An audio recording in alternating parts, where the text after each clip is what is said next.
Oops.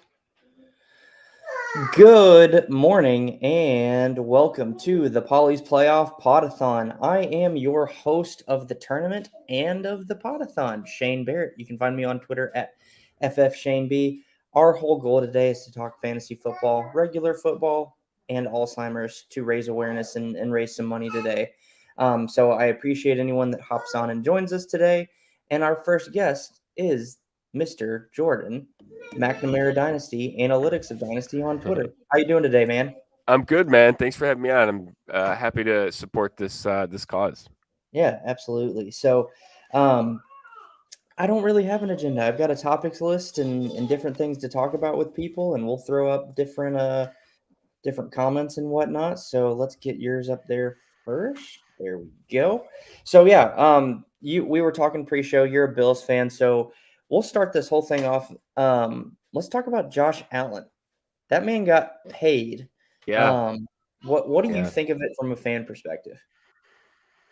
So I've come a long way on Josh Allen. So when he was I've done the full arc on Josh Allen's entire Okay. career. Like when he was in Wyoming, I remember watching, and I was like, this guy does not deserve to be the number one pick in the draft. Like there's just so many problems here that are not really correctable. Like from a statistics perspective, from like you just watch, it's just erratic. Like all these things. Yeah. And the NFL just kept reacting to it. They were like, no, no, the NFL really reacted to him being that elite pick. And Mhm. it was always something that I think it's important to keep in mind from a fantasy football perspective, that sometimes when the NFL talks, like we should listen, even if Yeah, we think totally. even if we think that we have A better idea. right, and always almost regress your opinion to what the NFL says. So even if you can't really treat a top 10 quarterback the way he was being treated in terms of being a second round super flex rookie pick, being Yep. a fourth round star one rookie pick, like those things you just can't do. You sort of have to have him kind of in line with what they are. So it's interesting. So I didn't want the Bills to take him on draft night. I was like kind of demoralized that they took him. His value plummeted. His value plummeted, which was interesting. And I was like, okay, like if the value's plummeting, I know the process on top 10 quarterbacks. Like they hit better than any other subset, and they hit randomly. So we don't have a really good idea of predicting them. Mhm. And sure enough, like the first couple of years he does get better. Year two is better than year one, Mhm. and then he takes the huge leap. I've always been of the opinion that I would have done what Dallas did with Dak Prescott, Okay. which is I wouldn't have extended him. I would have Interesting. waited. I would have waited, and the reason why I would have waited is, and I've heard countering opinions on this. You've basically got 1 year of Josh Allen's life where he's this guy, right? You've got one Yep. year of that, and there's nothing to really ever support that historically. There's No. no college. There's no, No.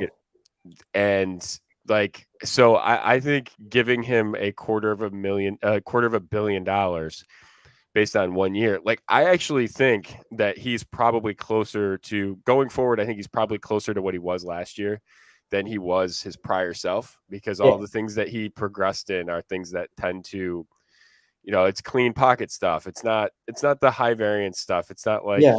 he was doing the Carson Wentz stuff that in Carson Wentz's career he was doing a whole bunch of like non-repeatable things. Yeah. It wasn't that with Josh Allen, but it's just so far beyond anything we've ever seen in terms of quarterback growth Yeah. that I would have been like, all right, listen, let's do this again. And honestly, like, what's the difference, right? If you're Yeah. not going to pay him $50 million a year, because that's what Mahomes has, so you right now you're at what's it two for? It's 6 years, 250, Yeah.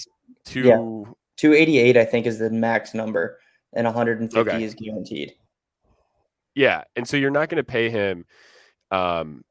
You're going to basically be up against, like, even if you pay him $3 more million, $4 more million a year, it's still only like 10% on that contract. It's still Mhm. below 10% increase on that contract. I would have done that. And it's what Yeah. Dallas did with Dak Prescott. And people sort of say, oh, look, now they have to pay him more. But yeah, they don't. What they don't have is a Jared Goff or Carson Mhm. Wentz issue, right? Yep. And you look at I call these guys the supermax quarterbacks. So you look Yeah. at I steal it from basketball, Yeah, totally. and Yeah, it's basically you shout out get to to Luka Doncic. He signed his rookie supermax extension last night. It yes, was yes, lit. It was yes. last night or the night before. I was so excited. Yeah, yeah, signing and so I call it the quarterback supermax. And you look at the history of the guys that have basically signed an extension with their team, and the Yeah, hit rate on it isn't great. Like yeah, and we're still in sort of some of the early phases of this, but in that group include Cam Newton, it includes hmm Goff, it includes Wentz, it includes Watson. We'll see there, Andrew Luck, right? So the back half of that contract. I mean, Watson hasn't played I don't believe that Watson's played a snap on that contract yet. Oh, And so like that's a disaster right now, yeah, given everything. So and I'm not saying that Josh Allen's that guy. I'm not that's not what I'm saying, but I'm just saying that there's a lot of peril in that contract. yeah, And that's sort of my caution with it. Again, they have access to more information than we do. So I'm yeah, sure that again, adjust to what they do.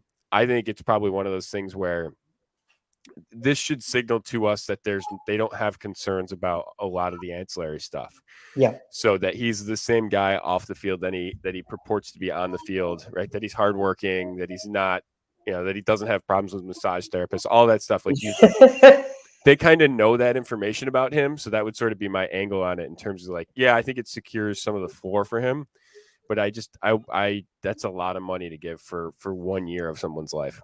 yeah. No, I completely agree with you. And honestly, I'm with you on the whole career arc of Josh Allen. To be honest with you, I thought he was overrated coming out of Wyoming. I didn't understand the NFL hype of why he was being touted as this extremely high prospect, other than his body fits the NFL prototype. He's a big Mm-hmm. guy. He's mobile, which Mm-hmm. was I think a huge factor of it. But I went and looked at his stats, and his completion percentage was awful, and that's what kind of kept me away. And then this past year, that's the one thing that kind of took off. I Mm-hmm. feel like and he improved there. So for me, I'm totally with you on all of that. But you brought up a good point that I hadn't even really thought about. It's only been 1 year. Now I Right. think, like you said, the things that we've seen off the field from him, he's putting in the work. I think we know that. But it's still 1 year. I think him having Stephon Diggs though is going to be huge. Like Mm-hmm. Diggs, I think was the catalyst to get him from, I guess, year 2 to year 3, or year 3 to I can't remember what year he's in now, but basically to take him that next jump, the Yeah. catalyst was Stephon Diggs, because he Right. hadn't had a talent like that his whole career. So Yeah, totally. And I'll say this: I think the absolute world of Brian Dable, their offensive coordinator. yeah, And I I saw a was quote from him this week on Twitter, and it was like, yeah, "Okay, you're awesome." yeah, yeah. And I'll say that the one thing that's really interesting about from just a developmental standpoint, like Mhm, they've consistently thrown resources at Josh Allen, right? So they've every year they've basically thrown more resources at him. We'll see if that mhm, continues, but the first year it was a really terrible situation in terms of assets. Now, and then they bring in John Brown, they bring in Cole Beasley, and that actually works really good. And Allen's hurt a little bit in 2019.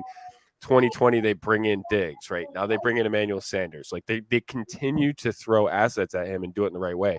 The other thing I'll say about Dabold is when this coaching staff started, they were infuriating because I've been a lifelong Bills fan, but it would be like, it'd be 4th and 1 on the 50-yard line and they would punt down, down in the fourth quarter. And I yeah, would be borderline throwing things at my television just because that's just the worst call.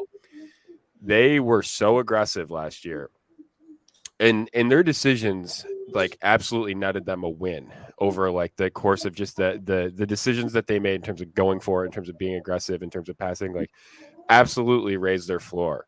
yeah, And you look like they had I saw this yesterday, and I wish I could give credit to the person that did it. I can't remember. It was online, but their pass rate basically when they were leading Mm-hmm. went way, way up. Like they were one of the worst in the league 2 years ago when they were leading in terms of throwing the ball. Yeah. Last year it went way, way up, and that's just a huge advantage to your quarterback. So I think Brian Dable, their offensive coordinator, is just absolutely outstanding. The other thing too, I'll say about Allen, like we haven't seen. You talked about completion percentage. One of the next gen stats over at NFL.com's next gen stats, they have a completion percentage which is over expectation, and Yeah. so Allen's expected completion percentage has gone up each year, and I think that's Okay, that's good. partially to that's partially a factor of better supporting cast, better offense, right? But that's basically what he would be expected to do. When you sort of look at what he's actually done, what he controls, which is what he did over expectation, Mm-hmm. it's incredible. So he was minus 7.7 in 2018. He was minus 3.7 in 2019, and then he was positive 4.6 in 2020. Oh my It's just a God. meteoric rise. And Goodness so, gracious. yeah, you Okay, haven't seen so that. And so, yeah, Jordan, for the lay people or the not as smart people, because you are analytics of Dynasty on Twitter. yeah, Can you kind of explain what that means? yeah, What that yeah. stat actually means? Yeah. So completion percentage is a in and of itself doesn't really tell you much. It's a little bit like Yeah. batting average in baseball. Yeah. And so, if you are laying down bunts, right, and and your batting average is 250, like that's not good, right? Like that's not good. If you're hitting home runs one every four at bats, like that's actually very helpful, right? So that is and striking out the rest of the time, like that's actually more helpful to your team than just laying down. It's massively more helpful to your team than just laying down bunts. So Yeah. and that's similar in football, right? Because if you're throwing the ball 1 yard down the line of scrimmage and your person catches it Mm-hmm. 60% of the time, and 60% of the time they're 3 yard receptions in total, like that's a disaster. Yeah. If you are completing 60% of your balls that are being thrown at 20 yards down the field, like you're a Hall of Famer, right? I mean, Yeah. so the nature of those things, right? It's a sliding scale. What completion percentage over expectation will, or what expected completion percentage will tell you is where you're, basically where you throw the ball and the separation with what your receivers have at the time the ball is thrown, what you should complete, right? Okay. And there's so that's some of your supporting cast, some of the scheme, some of how far you're throwing the ball down the field. You're less likely to complete a ball 35 yards down the field than you are 3 yards down the line of field, down the field. Those sorts of things, right? So it goes into a formula and then they run it, and then what it'll tell you is basically, okay, that's what you're expected to do. Now what did you actually do, which is your Yeah. completion percentage, and then you just subtract what you're expected to do from what you actually did, and that'll tell you if you're over expectation or under Over. Yeah. expectation. Okay. Cool. So he's a couple of things have happened with Josh Allen. I think the scheme has improved, and his performance with the scheme has gone way up, right? So Josh Allen is a factor of two things: a better supporting cast, a better scheme, doing more optimized things in their offense, and he took a huge leap. So Yeah. that difference. So when you look at his completion percentage, like there's two things going on. One of them is absolutely him. One of them is everything else around him. Yeah. And again, you throw assets and just keep. That's the interesting thing about like someone like Gabe Davis. Like I don't think a team like Buffalo is ever going to sort of sit with Gabe Davis as a wide receiver too, right? Because from a dynasty perspective, from a fantasy football perspective, they are just going to continue to try and do the Emmanuel Sanders thing, do the Cole Beasley thing, do the John Brown thing, right? And just Bring in a keep sort veteran. of bringing in, retread veterans and they've done a really good job of that, right? Like they've done a really good job of finding value Yeah. in the receiving game. And I think the next phase for them is to bring in a tight end. Yeah. And Definitely. so Well, a tight end or running back. yeah, and honestly, like I don't even care about the running back. Like they're fine. Like and they want to throw the ball so much. Like I don't want them to invest in a running back just because Yeah. that won't give them if they don't think the running back is good, that's great because that means they're going to throw it more. And that's what we Yeah. want, right? We Yeah. absolutely Totally. want that. Like So I'm a huge fan of Brian Daboll, the offensive coordinator. I just can't say enough about what I think he's done. And the best news that I had all football offseason was the fact that he didn't get a head coaching Head job. coach, yeah. I would have, if I was the Pagula. See, like, here's the interesting thing. Like, you pay Josh Allen, what you're going to pay him, which is just an enormous amount of money. Like, again, we talked about sort of waiting a year because you're going to say, hey, like, this is this is it's a 6-year, $258 million contract. Like, all right, if you wait another year and like he does it again, like maybe that bumps it up a couple $1,000,000, something like that, just fine. I actually think like I would pay Brian Daboll whatever he wanted to stay to be the offensive coordinator. Like, he's that good of an offensive coordinator. The question is always going to be, they've got a coach that they're, that he's a good coach too, but he's on the defensive side, and Sean McDermott. Is he going to want his own gig? Like, I would do whatever it took. I mean, whatever it took to keep Brian Daboll in Buffalo, I would do it. Like, I would, pay him whatever he'd match his salary, whatever he wants, I'd give it to him, because that's the insurance on the investment that you did. No, and I think from a Josh Allen perspective too, like, we've seen how much he's improved since Daboll has come on staff. Mm-hmm. If you want that meteoric rise to continue to where, like, honestly, some people probably debate it now to where who's the number one quarterback in Dynasty? Is it Mahomes? Is it Allen? Is it Murray? There should be no debate. Yeah, some people do debate it. There shouldn't be one. So who do you think it is?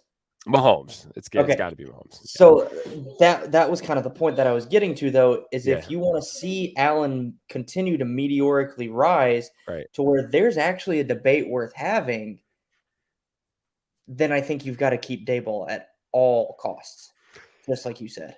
Yeah, and to me, like, from an NFL perspective, I agree with that. And so it's really interesting because so again, I have what I consider like my quarterback supermax guys, and coming into the year, I had 3 guys on the list. Okay, hasn't been a great 3 with a 4th that I don't exactly know how to define him yet. Okay. So I had Mahomes. Okay. I had Dak after Dak got paid. I had Watson. That was obviously pre-Watson. We'll probably be talking about that later on in the pod. Yeah. We'll just call it all of his stuff happened. And then Russell Wilson was sort of in that group too. He's a little bit older version of that, but he's sort of that on a long-term deal, sort of still in his early 30s, like still has a lot of longevity left. But basically the guys that are sort of on second contracts that we know are like really good, right? Like it's not super complicated. With Josh Allen, like I should put him there, right? He hits basically all of my criteria of being that guy. He's on he just got paid. He's on a second contract. His team committed to him. He's got multiple hits on his resume, but there's just still again, I don't think that he's going to regress massively because his stats don't point to someone that would regress massively. But in the back of my mind, I still have that little bit holding me back. I just don't think he's all the way there yet. Again, I'd take Prescott over him, and I wouldn't flinch in doing that. Prescott is my quarterback too. And then I think, but after that, like, I don't think that there's many people that have a better argument than Allen. Right, which is interesting because it came quickly. But given all we know, like I think you have to take Allen over Kyler Murray. I agree. Over Lamar Jackson. So that's so it's interesting. Like I like him. I don't know if I'd ever be totally comfortable with him this year at his cost. Yeah. But yeah, and it's funny because I got him cheap in a startup draft. It must have been his rookie year or second year. Yeah. And I just took the flyer, and now I've got him and Mahomes paired. And it's like, God. And I had made a trade for Mahomes, and I gave up a lot to do it. Yeah. I don't think there's too much I haven't seen one yet where I've thought that anyone has given up too much for Mahomes. Like, I've got Analytics of Dynasty has a trade database. So we run like 6,500 leagues, and we have all the trades from them.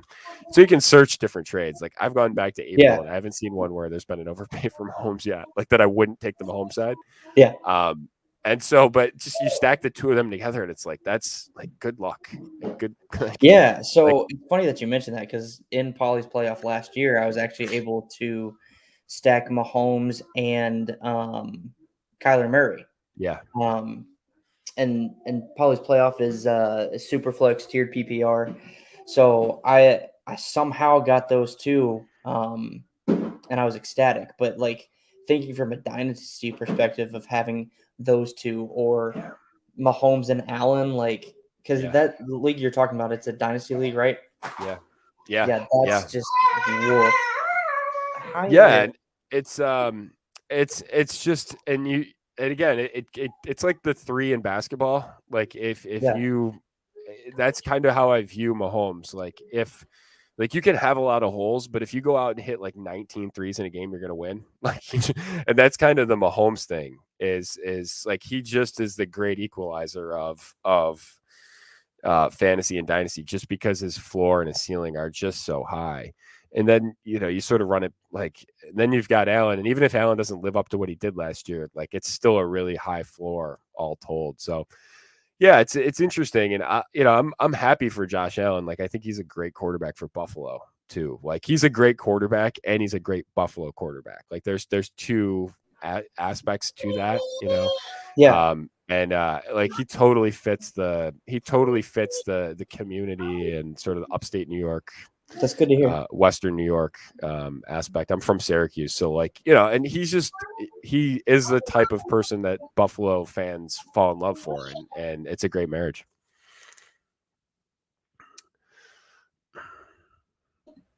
Sorry, it was parenting. Anyone who's watching, I will have to probably parent some during the day, but we'll rock on. Um, and I have two girls, and Jordan and I were talking about this pre-show.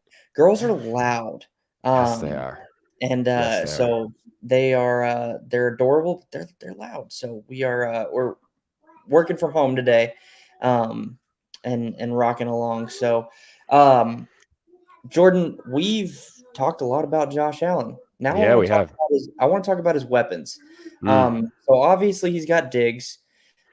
He's got Emmanuel Sanders now. He's got Cole Beasley. If he plays, we're gonna leave that Mm. alone. He's got Gabe. He's got Gabe Davis. I like their tight end from a dynasty perspective, Dawson Knox, but we need to see something from him this year, I think, or he's a lost cause. Mhm. And then Singletary That's and fair. Moss. Yep. So, out of those, who do you think is going to benefit? Like, yeah, I guess who do you think is going to come in and be that second weapon behind Diggs? I mean, just all the digs, right? It's funny because my former self, like myself from like 5 years ago, would be like, "Oh, you need balance," and now I'm like, "Nah, you don't need balance. Like, just keep throwing the ball to Diggs." So you just can't throw the ball to Stephon Diggs enough. Just keep doing it. But so I'm not rejecting the premise of your question, but just all the digs. Uh, the like I look at them, and I don't know if there's a clear answer on this roster from like a long-term dynasty perspective. And honestly, like that might be what they want. Um, I'm not sure that they want to be in the business of developing wide receivers at this point. Right? You're in a win now. Your time to win is right now. This is it.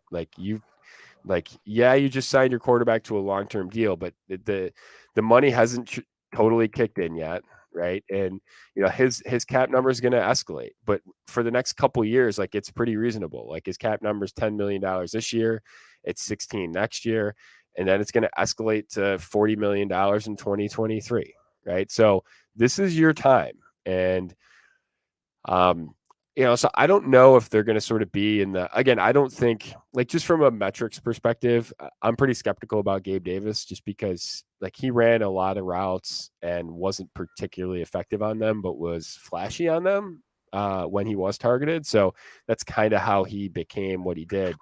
That's not really a great formula. Um, I think what the interesting thing will be is, like, if you look next year, the tight end class, the free agency class could be really good. Yeah, Um, And you've got a bunch of guys from the what would that be, the 2017 rookie class: Ingram, Joku, Howard, Yeah. potentially, and then you've got the non-day one guys from the following year, which is actually a decent class too. So all of those together, like that, there's some of them will probably resign, but I think some of them will hit the open market. Like if Evan Ingram was available, like I would, like Brian Dable could work magic with that. So like I think over the next 12 months, that would sort of be the thing that I would think. The other name that I would throw out there that I don't think is, I don't know if they have a clear answer at running back. Again, I don't necessarily, I kind of hope that they don't, because that won't bait them into running the ball as much, which is great because we don't want them to. We want them to throw it because it's more effective. Yeah. Is Matt Breida. And from a deeper, he's I been someone I've stashed in Dynasty. I do like that call. Yeah. Um, Yeah. I think, I'm a staff writer at Football Guys, and we've got like a series, and it was the veteran running back most likely to lose their job. And I said, I don't know if Devin Singletary is qualifies as having the a starting veteran. job, but I think Breida is coming for that job. Like Yeah. again, I don't know the ultimate payoff of that. Is that running back, 18 on a per game basis, something like that. How much does that totally move the needle? All those things.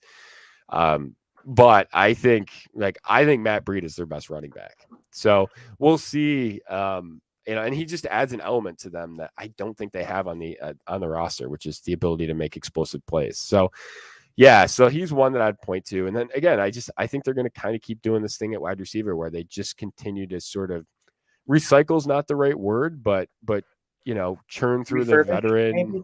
the veteran, they've got the guy, right? And they've shown consistently that they're going to keep addressing the position while they can do it financially. And I think that they have the opportunity to do that now.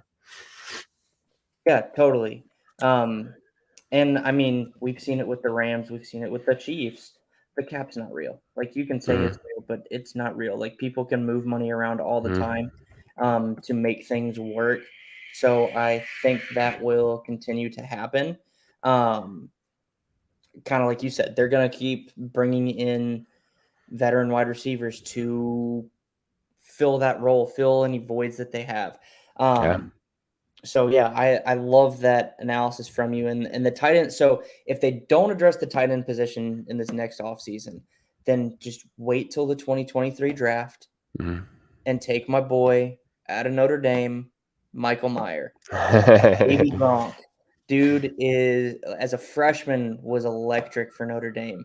And I think he's just going to continue to get better and live up to that Baby Gronk nickname more so than we've seen other people live up or who've been dubbed Baby Gronk. I think he's actually got the ability and the athleticism to live up to that. So Michael Mayer, Notre Dame, 2023. Put him on the watch list. Put him on the Yeah, watch list. exactly. Yeah. So I want to go back to something you said about and really just talk about Gabe Davis. Mm-hmm. He's a dynasty darling in the Twitter community.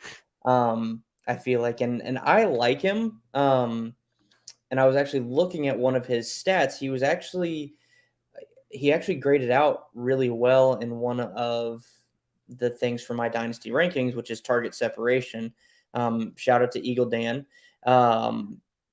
Who wrote an article for Roto Underworld talking about target separation. And so I went and looked up all the target separations for all the receivers in the NFL. And on a scale of 1 to 5, he's a 3.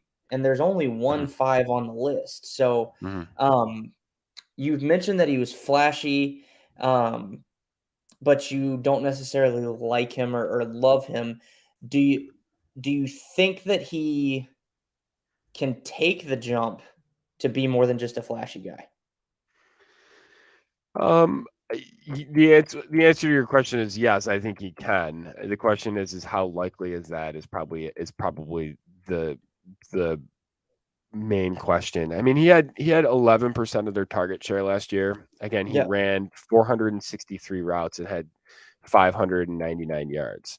So that's a 1.29 yards per route run, which Yeah. isn't particularly good. Yeah. So that's really the thing with that I look at a ton of. He had a really high touchdown rate. So from a fantasy perspective, that's kind of something that we see. Again, from a per target basis, got to be really careful because hey, 2.24 points per target. Like, hey, that's really good. Wow, that's a when you have an 11.5% touchdown rate, when 11.5% of your targets are touchdowns, that's a really that's a regression. That's a regression stat. That's a stat that doesn't stay that high. And all you need to do is go back to Russell Wilson's 2020 experience with DK Metcalf, and we could do that. We could do a whole podathon on just that topic.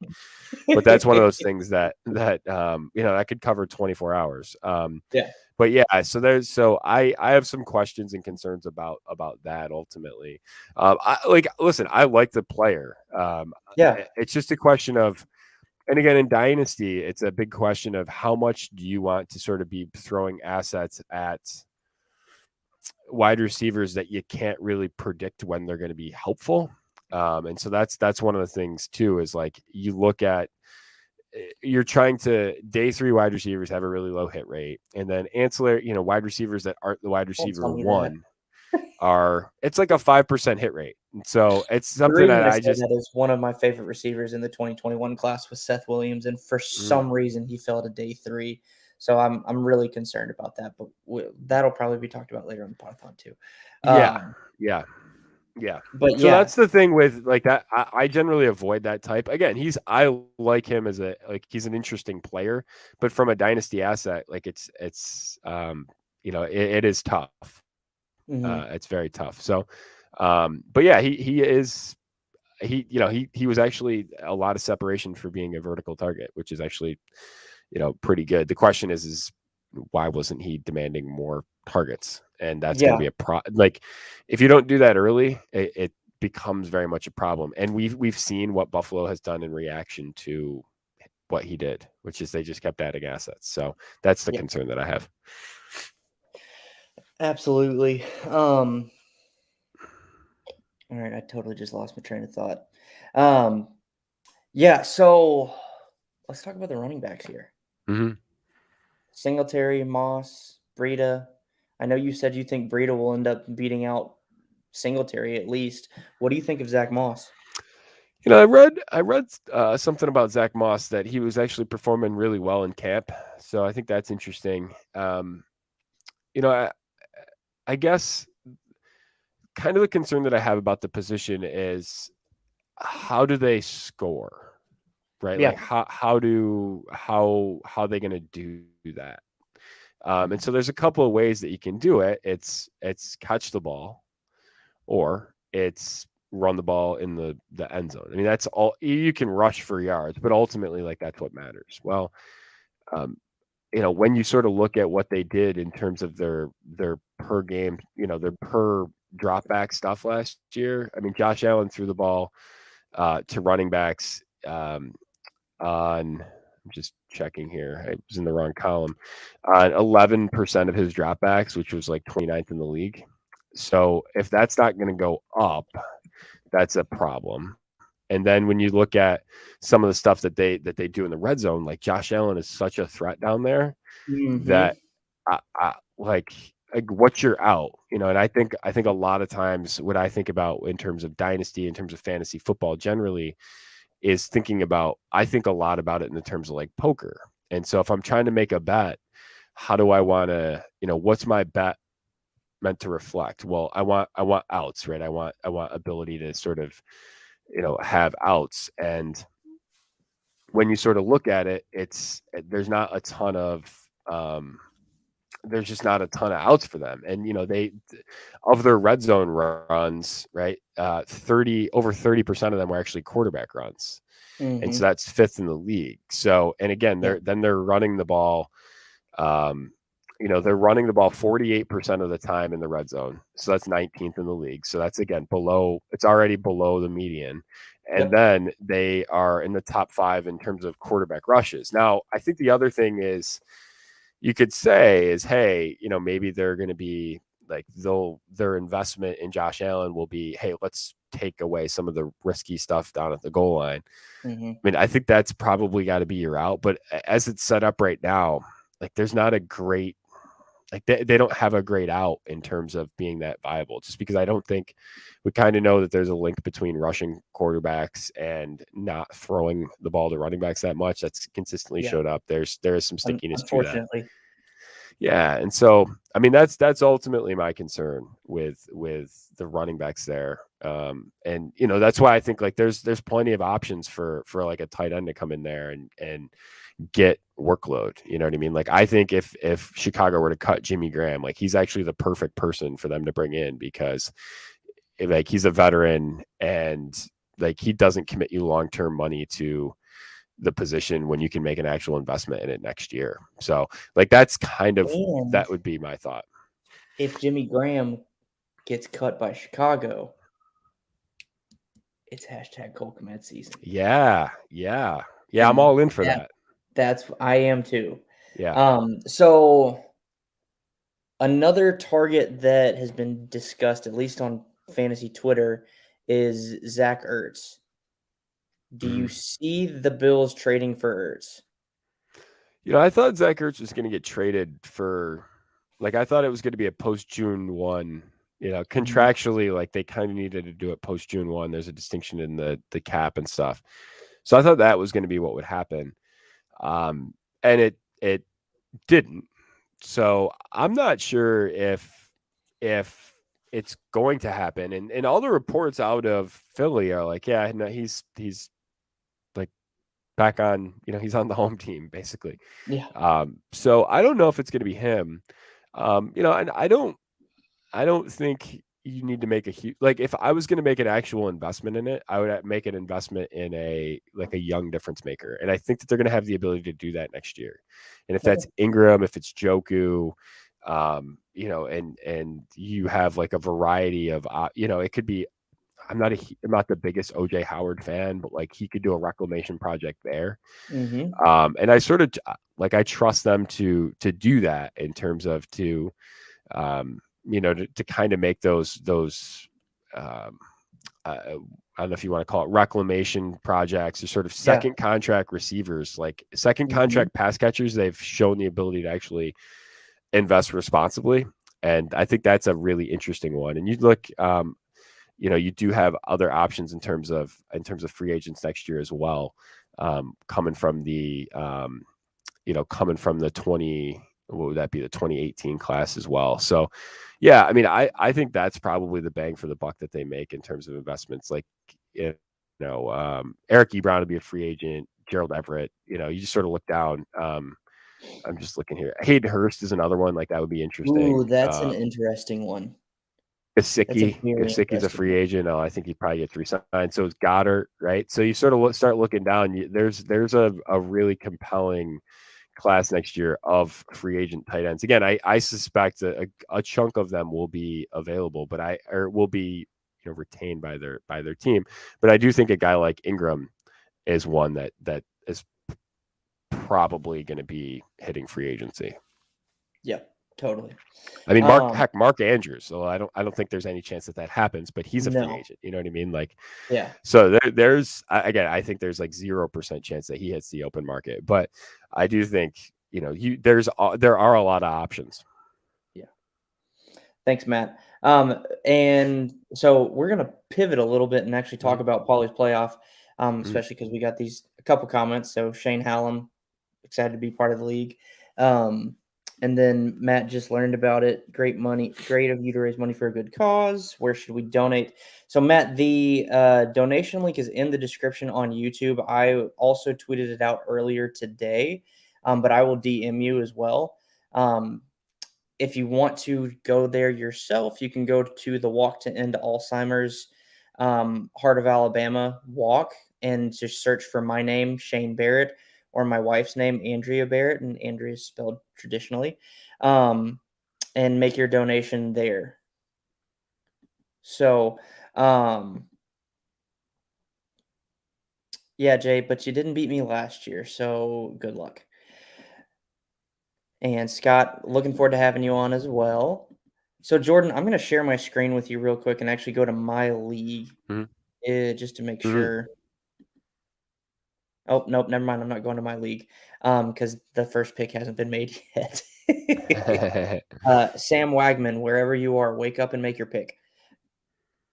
But we've got a couple of leagues that have kicked off and started making picks. So,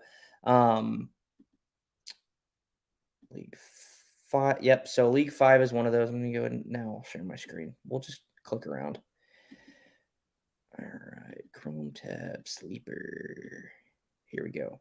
All right. So in League 5, 101 was Christian McCaffrey, and then 102 was Patrick Mahomes. And this is a super flex league. So what do you think about that? Would you, if it's super flex, are you automatically going quarterback 101? I don't. What's the passing touchdown It's scoring? 5-point passing touchdowns, -3 for interceptions, and then an additional -1 for pick sixes. Hmm.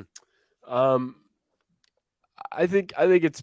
I would take Mahomes, and the reason I would take Mahomes is I think it gives you an edge in terms of roster construction. I mean, I throw a ton of I like to throw a ton of resources at running backs in terms of just volume later on in the draft. So that would allow me to do that. But it's tough to go wrong with McCaffrey. But I just think Mahomes is the lock solid for me. Is just a lock solid super flex asset. Yeah, no, I completely agree. Even in redraft, like I feel like you're going to get 20 to 25 points from him every single week. McCaffrey, I mean, honestly, McCaffrey is probably the same, but now he's got a little bit of injury concern, if you will. Yeah, So let's and there's click. always a risk of the running backs too. I mean, that's the other thing. Like, just take McCaffrey's name away from it and just say running back one. Like, there's Mhm, always uh, there's an inherent risk with running backs. We know that Rotoviz back in the way back had done research. I think it was actually Josh Hermsmeyer that did it, and they found he defined it as a significant injury, which was 4 consecutive games of time, and about what of missed time because of injury, and what he found was about 40% or so is what you would expect, and that's 9 out of the 24 top guys, and yeah, that's a lot. And so you're kind of dodging, right? If you're making the bet on a running back early, like that, it's not even just a bet against player X. It's a like there's a lot of risk there type of bet. yeah. There's a lot of history of numbers there, if you will, that Yeah. um, points to maybe not the greatest decision. And I try to I always just try to get like I did the same settings as last year, but I wanted to be creative, give people a chance to play in settings that they don't normally play in. And that's kind of why I did what I did with the scoring for QBs. Um, so in general, and Scott actually asked that, are you going QB in round one in Superflex redraft? Am I going QB in round one? I mean, it depends. I think you can go other ways. Mhm, The I wouldn't go receiver this year just because I think there's so many other options, other places that you can go that are just devalued. So I wouldn't go that route. The question is like what running backs deserve that, and then mhm, like you just start looking down. Like, I think a lot of these guys have questions. There's a lot of questions of quarterbacks too. I mean, you've got Dak Prescott with the lad the injury, which injuries. shouldn't. Yep. I don't think it's going to be a problem. But you do have that. That's a concern.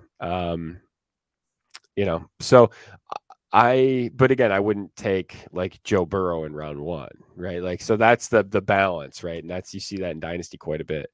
I think that's like a disaster type outcome.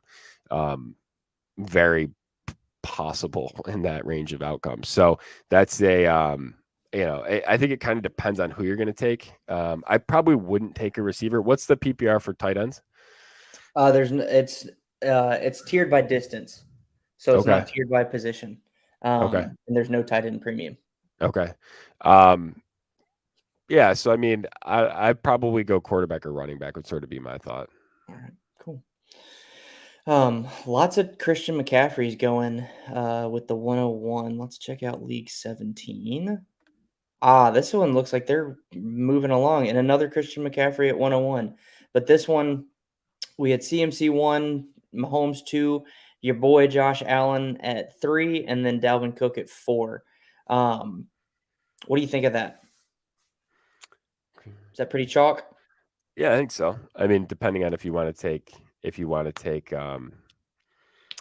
running back or quarterback at 1, I think that's pretty fair. Cool. Yeah. What do you see from Dalvin Cook this year?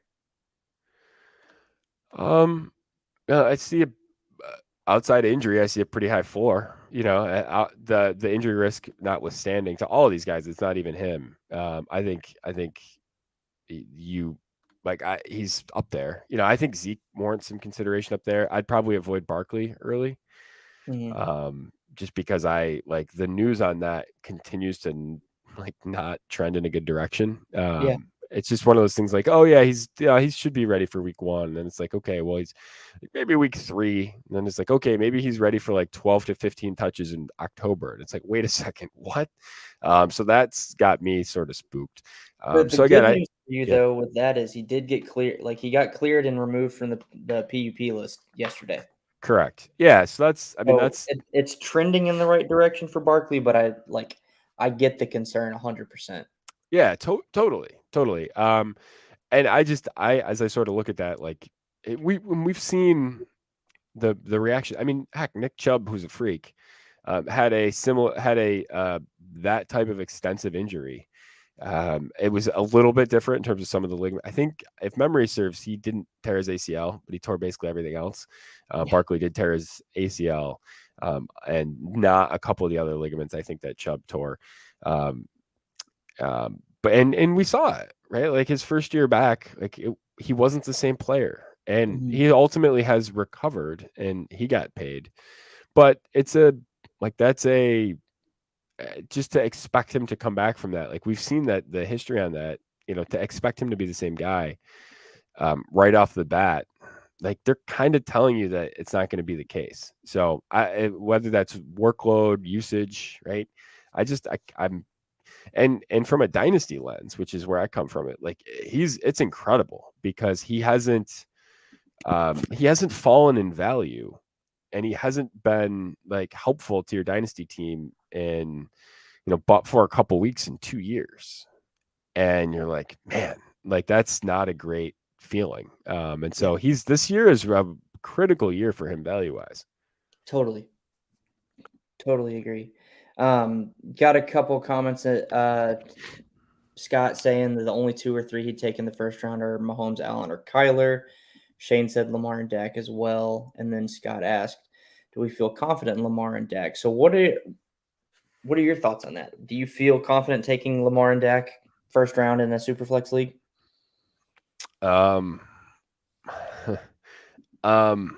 Yes.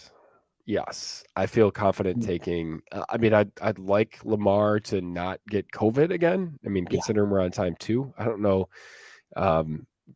I don't know the science behind that, but it'd be nice to see that he was back healthy and fully explosive. We're probably not going to get that opportunity, so that's kind of the risk you're taking there. The sense I get from the Dak thing is if like they had a game tomorrow, he could play. That's just the sense that I have of it. And so you can Dr. Gene at Football Guys is always he's like the most rational, sober person on injuries that I've ever met. He might be the most rational person that I've ever met in terms of of anything. He's just very, matter of fact, it's good analysis. And, he always says that, this time of year, what would be a 2 or 3 day injury in season is a 2 or 3 week injury because you don't have that time compression. And I think that's probably the situation with Dak. So, that offense is so good that he was my pick last year to win the MVP, and when he was on pace in 4 or 5 games, it was so good, and I like him as a football player, and I like him personally. It was a really like that one legitimately made me like really sad. Like Yeah. there's not a ton of these, like I root for players and stuff, but like that one was really like I was really sad about that one because my call was right and it was a player that I really like too. Yeah. Um, Well, so and I, you I saw root for him, man. I how. really pull for, and I'm not a Cowboys fan either. Like I root for the Bills. Like I hate the Cowboys, but I really like Dak Prescott. Yeah, well, and I feel like when the injury happened, you saw how distraught Hmm. Dak was, and it's just Yeah, like, damn, you feel for that guy, and he, I just feel like he's just a good guy, like, yeah, like in the community and whatnot. Like he just has this personality of he's a good dude, like, yeah. um, and so. The other thing too is like I'll watch games and I'll say, hey, what's the, you know, I always call it like the Josh Allen has this effect, which is like if someone has, you just watch how people react to him, right? So Mhm, early on in Josh Allen's career, like he'd run, he'd scramble, and there were some late hits that happened to him. And whether that was him sliding and having a hit, or I think if memory serves, there was one where he got pushed out of bounds. It was like the it was like a almost like there was a pool in the offensive line mhm. room where they were like, all right, we're all throwing in $100, and first person to like, get to the person that abuses Josh Allen like wins the pool. Like Yeah, it was a full on dead sprint. Like they were there to take care of business. And you watch that reaction to some guys and like you can see the guys that where that's the case, where it's like, hey, we're, there really is a like this person's a leader, this person is like you can see, especially with quarterbacks, like you can see it. mhm, Just watch the reaction. Like if you have to, like it's tough because you'll have to probably see the injury, but go back and watch when Dak Prescott got injured. Just the mhm. reaction to everybody. Like Yeah, that's all you need to know about Dak Prescott is the reaction that everyone in, whether it was announcers, whether it was Stephen Jones crying, like all like the owner's everyone. family, right? Like teammates, like opposing, like it's just I think he's a special guy, and Yep, so for a lot of reasons, like he's spoken out on mental health in ways that we've that's a huge. fortunately had some guys do that, which I think is important, and maybe the Totally. Simone Biles stuff will bring that to the fore. Now Rogers has talked about it, some other guys have talked about it too. Like that's a important conversation to have, and when these guys have it, it's a good example for kids and for other people that might be struggling.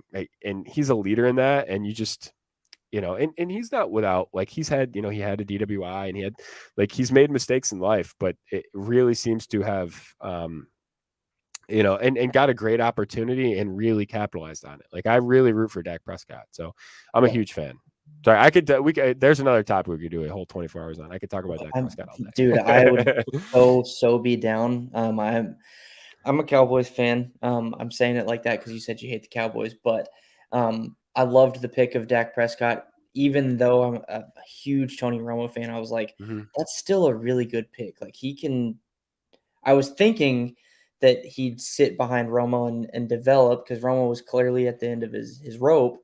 Um, and then Dak would take over. Well, then Romo is fragile, unfortunately, or just broken in general. So he uh, he ended up taking over a lot sooner, and then he took off. So um, I really like him, and like you said, that team is stacked. But um, What fortune you guys have had at quarterback though? Like, yeah, so you guys end up signing Bledsoe, and then Bledsoe. Romo takes over, right? Yep. And so you have Aikman, and then it sort of goes through a little bit of a downtime, and then you get Bledsoe, and then from nowhere Romo takes over, and Yep. then you bring in Prescott to develop him, and then almost instantly, Romo gets hurt, and now you have Prescott. Like you got like there have been teams that have fired multiple times on top 10 quarterbacks in the NFL draft, and all of a sudden, like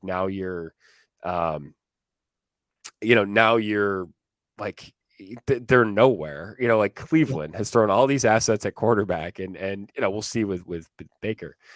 But like the Cowboys have just fallen backwards into Yeah. 2 decades of franchise quarterbacks now. It's pretty amazing.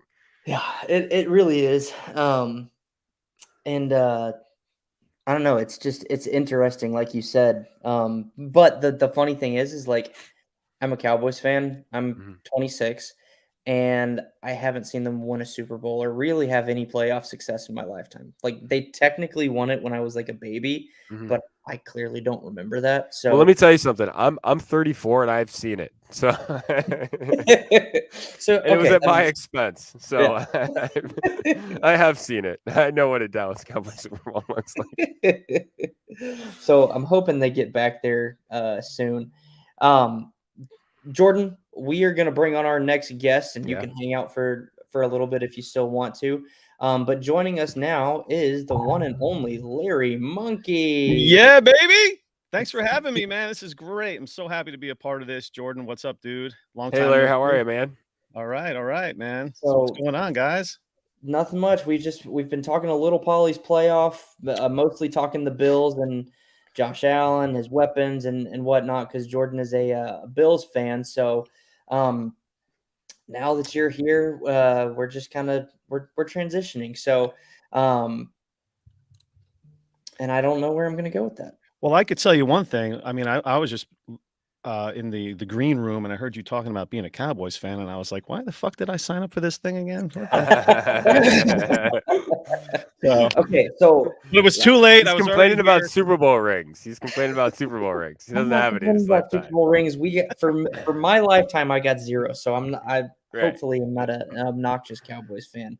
But my grandfather was a Cowboys fan. My dad's a Cowboys fan, so that's where the fandom comes from. Um, yeah, go ahead.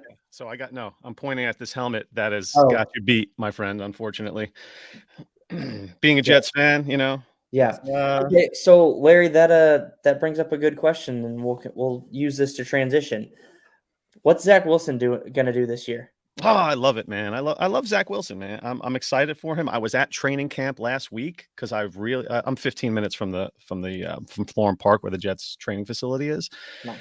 So I was really most excited to see him because you see it, you see that on the tape, and I don't know. I just wanted to see him with other NFL players and just see Yeah. how he looked throwing the ball around. And yeah, man, I liked what I saw. He did just have they have a an annual green versus white kind of like a scrimmage almost Yeah. every Yeah. year at MetLife Stadium. Gives the guys a chance to go through that game day experience and being on the field for the first time. And yeah, he didn't look so good there, but no, he's a young guy. He's a rookie, so it's a brand new team, brand new coaches.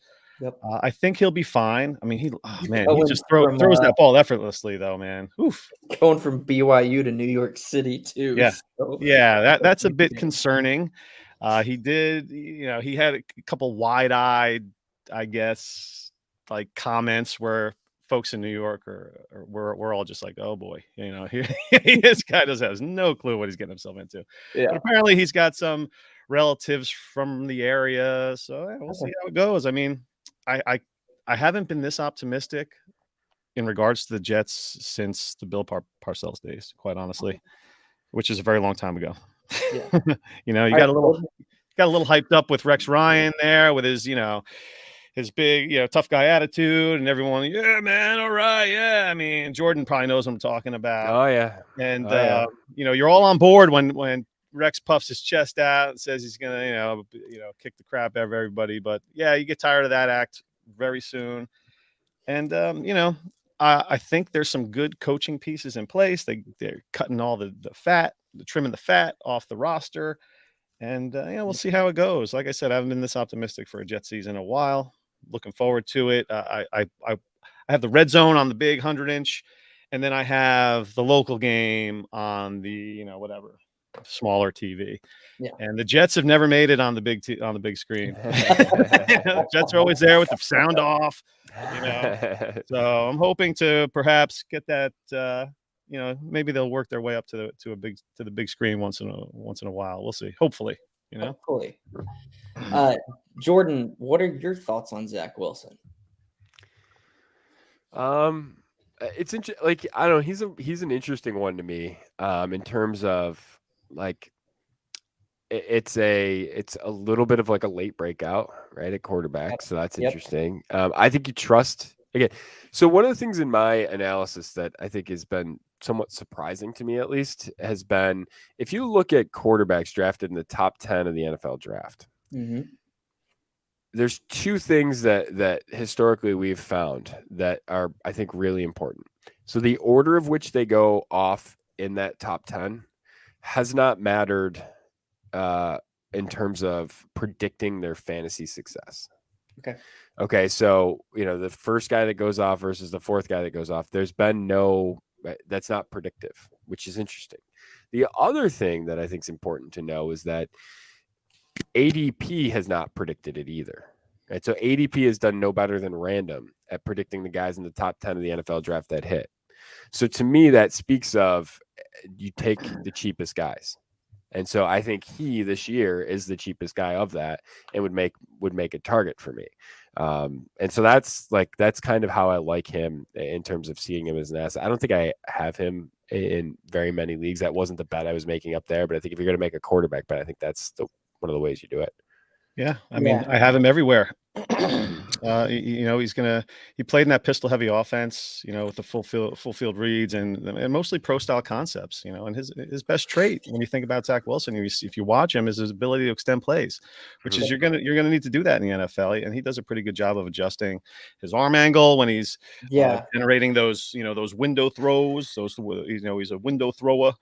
But what also stands out is his ability he throws receivers open, and he's got a nice touch, when he's working against those zone looks. So I feel like he fits in with the new system very well that LaFleur and Robert Saleh have kind of put together there, and they got a bevy of receivers now for the very first time. The Jets have never had receivers. I mean, Jets Twitter and I have a rocky relationship when it comes to, because they're all, it's funny because this year I'm the rose-colored glasses guy, but in years past I've always seen the Jets for what they were, just a team that's never had any leadership, no offensive firepower to speak of. They've never invested in the offensive line up until Joe Douglas took over the team. So I think there's a lot to be, they're putting some pieces together now. They just picked up Robert Moore off of waivers, he was an undrafted free agent. He stood out at the Senior Bowl, offensive guard. The Carolina Panthers signed him as an undrafted free agent. They waived him just recently. Now, what was interesting about that is there was a number of teams that put in a claim for him. The Jets just happened to get him. So, but what's also interesting about that is that Carolina had him they coached him at the Senior Bowl for the week leading up to the game and stuff. So, who knows what they know or what they don't know, but it's another piece for that offensive line, and that's what you have to do. You have to build that offensive line. You have to have extra players back there. Depth is so critical. Same thing with the wide receiver room. The Jets have never had any wide receivers, and now Mims is like the wide receiver 6 on that team. It's just really strange. They're talking about him being a trade. Trade. They're looking to trade him apparently. According to the beat writers. So. If we're in that position, and then there's the argument, if the Jets, if Mike LaFleur, he's going to come in and, he's going to get a head coaching job somewhere else in 2 years, then where the Jets going to be. And my argument to that is, are you kidding me? If this guy's getting coaching opportunities, head coaching opportunities, I think the Jets will be pretty good then. And I'm okay with him leaving. If we're going to get to that point, hell yeah, man, go ahead. Want me to slam a Guinness? You don't have to. 10 a.m. baby, Polly's playoff. All right, I'm out. I'll see you guys. Thanks for having me on. Hey, Jordan, thanks for coming on, man. Appreciate the support and talking the Bills for an hour. So, and make sure that you guys follow Jordan at McNamara Dynasty. Sounds good. See you guys. Good luck to your Jets this season when they're not playing the Bills. Nice, dude. I knew slamming the beer would get Jordan out of here. So, Larry, we've been talking Bills. Let's talk some more Jets, and then we'll talk some Polly's playoff too. Remind me which league you're in Polly's playoff. Ooh, that is a good question. Oh, and I have a trade offer that maybe we can discuss. Ooh, I like that. Did you know? Yeah, I know this was a topic about trading, and that's exciting. Yeah. So I do allow trading in Pauly's playoff. The one thing that I say is if it is hold on just a second, Larry. I'm making sure that our settings are correct in another league. People Some league management going on live for all the participants. I went in, we got to start this draft. Got to start that draft there, like crack of dawn, baby. Let's get it going. Oh, it started. Everyone should be up and running now. Oh yeah, drafting now. Draft room. Oh, the first pick is in here. Awesome. Which league are you again? I don't know, man. How do I even know that? It should be Pauly's playoff league, whatever. Oh, League 20. Cool. All right, let's pull your draft room up then. So this is an interesting. So CMC first guy off the board. Yep. And we were discussing that a little bit before you came on, actually. To actually get in the draft room. Are you going CMC or are you going quarterback if you've got the first overall pick in a Superflex league? If I have the first overall pick, I'll just take Mahomes and just lock that up. I'm running backs get injured. We've seen, obviously CMC. I mean, running backs get nicked up, and I understand that it's a super flex and quarterbacks. I don't know, man. I want to get that stud QB right out of the gate, and you're going to see that the next 8 picks are going to probably be all quarterback at least. I'm guessing after CMC. Yeah. I mean, who's taking who's the next RB after CMC? I've seen so far. There's one league that's 4 picks in. The first 4 were CMC, Mahomes, Allen, and then Dalvin was pick 4. Okay. So I'd probably think that most people will take Dalvin from a redraft perspective. I don't know, man. Not if Kirk Cousins is gonna, give him COVID like 6 times this season. Fucking guy. So get the shot, Kirk. Come on, buddy. Yeah. So I actually I don't have the Band-Aid anymore, but I just recently got my first vaccination. So, but we're going to try and stay away from that and just talk fantasy and whatnot. So who is your second running back in redraft? If it's my second running back in redraft, I mean, it's tough. I want to say Barkley, but I hate taking the injury. I'd probably go Alvin Kamara, honestly. Maybe Nick Chubb. Interesting. Yeah. Why Chubb over Dalvin outside of the? You know what it is? It's weird with me and Dalvin Cook. So I drafted him in a rookie draft. I was only in, I believe, 1 dynasty league at the time, and I took him, and he just stumbled out of the gates. He was always dealing with an injury, and injury guys stick with me. Like I'm a guy that holds grudges with injury guys. So. Yeah, I don't know. I mean, I guess I could see myself taking Dalvin. I just never really considered it. One, he's never going to come to me, and I'm a quarterback. I am a running backs guy. That's the worst part about it. But in the first round of a super flex, these in these current days that we live in, I'm focusing on quarterback. And where did Dalvin go? Like, was he early first, mid first? What do you say? The 4th pick? 4th pick, yeah. Sorry, I'm still doing some league management, making sure everything. Nope, they are not. Yeah. How is everything going, man? How many leagues do you got here? So there are 20 leagues in Pauly's playoff. They are all amazing. 1 QB, 2 running back, 3 receiver, 1 tight end, 3 flex, and 1 super flex with 9 bench. So check this out. Let's go. Maybe you can help me make this. See if we can do this trade. Or decline it. Yeah. I have do you at the bottom, do you have permission to share your screen? Probably. Let's see. Yes. Awesome. Cool. Pull that screen up and we'll chat about it. Also, I'm going to go back to Scott's question while you're doing that. He asked you if you think that Corey Davis will be the number 1 wide receiver for the Jets. Yeah, he is the number 1. He will be the number 1 wide receiver. He signed the big wide receiver contract.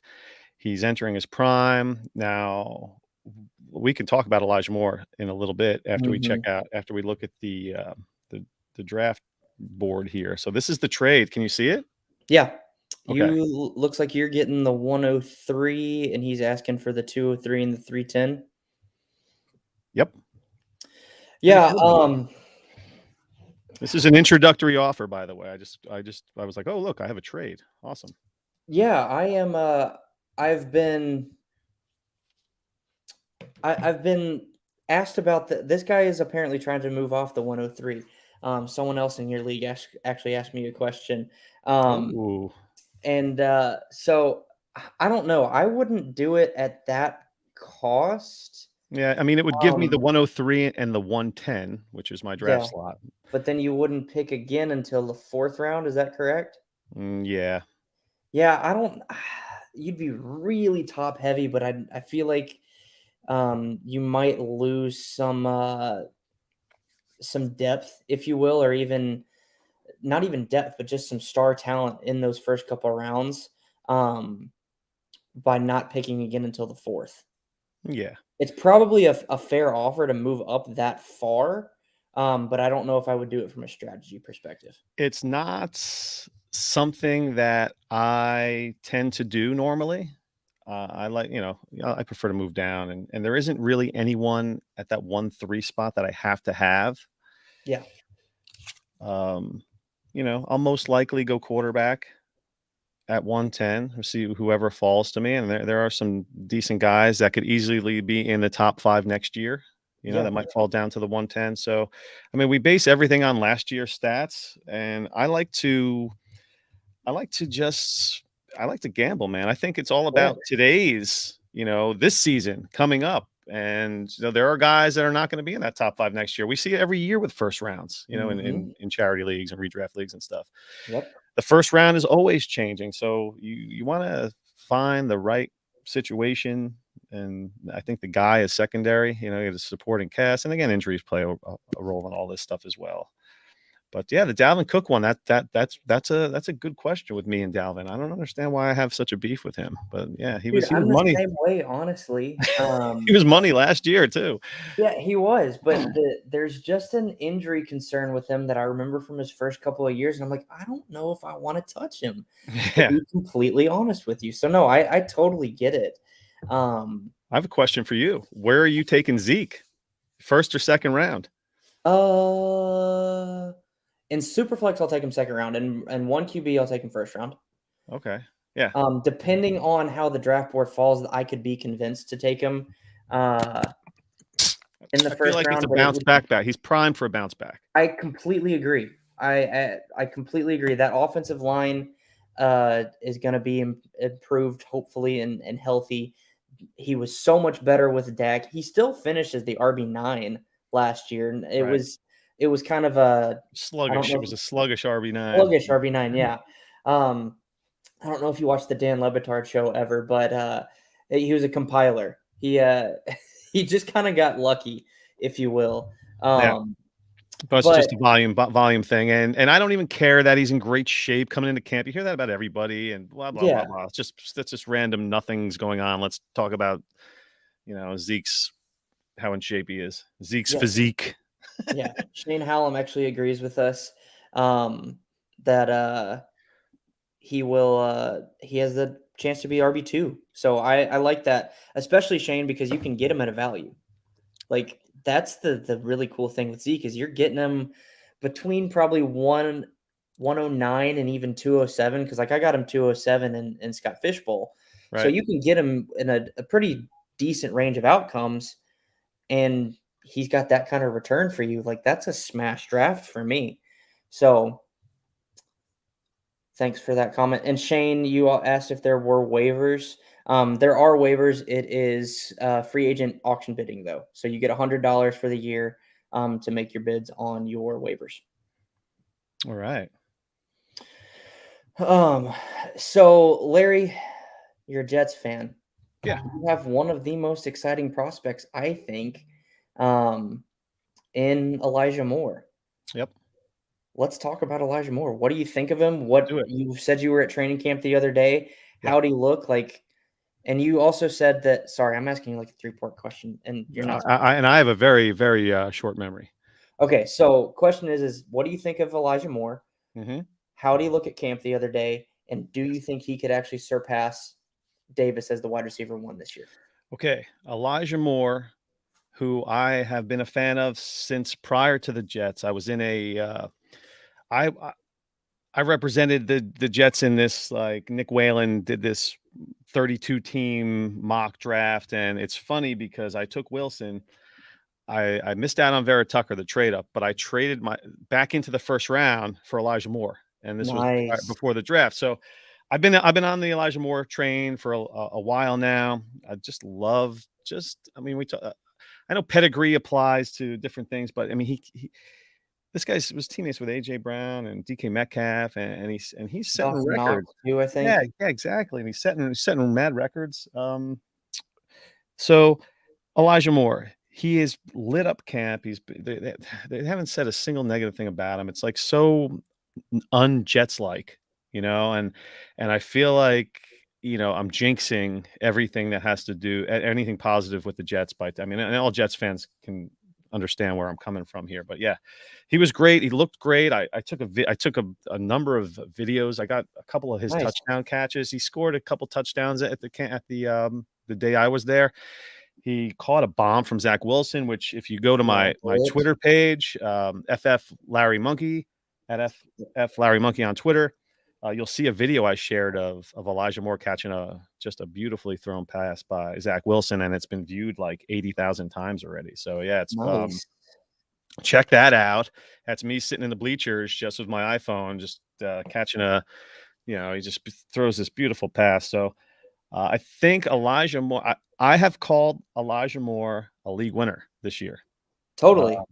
He is a guy that you can grab late. He is someone that, and I mean, now listen, I'm a Dynasty guy. I host the Dynasty Hot Sauce podcast at Dynasty Hot Sauce on Twitter. Follow the show, subscribe to the YouTube channel, Dynasty Hot Sauce. I host the show with my partner, Justin Rogers at Run DFF. And Elijah Moore is going to be a guy that is going to start out slow. He might start. I mean, he's already working with the ones in training camp. So he's got some veterans ahead of him. Jamison Crowder, Keelan Cole, they signed to a nice deal. They really like Keelan Cole. Denzel Mims has been running with like the 2s and 3s. So still waiting on Denzel Mims. Who fell in the draft to the Jets, if people remember that. So I don't know what it is with him, what other teams saw. I mean, he's still a second-round pick, but again, he slid where everyone thought he was going to go much earlier than that. So who knows what happens with Denzel Mims. But yeah, I can see Elijah Moore. So here's how it went down with training camp. I went in just, as just some random guy sitting there, and I've just found myself looking for him the whole time. Like I was just drawn to number 8. I was just drawn to where's Elijah Moore? Where is he? Because I want to see what he's going to do. And he was making plays, and it's just refreshing to see a skill position player on the New York Jets when the last one they've really had was probably Brandon Marshall.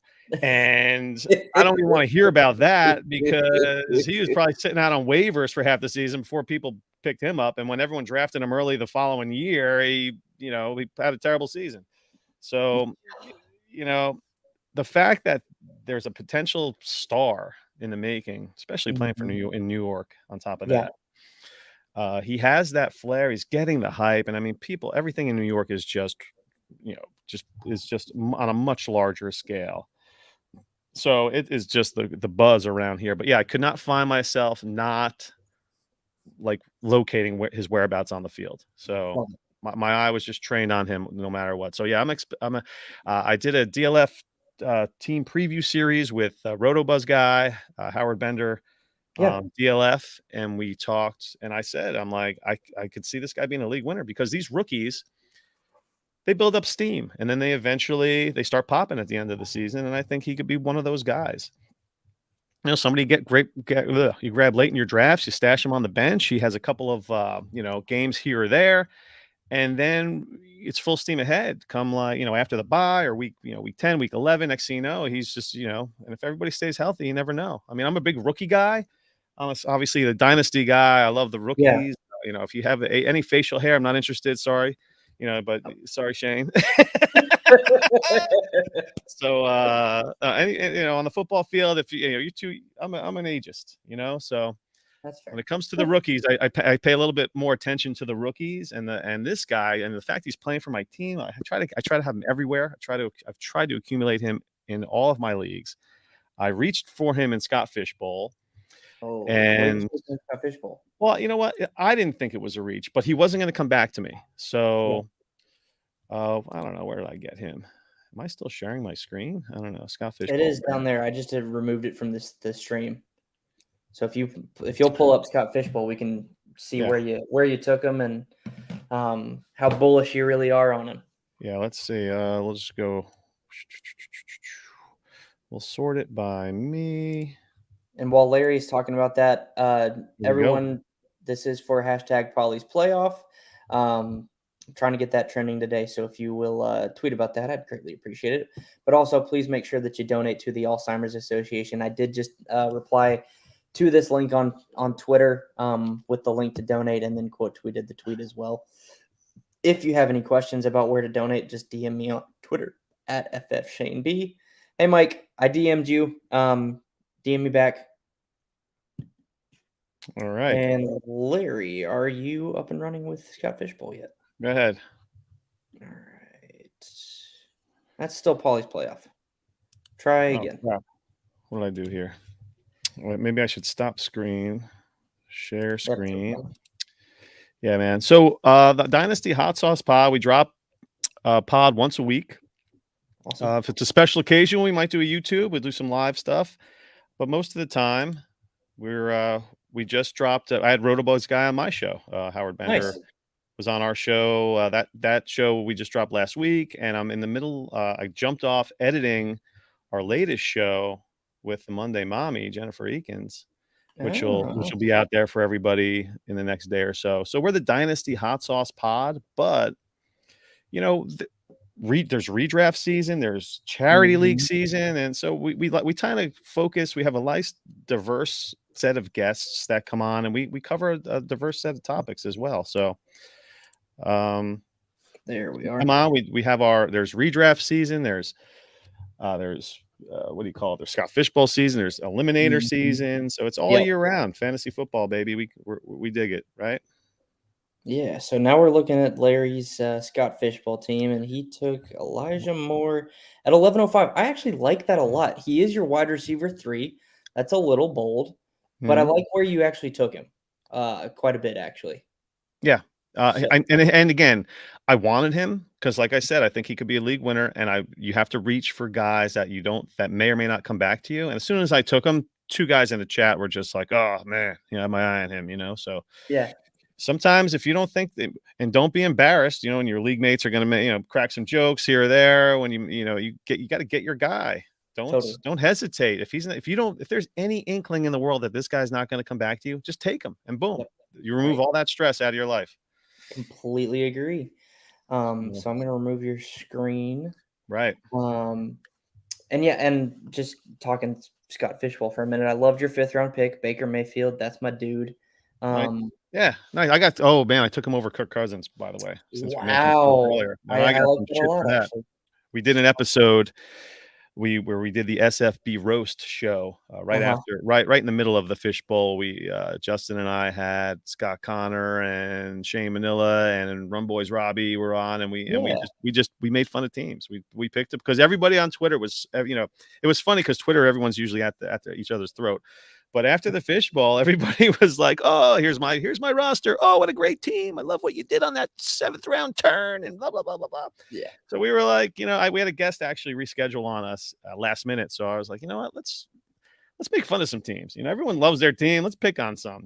So we put it out there on Twitter, and we got some volunteers to allow us to rip their teams a new one, and we had some guys on that know what they're talking about. And we just had at it. So check out that SFB roast show, SFB 11. Yeah, for sure. Good times. But yeah, man, we dig it, man. I'm excited for this. So I'm going to turn down this trade. Although I sometimes, it's a charity league. I want to have wheel and deal and have some fun. I was considering it from that angle. Yeah. But you know what? Maybe I should. I'm going to take a counter. Yeah, man. I'll see if this guy can come back maybe with something a little better. But let's see how that goes, man. All right. Well, we're going to add in our next guest as well. Mr. Scott Cobe. Scott, how you you doing today? Good. How you Alright. doing, guys? We're good. So we've been talking Bills, Jets, Polly's playoff, Elijah Moore, all kinds of things. You've been in the comments, so you know, and I appreciate your support, man. No problem. So we'll just keep rolling along. Let me tell you this. Okay, so we're still talking Jets. Keelan Cole, also a nice grab. But I would also say don't sleep on Michael Carter also. Now, one thing. Totally agree. Yeah. Totally agree. Well, here's the thing. Well, nothing popped out at me at Jets camp. In fact, Okay. it was more of I was more of trying to figure out who was running the ball because they seemed to be spreading it out throughout the whole room. I don't know what they were trying to figure out. I know it is a bunch of just random running backs that they happen to have. I mean, everyone's just talking about Ty Johnson. Give me a break about Ty Johnson. Who cares? I mean, this guy came from Detroit. You know, they cast him off, and he had a nice little run at last season. But come on, we're talking Adam Gase. So I think you just forget about everything. I get it. He's a nice athlete. He looked great too. But I think this is Michael Carter's team after the bye, or maybe after like week 3, week 4. When I is think the Jets bye? He's in the same as I looked that up. They have like a mid bye. Is it 7 or 8 somewhere in there? I believe the Jets It have. wouldn't shock me because I feel like half the league is on bye in week 7. Right. Absolutely. Yeah, so of course, it's 2021 stats. See, okay, so their bye week is week 6. Yeah, week 6. I feel like this guy is in the mold of a Devontae Freeman. And he was drafted around the same time. You know, Freeman was a very early 3rd round pick too, or 4th round. And the guy kicked ass in the Senior Bowl. If you look at, the guy's a human highlight reel when you think about Michael Carter. Yeah. And he can catch the ball in the backfield, and that offensive scheme will just allow him to make plays. I mean, he has Tevin Coleman in his ear, who has been in that offense for a number of seasons. And I think he's in the right position. I think this offense is in a very healthy state, and that's something that no one has ever said about the Jets in years. Well, plus he's already running with the ones in practice too. I read. So yeah, they're mixing it up. Yeah, he's gotten some time with them. Yeah, and Coleman gets injured. I mean, every year he's got an injury somewhere. So, I've gotten him a lot as my RB3, RB4. So, I mean, I'm high on him too. I think he's going to take over by week 8, I'd say. Yeah. I have that same kind of prognosis. I feel like he's the young guy. They vested him. Remember, this is Robert Sala's and Joe Douglas's draft. You know, they did this draft last year, and Sala was really happy to get him. I know they traded up. They traded a couple of 3rd round picks to move up to get Elijah Vera Tucker, which was that's a slam dunk pick. He's been injured during training camp, but he's just their offensive line is in such better shape. I'm not going to say great shape because it's still a work in progress. This whole team is a work in progress. I wouldn't expect anybody to think that the Jets are going to go. You know, they're not getting 10 wins this year. I think they'll get 5 or 6 wins, get another great draft pick to build around. Hopefully they go offense. I don't care about the defense. I'm so tired of the Jets and defense. Just load that offense up, make it a firepower machine, and surround this kid with talent, and just whatever, man. Salah can work his magic with the defense. But yeah, I wanted them to hammer offense in the draft. They did for the first 4 rounds, and then they just dominated defense the rest of the draft. I wanted them to go 8, 9 deep, 9, 10 deep on offense. Yeah. I'm happy with what they did in the first half of the draft. They got some skill position players to put around the young quarterback, which is what you do. That's how you build a winning. Completely agree with you, Larry. Atmosphere, winning, just a whole winning culture. You know, just get that. Yeah. Stop making they're always running around picking up guys off the scrap heap. Get out of here with that. Yeah, no, Larry, I couldn't agree more with you that they had a really good draft. I feel like they got their quarterback of the future, potentially running back of the future. Love Elijah Moore. Love the offensive lineman, Elijah Vera Tucker, right? Yeah. Yep. And so just like everything you just said is perfect. Like to build confidence in that kid from Utah that's transitioning to New York City for the first time. Like, yeah, it was interesting. It was interesting because it was the day after his birthday. Yeah. Wilson's birthday. And there was folks in the crowd that sang him happy birthday, and it seemed Nice. to get to him a little bit because he was like, it was my birthday yesterday. Like he yelled from his helmet from the field, and they were like, we weren't here yesterday. You know, that was a little weird. Like he could have, I don't know, but yeah, I'm excited for the Jets, man. Excited for the season. A lot of young guys, a lot of I mean, I've never targeted any kind of Jets in any kind of draft or anything. And now I find myself like moving up, making trades to get Elijah Moore and Michael Carter. Even Wilson, I got him everywhere. So I just want a piece of that. And I'm really banking on him. I've never had to do that before with the Jets. Normally I just have wanted no part of the Jets, just for jinx purposes, you know? Yeah. Well, they got the coach, which is key. Salah, everybody's high on Salah, and I am too. Yep. And now they got the young talent. In the next draft, the 2 drafts, they can build on it. So maybe in like 2 or 3 years, they could become a playoff team again, and it'll be them and the Bills in the AFC East for a while.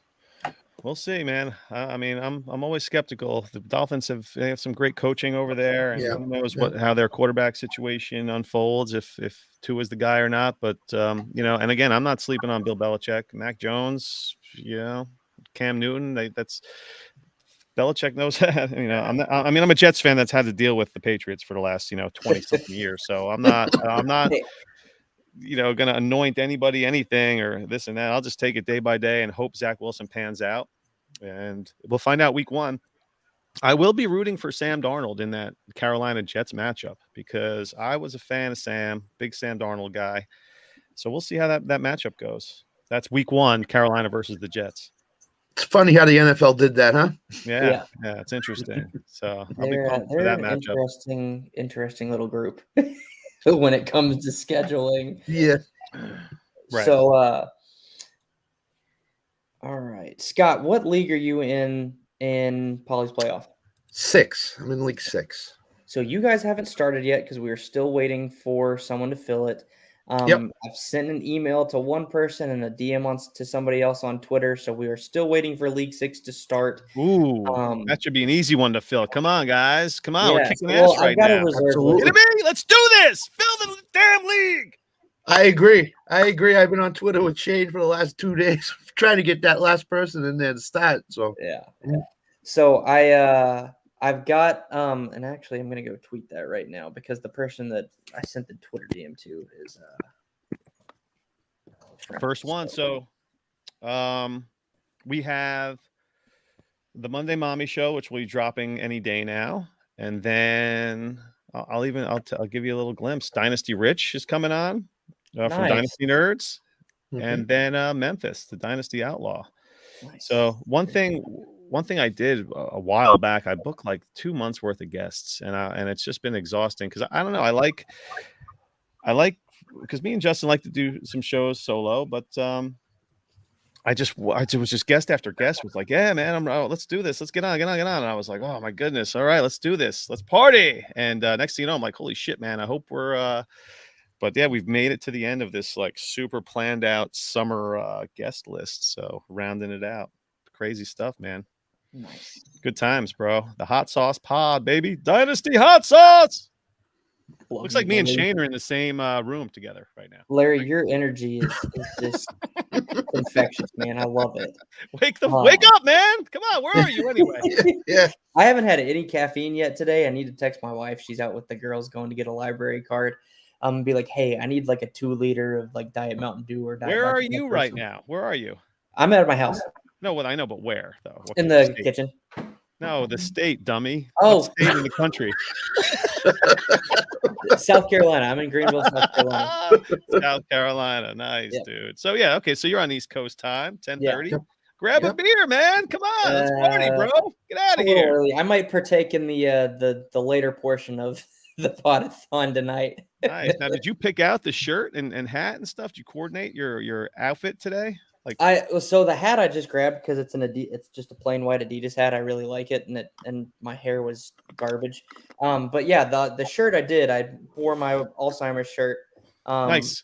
On purpose. So I did do that. And just because you brought it up, Larry, we'll throw this up there again. Yeah, dude.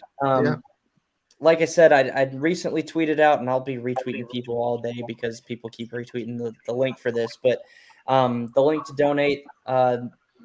So this is for the Alzheimer's Association. My wife's grandmother passed away 2 years ago from Alzheimer's, so that is why we do this. Me and Sam Lane Stompy are going to talk about that later on for sure. But just a little sneak preview of that. But yeah, so that's kind of why we started. So if you will, please donate. The link is out there. It's in the description on YouTube. If you can't find it, just DM me on Twitter. So that is that. So Scott, we're going to transition to your favorite team, and you gave me two with the Patriots and Bucks, right? So Absolutely. I got an opening question for you that I think I know the answer to. Are you a Tom Brady fan? I certainly am. Okay. I certainly am. I kind of figured as much. So is that where your fandom for the Patriots started, and then obviously transitioned? You're not a creamsicle Tampa Bay Bucks fan. Yeah. I'm a closet Tampa Bay Bucks fan. I'm not a total Tampa Bay Bucks fan. It started when the Patriots weren't that good. It started back in the Sullivan Stadium days, the 2-14 days, the 1-15 days, the Dick McPherson coach teams and Rod Rust and stuff like that. So I've been a New England fan my whole life basically. So I live north of Boston. So that's where it started. And then when they drafted Bledsoe and Parcells came in, and then Belichick and stuff like that. And I know you've had a Bills and Jets fan on before me, so we're going through the AFC East. So yeah, apparently we're cranking through the AFC East this morning. I had no idea, but it's kind of fun. I'm love glad the planning. It worked out that way. Great planning, dude. Great way you structured this all out perfectly. Yeah. So, Scott, who do you and Larry? We'll go to throw this to you too. Who's starting for the Patriots first? It's Cam Newton. Got to be Cam Newton. I mean, I believe Belichick when he says it's Cam Newton. He's going to give him every opportunity to get off to a good start. Haven't heard glowing reports about Mac Jones. He's struggling, but the Patriots offense is very complicated.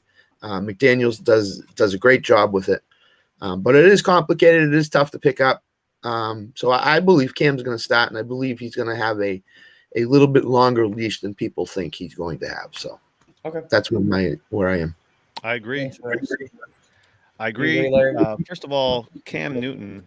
I mean, he's not too far removed from that MVP season. He's a leader. Not only that, but he's a leader among men. I mean, Cam is a presence, Also, Bill Belichick loves Cam. Like, he's a big Cam Newton fan. Yep.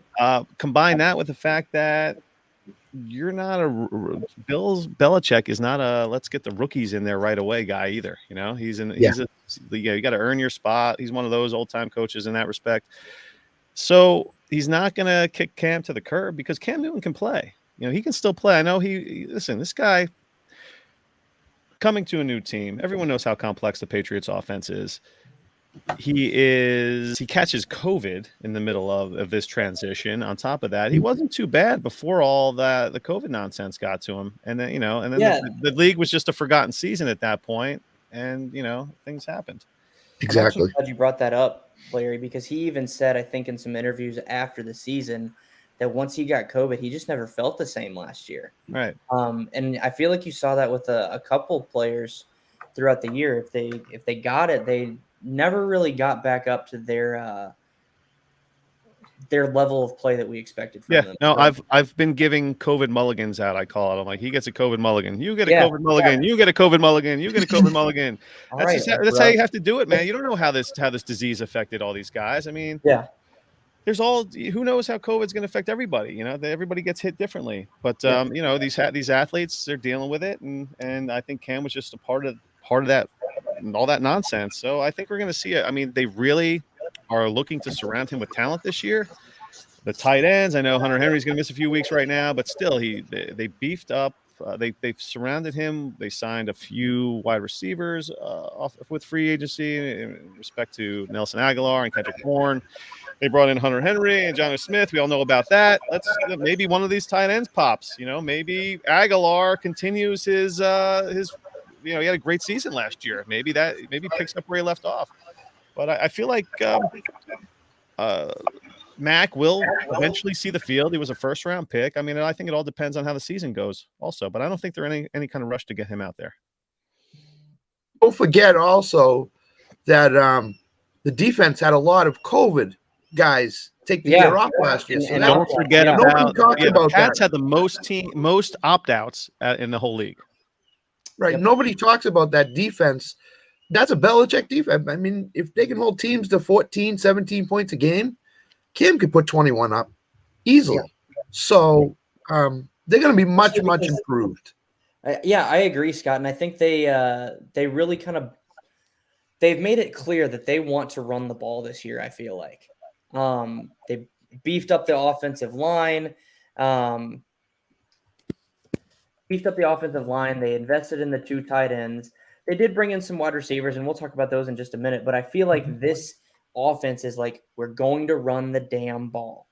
And then, like you said, they had the most opt-outs in the league, and a lot of those were on the defensive side of the ball. So I completely agree with you there, Scott. I think this team could surprise some people with how they win games and how many games they end up winning, because it's going to be ugly football, I think, but it's going to be Bill Belichick, well coached and whatnot.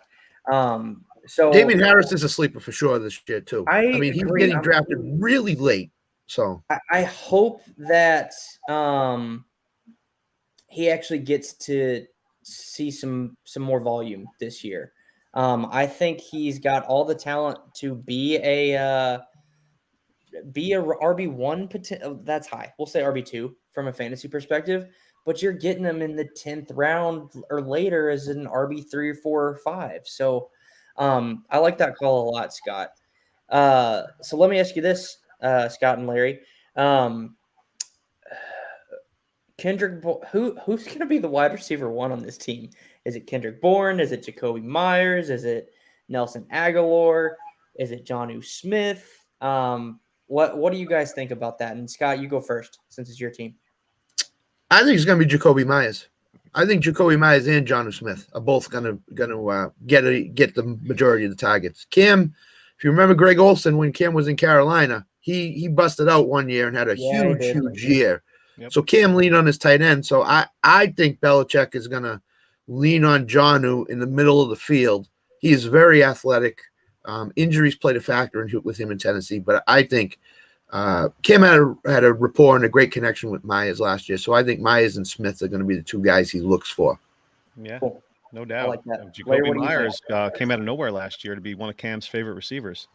And I think they'll just, I mean, words out of camp are saying he's picking up where he left off. So I think it's going to be Jacoby Myers, Nelly Aguilar. Who knows? I mean, last year could have been an anomaly. We'll wait and see. There's really nothing you could say about that. I mean, he already has the reputation of the Philadelphia Eagles, Nelson Aguilar. He had kind of a quiet, productive season for the Raiders last year. Yeah. So we'll see how it goes. I think that like I said, they built the team around Cam. It feels like they like you said, they put in that Olsen presence there and Jonnu Smith. They even got they gave Hunter Henry a ton of money. So I don't know. I like, Damian Harris, I think is the guy. I love it. I think look for Aguilar to be the field stretcher in that offense. There you go. He's going to be the deep shot guy. So I think. Do you guys like Kendrick Bourne? I liked him in San Francisco when he actually got to play, but he didn't get that. I don't know. He just didn't get used a ton. So what do you guys think about Kendrick Bourne? I love him in best ball because he can go off any game. I just think he's going to get buried in terms of, he's going to get his targets. He's going to pop up 1 or 2 games during the year. But I think I agree with you guys. It's all about running the ball, playing defense, and Myers and Jonnu. I mean, that's where I see it going. Plus James White out of the backfield a little bit too. So I can't think forget about him either. His role will stay the same as it was in San Fran. Yep. He'll just be the guy that randomly catches, red zone touchdown here or there, and you'll be like, "Who was that?" Oh, it's Bourne. There he goes. Vulturing a touchdown from the guy I have starting, right? Of course, absolutely. Wouldn't have it any other way. Yep. All right, Larry, I know that you are getting ready to go. So first off, thank you so much for coming on and joining me in the tournament. Thank you, man. I think technically you were a late ad, but I appreciate you. Before you go, anything you want to plug, go ahead and make sure you guys follow Absolutely. him at FF Larry Monkey on Twitter. Yeah, follow me on Twitter, baby. We'll get it going. FF Larry Monkey on Twitter, the Dynasty Hot Sauce Podcast. We, like I said, we'll drop an episode a week. Maybe we'll slip in a second one here or there. But yeah, man, we got it going on with that at Dynasty Hot Sauce. Follow that. And just subscribe to the YouTube channel. We have a Facebook page, just Dynasty Hot Sauce, baby. And FF Larry Monkey. Don't forget it. And you'll see me around, man. I'm all over Twitter. And yeah, I'm so happy I was able to be a part of Polly's playoff. This is fantastic. I love it. I love the energy that you're putting into this event, and I feel like it's just going to get bigger and bigger. And I'm glad that I can be a part of this, and maybe we'll, hopefully it blows up and we can just continue the love, man. So I appreciate everything you're doing, Shane. I know it takes a lot of effort, and you don't have to do this, dude. You don't have to. You're just doing it, man. So cool. So cheers to you. So thanks again, man. Thanks for having me on. Really appreciate it. Larry, I really appreciate those kind words. It does take a lot of energy, and my wife is she's like, man, you got to figure out how to make this better next year, more efficient. I'm like, you'll get some helpers for sure, man. I mean, there's so many great. The Dynasty, the fantasy community is just so just loving, and I mean, if you put the word out, I need some help there. I mean, all of us will help in any way we can, man. Oh yeah, No doubt. The hardest part in all that is just asking, really. Yeah. So, well, thank you, Larry. And if you guys miss Larry Monkey on Twitter, then you're just not paying attention, because you see the energy this man brings. Thanks for joining us, Larry. All right, man. Peace. Nice to meet you, Larry. All right, Scott, we've talked about the Patriots a little bit. Hey, that's my coworker. Thanks, Patrick. We've talked about the Patriots, so let's transition to Tom Brady's current team, if you will, and that is the Buccaneers. So I've actually got some questions on our show sheet for them, and let's get over there real quick. If I can remember where I put them. I thought I did. Okay, well, lucky for you, I actually did a podcast on the NFC South last night, so I'll throw you a question from there. Okay. Mike Evans, Chris Godwin, Antonio Brown. Evans is going as wide receiver 13. Godwin's going as wide receiver 17. Antonio Brown's going as wide receiver 41. A, are you drafting any of these guys at their ADP, or are you waiting for value on them? And B, if you have to pick one, who are you taking and why? So I started the fantasy draft season by taking a lot of Godwin. I just think that the injuries last year caught him. If Brady went to him in a lot of big spots in a lot of big games down the stretch last year. But as the season's gone on, I've been getting more Antonio Brown because of where he's being drafted, which is 8th round, 9th round. He'll probably start pushing up into the 6th, 7th round, late 7th round probably. I love Godwin this year. I think Evans is going to get his 1,000 yards, obviously. But is he going to be consistent from game to game? That's where teams try to take Evans. That's the wide receiver they take out.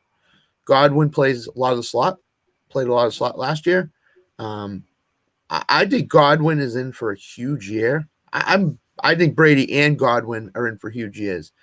And the two guys that Brady trusts the most on that team, Antonio Brown, Rob Gronkowski. Yep. So I think that Evans is obviously going to get his 60 to 80 catches, 1,000 yards. He's the end zone guy for Brady. Brady throws it up to him to jump ball. So he's going to get like 7 or 8 touchdowns. I think Godwin is going to be a 12 to 1,300 yard guy with over 80 catches. And I think Antonio Brown is going to filter in terms of 50 to 70 catches, 800-900 yards, and 4 or 5 touchdowns. So yeah, but Antonio Brown's draft value is astronomical right now. Yeah, it's astronomical. It's great. It's great to take him as a 3rd, 4th wide receiver in any league that he plays. I completely agree, and that's the popular thing to do on Twitter. Is take Antonio Brown then. But what I've seen, or what I talked about last night on the podcast is kind of what you said. Like, I think Godwin, in 2019, he was wide receiver 2 overall. he played only 11 or 12 games last year because of injury. I think because of that, he's going to get closer. I'm not saying he's going to hit wide receiver 2 again, but he's going to get closer to that wide receiver 2 ceiling than I think people think. So getting him in 4th, 5th round is pretty good. I think. So I agree with you. I'd go Godwin or Brown. So let me ask you this question then. If you punt tight end, are you comfortable taking Gronk as your tight end 1? The tight end I've been getting a lot is Jonnu. Noah Fant has dropped based on the quarterback play, so I've been getting a lot of him. Logan Thomas is in that 9th, 10th round. Gronk is a tight end 2 for me because there's just so many tight ends in that room. Cameron Brate, OJ Howard is back now. But in big spots, late in the season when Tampa needs a win, late in the season when Brady needs to lean on somebody, he's going to lean on Gronk because he knows him. He's going to lean on Gronk a lot. So having him on your roster, the tight end premium league, he could be huge. He could be huge. Like a high stakes FFPC, a 1.5 per catch. He's gonna produce when you least expect it. So yeah, I agree. What was weird to me last year is we saw him almost kind of be the blocking tight end. And then Cameron Brate kind of had some sneaky value. So if you're throwing a dart at a tight end, I like Cameron Brate. I also like OJ Howard coming back off the injury. But yeah, I think I agree with you. Gronk's going to be tight end 2. If you punt the position, he'll probably and stream it in a league, then he's probably going to have some value. But I don't know. I like the other guys that you mentioned too, like Henry and Fant and Jonnu. So let's actually throw it back to the Patriots for a second. Like, are you drafting Jonnu over Henry every time? yes, definitely. Okay. I think he's athletic. Belichick loves him based on he got him almost right away on the first day. Yep. So I think they're going to use him how they used him in Tennessee. Maybe some end arounds, some runs. Yeah, saw him in the backfield in a camp video this week, and people were losing their minds. Yeah, so, he's an athletic freak. He really is. And in the right situation where McDaniels is a good play caller, they're going to use him. They use him a lot. Yeah. So. Totally. So, okay, here's a fun question for you. I don't know their ADPs. I don't have it pulled up, but running backs for the Buccaneers. Are you drafting any of them? If yes, who and why? And so I'll name the 4 that I know off the top of my head. It's Rojo, Leonard Fournette, Gio Bernard, and just because I still have a soft spot for him in my heart, even though I've been screwed, I'll throw in Keyshawn Vaughn. You taking any of those guys, and why? I haven't drafted any of them because I just don't know how. One day you hear Arians wants Rojo to be the starter. The next day you hear in Fournette. I mean, Gio Bernard late as a dot throw, possibly because of Brady's past in terms of throwing it to the running back out of the backfield. And I think Brady played a part in getting Gio to Tampa anyway. Yeah. A little bit of a part. So I don't draft either one of them. I go with Damian Harris if in that area. If I was going anywhere, going back to the Patriots, I'd go Michael Carter. I know Rojo. I know people are still high on Rojo, but you just don't know. I mean, he fumbles the ball, he misses a block, he's going to get benched. He's going to get benched. Exactly. So, I haven't drafted any of them, and I think I would pass on it, pass on the headache. Yeah. No, I agree. Sorry, Herms. Do not besmirch the name of Rojo. I know, but just because there's some question marks around usage, I don't think I'll draft him in fantasy. It's not to say I don't think he's not talented. It's just like you said, too much of a headache. And there's other guys at that value that I'd rather have. So let's throw it over to this show sheet. I'm still waiting to get your league filled. I'm Scott. Sorry. Okay. But, no, don't worry about it. Let's actually check the. Heck, I might be sending out a third invite and see and just be like, who can get to it First of three to the party lead. gets it. Exactly. So, Scott, you've been really supportive of me over Twitter DMs, Yep. talking about this cause and everything that me and my wife are doing. Absolutely. Has Alzheimer's affected you or your family at all? Well, when I was growing up, my father's mother had Alzheimer's. Okay. So it started at a young age, and now my uncle has the early stages of it. So, I just think it's a great thing that you're doing for the fantasy community. I just think it gets people to meet other people, and I'm a very appreciative of anybody that does anything like this in terms of Scott Fishbowl. I was in the Warrior League, drafted in the Warrior Bowl. Nice. So, I'm appreciative of this, and Alzheimer's hits home with me, really. It hits home with a lot of people. It hits home with a lot of people. So, and Scott, that's one of the reasons that I started it outside of my wife's grandmother passing away is one of the questions on the registration form is, has it affected you or your Mhm. family? And the amount of people that answer yes is just overwhelming, but it's not talked about. People just don't talk about it. And so that's my whole point, is just to bring awareness, let people know, like, yes, like, A, I'm advocating for you. I'm advocating for your family. But B, like, we need to talk about this more. Right. And it's not, I don't even think it's like a stigma like it is with mental health. It's just people don't talk about it necessarily. Exactly.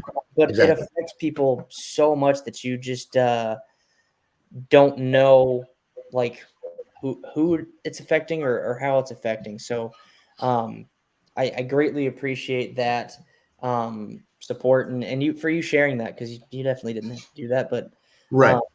it's it affects people that you don't imagine that it affects. So Like I said, it affects everybody. I mean, you hear a story every day, whether it be in the news, on Twitter, whatever it may be. So a lot of cancer affects everybody. Alzheimer's affects everybody. And this is a great way to tie in both Alzheimer's and fantasy football, and the enjoyment and raising money for it, and having the awareness put out there. And like Larry said, in the next year or two, I'm willing to help out as much as I can. It'll get bigger and bigger, and then like the Scott Fish Bowl gets bigger and bigger every year, and then more and more fantasy people get into it, and all of a sudden you have a league of 1,920 owners like he does. So I know that'll be tough to do with you. It's tough, but dude, we actually doubled it this year, and my wife really wanted to push to double it, because last year it started after Scott Fish Bowl. I was in Scott's division. He inspired me. I had a platform. I was like, I'm going to do something with it. So I started it. Yeah. We got to 120 teams, and I was pumped. We raised $5,000. Our goal this year is 10,000, and that's kind of why we're here today, is to try and get closer to that. But we doubled it because I had more time to start it and send out the registration link and whatnot.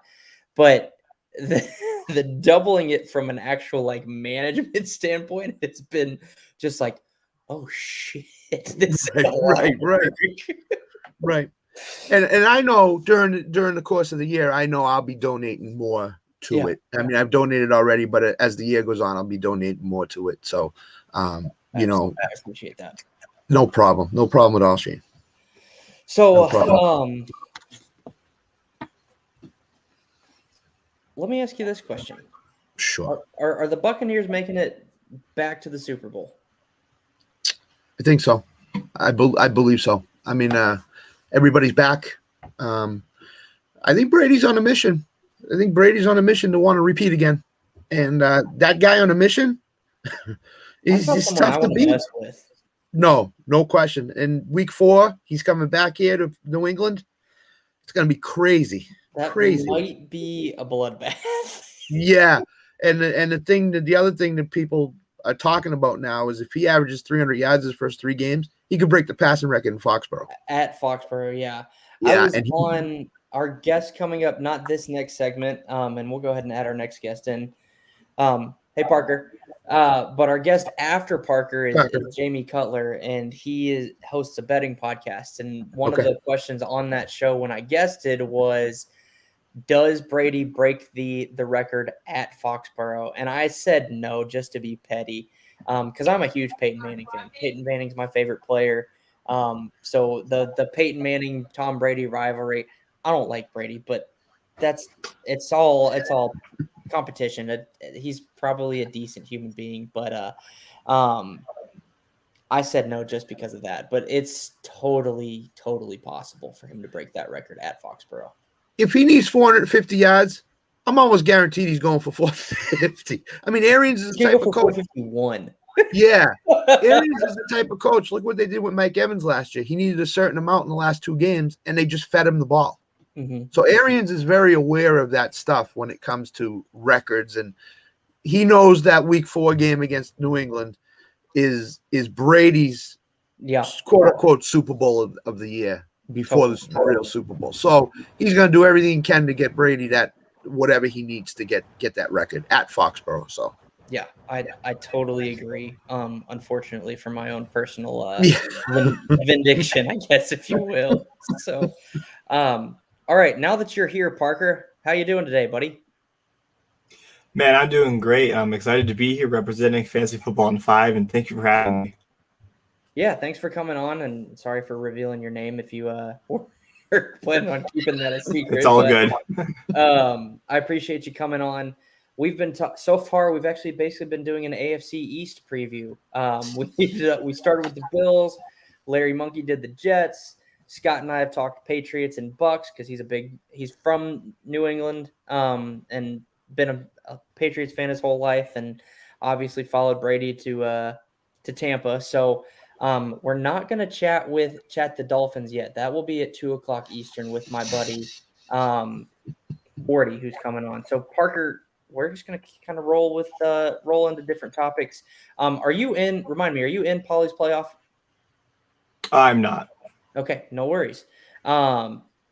We may need you. Do you want to fill in League 6? Yeah, just keep me posted. Just DM me or something. Fill me in. Absolutely. Happy to help. So I don't know if you've been watching, but Paulie's playoff, it started to benefit Alzheimer's. So we've been sharing different things like that. Who's your favorite team? I'm a huge Steelers fan. Steelers, perfect. They're on the show sheet. Actually, but I didn't write any questions down because I got distracted. But Steelers wide receivers is where we're going to go next then. Alrighty.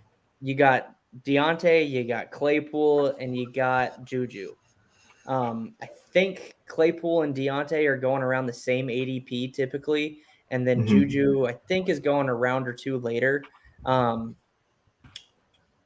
First question is who ends up being the top dog here from a fantasy perspective this year?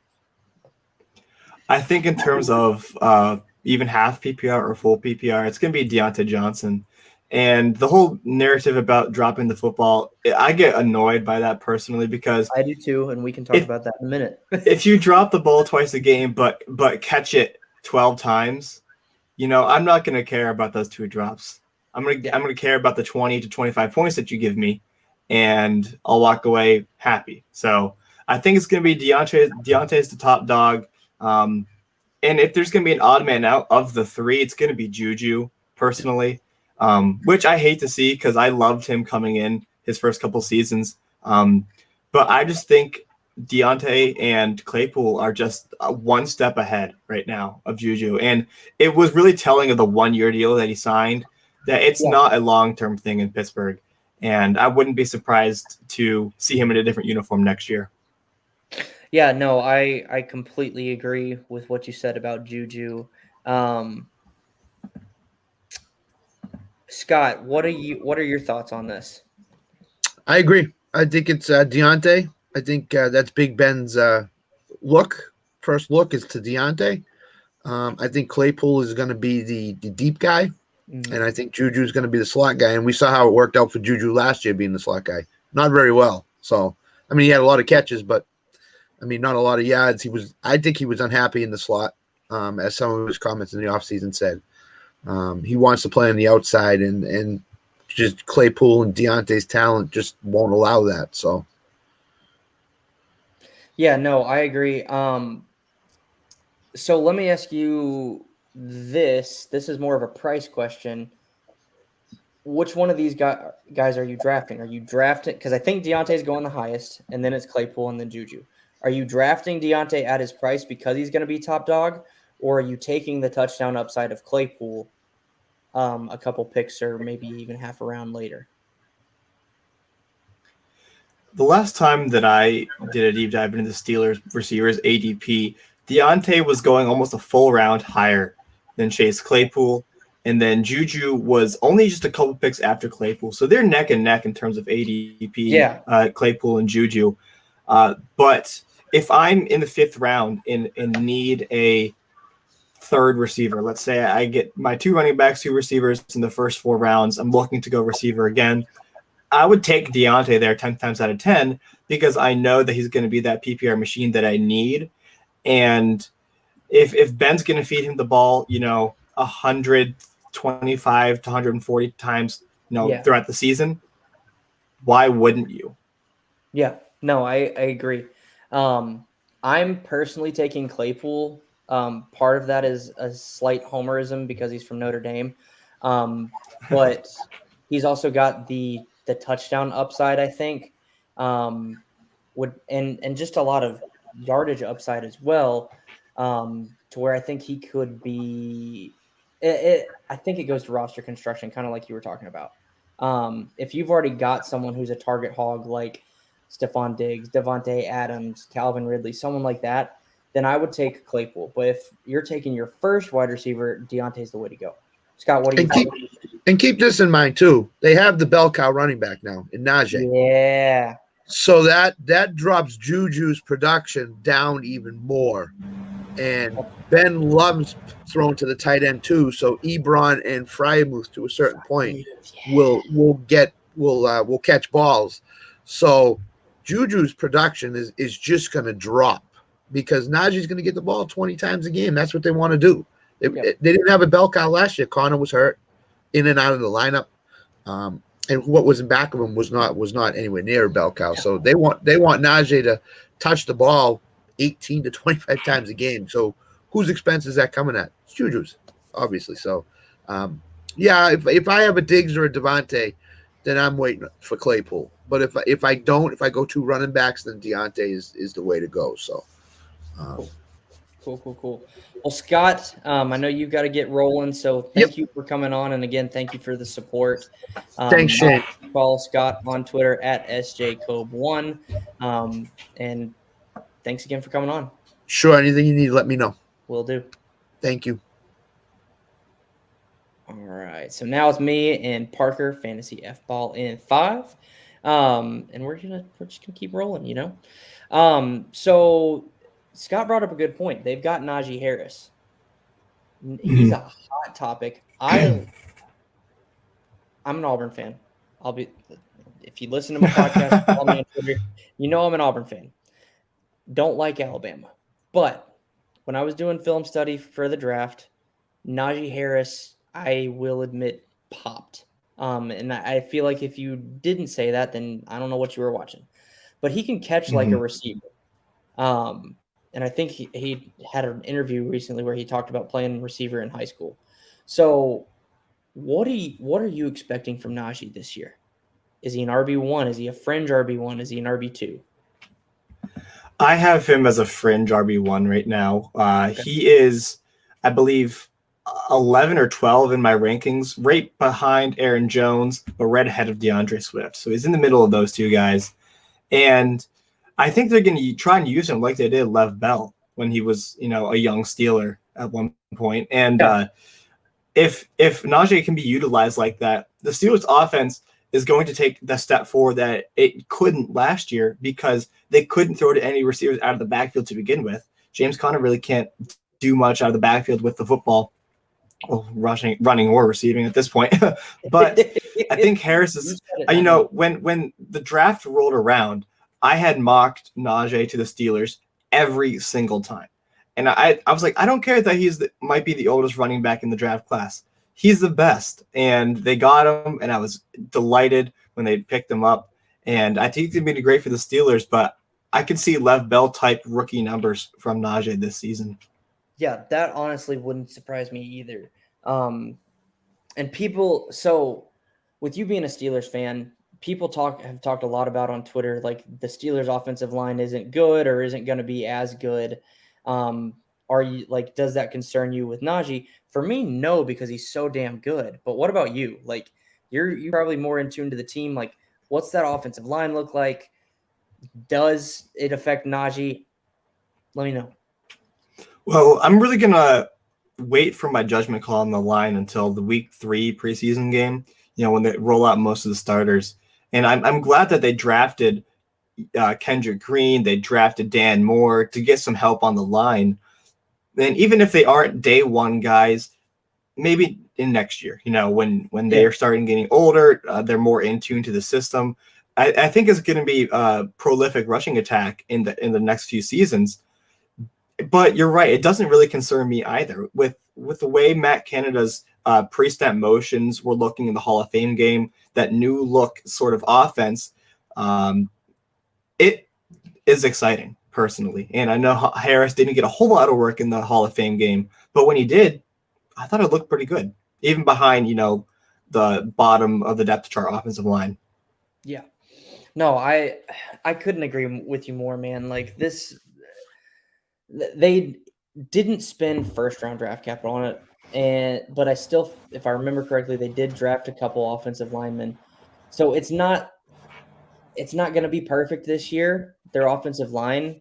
But again, Najee is just so talented that I don't think it's going to matter. Like he's going to rock and roll. So Larry was on before you, and he just said that Dalvin went 102 in his league. So I'm going to go pull that up real quick. I think that's a perfect place for him to go. Well, it's super flex, so I'm a little intrigued. Gotcha. Okay. Yeah, so that changes a lot. And the first 2 picks are McCaffrey and Cook. So we'll throw this question to you. We've kind of been asking this to different guests so far. If it's a super flex league, are you taking a quarterback in the first round? Yes. And if I'm not at the 101, this is so tough because I think Mahomes is the clear first overall pick in any super flex. You just have so much of an advantage with him. But if I'm in the middle, I want Justin Herbert or Kyler Murray. Mm-hmm. I would take them over Josh Allen. I would take them over Lamar Jackson. And we just did our redraft rankings this year, and our QB1 was Mahomes, but our QB2 was Kyler.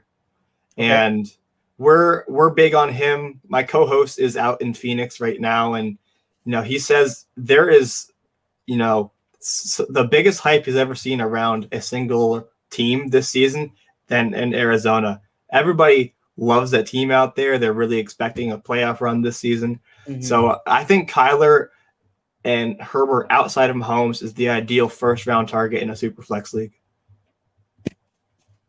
Yeah, no. So you're taking him. Wow, you're taking Kyler and Herbert over Allen, Lamar, Dak. Yep. Wow. Okay. Hold on just a second. I'm responding to Larry in the comments. And it's nothing against Josh Allen either. Mm-hmm. The way we do our consensus rankings is pretty unique. We will do, let's say for the quarterbacks, we usually rank, I think 20 for our normal redraft. And each quarterback is assigned a certain amount of points based on where they are in the standings. So if I have Mahomes ranked number 1, he'll get 20 points because there's 20 quarterbacks. He's the top dog. But if my co-host has him ranked, 3, he'll get 18 points. We'll add up the points together, and the quarterbacks with, it just basically goes, whoever gets the top points will be our top consensus. And it ended up being Mahomes, Kyler, and then Herbert as our top 3. Interesting. I like that a lot. And that's for redraft, right? Yeah. Interesting. What?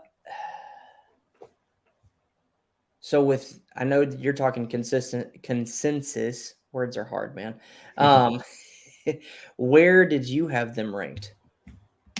Mahomes 1, Allen 2, Murray 3, Herbert 4. Okay, very interesting. I gotta ask. I love Justin Herbert, but Mhm. why are you guys as a company and you specifically so high on him for this year? I think he showed a lot of promise last year, and I know it's like a cliche thing to say about a rookie quarterback, but the records he broke, they get broken by rookie quarterbacks semi-often, I should say. Yeah. But to me, with the team he has around him, he's in the best. He was in the best position as a rookie quarterback last year to succeed, and he didn't fail either. Yeah. He didn't look like a rookie in most of his games. Yep. And I'm huge on the entire Chargers offense. I'm stacking them in best ball, drafting them pretty much wherever I can because I think they're affordable too. Yeah, totally. I guess my follow-up question to that is, does the wide receiver 2 void, if you will, concern you?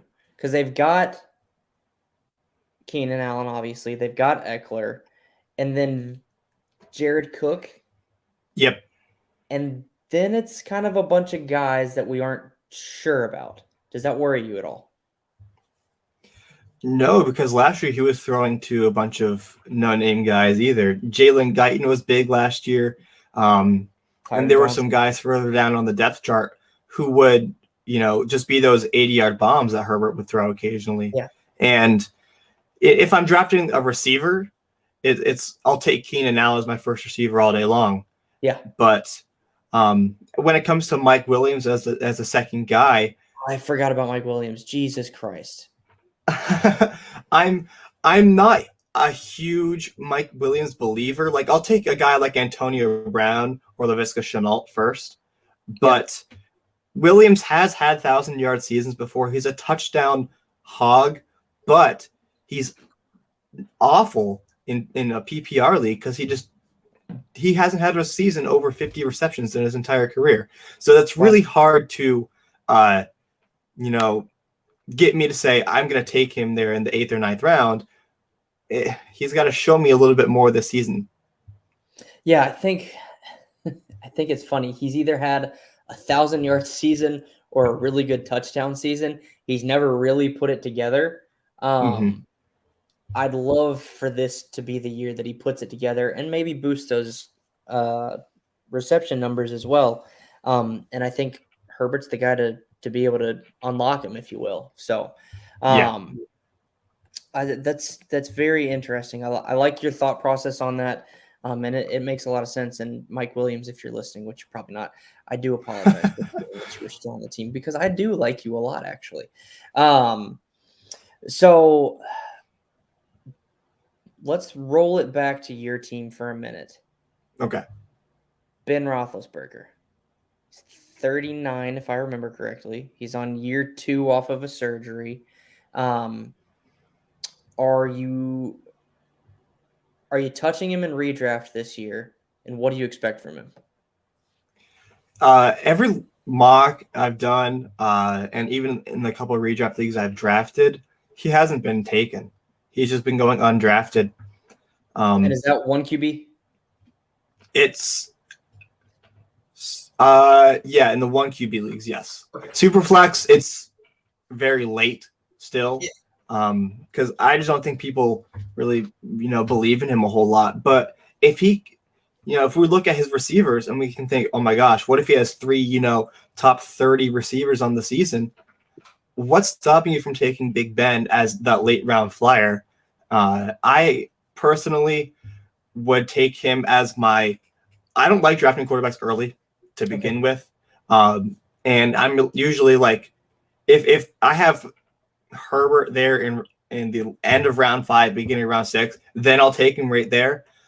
Couple of guys, like if I like Tom Brady in the 8th or 9th, maybe. But other than that, I'm still waiting. And then when it comes to my backup, it's the last round for me for quarterback, if I even take one, because if I feel comfortable rolling out Kyler, Herbert, Dak, you name it, why would I need a backup on my roster? Yeah. But I like Big Ben personally. I don't think this is a homer take either. But you look at his 3 receivers; these are guys who are putting up really good numbers year in and year out. And even in Juju's low games, he gets the ball to the other people. And I think Najee is really going to help him out this season because he'll have a run game to rely on, and he won't have to throw the ball 50 times a game. Yep, totally agree with that. And gives him a more capable receiver out of the backfield as well. So I agree. I don't know if I'm touching him if I don't have to, but he's got some sneaky potential value for this year. From a dynasty perspective, if you've got him, you basically got to hold on to him, right? Yeah. We're actually in the middle of our first ever Fantasy Football in 5 dynasty draft right now. Nice. And he was taken, I think, the 14th or 15th round, just as that extra quarterback you need on your roster. But the only area I might enjoy Ben this season is some DFS stuff. If I find him having a nice matchup, then I'll throw him in. But outside of that, I'm really going to avoid him this season. Yeah, I completely agree. Let me ask you this. I'm going to make you think on this one. Is the QB of the future on the current roster for the Steelers? I'm glad you asked this because I tweeted this during the Hall of Fame game, and I said the future of the Steelers at quarterback is not on the roster right now.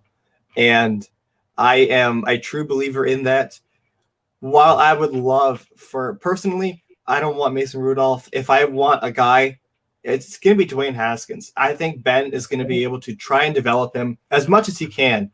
And if it doesn't work out, so be it. I'm really glad that they brought him in, actually, because I just think it was a tough situation there for him in Washington. But I think the quarterback is a junior or senior this year in college. I've seen a lot of, I think, Phil Jerkovich connections because he's a Pittsburgh area guy, has a frame similar to Big Ben. He's I think it's junior or senior right now at Boston College. So he's a guy that you might want to look out for. No, I like and so if you're a Devy player, Phil Jerkovich. If you're a Dynasty player, Phil Jerkovich.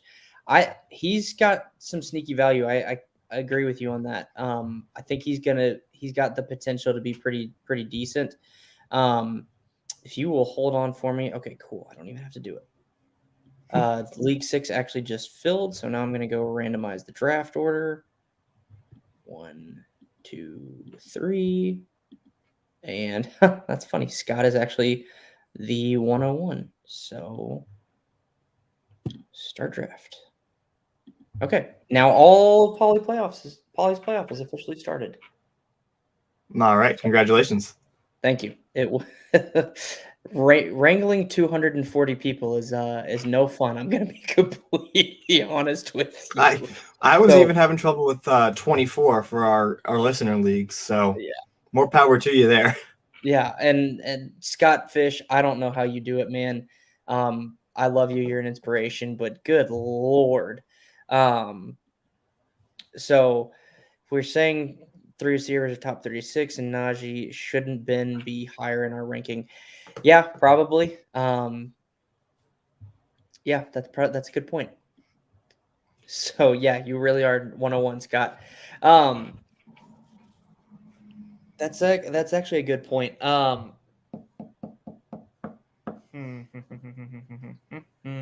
think the whole Big Ben issue that I'm seeing right now is that as I was doing my redraft rankings, I see so many quarterbacks putting up good numbers this season. And I think that's the thing I've been seeing a lot in fantasy over the past couple of years is that these quarterbacks are putting up a ton of points. And even where the leagues have, different statistical categories, such as like, a completion is a certain amount of points or something like that. It's still the quarterbacks are putting up tons of points each week. And with Carson Wentz out this year, I might bump Ben up a little bit more, but I'm not going. He still isn't in our top 20 consensus, and I don't think he'll get there even the day before the season starts. So I don't think Ben will crack the top 20 in my book, but he could have top 20 weeks, absolutely. Yeah, no, that's a great way to look at it.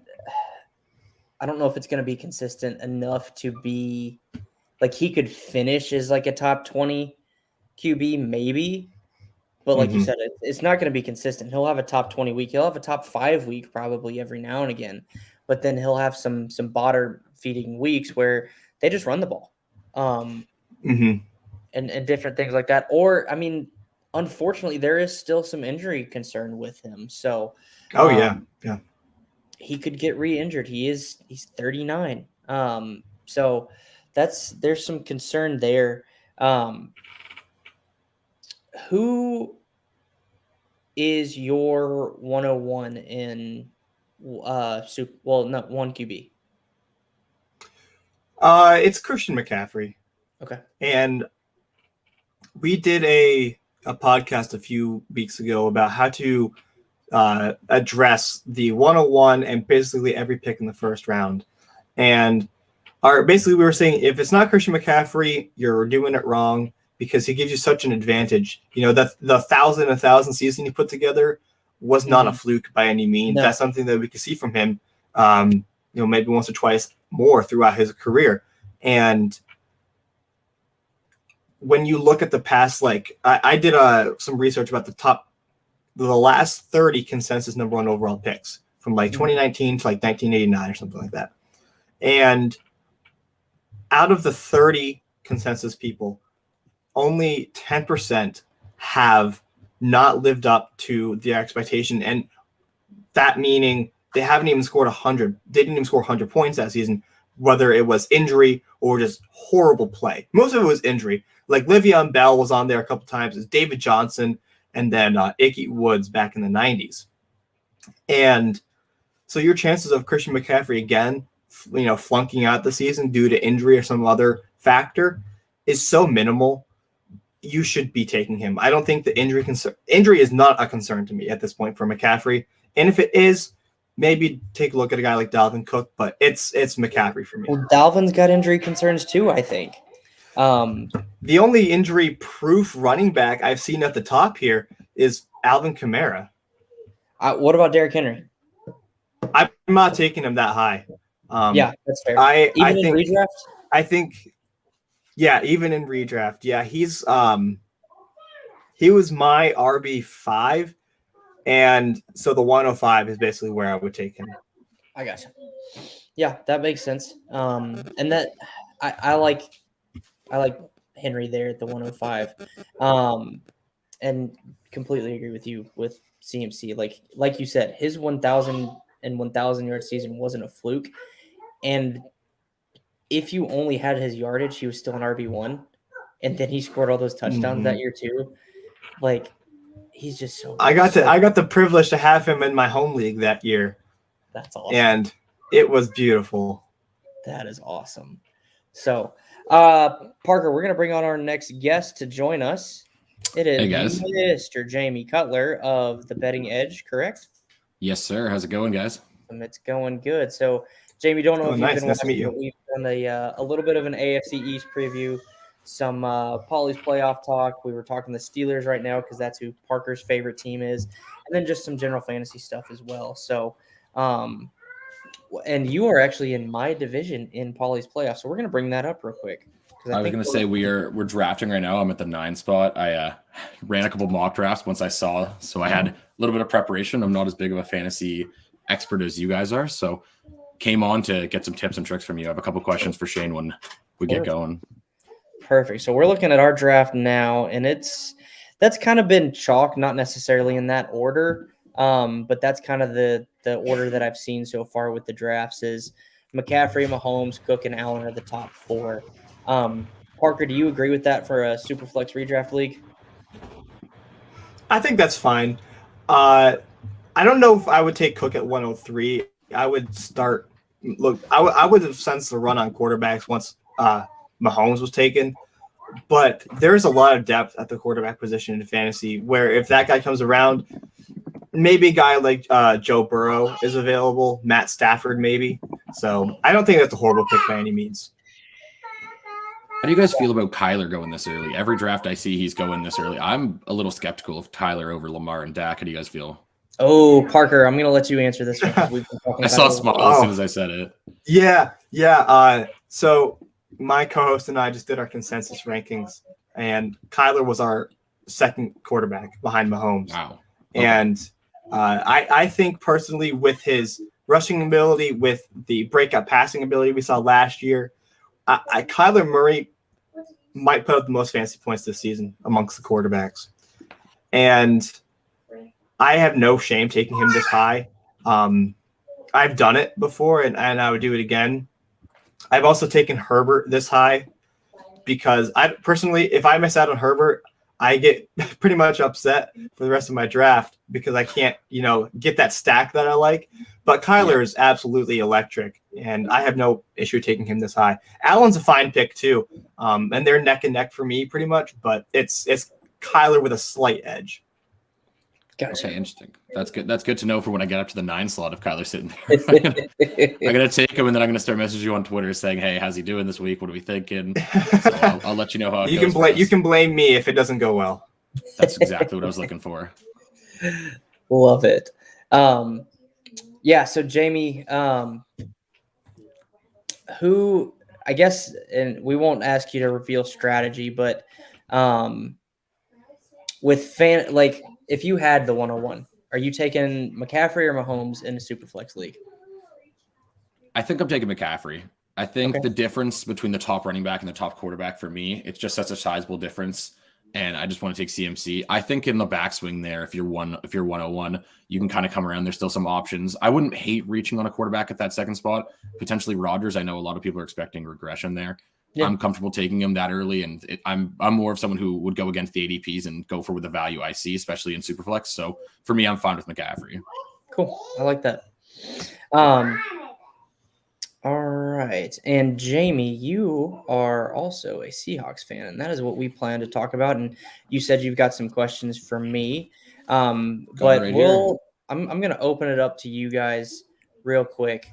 Tyler Lockett or DK Metcalf? Who are you taking and why? I'm gonna say Lockett. I love both guys. I think when you look at how Lockett played in the first half of the season, when Russ was at his top of his game, Lockett was wide receiver 2 in the first 8 games of the year when Russ was peaking. And, he comes in with a knee injury. Everyone knows the Russ issues that we had. I think Shane Waldron is going to use Lockett in a sense of how Doug Baldwin used to be used by Russ.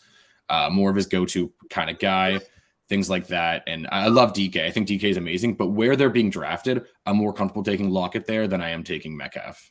Parker, how do you feel? I'm actually leaning DK Metcalf here.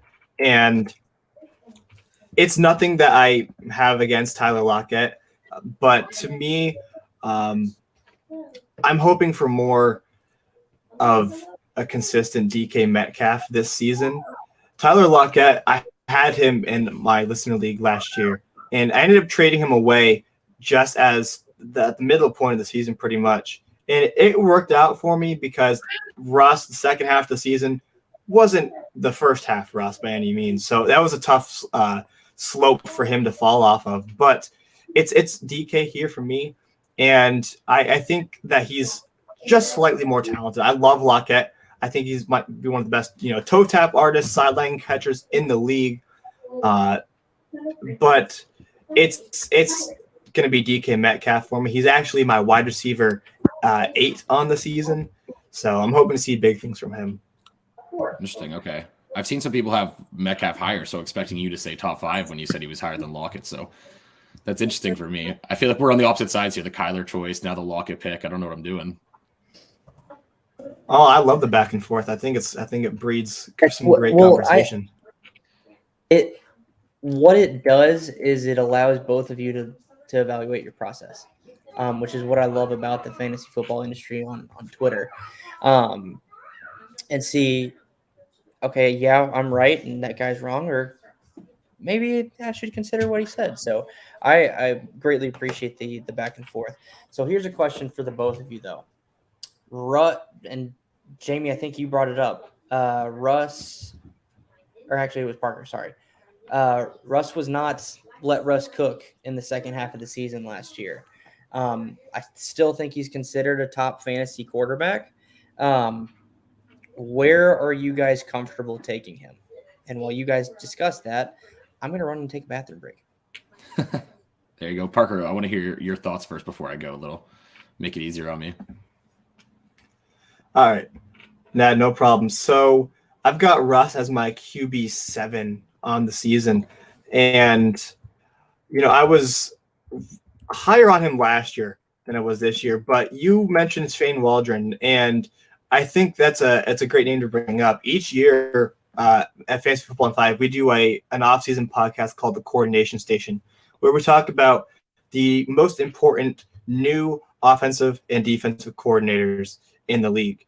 And, that allows us to sort of look in at these team schemes, and how they're going to utilize certain players. And when it comes to Russ, I think I would be comfortable drafting him in the 6th round when it comes around. His last time I looked at his ADP at Fantasy Pros, it was like the 602. It was QB7. And I think that's a fine value. I think it's a fair value for where he belongs in fantasy. And I certainly wouldn't take him any higher than that. But if he falls, it's a steal at that point. Yeah, I think you're totally right with that. I have a hard time taking quarterbacks early. I just think Me that too. at the end of the year, when you look at the point differential, it's not much at all for the quarterbacks. So for me to take those top guys when it comes to Russ, even Dak, Lamar, I find that in these drafts, people often overdraft these guys, which leaves value for you to come in and take another receiver and a running back. If I was going to take Russ, and if I take DK in the 2nd or 3rd, I am trying to get Russ for the stack because I think it's just a phenomenal stack to have. I would be comfortable in that same range you talked about. I think I have him a little bit higher when I looked at everything. I think I might have him as QB 5 or 6, but that might be a little homerism in me. So I'm not sure how exactly that might be the best thing for me. All right, gentlemen, I'm back. And the last question for you from a Seahawks perspective is Gerald Everett. Where does he finish in the tight end landscape this year? Because he's been someone that has been mentioned as a good value.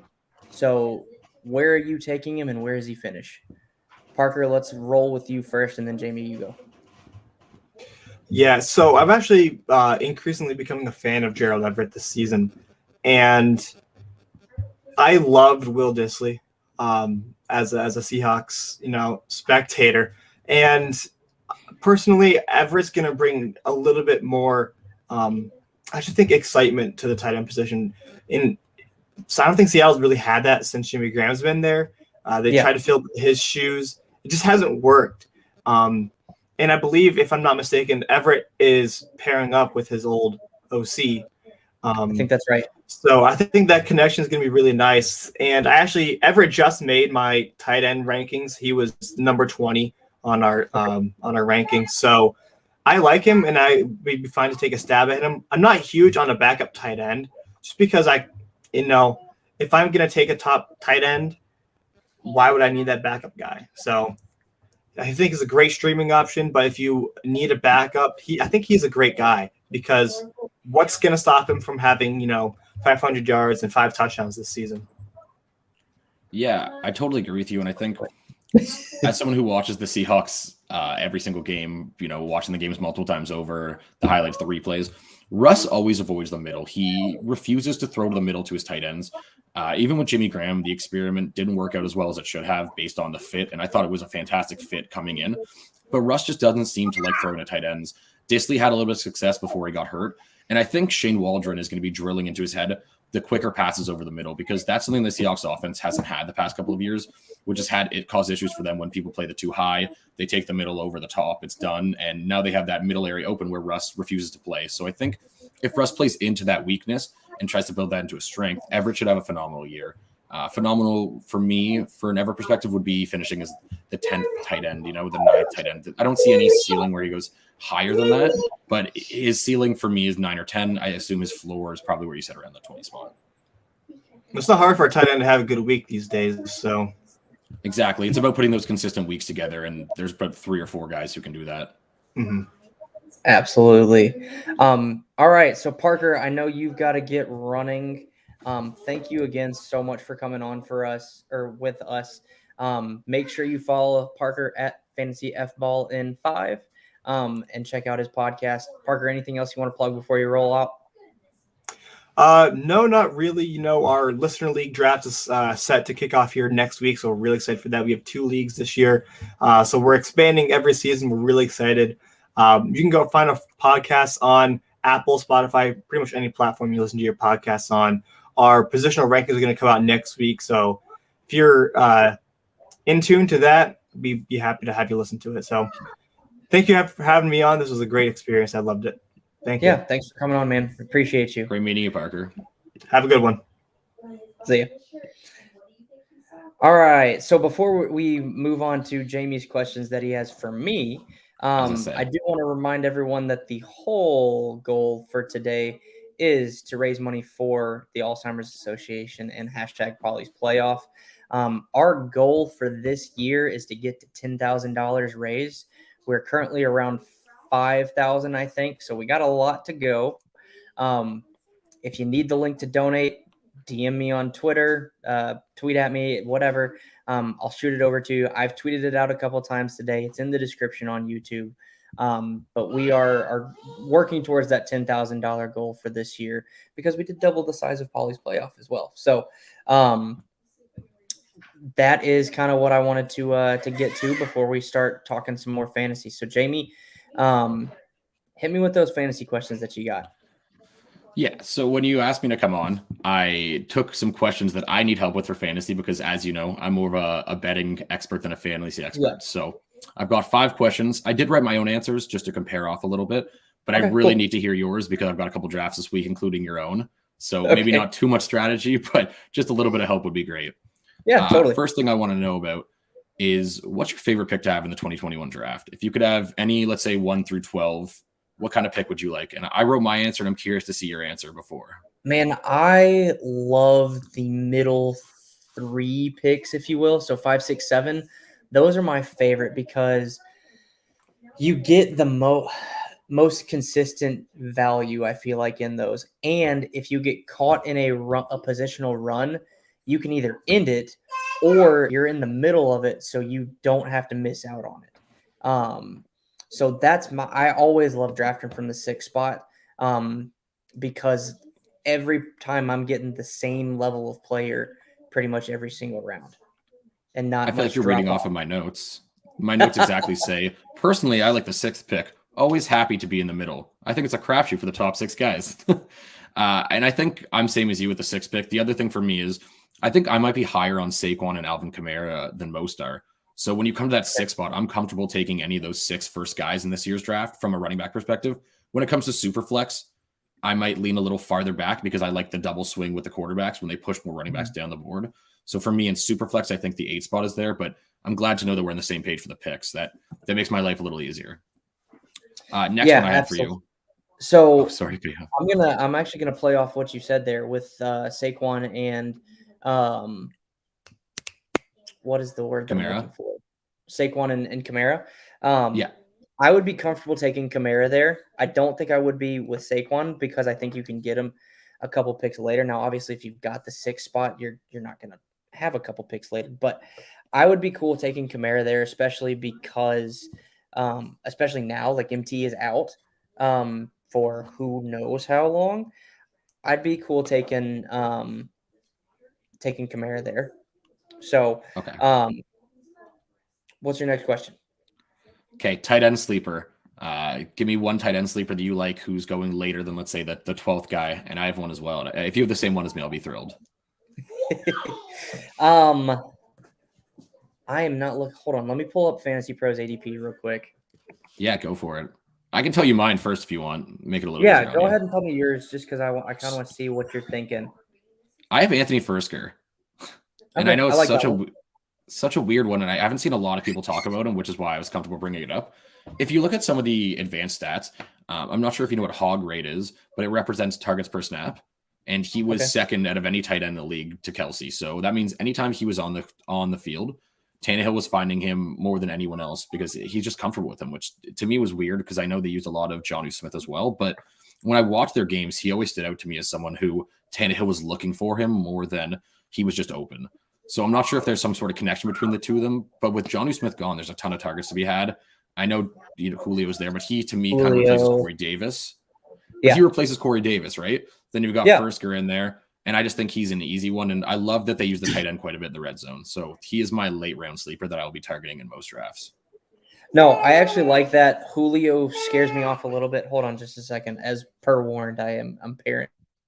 Oh, all day, no problem. If you're on a podathon for this many hours, I expect some small children to be on the broadcast. Okay, so everyone say hello to Charlotte. She's already made her debut once today, but she's back. I would do like love Charlotte's the picks first after this one. Huh? I want Charlotte's picks after your picks. Okay, yeah.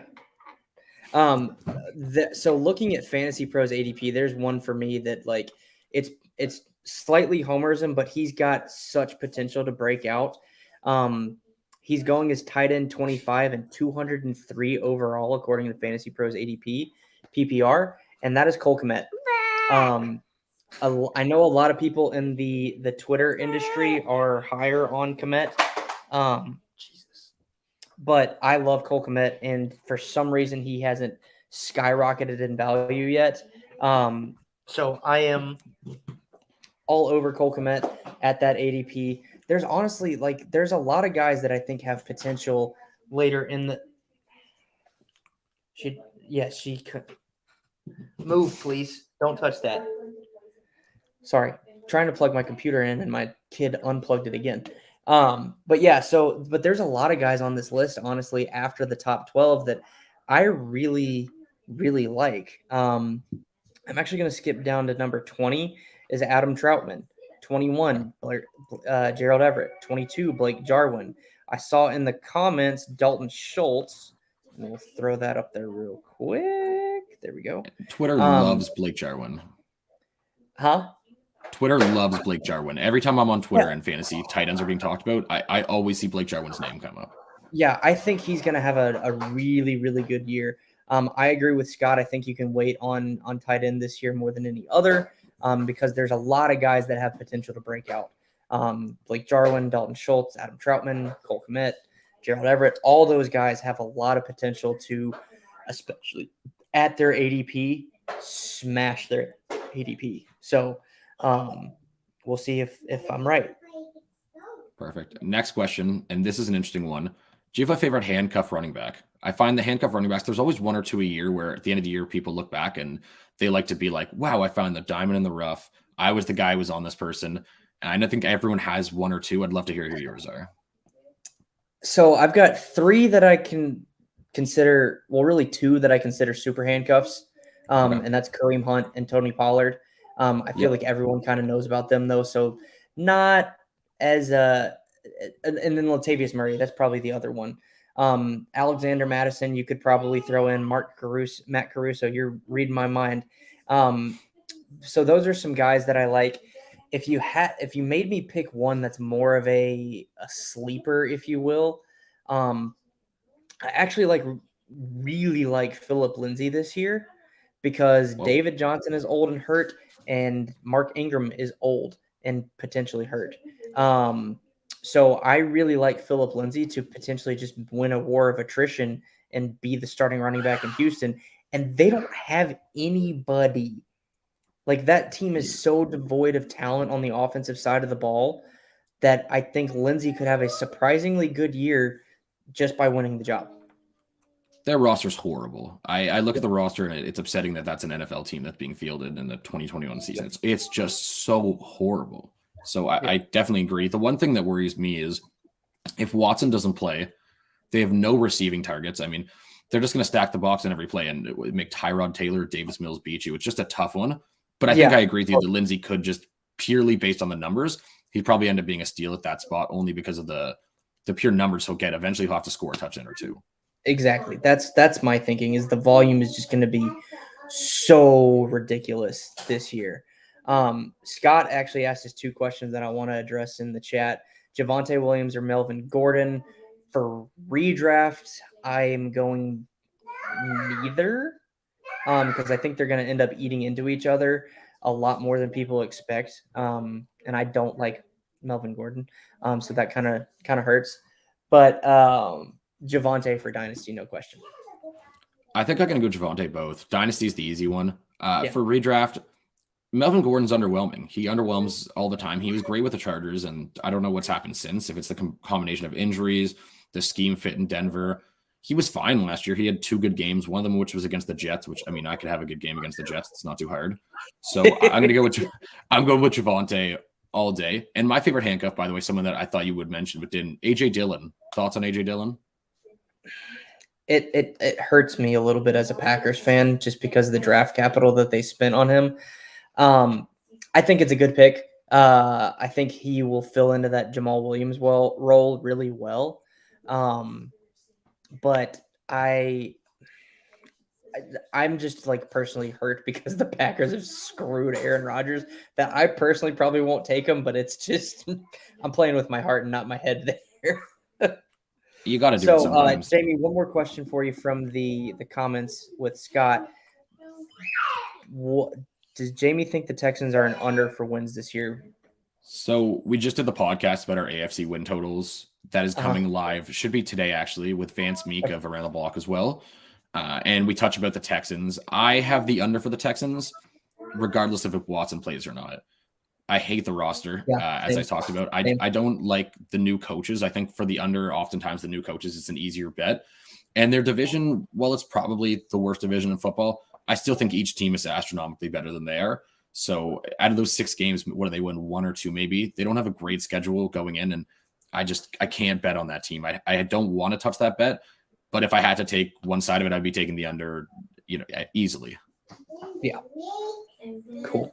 Perfect. All right. Next question. I've got another one for you. Yeah, I was gonna say I think we've done 2 or 3.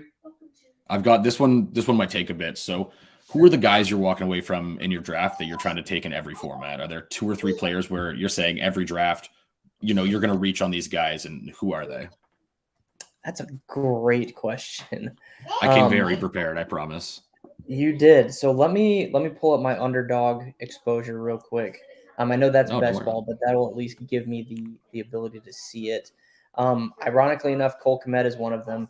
One that I definitely want this year is CEH. His price is beautiful. Like, it's just absolutely glorious. Like, middle of the 4th in Superflex. Yeah, he's going near DeAndre Swift, who I think has like a much lower ceiling than CEH does. Yeah, well, and I like Swift too, honestly, but I just think that the Chiefs are going to be on a complete revenge tour this year, and they invested in their offensive line. There's just a lot of signs pointing to CEH having a really, really good year. So he's one that I'm not leaving drafts without if I can help it. I'm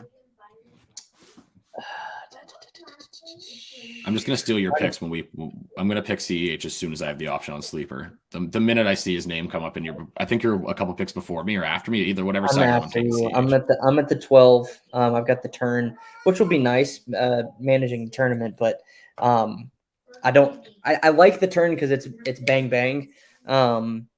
But I don't like having to wait so long in between picks. And with these drafts, someone takes 4 hours, and then you're not picking for 2 days. Yeah. So, man, that's a really good question, Jamie, and I wasn't prepared for it. I've got a couple if you want to see mine for my mock drafts that I can maybe see how you feel about them. Yeah, I'm scrolling through. Deontay Johnson is one. Robert Woods is one that I'm taking at value and trying to come away with on every single roster that I can, just because those 2 guys I feel like are going to have so much volume and so much upside. So those are 2 receivers that I like. Quarterback, man, that's a straight homer pick is Baker. Another good one is Stafford.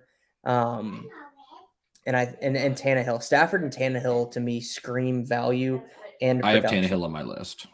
So, And then tight end, it's TJ Hawkinson. TJ Hawkinson is actually the answer to this question. TJ I am Hawkinson? drafting him absolutely everywhere. I think the Lions are about as bad as the Houstons when it comes to offensive weapons. So I think it's TJ Hawkinson for me, no question. I have Noah Fant as my number one guy I seem to come away with every draft. But that's based on the value that I find. Yeah. If you can get Fant 20 to 30 picks lower than Mark Andrews and Hawkinson. And yeah. How do you feel about that, about the Fant over Hawkinson, or at least over Mark Andrews? I think Mark Andrews is going too early. I don't hate that take. I honestly think that the Ravens will actually be able to spread the ball around more this year, which will hurt Andrews' value a little bit, and then Lamar is just not as accurate. Fant's actually a guy I'm not drafting. Really? Okay, how come? Yeah. Talk me out of Noah Fant. Yeah, I'll talk you out of Noah Fant. My biggest concern is the quarterback. We don't know who the quarterback's going to be. Is it going to be Drew Lock? Is it going to be Teddy Bridgewater? If it's Lock, he's also inaccurate. He's erratic. It brings the upside for Fant way, way up, but I feel like the floor just bottoms out with Lock because Lock could throw 4 interceptions in a game. And then, don't tell me that. That one hurts. Ooh, I did not know that. Yeah, I didn't either. Because I've been on here all day. But then number 2 is there's just so many weapons on Denver's offense. Cortland Sutton's coming back. Jerry Jeudy's in year 2, and he's going to ball out. KJ Hamler's there. Deep sleeper Seth Williams is there. Tim Patrick is still there. So Tim Patrick's probably the third wide receiver in that group. And then he's going to have to battle Albert O, who's Drew Lock's college tight end. Yeah, exactly. And then they've got Javonte Williams. They actually have a back that can receive. So there's just a lot of weapons in that offense that I think the ball might get spread around too much for Fant to be as valuable as he potentially could. Dynasty, I'm cool with it because he's still young. He's an athletic freak. And hopefully the Broncos will draft a quarterback next year. Unless Locke actually unlocks his potential. Pun completely intended there. But that's kind of my thoughts on Fant is, and there's other guys I would rather have at his position because I've typically probably already taken Hawk, or I'm going to punt completely and take some of those guys we were talking about earlier. Interesting. The one thing for Hawk for me, I don't trust Jared Goff, and I don't trust Anthony Lynn at all. I don't trust either of them. I have a really hard time taking guys in an Anthony Lynn offense. Just a little bit more than I trust Locke and Bridgewater. Yeah. Yeah, and I think that's pretty reasonable. The one other side of it for me, though, is whose coaching staff do you trust more? I think Denver's. I'd probably be Denver, but it's close. The Anthony Lynn signing to me is just so underwhelming. If they got a new up-and-coming young guy, I would be a lot more excited about Hawkinson because I think they would do some more stuff. But we've seen Anthony Lynn do this. We know exactly what he's going to do. Yeah. He's boring. Yeah, he's a bit inconsistent too, but I just trust Goff just slightly more than I trust Bridgewater or Locke. I think the difference with if Bridgewater is the quarterback in Denver, because I didn't address this, is he brings the floor up because he's a more accurate passer, but the ceiling for Fant is capped severely if it's Bridgewater. I think that's the whole discussion with the Denver quarterbacks, to be honest. Yeah, it's an underwhelming aspect. Because without the quarterback, I think their roster, if you take away Denver's quarterbacks, I think Denver has one of the best rosters in the league. At least. I think they're a really good roster in the AFC. Their defense is good, and the weapons you talked about, the offensive line is good. But then it's just the main positions, the quarterback. So I hate doing this, but if they could make a move for someone else, I don't know who's available, I guess. But even, I guess Watson, but it's such a nightmare situation. No one's going to do that. No one should do that. So I don't know what to say there, but I agree. It's just they're kind of capped with the quarterback, and I don't love what I've seen from Locke. And we've seen what Bridgewater can do. I don't see how he can get any better. I wish they traded for Mariota. Give us like a little, I mean, heck, there's still a possibility. Since we are talking about the Denver Broncos, I'm going to go ahead and bring on our next guest, Mr. Nate Polvote. How you doing, buddy? Great, man. How are you doing? I'm good. I cannot hear you great. Just a heads up. You kind of sound like you're in a fishbowl. Hashtag shout out Scott Fish. We'll let you figure that out. Jamie, I think you got one or two more questions for me, correct? And Nate, Yeah, and we can collectively answer these. I wouldn't mind the extra help. Absolutely. So the mid-range wide receivers, there's a ton of guys between, I think, the Allen Robinson range to sort of CD, Amari Cooper. Who are you targeting as your number one receiver in that, let's say, 4 to 6 range of, they're not the top tier receivers, but receiver tier number 2? So as my number one receiver? Yeah, you could be your number, depending how your draft strategy is, if you know. Yeah. But who's a guy in that range that you really need from a receiver perspective? It could be Jamar Chase, as I said, CD, Amari Cooper in there. Keenan Allen's a name that sticks out to me a lot. Allen Robinson. Michael Thomas would have been probably there. I don't know where he is based on the injury stuff now. So looking at Fantasy Pros ADP, I'm going to go outside the top 12, which actually eliminates, surprisingly, Keenan Allen, Allen Robinson, Terry. Actually, no. We're going to cut it off at Justin Jefferson because he's going at overall pick 24. So that gives us Keenan Allen, Allen Robinson, Terry McLaurin, CeeDee Lamb, Mike Evans, Julio Jones, Robert Woods, Amari Cooper, Chris Godwin, Adam Thielen, and Cooper Kupp is where we'll cut that off. So basically between picks 27 and 50 overall. For me personally, I am going Keenan Allen, Allen Robinson, Terry McLaurin, or CeeDee Lamb. Okay. And then probably Robert Woods. A lot of people are higher than me on Amari Cooper. I just think that Dallas's offense is going to be so good that they might end up eating into each other a little bit.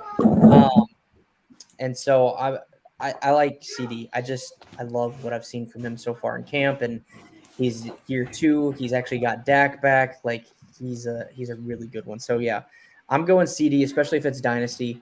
If it's a redraft, I'd probably lean Keenan Allen or Allen Robinson. Okay. Nate, what about you? Yeah, I'd like to hear both sides. Guys, am I better now? Yes, that's much better. Okay. Yes, we can hear so you. weird. So weird how that works out. Okay. So repeat the question, if you don't mind. No problem. So we're looking at Fantasy Pros list, and I'm not a fantasy expert. I do more gambling and betting. So Shane has been answering some of my questions so I can do better when I try to beat him in his own league. So for me, favorite receiver outside the top 12. Who do you got? So let's see here. Favorite receiver outside of the top 12 right now for me? Yeah. Oh, probably Allen Robinson, because he's just outside. It's either going to be for me Allen Robinson or Cooper Kupp, oddly. I think he's going to blow up this year. I really like him with Matthew Stafford. I think there's a chance that he is the wide receiver 1. I know everybody's touting Robert Woods, and not that I don't love Robert Woods. I just, for some reason, my gut tells me there's a little bit more upside with Cooper Kupp with Matthew Stafford in LA. Interesting. Okay, that's good to hear on both sides. And I had Robinson as my number 1 guy as well, only because I think the uptick from Fields, and I assume you guys are probably similar to me. Fields is going to be starting by week 3. I imagine. I just don't know how long he should be starting in week 1. He should be starting week 1. But I think it's going to be. They're going to sit him for week 1 only because they think they're playing the Rams, and I feel like maybe they're like, let's throw in the fire, not against Aaron Donald. Give him one more week. But I think the uptick from Fields for Allen Robinson for me is so. It's astronomical. He's got some of the worst quarterbacks you can think of in his career, and he's finally playing with a decent one, who I think is actually going to be a really great quarterback. So I just think he's going to have a hot start to the year, and he'll kind of have a similar – I could see a similar year to maybe not Diggs level, but close to where Diggs was with that going from Kirk Cousins to Josh Allen. I think that's a fair comparison. I really like that. And, man, poor Andy Dalton. We're like, just throw him to the Wolves for 1 game. Let him get destroyed by Aaron Donald. And then Justin Fields can come in and ride off into the sunset on a white horse and win a Super Bowl or something. Exactly. Wow. Yeah, just let Andy Dalton go get sacked 5 times, throw 3 picks to Ramsey, and then Fields can come in against whoever their week 2 opponent is. Yeah, I love it. Perfect. Mike brings up a good point that both Bears QBs are currently the best of Allen Robinson's career. And that's so sad. It is sad. And he's been so good. I feel bad for Allen Robinson. He's been so good, and he's just dealing with QB proof. It's amazing. It's incredible. Jamie, and I think we might have talked about this when I came on the show. I can't remember. CeeDee Lamb over under 100 or 1,050.5 yards. I said under at the time, and you and Derek said over. Okay, yeah. I might be swinging to where you guys said the over. I'm just worried about the target distribution in that offense. They have 3 guys who could be the WR1 theoretically on certain teams. I know Gallup's not as good as those 2, but Gallup's easily the wide receiver 1 on the Texans, the Jaguars. There's a couple of different, even the Colts potentially. So it's just a lot to go around. We talked about Blake Jarwin. I think we'll see more of Tony Pollard in the passing game as well as Zeke. So for me, I might just take the under only because there's just so many options and targets to go around. It's not based on his skill set at all. And if there wasn't as many guys, I think it'd be an easy over. But for me, it's just trying to figure out, one game when Amari Cooper's going to be WR1. We'll have CD for 2 games, let's say. Then Jarwin maybe goes off and Gallup the next week. It's just too hard to predict. And we love talking about guys who take a lot of targets. So I'm going to go the under there still. Okay, cool. Yeah, I'd go under there too. Don't forget about Dalton Schultz. Yeah, there you go. Another guy who gets targets who can make plays. Yep, they have a lot of playmakers. I think the Cowboys are in for a surprisingly good year. I think people are a little lower than I am. I hammering Dallas for the division this year. I think it's an easy bet. Yeah. See, I don't. I'm a Cowboys fan. If Dak stays healthy. If Dak stays healthy. I still think it's Washington. But that's another topic for another day, Jamie. Do you have another question for me? No, I got through mine. That was it. I perfectly timed it for about 30-ish minutes, and you answered everything, so I'm good to beat you in our draft. Yeah, bring it on. Bring it on. So, Nate, we'll transition here to the Broncos because that's your team, and you and I've got – we've got an hour. So, and Jamie, feel free to stick around, or if you got to go, that's cool too. But so we've kind of already touched on it a little bit with Jamie's question about Noah Fant. Who do you think is going to start for the Broncos this year? I think it's probably going to be Locke. Okay. Oh, really? Okay. That's good to know. I'm hammering Noah Fant. I'm okay with it. I want to see – he spent time with Peyton Manning doing film study, which I think to have that resource as a young quarterback is huge. And part of his problem has been vision on the field, why he's making bad decisions. So if he can learn to read defenses pre-snap by watching film with Peyton, that could change everything, everything for him. Because the talent's there. He's I equate him to Jay Cutler. Okay. My namesake. Right. He's got that arm talent, and he makes bad decisions, which is what Jay Cutler did. And that's why they shipped him out for Kyle Orton, of all people. Bears and Broncos legend Kyle Orton. Yeah. Who got supplanted by Tim Tebow, of course, as we all know. I feel like he's kind of that Jay Cutler talent, but if he has somebody to reel him in and help him not make those dumb mistakes and try and force the ball, which we saw him doing a ton last year, I think Locke can be a lot better. Bridgewater isn't a significant upgrade. He's slightly better on the deep ball, but only slightly better on the deep ball. Just slightly. If you go through the stats and you look at the stats, slightly more accurate on the deep ball than Locke, but it's almost negligible. It almost doesn't matter. But let me ask you this, Nate, because I maybe have the misconception that Bridgewater is just a generally more accurate quarterback and has a higher completion percentage overall. Is that accurate? That is not accurate, which I always thought that too. And then I don't remember. I was doing a show with somebody and I kind of dug into the Locke versus Bridgewater stats, and they're really pretty similar quarterbacks. Interesting. It is interesting. Bridgewater, obviously earlier in his career was much better, much more accurate, he took more risks. And I understand, his knee was shredded. Yeah. The fact that he's even playing, and I'm sure he's nervous in the pocket, but Denver now has a better offensive line. I think either way, Denver has a chance to be a pretty good team. And I know that's going to sound shocking to a lot of people, but if they can rely on the run game with Melvin Gordon and Javonte Williams and even Royce Freeman, maybe get him involved in there a little bit. If Denver can run the ball, their defense is going to be one of the best defenses in the NFL this year. I totally agree with that, by the way. I'm all over Denver over. I think, and I was saying this before you got on, that their roster is one of the top rosters in the AFC, taking away the quarterback position. Yep. Right, which is obviously the most important position in football. But if you take that away, to me, I think they've got a great roster and they have tons of options. We just spoke about this, but the weapons on offense, the running backs you mentioned, Judy, Hamler, Cortland Sutton, if he's healthy, I saw a couple of videos of him running. He doesn't look amazing. Noah Fant's the guy that I'm targeting in most drafts. I was saying to Shane before he sort of talked me out of it. But I just love the options they have on offense. And then, as you said, they get their best defender back and Bradley Chubb for another healthy year. So I'm totally with you. I think they'll be better than people expect. I will forget about Mike Boone. He's going to be a non-factor. I don't know why they didn't just keep Philip Lindsay for essentially the same price. It doesn't make sense, but It that made was no still sense. yeah. It doesn't make any sense. Yeah, But I don't get that at all. Either. And I think I'd rather Lindsay than Melvin Gordon at this point. I don't know if me I'm crazy too. to say that. You're not, dude. Philip Lindsay has yet to lose a fumble in the NFL. Seriously, He has. I didn't know that. Yes, he has yet to lose a fumble in the NFL. knocking on wood there. That's Melvin amazing. Gordon was losing fumbles at the goal line last year. The only reason I could see keeping Melvin is if they're comfortable saying, you're the passing back here. That's it. Like Javante's going to get all the touches and more, and then Melvin's just doing – because Melvin's probably a better pass catcher than Philip Lindsay is. I think you can give him that one. Yeah. But overall running, I totally agree. Lindsay's so much better. Yeah, well, he was the hometown boy, so it kind of made me sad to see him leave as well. But I really love Javonte Williams. I really can't stand Melvin Gordon. Part of my bias with Gordon is that he played in San Diego /LA, a division rival, and then the whole sitting out thing really rubbed me the wrong way. I hate when players do that, even though I get it. And I'm going to further talk you out of Noah Fant because Albert Aquagbonum. And here's why. Locke and Aquagbonum combined for 17 touchdowns together at Mizzou. I can't even say his last name. I just call him Alberto. Alberto, yeah. So good on you guys.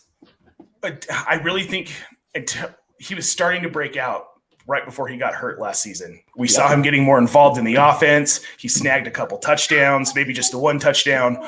But he looked solid and he looked involved. And if he can come back this year healthy, which it sounds like he will be, forget about Noah Fant, man. Guy's had 3 years to prove something. He's done almost nothing with it. He can't stay on the field.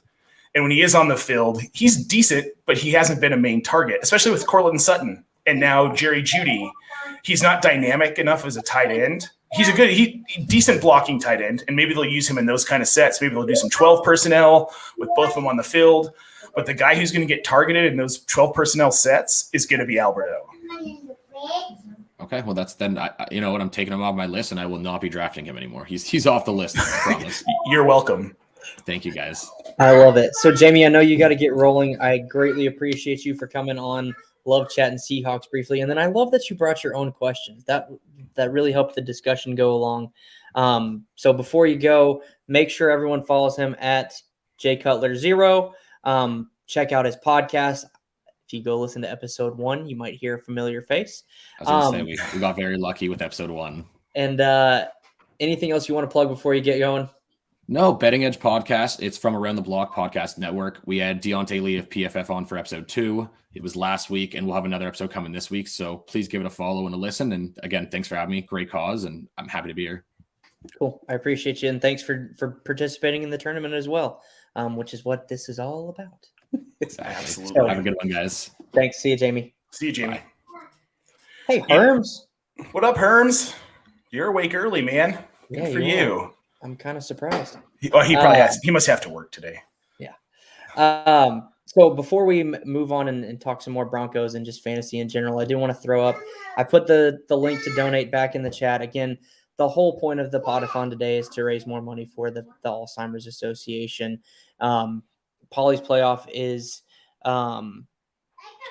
for that, and I plan on talking more about that specifically with Stompy later on this afternoon. But please go donate. And if you can't donate your time somehow. And our goal this year is $10,000. We hit 5,000 last year, doubled Polly's Playoff this year. So trying to get to 10,000. We'll see what we can do. And Nate, thanks for letting me ramble for a minute. But, man, this is why we're here. I mean, the football is cool, but there are bigger things in the world than football, and it's cool that we get to do these kinds of things and help raise money for organizations like the Alzheimer's Association. Makes me happy to be a part of this community. Yeah, definitely. And I greatly appreciate you coming on and chatting with me. So let's get back to football now. So we've talked about the Denver QB situation a little bit on who starts. You said Locke. I tend to agree, because here's my thing with Locke is he's had I think maybe a total of 16 games he's played in his career, and he's on year 3, I think. Yep. Maybe year 4. That to me doesn't scream. Yeah, that's her mocha from earlier. Sorry, parenting moment. Which I did warn everyone at the beginning. You will probably see a couple of those today. It's inevitable, man. I think that he just hadn't had the actual opportunity with all of his weapons to really get a shot as a starting NFL quarterback. I think the talent is there. I think, like you said, his decision-making has just sucked. So hearing that he's been spending time with Peyton Manning, like Peyton Manning's my favorite player, that's extremely encouraging for me from a lock perspective. Here's my question after that super long rant. How short is the leash on Drew Lock? And then if Bridgewater comes in to take over for him, how short is the leash on Teddy before Lock comes back in? So I think they're probably going to give Locke the first 3 games, regardless of how poorly he plays, unless he gets hurt, because they want to see what they have. And like you said, he hasn't had a full slate of games with a fully healthy team. The offensive line is finally going to be decent this year, like better than decent, one of the better offensive lines in the NFL. He hasn't had that. They were just kind of finding their groove last season. Yep. Garrett Bowles has finally turned into what he was supposed to be, taking him in the first round, where he's a reliable left tackle and he's protecting that blind side. That's going to give Locke a little bit more confidence. I'm hopeful that Pat Shurmur will start using designing some plays to get him outside of the pocket, because that's where Locke operates best. People forget he's a very mobile quarterback, and he's best when he's moving around. He's not a pocket guy, and Shurmur just for some reason seemed to forget that last season, which is crazy because Shurmur loves mobile quarterbacks. Like Drew Lock, this is his bread and butter type guy, and he just wasn't doing it. So I'm hoping that we're going to see that. And kind of what I've heard from camp reports is they're getting him more mobile, which benefits Bridgewater a little bit too. So, it's all around good for the offense. But he's going to get Cortland Sutton for a full season. Yes. He's going to get Jerry Jeudy for a full season. He's going to have probably the best running back he's had behind him for a full season in Javonte Williams, the most talent he's had. And that's not a knock on Phillip Lindsay. Phillip Lindsay just was an undrafted free agent. They moved up significantly in the second round to get Javonte Williams, who I still think might only be the second best running back out of UNC in this draft. Time will tell, but I really like Michael Carter. Hate his situation, but love the talent. It's funny, man. Like, I feel like everyone that I've talked to recently loves Michael Carter, and I do too. I think both are talented, but if you making me pick, I'm going to take Carter. But I feel like Javonte Williams had his heyday on Twitter where he was super popular, and I get it. He's explosive, but give me Michael Carter. So the only thing I would say that puts Williams over Carter for me as far as fantasy goes is that Javonte Williams' role is going to be much larger than Michael Carter's role is going to be. It's just not – Carter's not going to get the opportunities early in the season that Williams is going to get, because we've got LaMichael Perrine, we've got Tevin Coleman, we've got Ty Johnson, who I'm pretty high on as well. I really like Ty Johnson in that Jets offense. I don't think we're talking about his talent enough. I am. I've written about him like 4 times this offseason. So I really like him. I was hyping him up at the end of last season in New York too. I think he could end up being the RB1. Tevin Coleman can stay on the field. We all know that. Yeah. He's good for probably the first 2-3 weeks. Well, Michael Perrine had his shot last year. We could be looking at a Ty Johnson, Michael Carter tandem by the end of the season in New York. And I think ultimately next year, Michael Carter's the guy, especially with his receiving upside. That dude is tiny. He's like Barry Sanders size, but the guy can stretch. Yeah. He can stretch. What's crazy is he can stretch the field, and he's a really good pass catcher. And it's not just like the short routes. He can snag something down the sideline too. Like, he's really good at adjusting to the ball in the air, which for a running back, I mean, have we seen something like that since like Marshall Faulk? Somebody that good at it? I mean, I know Alvin Kamara, but Alvin Kamara is not a guy who's stretching the field in the passing game. No. He's and neither is Christian McCaffrey. No. I think the only person maybe that you could consider right now would be Kareem Hunt, maybe. Yeah. Kareem Hunt, but he's not going to get the opportunities. No, because Nick now Chubb. they've got Schwartz and DPJ that are going to stretch the field in that offense. So I'm excited for DPJ this year. Well, you saw my Baker Mayfield tweet. Yeah, people are wake up on Baker Mayfield. People, come on. Look, I make this comment all the time. I am the biggest Baker Mayfield fan outside of Norman, Oklahoma, and Cleveland, Ohio. I'm probably the second biggest. So I love him. Baker. And I think he's poised for a humongous year this year. Yep. So we can talk about that a little bit later. Yes. But I want to kind of tie it back down to the Broncos for a brief minute. Do you think Javonte is going to start week 1? Yeah, I do. Interesting. I think there's a chance Melvin Gordon isn't on this roster by week 1. I've been saying that too, honestly. I think he could be a cut candidate. I've been saying that for a couple months. You can ask Seth Keller. But there's a part of me that thinks if he is on the roster, he's going to be such a pain in the butt to Javonte Williams owners. He could be, but not for long. I mean, seriously, once he fumbles the ball a couple times. Yeah. No, sorry, Tycoon. Melgo's an inefficient plotter to me. I can't stand him. But I think that it might end up like the longest I could see Melvin being a nuisance is 8 games. After that, it's all Javonte for me. I think minimum it'll be 4 games if he's still on the roster. Okay, yeah, I can get on board with that if he's still on the roster and healthy. Yeah. So, I think that's the biggest thing. He's got to be on the roster, got to be healthy, and he'll be a pain in the butt for 4 games, and then we'll see Javonte take over. However, I do think that I think Carter's got a little bit of a shot more than you do at getting some playing time early, just because I think he's the best running back on the roster they've got right now. So I just think that his talent will win out, and hopefully it's sooner than later. What do you think? I'm curious to see how Saleh is as a head coach and how he runs his personnel. That's a big unknown, and that's always tough when you get to these situations with rookies and players moving around into a new system that's new to the whole team. Yeah. We don't know what that system's going to look like. We know that Zach Wilson's the quarterback, which I just don't trust quarterbacks out of BYU. Historically, they're not that great. Think Ty Detmer.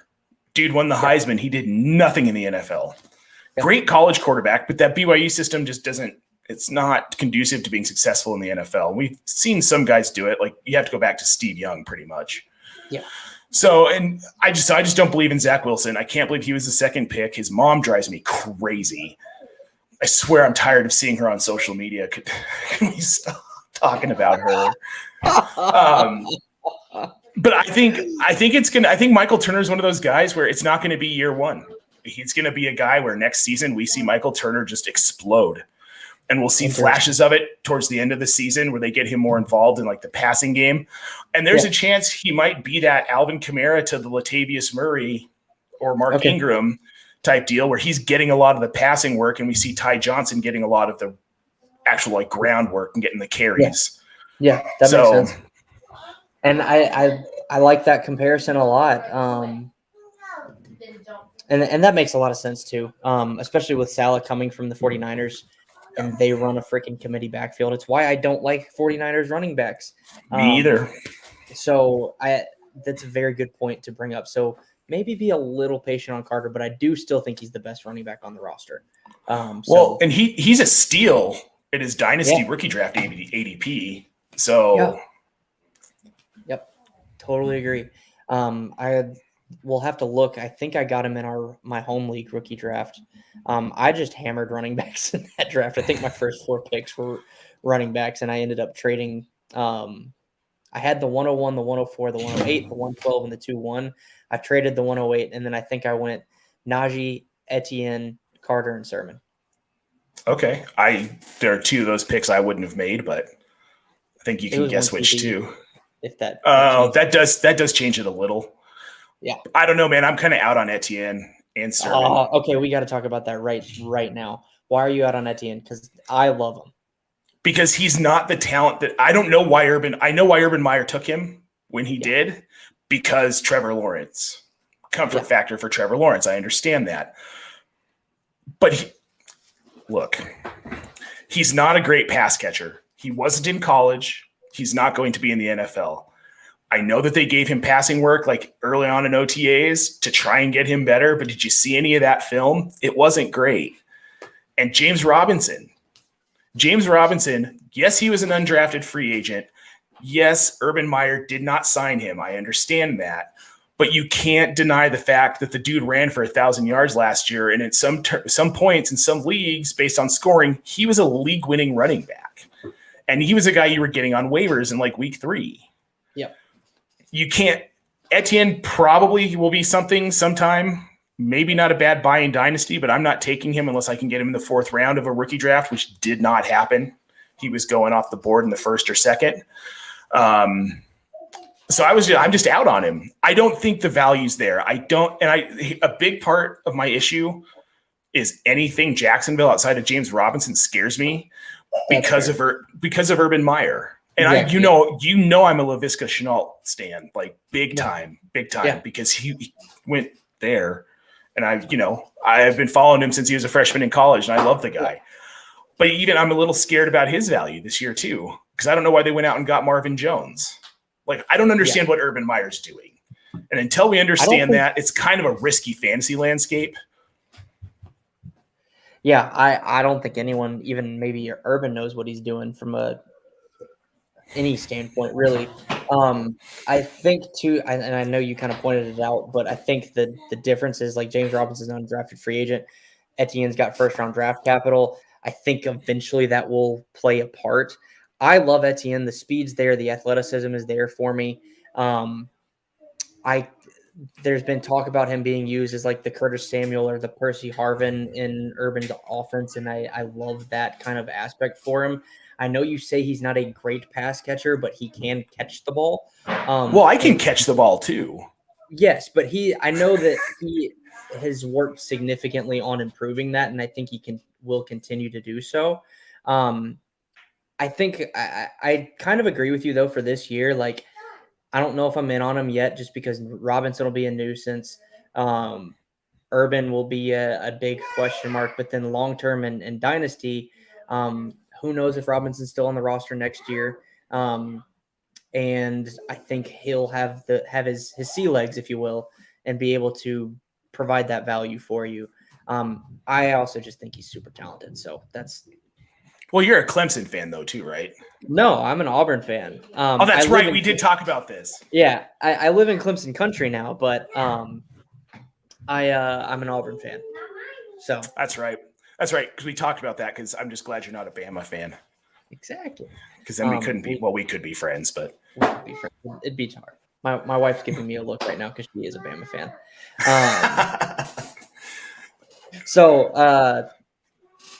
Okay, let me ask you this question. I don't think I have it on the show sheet. I do not. Jerry Jeudy or Cortland Sutton? Who are we talking? Redraft or Dynasty? Give me both. Redraft first. So for redraft, I'm probably Cortland Sutton because I think he has the most immediate value. He'll be the wide receiver 1 in that offense, especially if Locke is starting.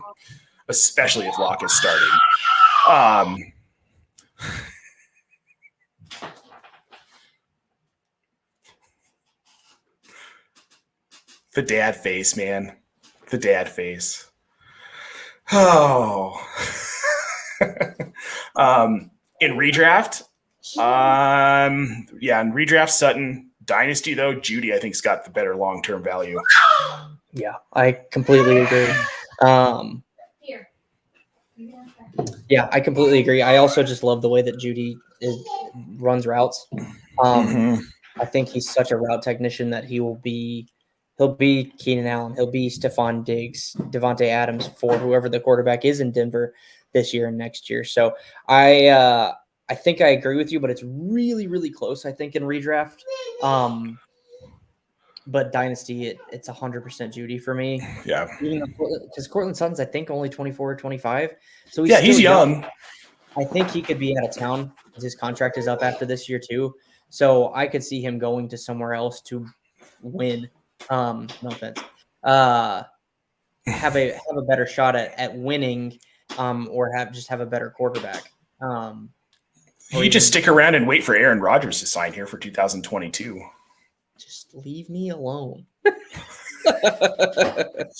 Well, I don't think it would happen, but if they somehow fell on their face, they could be in position to draft Sam Howell or Spencer Rattler. But I've also been joking that the Lions are taking Sam Howell with the 101.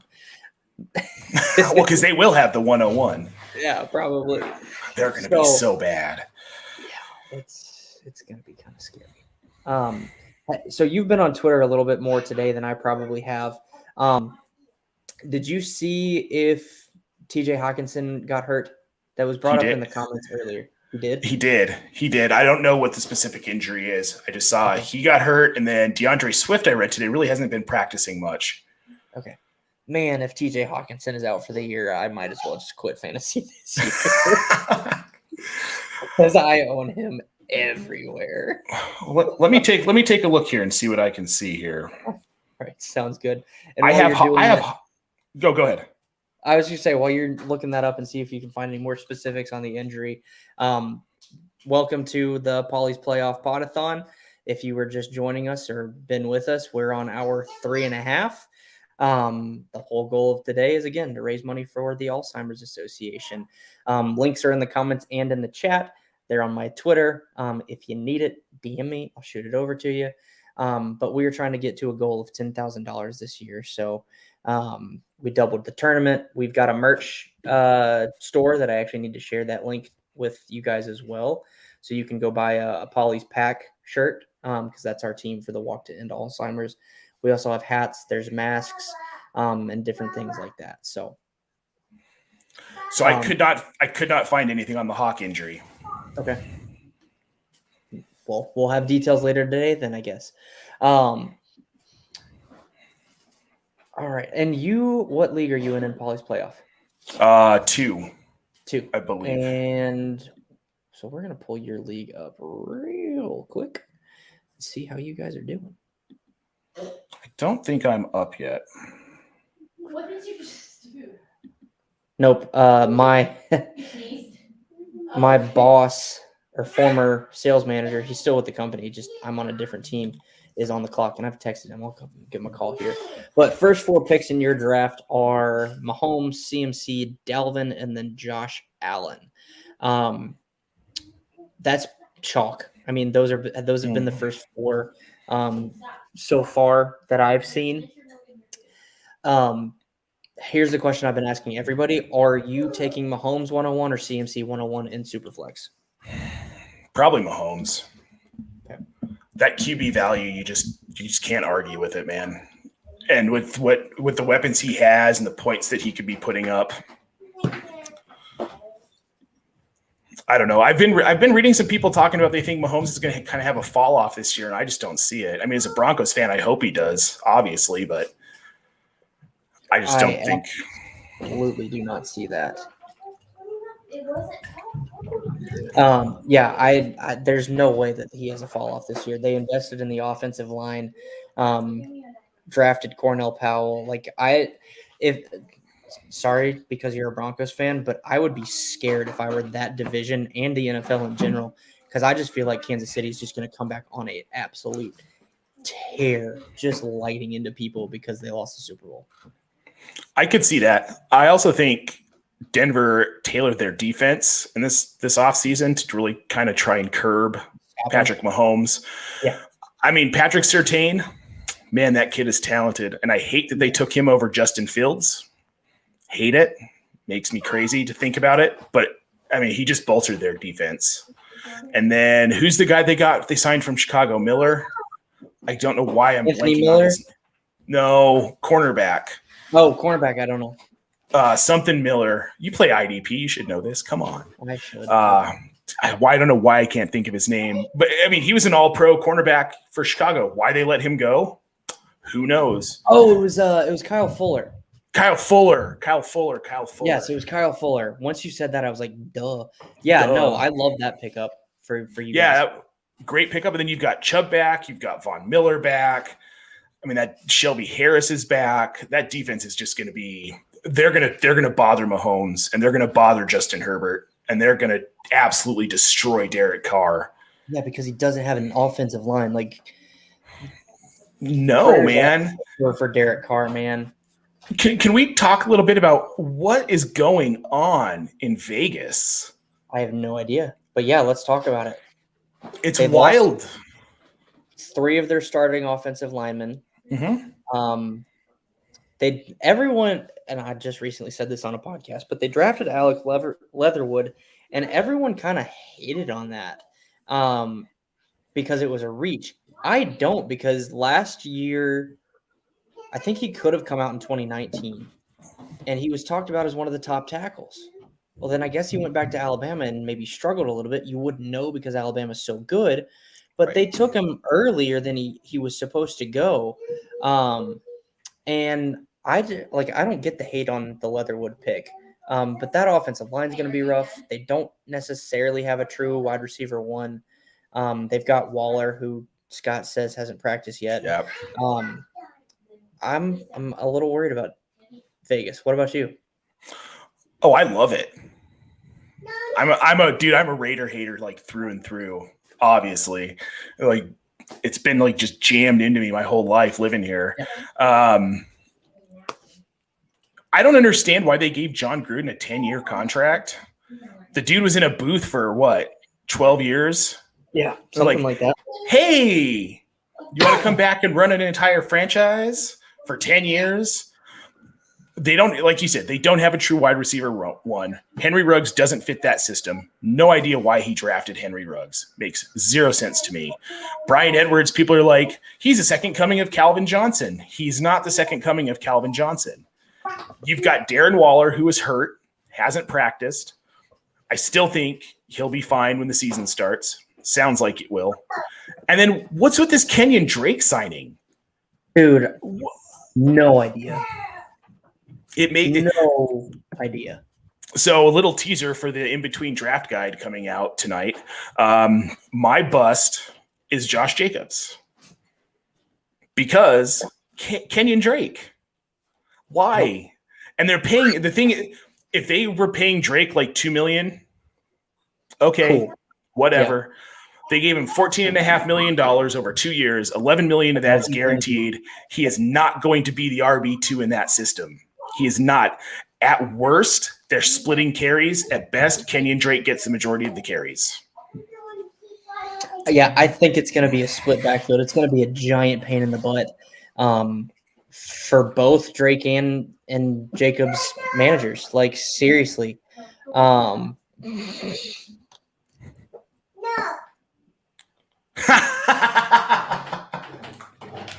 out to Jay Felicio. Mark Davis's haircut tells you he was able to make sound decisions.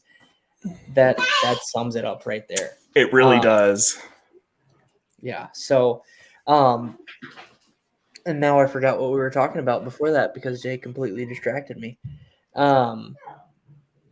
Kenyon Drake and Jacobs. Yeah, I just think they're going to eat into each other. It's going to be a giant pain in the butt. I disagree with you that I think Jacobs will be completely replaced by Drake. I do completely agree with you, though, with like follow the money. But, and shout out to, again, Seth Keller, because we just talked about this on the nightcap. Drake's contract is very similar. It's not identical, but very similar to Gus Edwards in Baltimore. Yes. And Gus Edwards, the difference for me, like Edwards, I'm not as worried about with Dobbins' value because his role is carved out. We see exactly what it's going to be. I could see Drake's role being similar to Edwards, where it's 140-ish carries, and then maybe some receiving work. Maybe drop the carries, give some more of those to Jacobs, but Jacobs' reception total is going to go down, which I don't understand because he's a completely capable pass-catching back. But yeah, I think it's going to be a split backfield. It's going to be a giant pain in the butt. I mean, yeah, I think that's the most likely scenario, is that it's split backfield. I can't really see them giving all of the work to Drake. That doesn't make sense. But then also, nothing in Las Vegas makes sense. So, I mean, okay, so I've got a question for you. Do you think there's a chance that we see Mariota take over the starting job? I could see it. Me too. I could definitely see it. I thought you could see it potentially last year, but then Carr played well enough to hold him off, and I think Mariota might have been hurt as well. But yeah, I could definitely see that happening. I just don't know when. I really don't. Yeah. My question for you is, why do you think Ruggs does not fit that offense? Because Derek Carr's – oh, go ahead. I had a two-part question, sorry, and I know you're not supposed to do that in showbiz, but why does he not fit? Because he does not fit, does that mean you're out on him, or do you think he just needs to go somewhere else? So I think he needs to go somewhere else. I think he needs to go somewhere with a quarterback who can stretch the field the way that Ruggs can stretch the field. Derek Carr is not that guy. He's just not. I'm going to argue with you on this. Go ahead. Derek Carr is actually one of the most accurate deep ball passers in the league. Yes, but he doesn't do it. He doesn't do it often. He doesn't do it often enough. But and that's what so that makes sense. But he's one of the most accurate ones. So they need to do it more, because why not use your players at their strengths? But two, Ruggs isn't just a deep threat guy. If you actually watched him at Alabama, he was much better at coming across the middle, running a slant, doing a quick end, different things like that, and getting the ball and then being a yak guy. Totally. So that would fit Carr really well, especially with how they run that offense. So I think Ruggs' problem last year was he was hurt and then got COVID. That's true. I could see an uptick from him in this year if they decide to use him how he was used at Alabama instead of using him as a field stretcher only. I think he can be a field stretcher, but if you're going to use him or draft him for that, then you should use him. Should do it. Yeah. Well, yeah, and I think that's my issue, and I think that's why I'd like to see him somewhere else, because they're not using him the way and maybe it was just a thing for last year. Maybe we'll see something different. But back to, why is Gruden coaching a team for 10 years? For 10 years, even for 1 year, I don't like.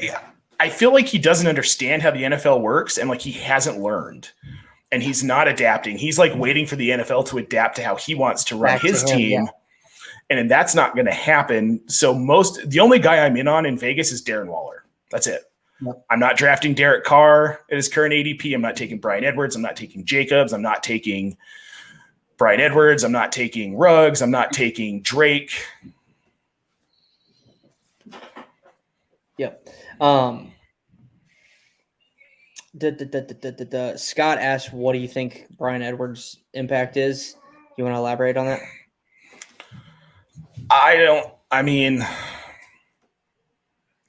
can't really elaborate on it other than I just don't think this Raiders offense is worth rostering in fantasy. There are too many question marks about the way that Gruden runs stuff, and I think he's got too much power. Yeah, no, I can agree with that. And then Dynasty Griff threw up this. I can agree with that. Yeah, I can agree with that too. So, all righty. I had a question I was going to ask you, and now I don't remember what the hell it was. Classic. Happens to me all the time. Who's your 101 in 1 QB? Christian McCaffrey. For wrestling. Oh my God. They're wrestling. It's interesting.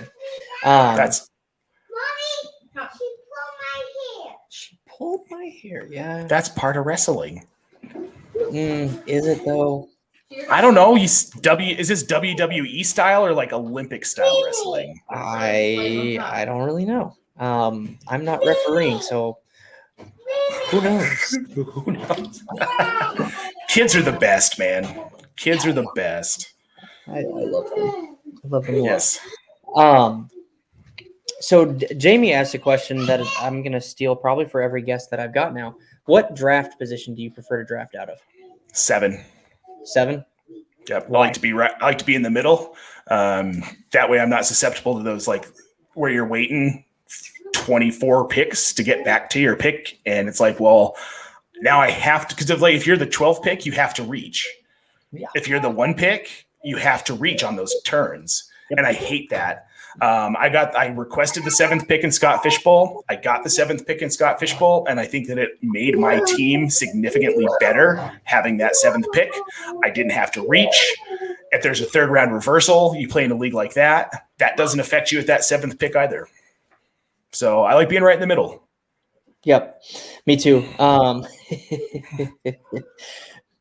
Thank you very much. Yeah, and yes, seriously, shout out to my wife for managing the kids all day. I mean, she has to do that anyway when I work, but she's got a little more pressure on her today because I will be doing this till 5 o'clock from the kitchen table. And then, so I actually chose the 6th slot in Scott Fishbowl, and that's where I prefer to draft. That was my answer for Jamie. Similar reason. I want to be in the middle. I want to control the draft. I feel like you get the same type of value every single pick, and don't have to reach nearly as significantly. So, Scott, you've been in the comments all day, and I love it. What is your draft philosophy? Is it RB or RB wide receiver in the first 2 rounds? I'm assuming this is 1 QB. I'll go first. I'm hammering running back unless somebody – like Devontae Adams falls to me in like the middle of the 2nd. But yeah, I'm hammering running back in 1 QB drafts. What about you? It depends on my league. Depends on my league mates. I like to see where the draft is headed and who's around. I'm not going to necessarily go one way or the other. I've been known to go wide receiver, depending on what my league mates are doing. And if I'm seeing that running back value kind of drop and I know that I can take 2 wide receivers early and get like a Diggs Keenan Allen stack or Diggs Godwin, Justin Jefferson, something like that, I'll take it and I'll worry about running backs later. That's been one of the things I've really hammered this offseason. Anytime that I've talked about draft on any show, any column that I've written, anything that I've been a part of, don't be afraid to be fluid. Fluidity is your friend. Like, roll with it. I tried 0 running back in a startup and I hated it, and I hate my team. Dude, but I wanted to try it because everybody's talking about it, and as an analyst, I feel like I need to try all these things so I can say yay or nay on it in my personal opinion. And after trying all, because I did 0 wide receiver, I waited on quarterbacks longer than I normally would in some drafts. Fluidity is key for me. That's what you just be prepared, know your league mates. And if you're in a rando league, pay attention to who's drafting where. Yep. And pay attention to what they're doing. So who knows? I completely agree with you, especially on the 0 running back thing. I went 0 running back, not really on purpose in a dynasty startup, but it just kind of happened. However, my wide receiver core is absolutely the filthiest thing I think I've ever seen. And I'm looking at it right now. That's why I'm looking down. So starting running backs on this team are Trey Sermon and Phillip Lindsay. Okay. Starting wide receivers are Justin Jefferson and DK Metcalf. Ooh. Hold on, it gets better. My flex spots are DJ Moore, Chase Claypool, and AJ Brown. Ooh, I love that. So I love that. I hate my running backs on this team, but from a dynasty perspective and a 0 running back perspective, I love it. But I'm just like, my running backs are going to be so bad. But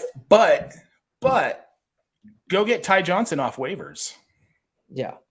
Like those are the things you can do if you in dynasty, especially, man. There are going to be guys who are going to break out and have value you weren't expecting during the season. Yeah, totally.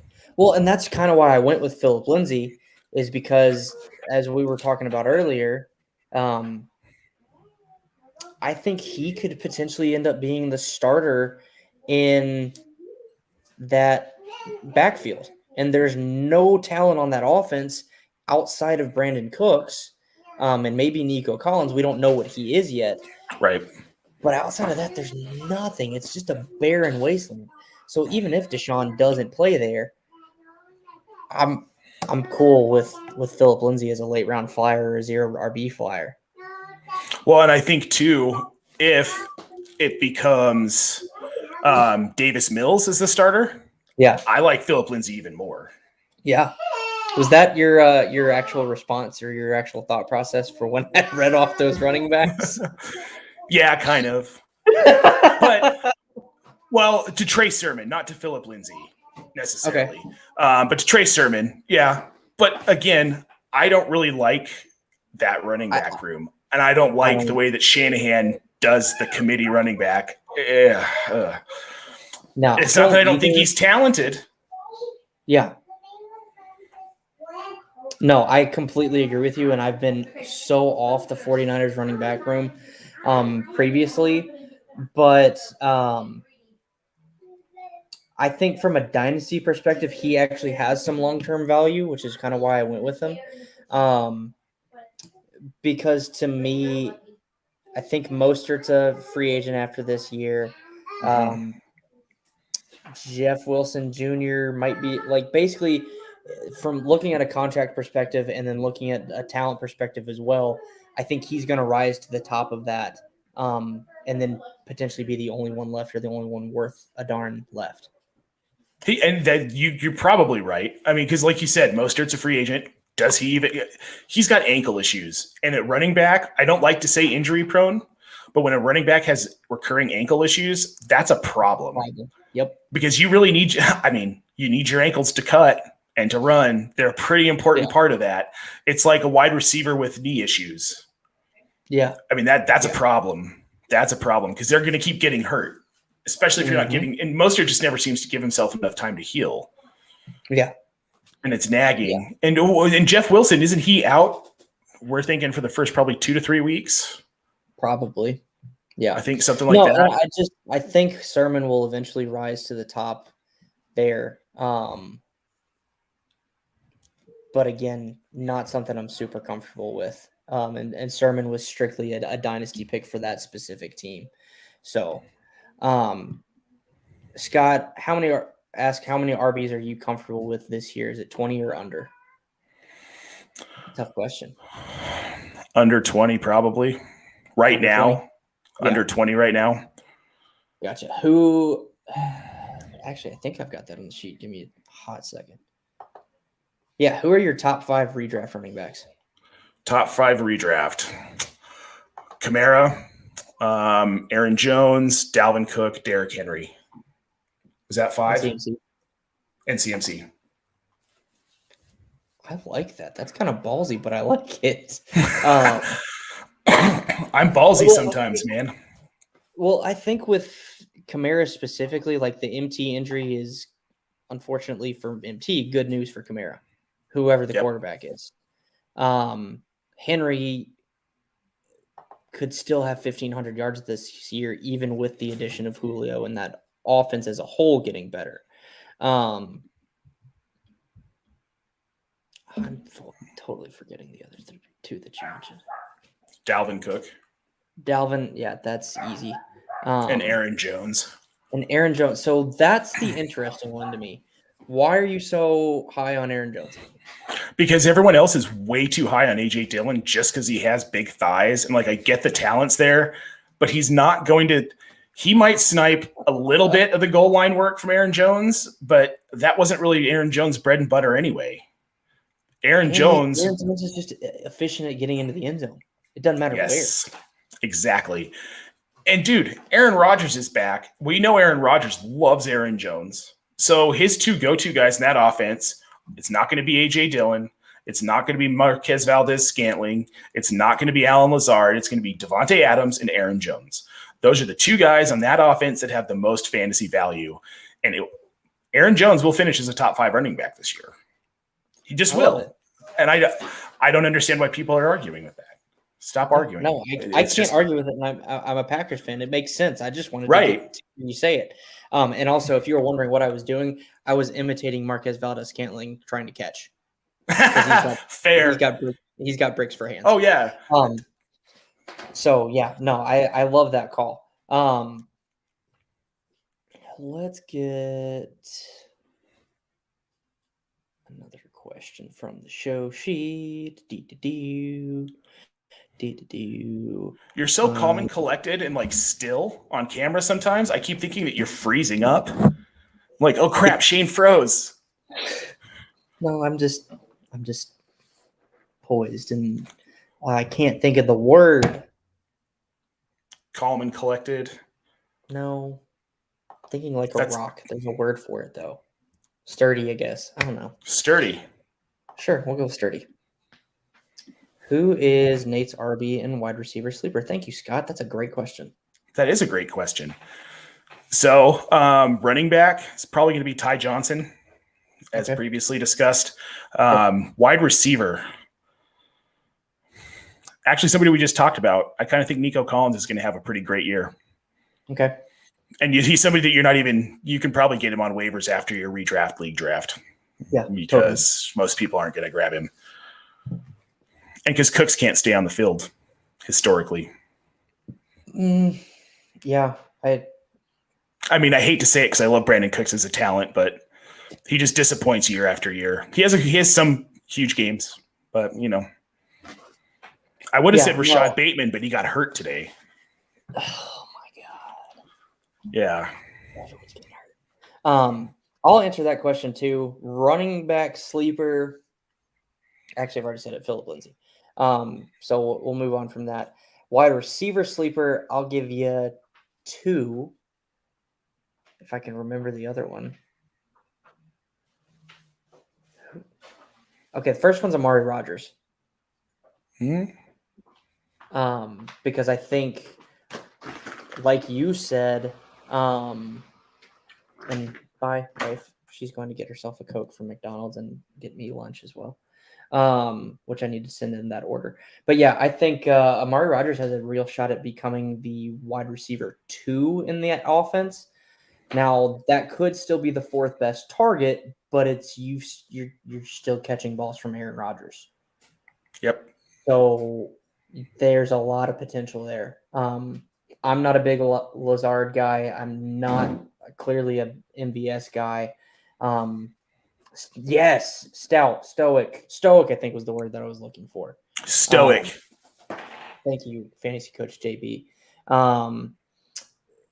But yeah, I think Rodgers has a real the Rodgers to Rodgers connection is going to be. I can't wait for it.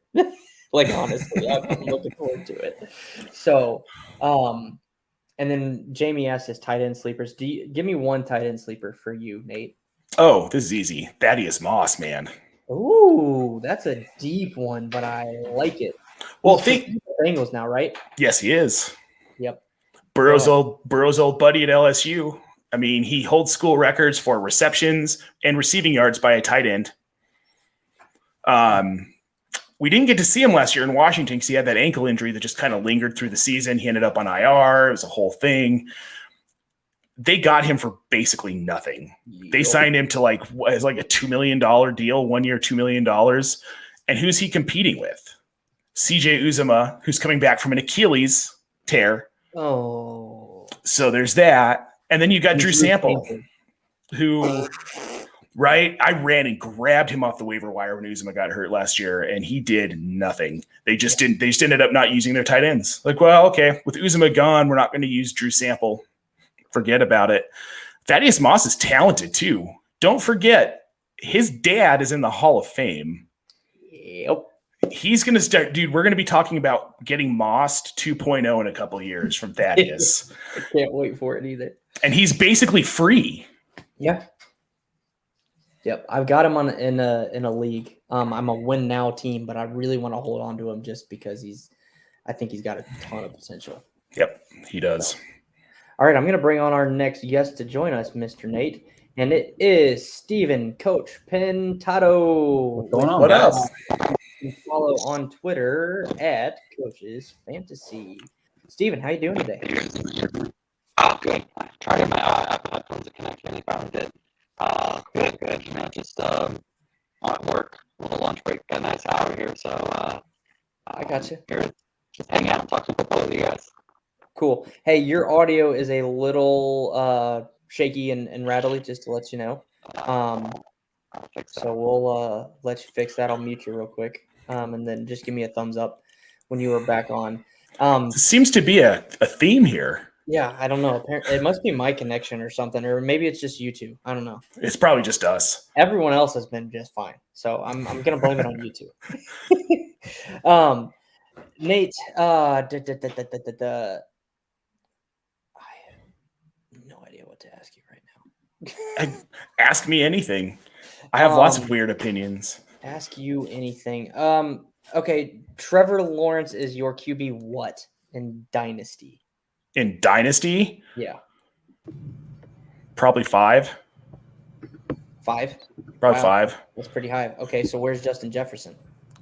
Justin Jefferson or Justin Fields? Justin Fields. I can't talk. Yes. Dynasty. Okay. I've probably got him QB 4 ahead of Trevor Lawrence. Really? Yes. Hi. Hey, that's much better, Steven. How are you? Yes. I'm good. Good. It must have been the headphones, honestly. So. Yeah. No worries. Wow. Nate, I don't know how we're friends. I don't know how we're friends either. Well, dude, I wanted to talk about Justin Fields today, and you were like, no. You told me no. All right. I love Justin Fields. Okay, well, here, you've got a minute. Talk about Justin Fields. That offense, he's got Darnell Mooney, Allen Robinson, and what's his name, Miller. I can never remember his name either. Anthony Miller did get traded. That's right. So he's got Mooney and Robinson, and then David Montgomery, and a decent offensive line, and a stellar arm. Best quarterback Allen Robinson has had in his entire career. Darnell Mooney, dude, he was just a good quarterback away from being an all-pro as a rookie last year. He was open all the time, but Trubisky and Foles just simply couldn't connect with him because they're not great quarterbacks. Justin Fields is a better quarterback than Andy Dalton, without question. I even think put him in week 1 against the Rams, and we're going to see him probably do pretty well. I think there's a chance he could shred that defense. And he's got David Montgomery. I've come around on Montgomery. I hated David Montgomery for a long time. I've come around on him. Talented, and with his upside and an established coaching staff, not Urban Meyer. It's not that I don't think Trevor Lawrence is going to be great. I just think there's a chance that Justin Fields is a better quarterback overall. I will fight you tooth and nail. The only thing that I will concede to you there is that Urban Meyer scares the hell out of me and could ruin Trevor Lawrence. That is the only way that I will concede to you. I think Trevor Lawrence is, I know this term gets thrown around too much, but he's generational. He's the best prospect we've seen since Andrew Luck. He can make every single throw. He's an underrated running quarterback. And he's 6'6", 220-ish. Like, he's sturdy. He's not going to get beat up, I don't think. Whereas Fields, I won't say is frail or fragile or small, but he's not as stout, I don't think, as Lawrence. And they're both talented, I think. And I think you were talking about earlier how BYU quarterbacks don't pan out in the NFL. Same thing with Ohio State quarterbacks. That's fair. But Dwayne Haskins. That's a joke, right? Yes, obviously it's a joke. Okay, good. Until Big Ben gets hurt this year and we see Dwayne Haskins starting the second half of the season. Yeah. So, all right. Steven, how you doing? Let's try this again. Not too bad. Cool. Another day here, man. Another day, another dollar. So CB threw up this comment in the chat, and I'm going to ask this to you both. Starting with you, Steven. Who are your top 5 QBs for Dynasty? As of right now, I'm still sitting with Pat Mahomes, number 1 overall. I mean, guy's got another 9 years, at least in Kansas City, and I'm sure they're going to find ways to keep talent around him. And his arm is just amazing. Josh Allen is my number 2 currently. Hard to say that as a Dolphins fan, but I mean, the progress he's made over the last 3 seasons is remarkable, and I don't see where it's going to stop anytime soon. And he's going to be leading the Bills for a long time. Yep. My number 3 currently, and I might want to change this, but right now it's Dak. It's still Dak for me. I love Dak. I know people have, their hates on Dak and, that he's not a top tier quarterback, but I think he's great. And I think the weapons around him are going to continue to thrive there the next couple seasons, at least. The way I do my dynasty rankings I do 3-year windows. After that, it's hard to predict after that. And anything below that, it's just redraft at that point. So I do a 3-year window. And I think the next 3 years, Dak's got the weapons to really just shine as long as he can stay healthy. Number 4, I have Kyle Murray currently right now. Again, just a younger version. He's 23 years old. He's got that rushing floor to his game right now. And again, he's got DeAndre Hopkins. Philly's probably another 2-3 seasons at least. And then number 5 right now, I have Russ number 5 right now, right? I have him over Lamar Jackson. And to me, Russ? Yeah, I said Russ. Yeah, Russell. Cool. And for me, it's, he's 32. Give him 3 more years. He's not losing that top tier talent, and he's going to have DK Metcalf and Tyler Lockett for the next 3 years, pretty much locked up. And as long as they can find him probably a better run game at some point, if Chris Carson leaves out this year, there's just no stopping him. He's consistent and just talented. Cool. Nate, before you go, because I know you need to go, I'll let you finish it off and then skedaddle. Mine are Patrick Mahomes, Kyler Murray, Dak, Josh Allen, and Russell Wilson in that order. So I think Steven and I had the exact same, just flipped around a little bit. Yeah. So Nate, who are yours? And then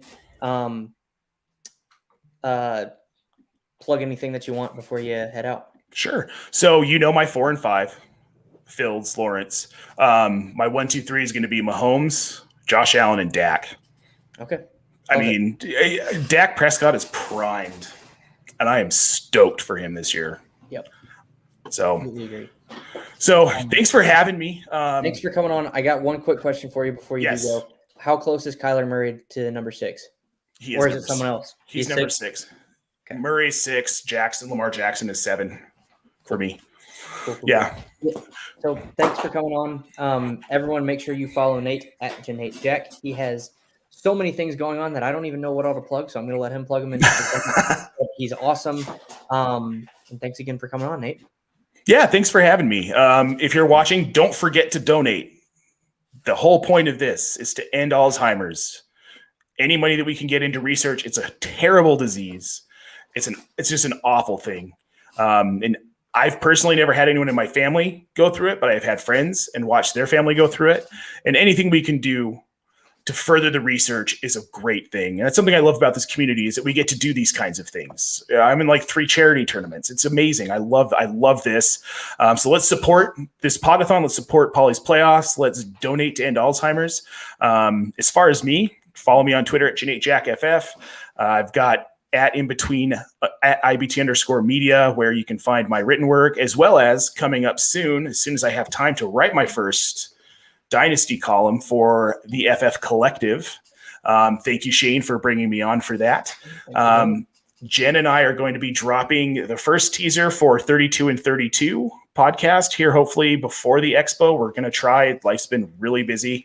That's going to be a weekly pod where we basically talk redraft value for 32 minutes. We're going to hammer all 32 teams out. You'll get to hear how we like to argue with each other, which isn't really arguing. It's actually discussion, believe it or not.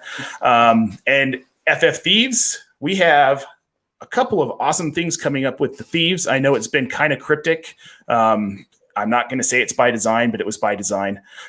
But we have some stuff coming out there. And every Tuesday, you can catch me tonight on the Edge of Chaos show, or probably watch the Podathon and then watch me later, rewatch it later.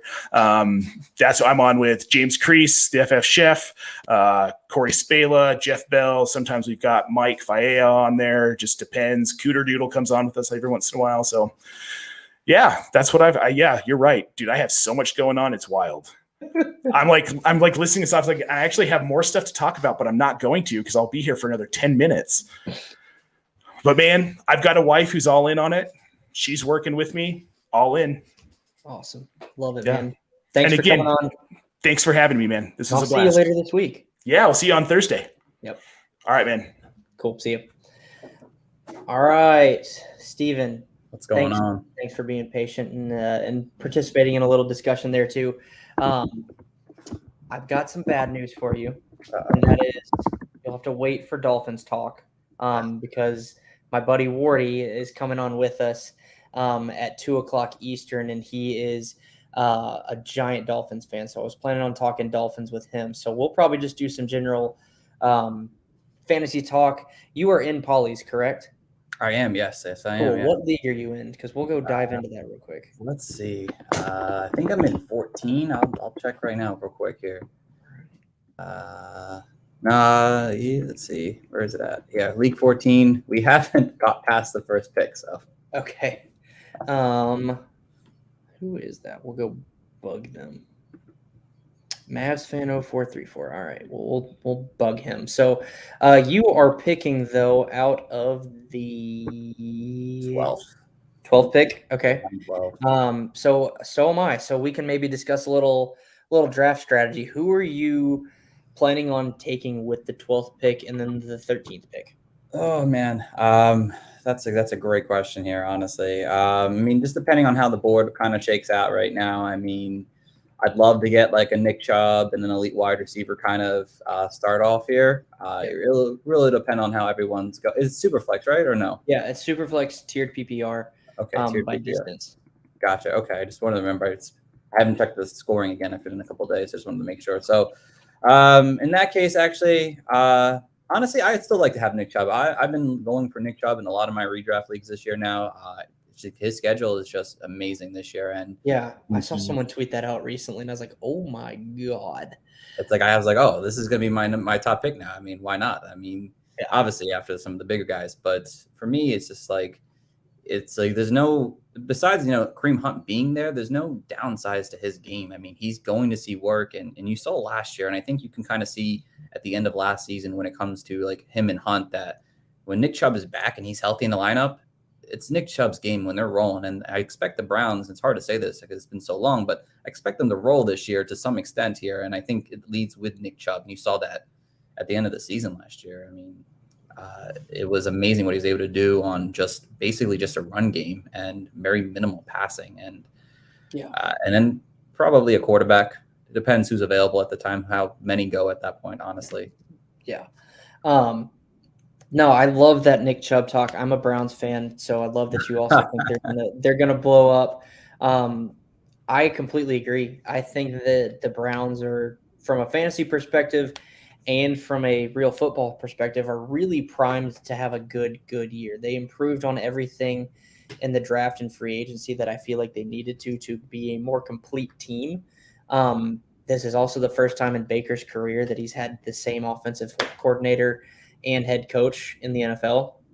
So I'm really excited for that. But just like you said, that offense runs through Nick Chubb, literally and figuratively.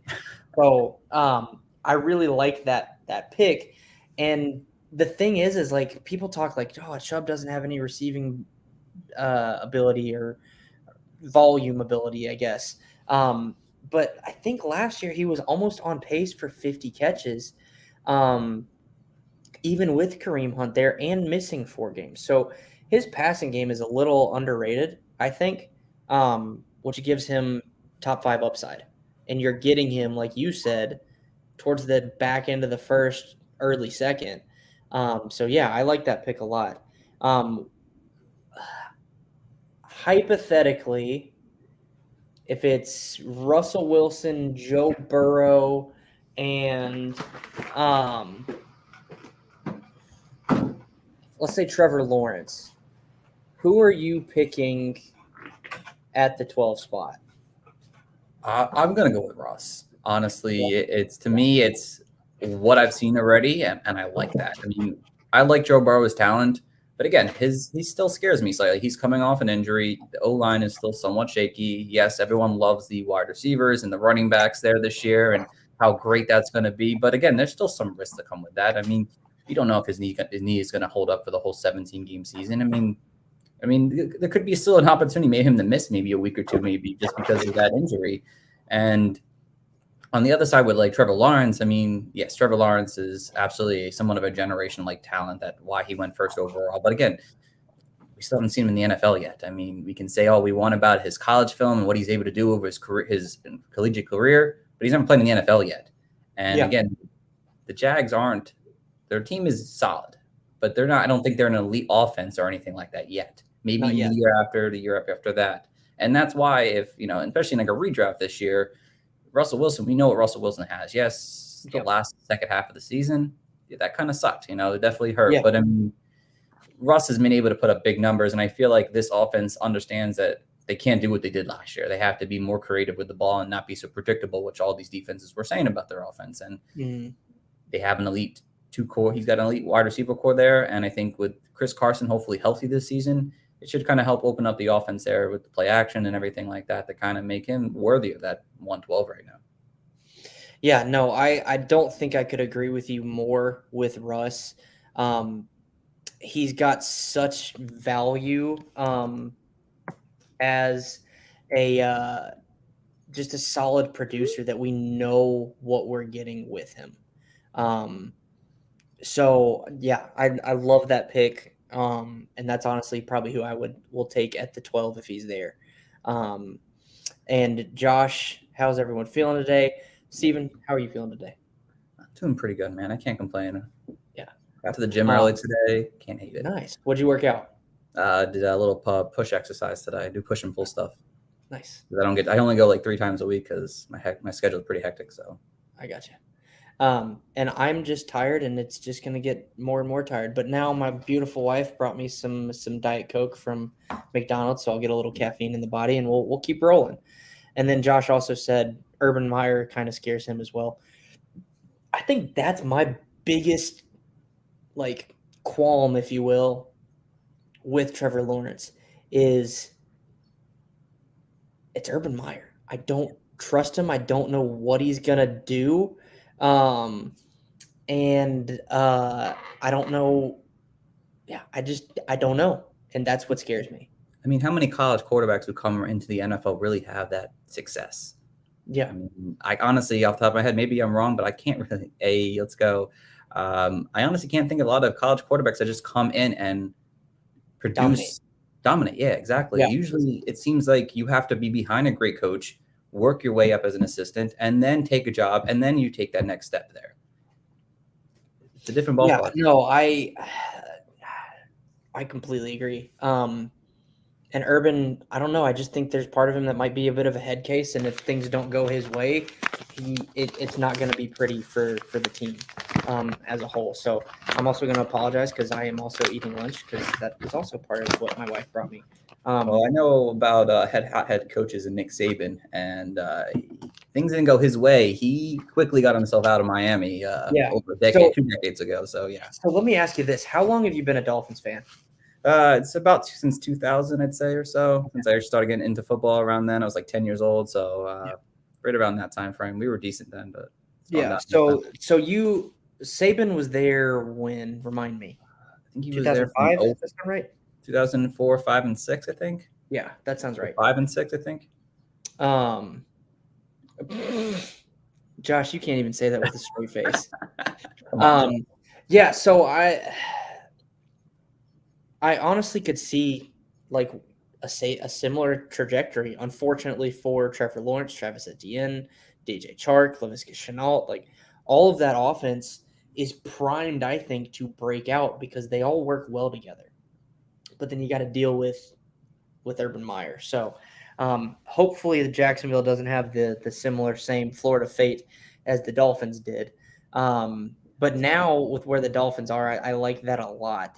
Do you play any IDP fantasy football? I do have a few leagues that I'm in. It's not full IDP. There's like a couple of slots here and there. So I mess with it, but I've never been like, I want to play into it. Yeah, I'm not like, it doesn't excite me that much. I guess because I don't know all the defensive players to that well of my knowledge. Yeah. So it's like, I already have to learn about the offense, and that's great. Try to put the defense in there. It's a lot. So we'll talk a little Miami defense with you, so that way you can at least talk about your favorite team a little bit. Love it. Xavier Howard's coming back. How excited are you? Oh, I'm thrilled. I'm absolutely thrilled. One of my home leagues sent the tweet when he said like, I want traded. I'm like, come on, guys, like just give it a break. Like, what does he do for that defense for you? And what So this is a two-part question. What do you think he can do from an IDP standpoint too? I mean, you kind of seen it over the years. I mean, I know IDP, I know interceptions get you a lot of points there. And over his career, I mean, he gets a lot of interceptions. I mean, he's been someone who's just a ball hog. And I think he can just disrupt offenses there just because they're going to have to play off of him as much as they possibly can because they know if they throw his way, there's a chance that he's going to come up with a pick from that team there. I mean, you saw him last year. I think he picked off, I must say he picked up Pat Mahomes, I think once or twice last year. I mean, you were able to see what that happens when he's on the field there for Miami. And I think it was well worth paying him. I know it's tough to, throw money out there to secondary, but we've struggled with that over our entire, since the last 20 years at least. And now that we have a strong secondary, I mean, it was worth it. If they're trying to make the next step, you have to keep Howard. Yeah, no. And I think you provide some veteran leadership because outside of, I don't know who your other corner, Brian one Jones. of your other corners is. But I know you got Noah Igbenogany from Auburn and Brandon Jones at safety. So I don't know who the other guy in your secondary is, but I feel like Xavier Howard adds that veteran presence to where he's a coach in the position grouper, and if you will, to help those younger guys grow and get up to speed. So I think keeping him from a team building standpoint is kind of huge too. But what do you think about that? Yeah, no, absolutely. I think he's going to provide a great veteran presence there for sure. I mean, let's not forget also Jason or Justin McCourty signed there with Miami too. I think it's Jason. He signed a 1-year deal to be safety there too. So I mean, you're just adding to that secondary has so much veteran leadership. I mean, I think our former first-round pick last year was the youngest guy in terms of starting this year, and I think that's a great thing there. I think it's strong to have a strong veteran presence in that secondary because they know how to play the game. They know what to do on this team here. They know how to, see what the quarterback's doing. They know how to stop the wide receivers on their routes there without making any legal penalties or anything like that. And I think it's gonna work out. It's gonna mesh all together with that veteran presence. Yeah, I totally agree. I have to toot my own horn and ask you a question. Were you impressed that I pronounced Noah's last name correctly? Absolutely. I can't do it. I'm a Dolphins fan. I can't even do it. That's why I just said my former first-round pick. Yeah, that's all I said there. So just call him Iggy. That was his nickname at Auburn. I'm an Auburn fan, so that's why I knew it. But yeah, I was really surprised by that pick, honestly. But like his talent, his upside, it made a lot of sense. Just thought it was maybe a little early for him, but he's gonna live up to the pick expectations, I think. Because I think in high school, I think he ran track and then played both sides of the ball in high school. So athleticism is not going to be his problem. So I think having Xavier will also help him develop too. So your handle, if I can find it in my banners, is Coach's Fantasy. Can you elaborate on that for me a little bit and talk about that? Yeah, absolutely. So that is our main. So I created the Fantasy Coaches podcast about 2 years ago or so. So that is our actual main handle here. Basically, it's just me and one of my buddies who, like I said, we like playing fantasy and we liked talking about fantasy constantly. And our friends kind of got annoyed at us for talking with them about it. So I was like, you know what? Let's just talk to each other and let other people see what we're able to do. So we've been building up the last 2 years now. It's a lot of fun. It's a lot of work though too. Definitely some days I was like, wow, this is a lot to deal with there, especially when I have like a bunch of writers that are asking me to post this, post that for them. And I'm just like, okay. Like I can only do so much in one day. And it's fun. Like I said, I enjoy the podcast side of things. We do podcasts twice a week. That's like probably my favorite part, just talking about it. I write a little bit as well, and that's fun as well. And I think writing is like an underrated thing to a lot of people who like to do podcasts because there's a difference between, doing research and talking about it, but really getting in depth in those articles when you do like an in-depth analysis and you're like, oh, I didn't know that because you really wanted to make your, article stand out there. And I think that is something that for those who do podcasts, writing every once in a while, I think is a great tool to find things you would have found out if you're just doing, a regular research on like a regular podcast. Yeah, no, I totally agree. I think my analysis and my writing is actually a lot more in depth than it is on a podcast, but that's mostly because with podcasts, I maybe have a couple days to prepare before I actually hop on it. With writing, like you've got time to build that and deep dive on that research a little more sometimes. So I love that perspective, and need to follow your advice a little more, and get more written work out there. But my follow-up question is like, why the coaches aspect of it? Like, why are you guys the fantasy coaches?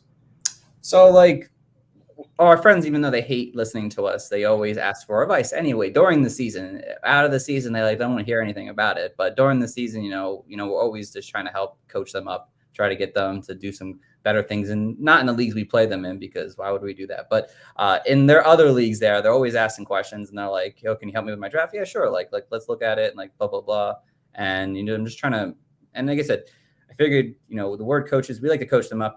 We like to say ourselves, just help them out. But like I said, figured the word coaches kind of brought in a spectrum of like, we're just here to help people, honestly, Yeah. For me, it's not about like, if something happens where, fame or whatever happens, money happens, that's awesome, obviously. But it's just to help people out. That's why we like to do it. We like to just give our great advice, the research that we kind of do, and just kind of help. And like we say all the time on our podcast, we like to coach you guys up to win championships. And I feel like using fantasy and coaches, obviously, I feel like that put a nice twist together to kind of make our brand stand out. Totally. I love that. And I love the helping aspect of it, because that's like, now, like, I'll have family members or coworkers and whatnot ask me for fantasy advice because they know I'm deep diving in this stuff. And I love that. I love being able to talk to them about it and help them out. So I love that you guys kind of incorporated that into your brand, if you will. So I really, really like that. Steven, I just had a great question to ask you, and it has completely slipped my head. Oh, that is so frustrating.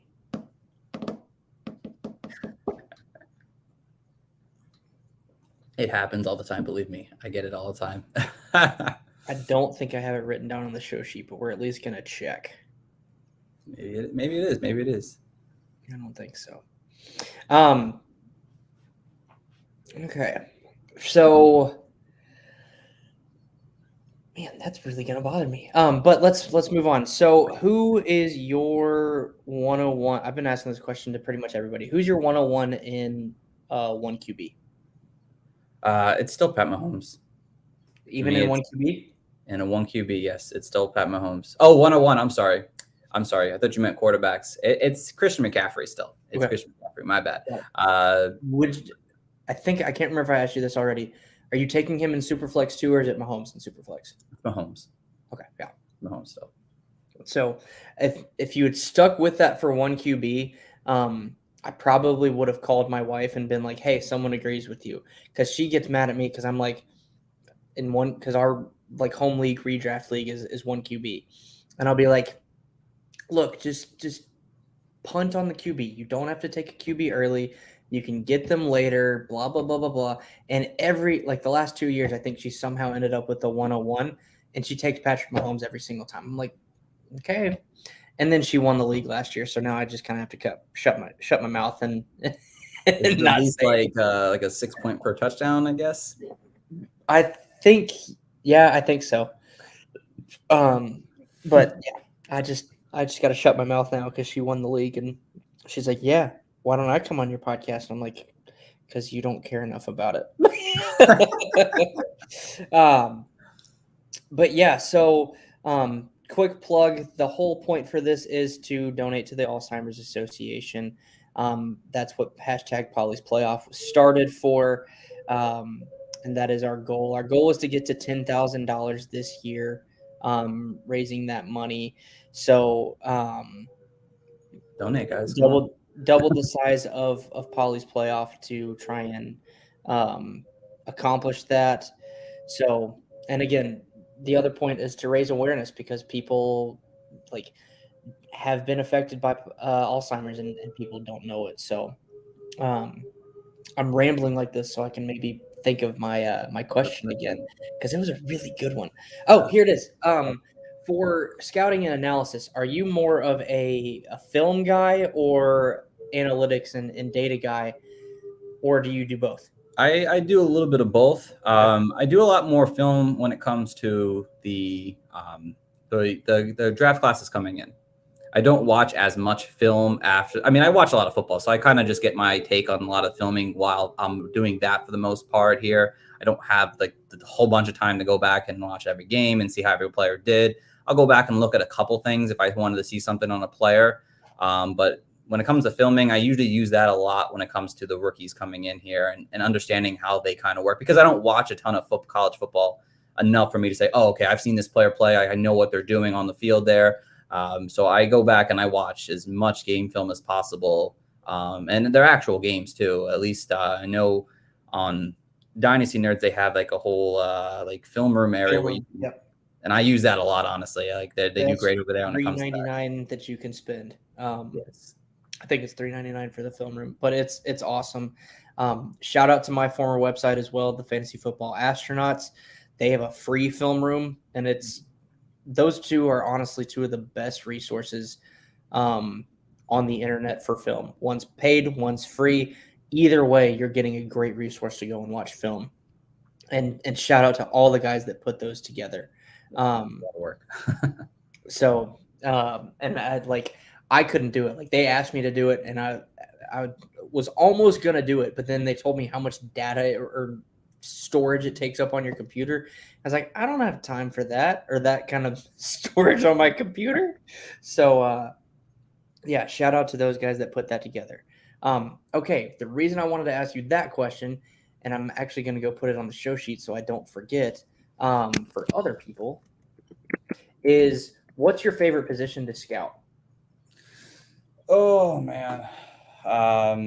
Like for like the NFL or like in like draft situations? Both. Start with NFL. NFL, I probably will say running backs. I very much enjoyed when I do my running back in-depth analysis and really getting down in the nitty-gritty there. Like I said, for me, like I said, I use a lot of analytics numbers at that point when it comes to the NFL players a lot of times. I like to just see what their situations were at the time there. And I like to see how much playing time they're getting in certain parts of the game there, where they're getting the ball the most, and, I keep track on my own spreadsheet, which I could probably go to a website and maybe do it, but I do it for myself. And I try to break it down a little bit more into detail on Excel sheets on each player. And that way I kind of see, why do they have such a good game that week? What happened where they got more carries this week and not these other weeks here, and kind of just break that down that way to kind of really see where they go to. And it's really interesting to kind of see that scenario and then compare it to what their coming season here and, what situations are going to arise on them. Oh, I think you're on mute. Unless I'm on mute.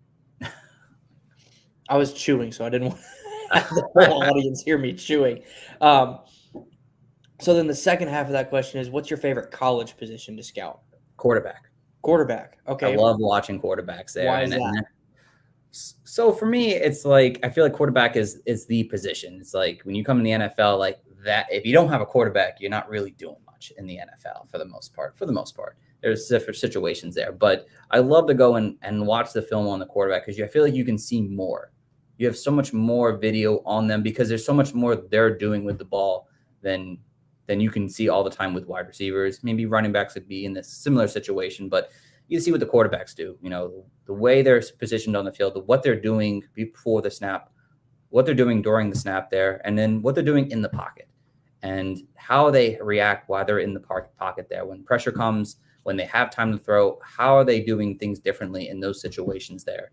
And then when they get the ball in their hands, how close is the ball to the wide receiver? Is the wide receiver having to make the catch for them, or are they putting it in the right situation? The wide receiver just catches the ball, no doubt.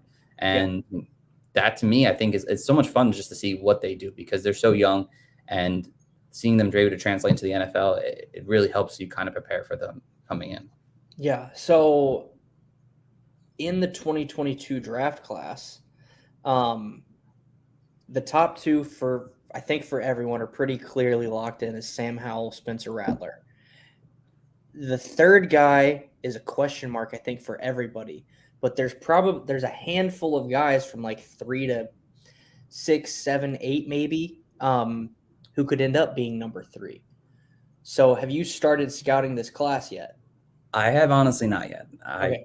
I do that about starting mid-season there, and I Yeah. start getting into some film from the prior year, and then by the time January gets here, most of the season before film is usually out at that point. But Yeah. I haven't gotten to it. I've done very minimal things. I've looked up with the players, what they've done so far. I know there's one name out there, the guy from Cincinnati, if I'm not mistaken. Yeah. I hear that he could be a beast. Desmond Ritter. Yeah. Desmond Ritter. Okay. He is someone I've heard much about him, and if he gets a great season, he's someone who could be a Trey Lance and jump up into that top 5 this coming season here. So I'm interested to see more about him this season and watch his film and really see if he can really take that next step there this coming year. Yeah, so I think both the Astronauts and the Dynasty Nerds have film on him already from 2020. But definitely go watch him. He's one of my favorite prospects outside of the top 2. It's him and Malik Willis, honestly, for some deeper guys. But I totally agree with what you just said, and I've loved everything I've watched from Ritter. He can spin the ball. He can run the ball really well, too. It's just he's at Cincinnati. So, what's that level of competition that he's actually playing against? Is it going to translate? But from just a pure talent standpoint and being able to make the throws and spinning the ball and whatnot, I love what I'm seeing so far. So, yeah, Desmond Ritter is someone you need to pay attention to. And then Malik Willis, too, is a guy that he's at Liberty, but he's got Hugh Freeze as his coach. He transferred from Auburn. He's got some potential, too, to really blow up. So there's another guy for anyone that's watching from a dynasty perspective, or Devi even. I really like Ritter and Malik Willis. My favorite position to scout is probably wide receiver, and that's for both NFL and college, just because the things that they can do and have to do to be successful at their position are so amazing to me. They've got to get both feet in. They've got to make these incredible one-handed catches, contort their bodies and stuff to do their job. So it's really fun for me to watch wide receivers. And I think I've got a grasp kind of what makes a good wide receiver. So that's kind of why I like that. You said that your favorite NFL position was running back. So who are your top 5 redraft running backs this year? Ooh, top 5. I will let you know in just a second here. If I'm not mistaken offhand, I think I could probably come off the top of my head what they are already. I know Christian McCaffrey is obviously number 1 to me. Yeah. It's a very simple thing. As long as he's healthy and ready to go, obviously he's the best back in the NFL right now. Number 2 is Dalvin Cook. You have to give the guy respect now. I've been a guy who's been down on Cook just because of his injury concerns over his career now. I mean, I'm sure hopefully it doesn't happen this year, but I'm sure it will, maybe. Hopefully not, though, for his sake. But, you just saw over the last season or so now and a half, when this man is healthy and going, he's running like no one else in this offense here. And he's, they have Justin Jefferson and Adam Thielen there. He is the key factor on this offense here. If they get him going, he is just exploding. And you saw in the second half of the season late, he was just on a rampage down the stretch there. And he's my number 2. 3 for me, I still have Derrick Henry. I'm a big Derrick Henry guy now after thinking he was not anything a couple years ago. I've grown to understand that, hey, he is a different kind of beast here. And I've been a fan of him the last 2 seasons now, and there's nothing stopping him. He's not a typical running back who's, 27. They think they're going to get hurt or he's going to just wear down. I don't think he's that same back here, and I'll quickly just say one thing. Different. He's different. He's not a normal human. Different. Yeah. And I did some research and I posted on Twitter maybe a month or 2 ago, but his career carries to this point of his career are less than guys like Adrian Peterson and Frank Gore, who we both know have had great seasons still after the fact of that same age too. Same age, not like it's a different age. I think they played obviously more seasons, but it's probably why in terms of that. But they put a couple of more good seasons, and AP put his 2,000 yard season. I think it was 28. I think it was or something like that. And it was after an ACL tear, I think. Yeah. So, Derrick Henry, he's just a physical beast. If they can do it, I think Derrick Henry can do it too. And keep longevity in the NFL. I know everyone's talking about sell Derrick Henry, and I get it. I do get it. 27 is a tough age for running backs. But I feel like he could be a different breed and have that kind of real Hall of Fame career. Because I don't think a lot of running backs have that longevity in terms of Hall of Fame career anymore. It's 3 4 years at max. And I think Derrick Henry could beat those odds. Maybe if he sees a little bit less carries and maybe can continue that, but I have him sitting at 3. Alvin Kamara, I have at 4 right now. For me, it's just that, he's gonna see the workload. No Michael Thomas even more now.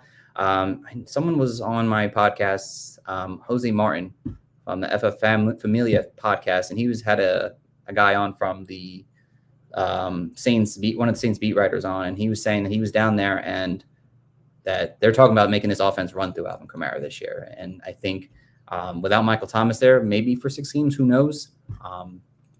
I just think Alvin Kamara is just a safe bet. He's going to see the targets. He's going to see enough rushing, and he's going to see the red zone opportunities when they get there. Because why? He's their best player.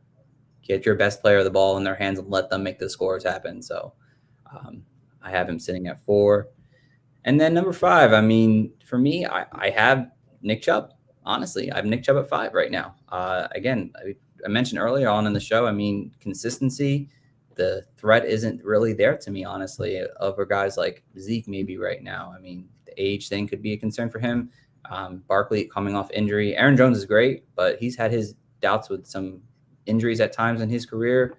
Jonathan Taylor, again, he could be great too, but no quarterback now. The loss of Nelson for possibly 6 weeks.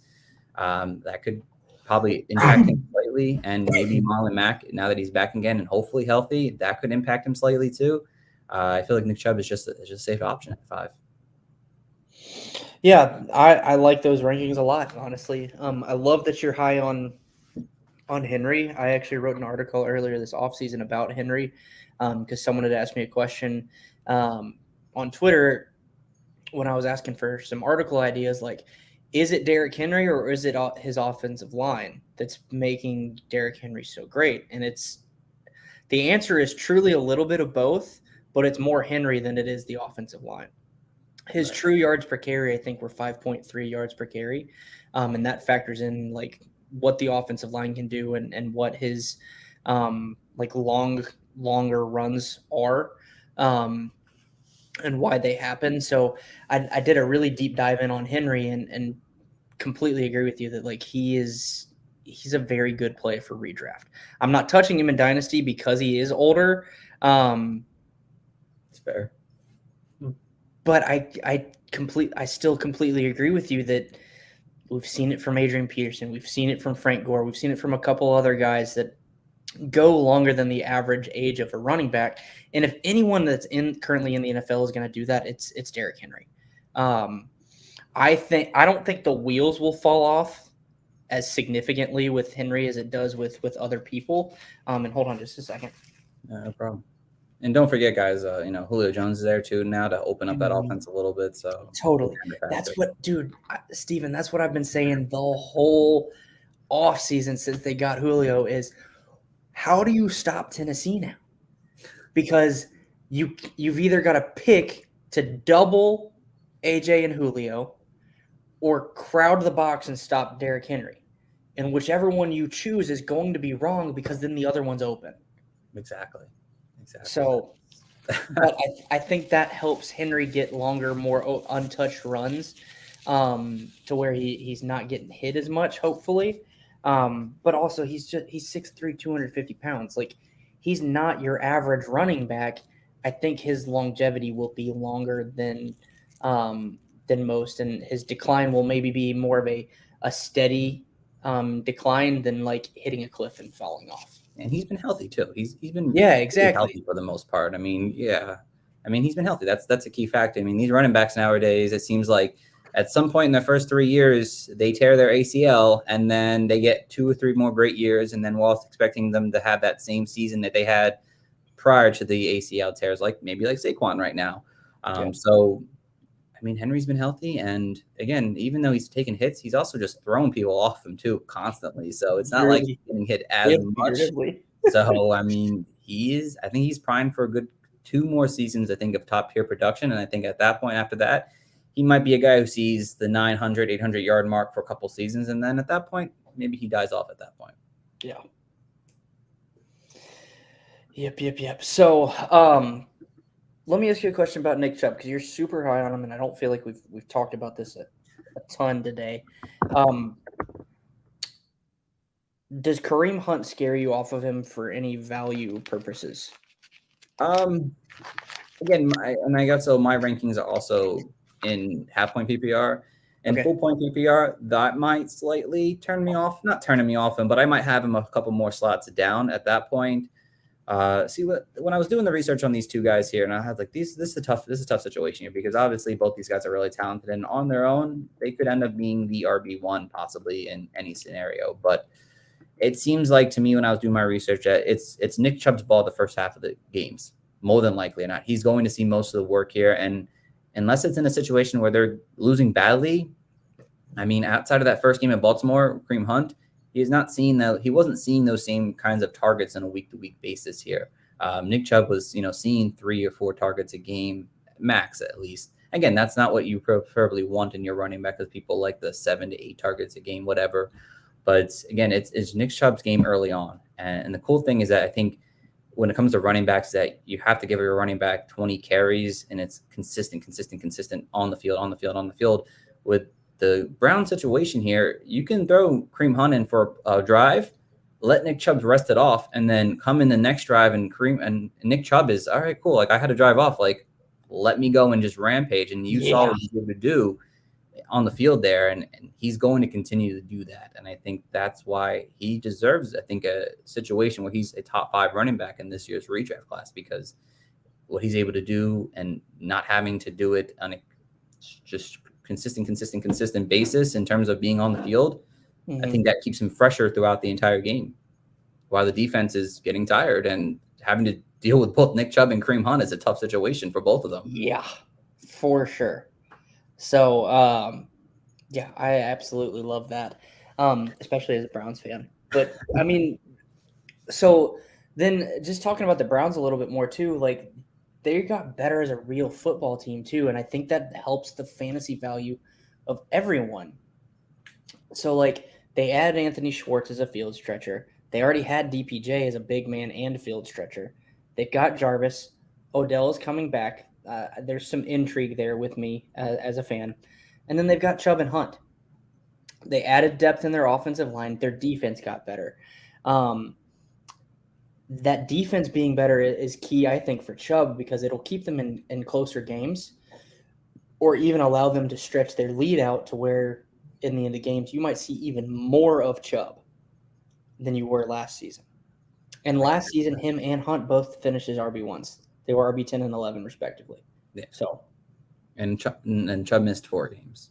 Exactly. So, imagine if he played those 4 games there for sure. Exactly. And those, I think 3 of the 4 games were when Cleveland was playing in the monsoon in the middle of Cleveland. They were running football games. They were not passing football games. No. That screams Chubb to me. So there's just a lot of factors, I think, that allows the Browns and Chubb to have a really, really good year. And if you think about it, like, COVID last year, the preparation, the offseason, it wasn't the same, last year that they're getting this year. Now, your coach, Kevin Stefanski, I think he can make things work even better. I liked him as a hire for you guys a lot. I liked him in coming out of Minnesota. And I think you saw, like, early on, Nick Chubb, he wasn't to the top standard at that point. I can agree. I can admit that he wasn't to that top tier standard early on in the season. You were kind of like, he's not doing what I thought he was going to do.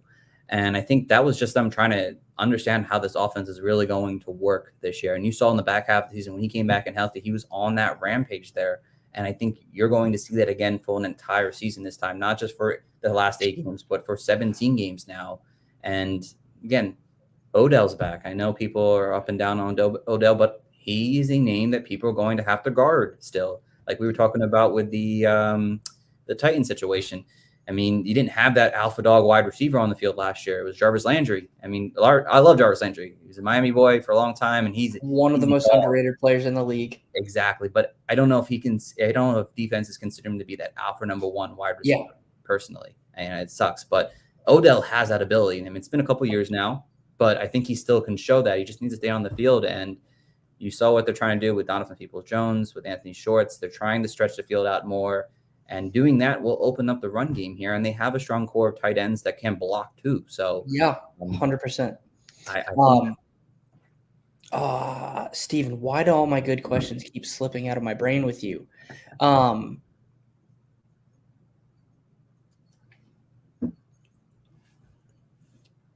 that was another good one. You've been going for what, like 5 hours now today? Yeah, I'm almost on hour number 5. So that's probably why. what? Yeah, probably. And I still got 4 more hours after this, and then 4 more hours tonight. So, how many catches does Nick Chubb get this year? Yeah, let's address that. How many do you think he gets? I'm assuming he's going to see somewhere between 40 targets probably or so this season here. I'm actually just looking up his stats just to confirm on how his situation was. Yeah, I mean, he saw 18 last year. I think at best you're seeing 40 targets for him. I mean, realistically, maybe 30. So I'm going to say about 20 catches. It's not a lot. And again, I understand why people are turned off by Nick Chubb, because 20 catches is really nothing, honestly, for a running back. But what he's able to do on the ground, Scott, and his ability in the red zone, I think they're going to continue to use him week in and week out. So, I mean, you have to put the receiving part aside and just go with that. He's going to be a consistent option week in and week out. Yeah. Okay. So this wasn't the question, but I have to ask you this because I'm a big Baker guy. Where do you see Baker finishing this year? He's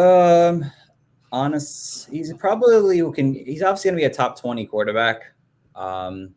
I'd say at best, I'm saying in like 15. I think that could be I think that's the ceiling, honestly. I don't see Baker being a guy who's I am sorry. I mean, I've been giving the Browns so much love, man. I like Baker. It's just that Baker is going to be better suited for the Cleveland Browns than for your fantasy teams personally. Totally. That's the way I see it. I think you can win a Super Bowl with Baker, but I don't know if you're going to win a fantasy championship off the arm of Baker Mayfield.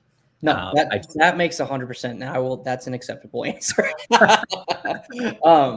I actually, obviously, I'm bullish on him as he is my favorite player right now. But I could see an outcome or a range of outcomes where his ceiling is actually like QB 10, 11, or 12. Because last year he finished his QB 18. As previously mentioned, he had those 3 games in a monsoon, and he was 1 touchdown away from being, I think, either QB 12 or QB 14. That's how close that group of quarterbacks is. And I don't like it doesn't, I don't feel like it's gotten any separation between that group of quarterbacks after your first tier, if you will, or maybe first 2 tiers, depending on how small your tiers are.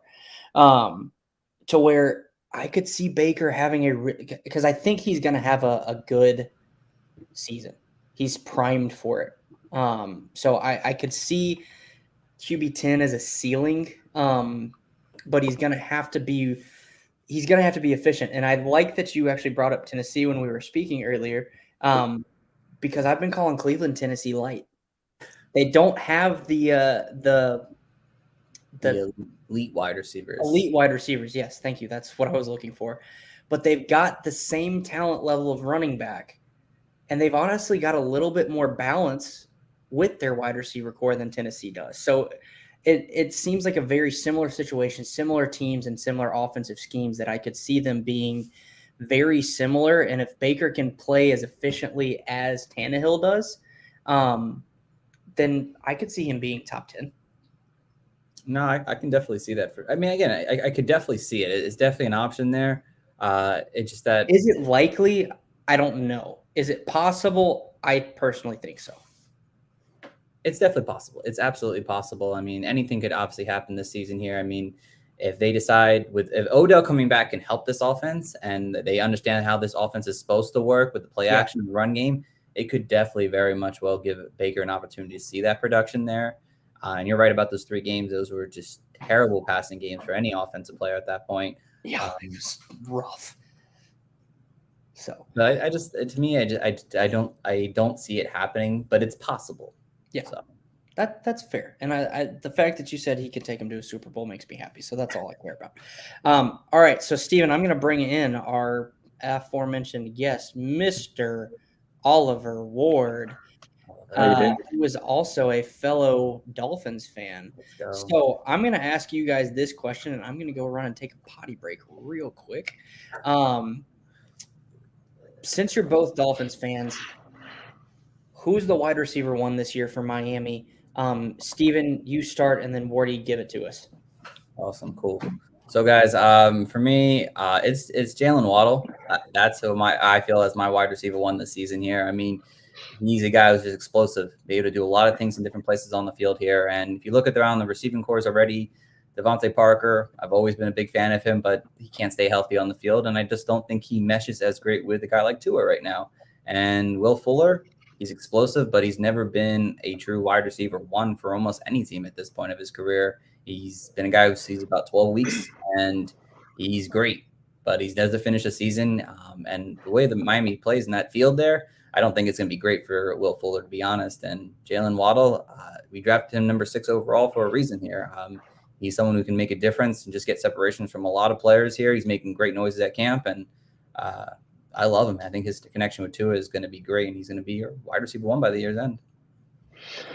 Yeah, I'm with you. I think Jalen, just because of his explosiveness, his chemistry with Tua, I think all the reports out of training camp are him and Tua are connecting pretty well.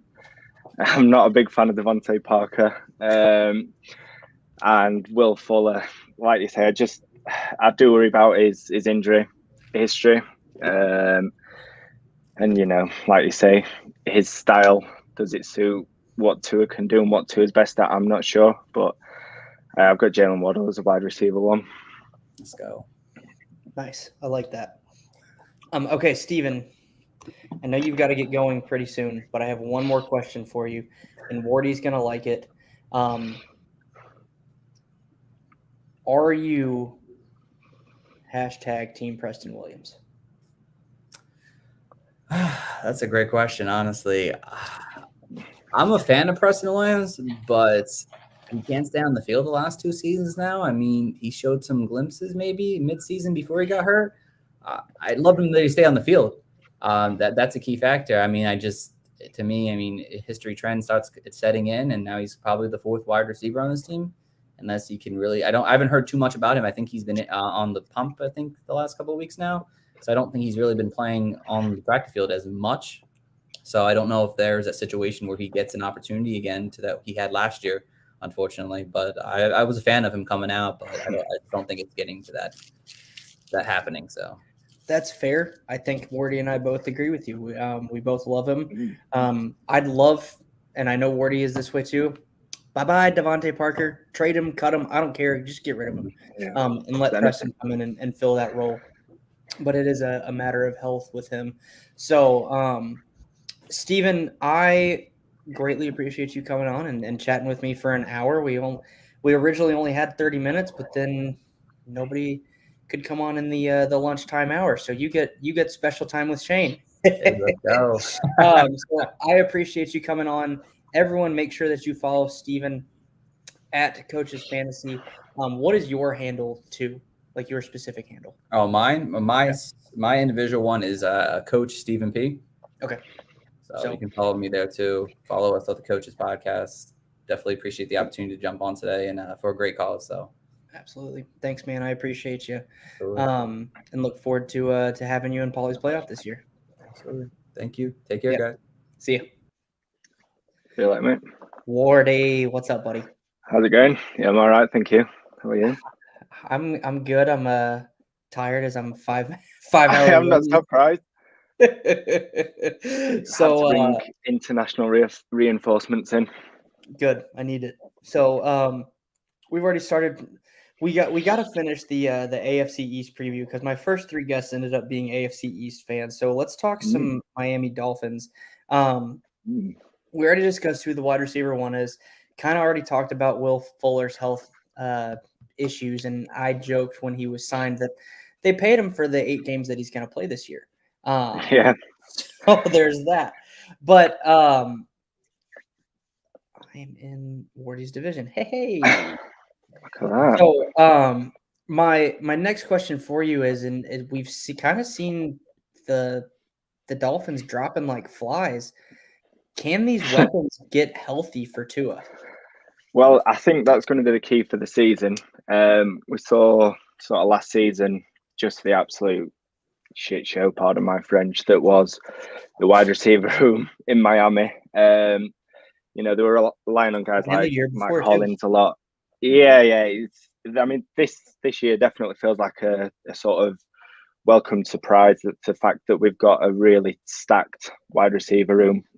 Everything I see out of the training camp, Jalen Waddle's just explosive, even if he does walk funny. You know, I think Will Fuller, there's that injury history that is going to scare a lot of people, but I think you've got to look optimistically that if Miami can get a good run of games out of him, then, you know, he's going to be a real asset to Tua pretty much. I think everything that Miami does this season will hinge on Tua, and if he can make a jump and what sort of jump he's going to make. Yeah, well, so Wardy, I want to get your thoughts on Tua, but my biggest concern is that's throwing it back to our podcast episode, the three of us. Love you, Rich, even though you don't ever answer me.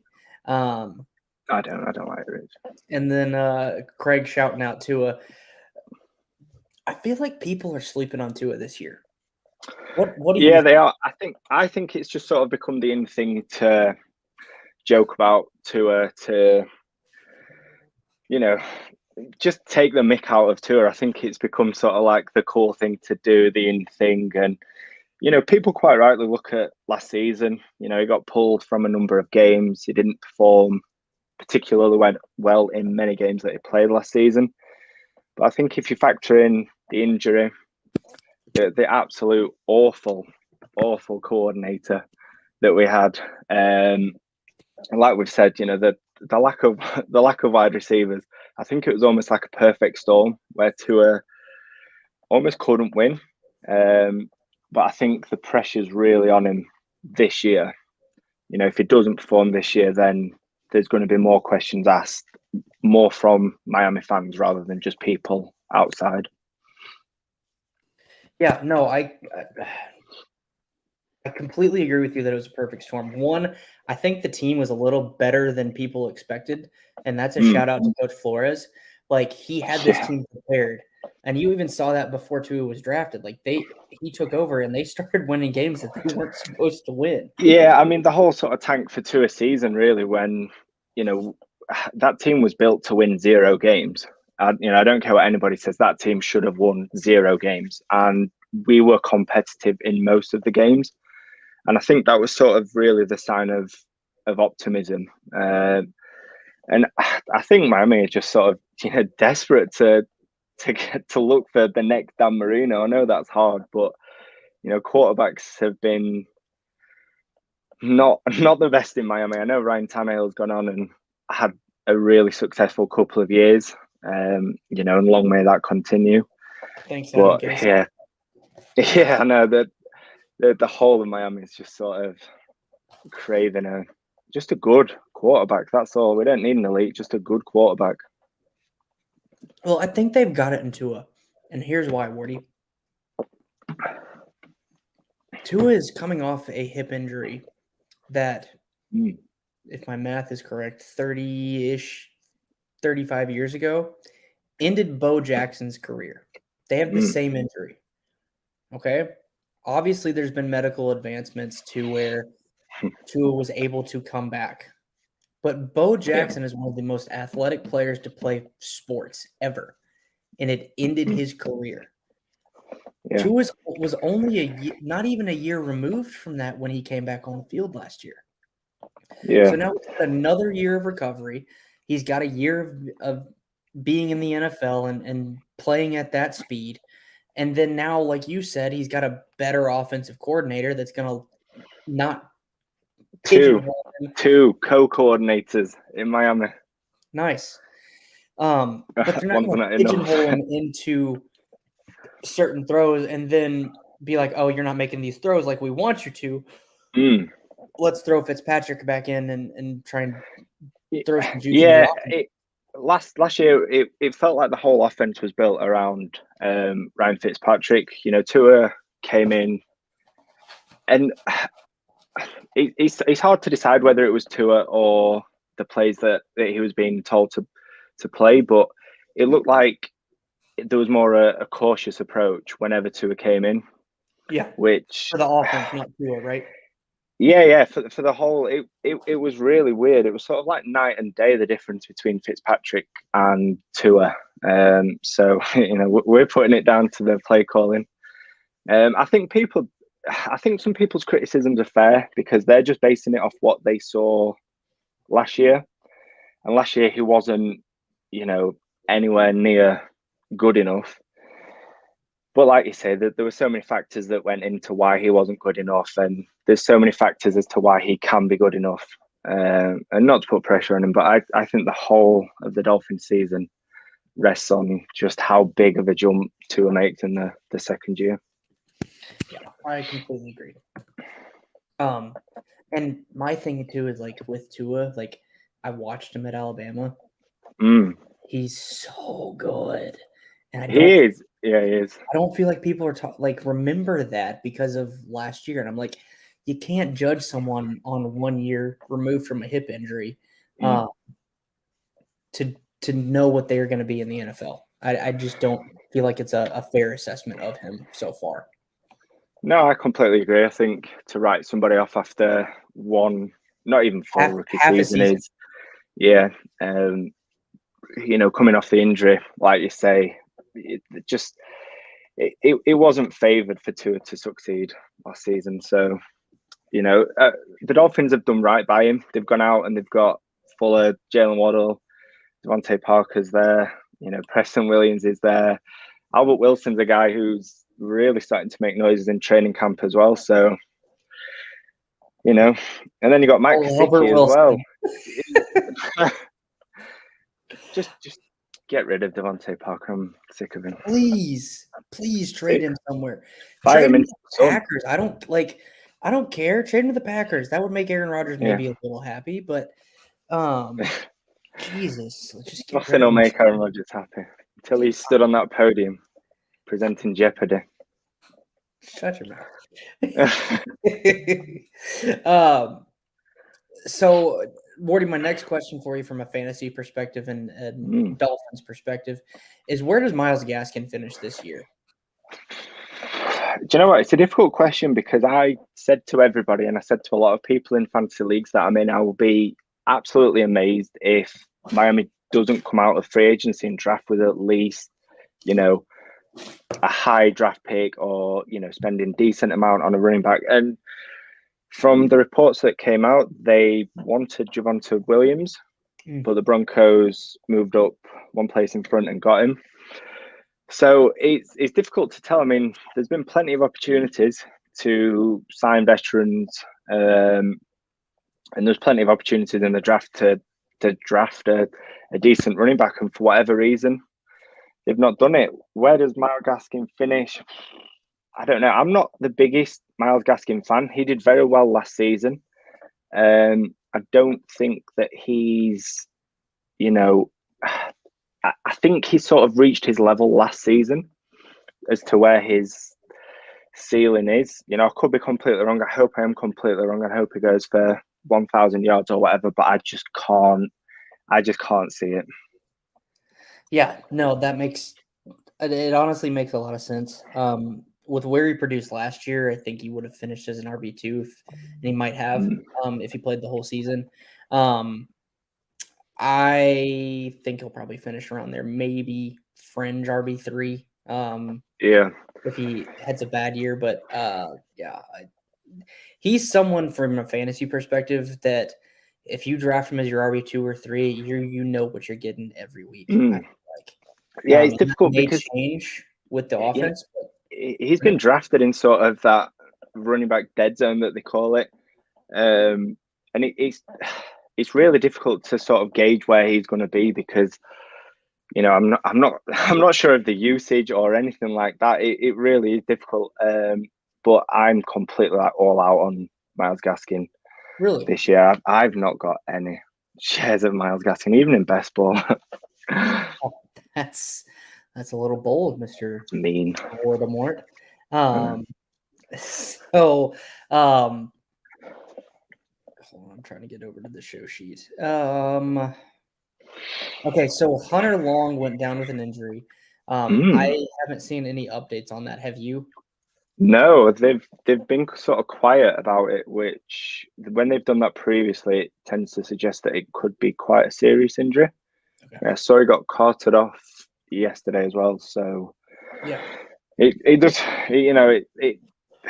It doesn't hurt so much that we've got Kasicki, but Hunter Long was meant to be, a good player coming out of college. He was meant to be someone who could, really push Kasicki for that tight end one spot. Maybe not this year, but it's tough. It's tough. But I suppose that's football, isn't it? Yeah.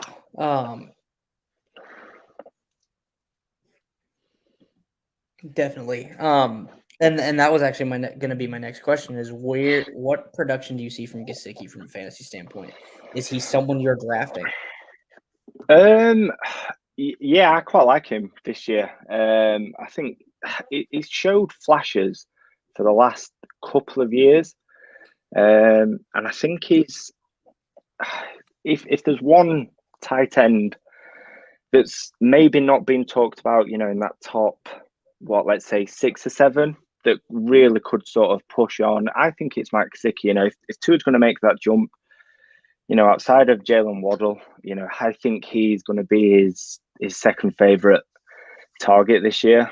And if Tua does make that big jump, then I think the sky's the limit for Mike Gesicki.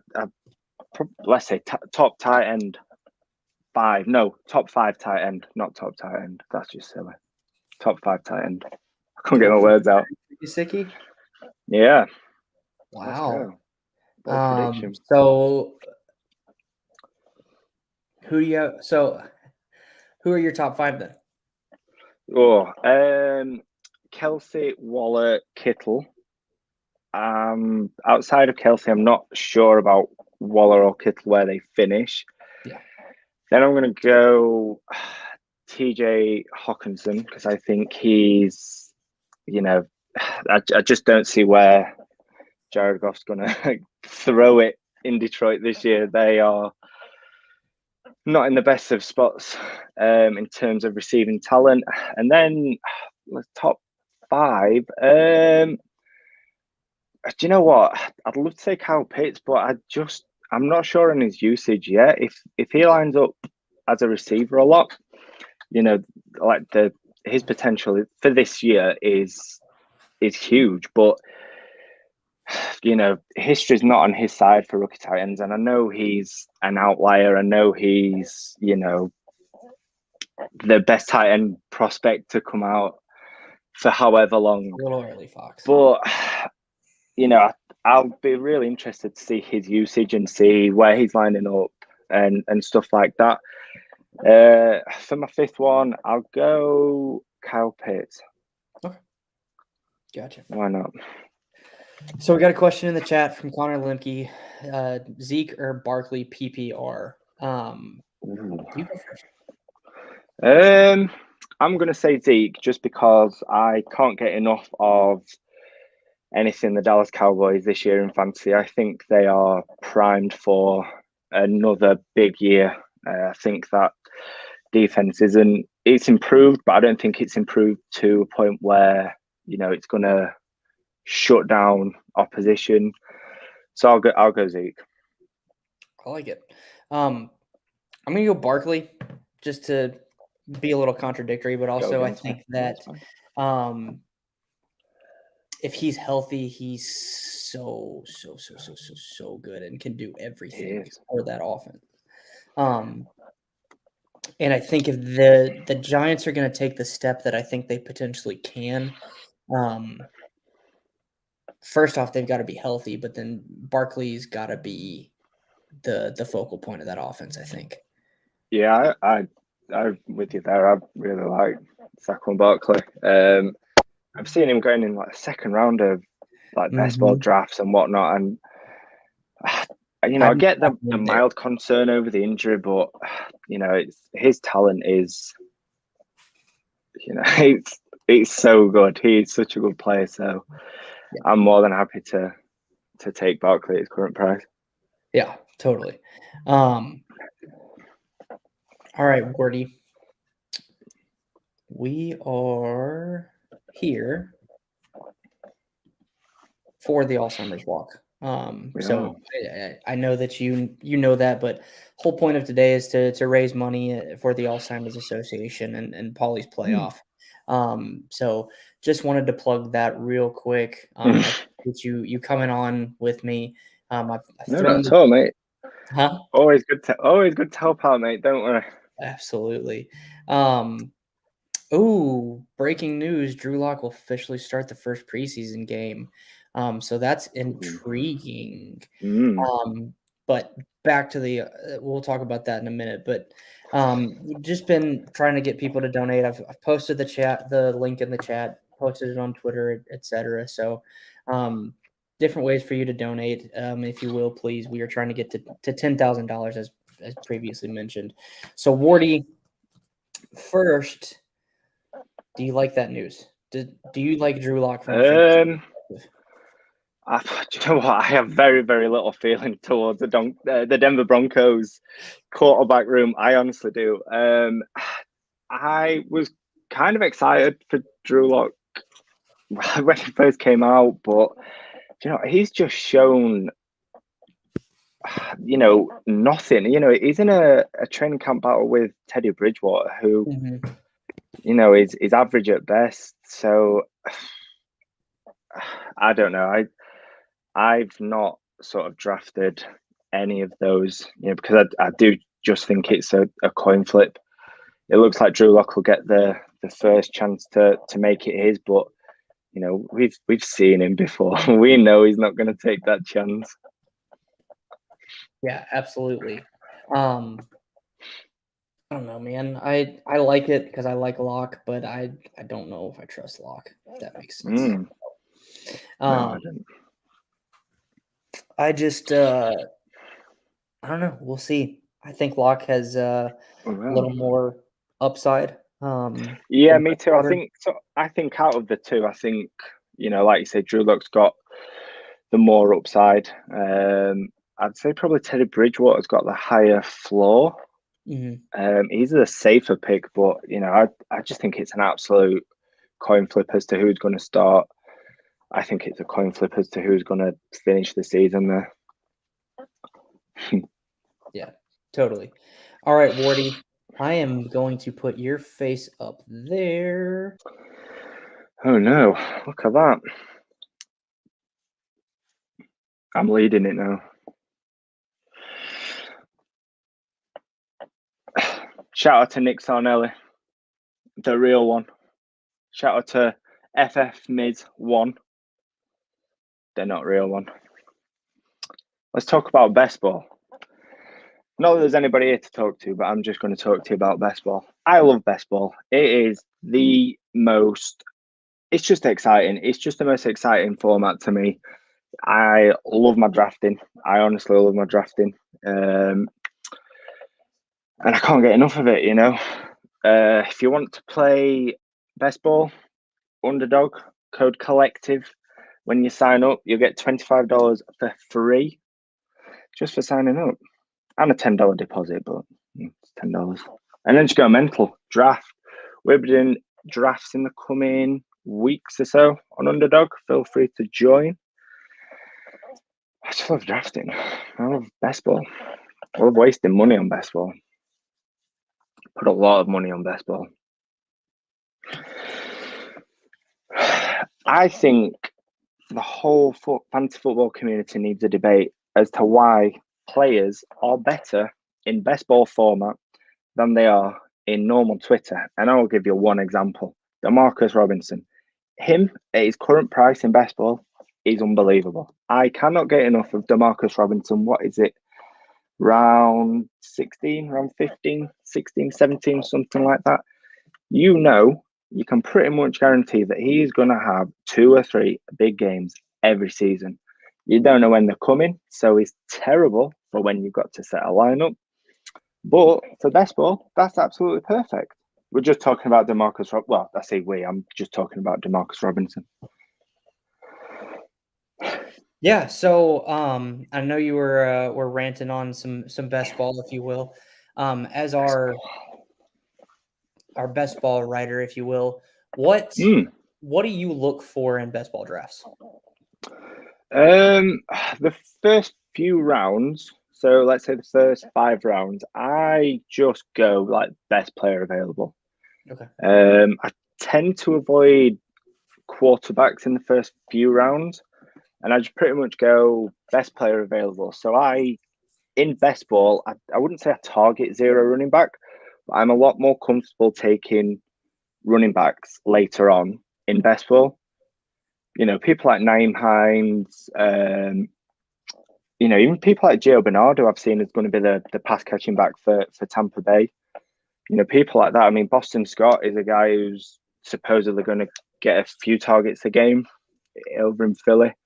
You know, people like that can be sort of really valuable because, you know, you don't know when they're going to have that big game, but they could. And that's the beauty of best ball, you know. I was just saying, I think some players are better in best ball than they are in normal fantasy football. Absolutely. Fox asks a good question. What's your favorite stack for best ball? Oh, the Cowboys every day. Honestly, if I can get Dak, CeeDee Lamb, and Amari Cooper, I know I've won because I just think they're just going to go mental this season. I really do. I think Amari will still be the wide receiver 1 in Dallas. I absolutely love it. I think a good late round stack. I quite like the Jets. I think the Jets are going to surprise a lot of people this year. I think there's the old mantra, oh, it's the Jets. You know, let's just avoid the Jets. But I quite like the offensive line that they've built for Zach Wilson. So I think they're going to give Zach Wilson every opportunity to succeed there. You know, I really, really like Corey Davis at his value as well. I think he's an unbelievable value. I think he's, you know, one of the players that is almost a lock to beat his ADP at the minute. So I quite like that late Jet stack as well. Awesome. What's a stack that you're not touching? Ooh, probably going back to like the Broncos, just because. Okay. You know, you don't really know who's going to be quarterback there, so you could take a punt on Drew Lock, and then, you know, 3 weeks in he gets benched and never plays again, or you could take a punt on Teddy Bridgewater and Drew Lock plays well enough to keep him. Who else am I avoiding? I don't like Las Vegas Raiders this year. I think they've absolutely decimated that offensive line. And I saw some stats about Derek Carr when he's hurried and under pressure, and they're not the best. So I'm just sort of putting 2 and 2 together and hoping that I come out with 4 and saying that Derek Carr's going to be no bueno. Fudge the numbers. I can. I can make 2 and 2 plus whatever I want.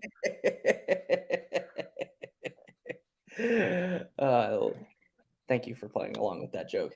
Okay, so I got a question for you on a different stack. Okay. The Washington football team stack. So Fitzmagic, Gibson, Terry, Curtis Samuel, and De'Ami Brown, and even Logan Thomas.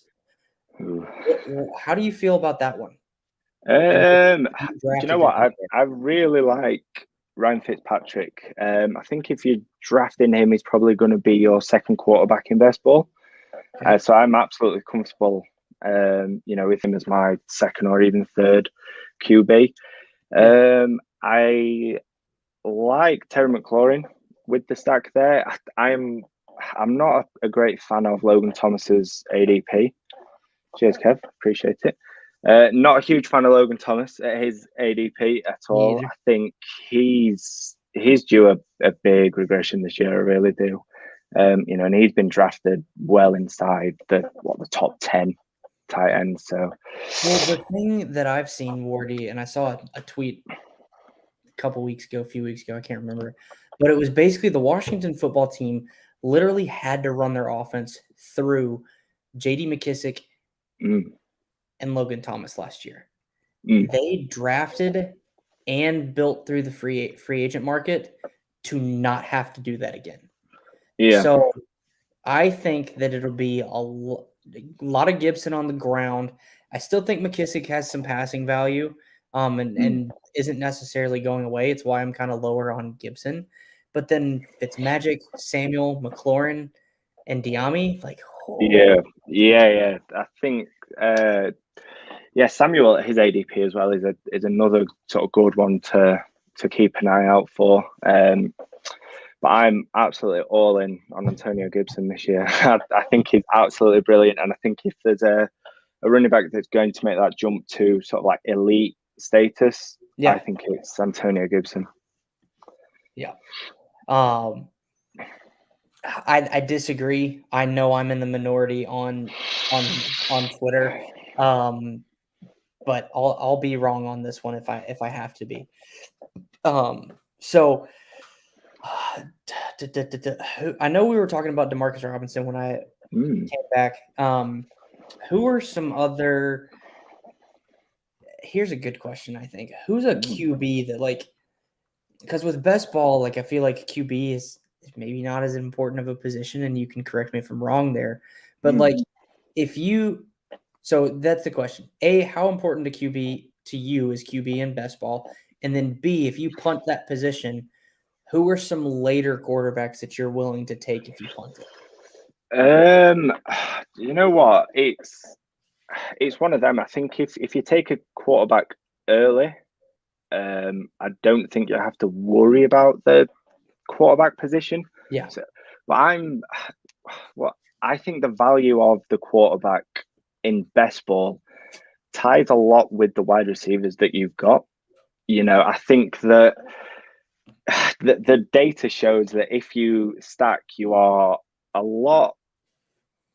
stand to win a lot more than if you don't stack. So if you've got, let's say Justin Jefferson, a great late quarterback to target would be Kirk Cousins. He'd go in off the top of my head like round 12, something like that, round 11. He's absolutely perfect if you've got Justin Jefferson. Another good late one, Sam Darnold. Quite like him this year. I think him in a Joe Brady scheme will do really well. And another one, I think this all ties down to purely the stacking, but Big Ben. We were talking about that earlier. His weapons are so good. Yeah, that I feel like he should be higher in people's rankings. If he's fully healthy, then like you say, I think he's going like quarterback 25, something like that. He's really, really disrespected in the ADP. So he's almost sort of like the last one that I go to. Yeah.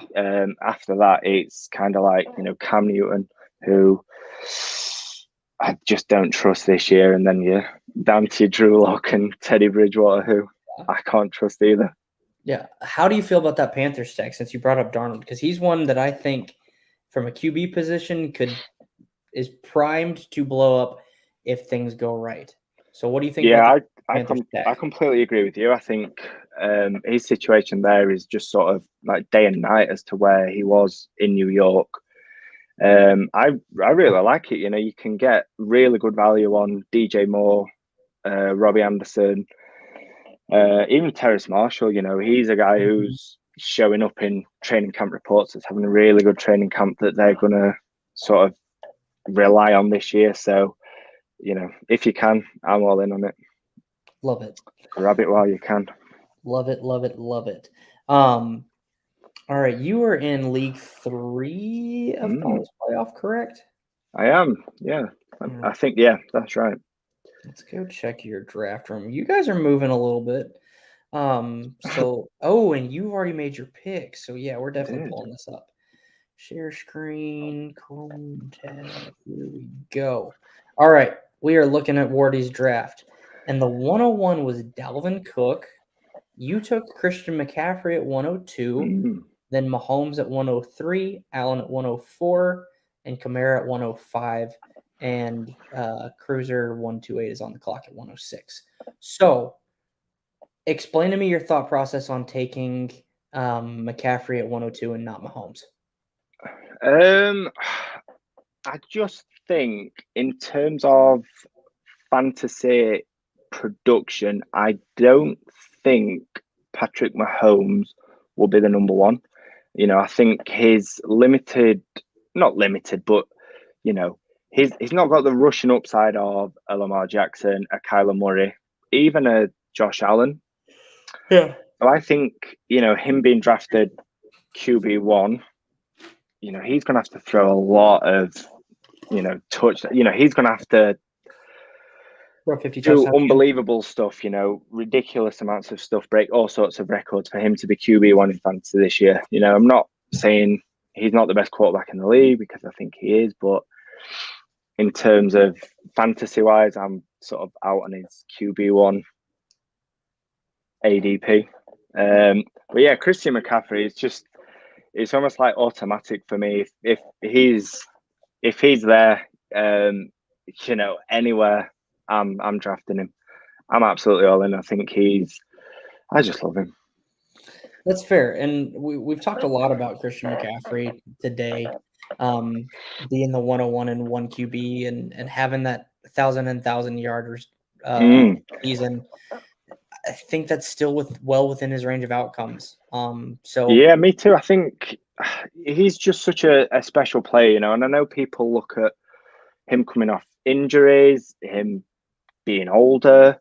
But I just think he's such a special player. You know, they are going to force feed him. They are going to, you know, pepper him with targets. Yeah. He is the main focal point there. So, totally. You know, unless he gets injured again, he will be up there again.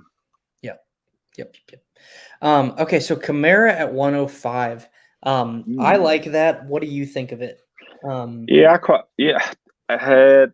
back 3, I can definitely see him breaking the top 3 running backs this year. I think from everything that's come out of New Orleans, I think he's going to be relied upon a lot, heavily, depending on who the quarterback is.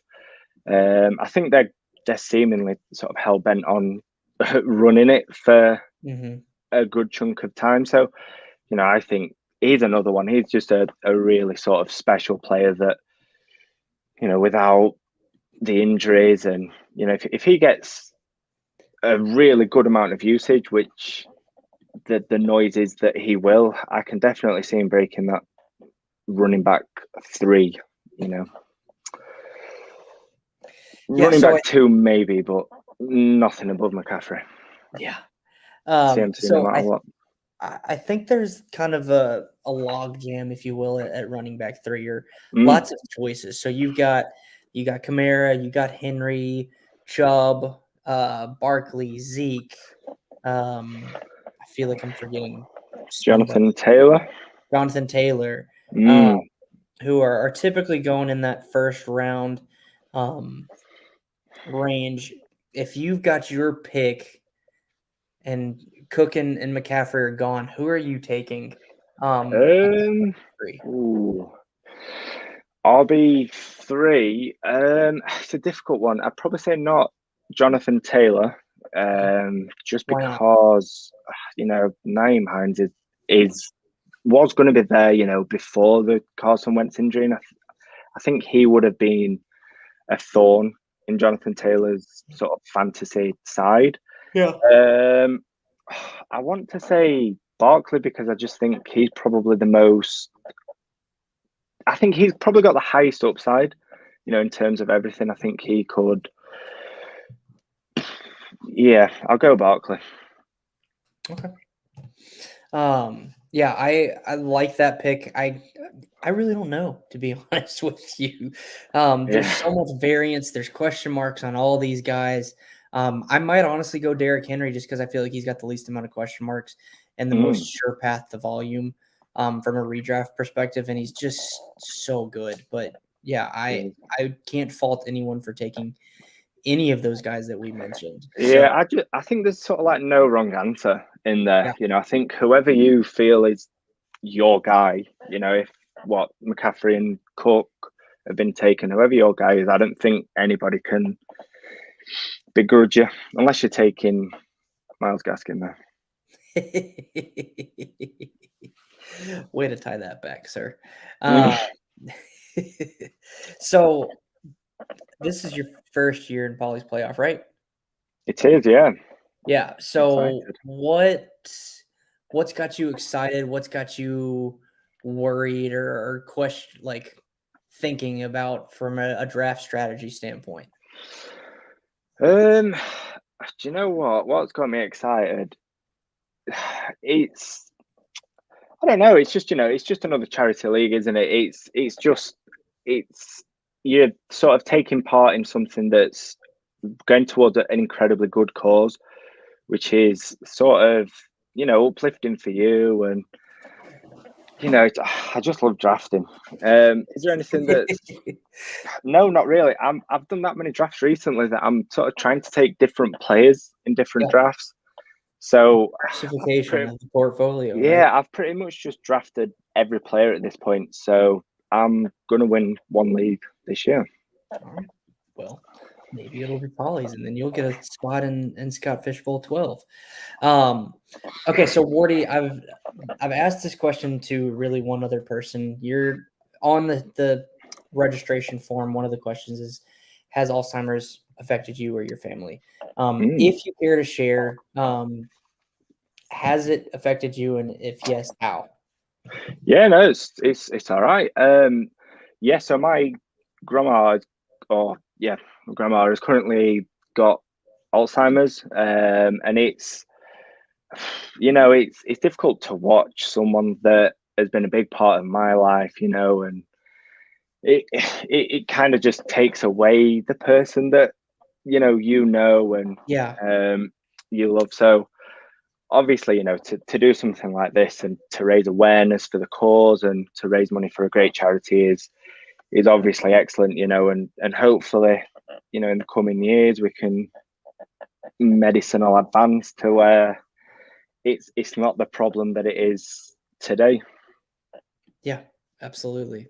And that is similar, well, not similar to me, but my wife's grandmother passed away from it 2 years ago. We were inspired to start this for her before she had passed away. And so our whole thinking is like, don't want our children to have to go through a life of seeing their grandparent or their parent or something like that. Because we've seen it, like I've seen my father-in-law struggle with his mother having the disease and my wife and mother-in-law and all that. So like they had all the memories with her. I didn't have as many, but like I'll never forget, like we'd go to a Mexican restaurant and I'd get a beer and she'd always tell the same story and over again because she couldn't remember. But so yeah, I appreciate you sharing that too. And that again, that's the point of this, is to raise awareness and money for the cause, because you're affected by it. I'm affected by it. There's 100 people or more in Poly's playoff that have been affected by it. So yeah, and just sort of like knowing that the money that you donate and the money that you raise is going towards sort of helping other people's lives and making their lives better for them, for their families, is obviously a really, really good thing. So it's a really great cause that we're doing it for. Yeah, I appreciate that and appreciate your support, buddy. Wardy, we're gonna pivot a little bit, and I'm gonna lean on your British factor. Oh no! Let's talk some football, but football, not actual football. Yeah, soccer. So soccer. we'll call this football hour, if you will. Who, like, it's transfer season or it's coming to a close, I think soon, with the transfer window in the EPL. Any significant? I mean, obviously there was Jack Grealish that got transferred. There's some other players that I think are being talked about, like my Harry Kane. And so, with that being said, who do you think will win the English Premier League this year? And we'll go Premier League. I will go if Man City get Harry Kane, I think it's game over. I think their squad's already incredible, and Jack Grealish and Harry Kane, jeez, I mean, yeah, they're unstoppable. Chelsea are looking pretty good as well. They've just signed Lukaku for nearly £100 million. So, as much as it pains me to say it, I think Chelsea will be up there. I can't see Man U or Liverpool. I don't think. I know Man U strengthened a bit. Scrum, as we call them. They've strengthened a bit. Not to level to Man City or Chelsea. And then I don't think Liverpool have either. So I think it'll be between Man City and Chelsea this year. Okay, cool. You heard it here first, ladies and gentlemen. So you are a Leeds fan. I am. Indeed.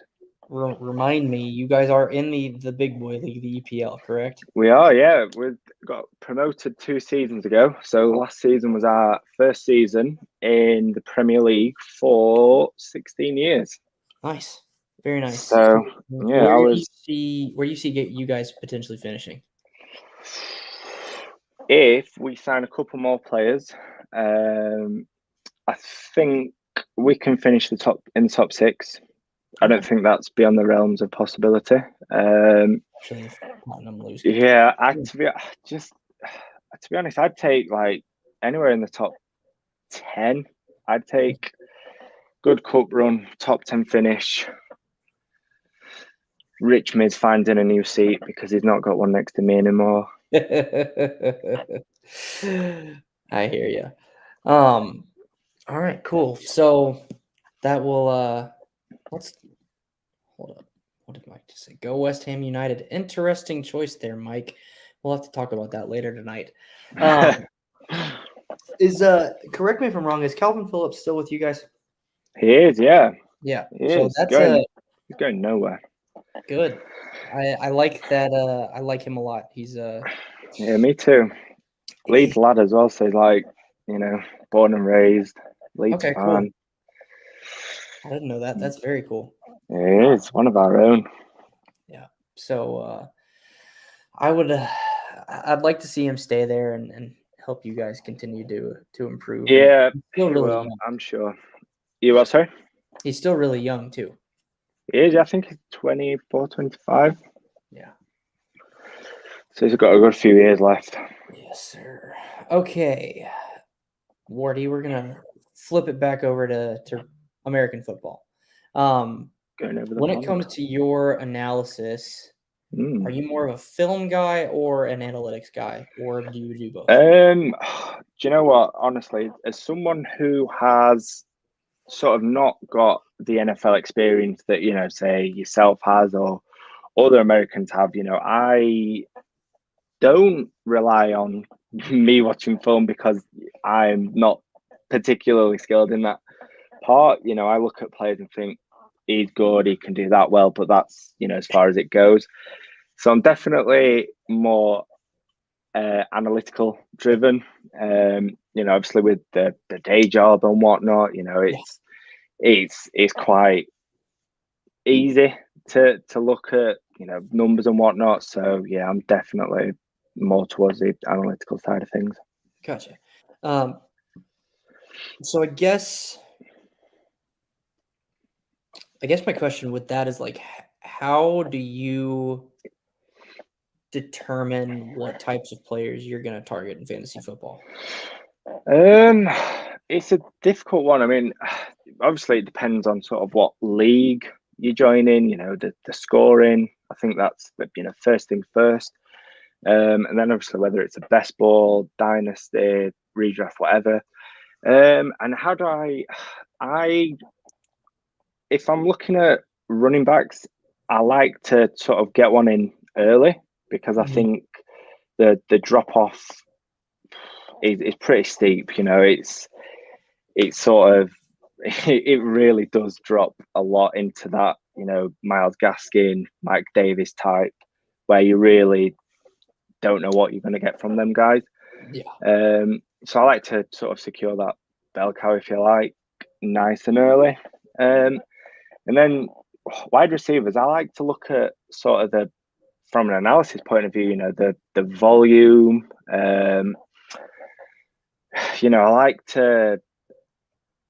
like to just see, like, obviously, like the expected targets and stuff like that. And if I'm going for a best ball side of things, I like to think about the upside.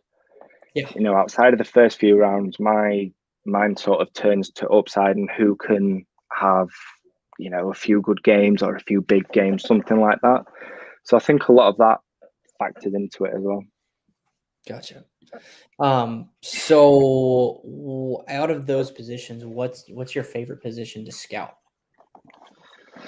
Ooh, if we're talking like purely best ball, which I'm sort of exclusively doing at the minute, I love like getting the wide receivers in best ball. I absolutely love it. You know, I think that the potential for upside is absolutely massive there. You know, even people like, you know, Byron Pringle, you know, I genuinely believe will have 1 or 2 big games a year, and it is ADP of what, around 19 or 20. That's all you need. You know, if you can get 1 or 2 big games out of those players that, you know, will, you know, go at the bottom of your lineup or whatever, you know, get a couple of big games from those low round players, and that's all you need, and that's all you want. Yeah, totally. Any other best ball, and I know you've got an article coming out and you've already released one, but any other best ball value plays that you were particularly targeting? Already spoke about DeMarcus Robinson. I quite like Emmanuel Sanders this year. I think he's sort of quite, you know, low on the old ADP. And all the noise coming out of Buffalo is that he's going to be the wide receiver 2 there. Okay. So I think he can expect pretty decent volume for where he's going. I think the upside's limited, you know, him being 33, or is it 34? But I quite like him. Who else off the top of my head? Do you know what? The more I see about Miles Sanders, the more I'm drawn towards Boston Scott and maybe Kenny Gainwell. I've not seen too much of Gainwell's name mentioned, but I've definitely seen that Boston Scott's going to be sort of in the mix there, because Miles Sanders doesn't seem to be having the best start to training camp and preseason. That's not good for Miles Sanders owners. Luckily, I only own him in best ball, which is where I think he provides a ton of value because he is a home run hitter. But I'm also only drafting him as like my RB3. So, all right. So, who are your top 5 running backs in redraft this year, Mr. Watermont? I'll go CMC number 1 because I think he's just unbelievable. Number 2, probably go Dalvin Cook. I think he's sort of due another big year, barring any injury. Quite like him. Number 3, go Alvin Kamara because I think he's, you know, I think he's due. Number 4. Wow, you've really put me on the spot here. I'll go Saquon Barkley. Why not? I think his upside is unbelievable. And then number 5, I'll go with the grain. I'll go Derrick Henry just because you pretty much know what you're getting, but the receiving upside is what's limiting. Yeah. That's a generous way to put it, I think. So we're nice in this country. I'm trying not to be horrible. Unless it's Devontae Parker. Fire him into the sun. You make me giggle, man. So who is a potential player that you could see as a preseason riser or breakout? Someone that's not on anyone's radar right now, but they're going to have a phenomenal preseason and come out of Wow, you really put me on the spot here, haven't you?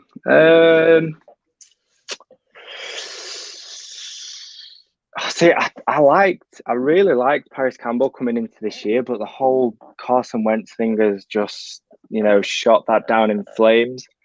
Who's gonna have a good preseason? I'll go Paris Campbell. Let's go Paris Campbell. I think the injury riddled seasons has put him down on a lot of people, but yeah, I quite like him. I think that there's no real wide receiver one there. Yeah. In Indianapolis, or if there is, I think he's waiting to break out. I'm not a huge fan of Michael Pittman. I think his upside's quite limited. So if Paris Campbell can stay fit, I'll go with Paris Campbell. Okay, I like that.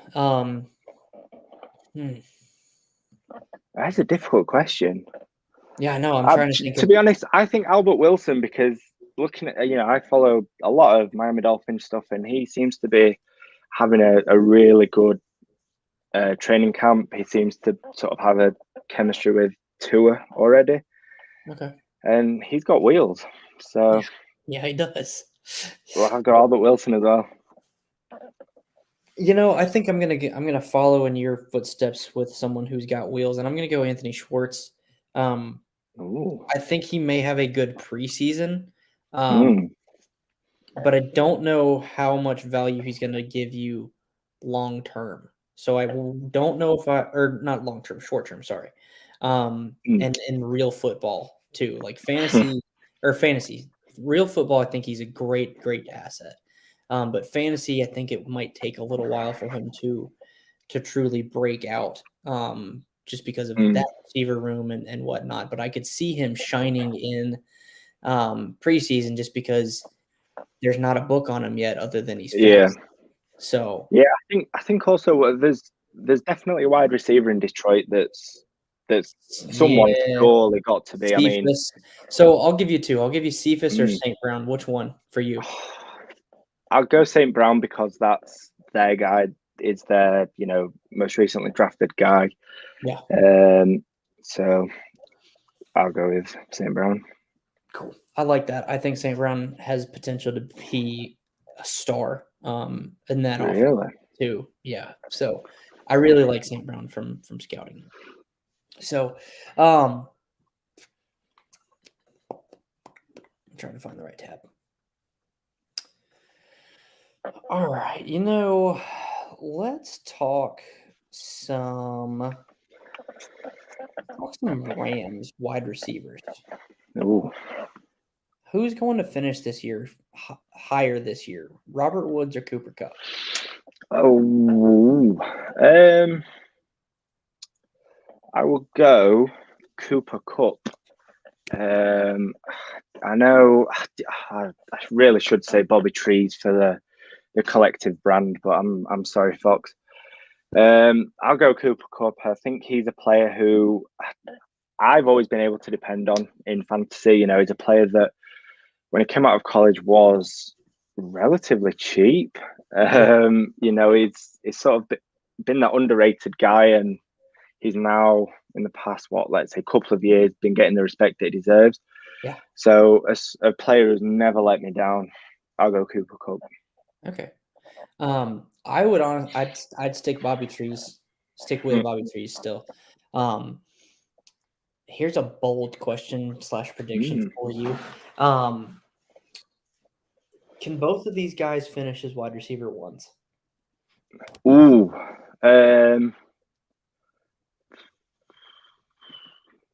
See, I'd like to say no, but I think Tampa Bay could do. No, I'm going to say no.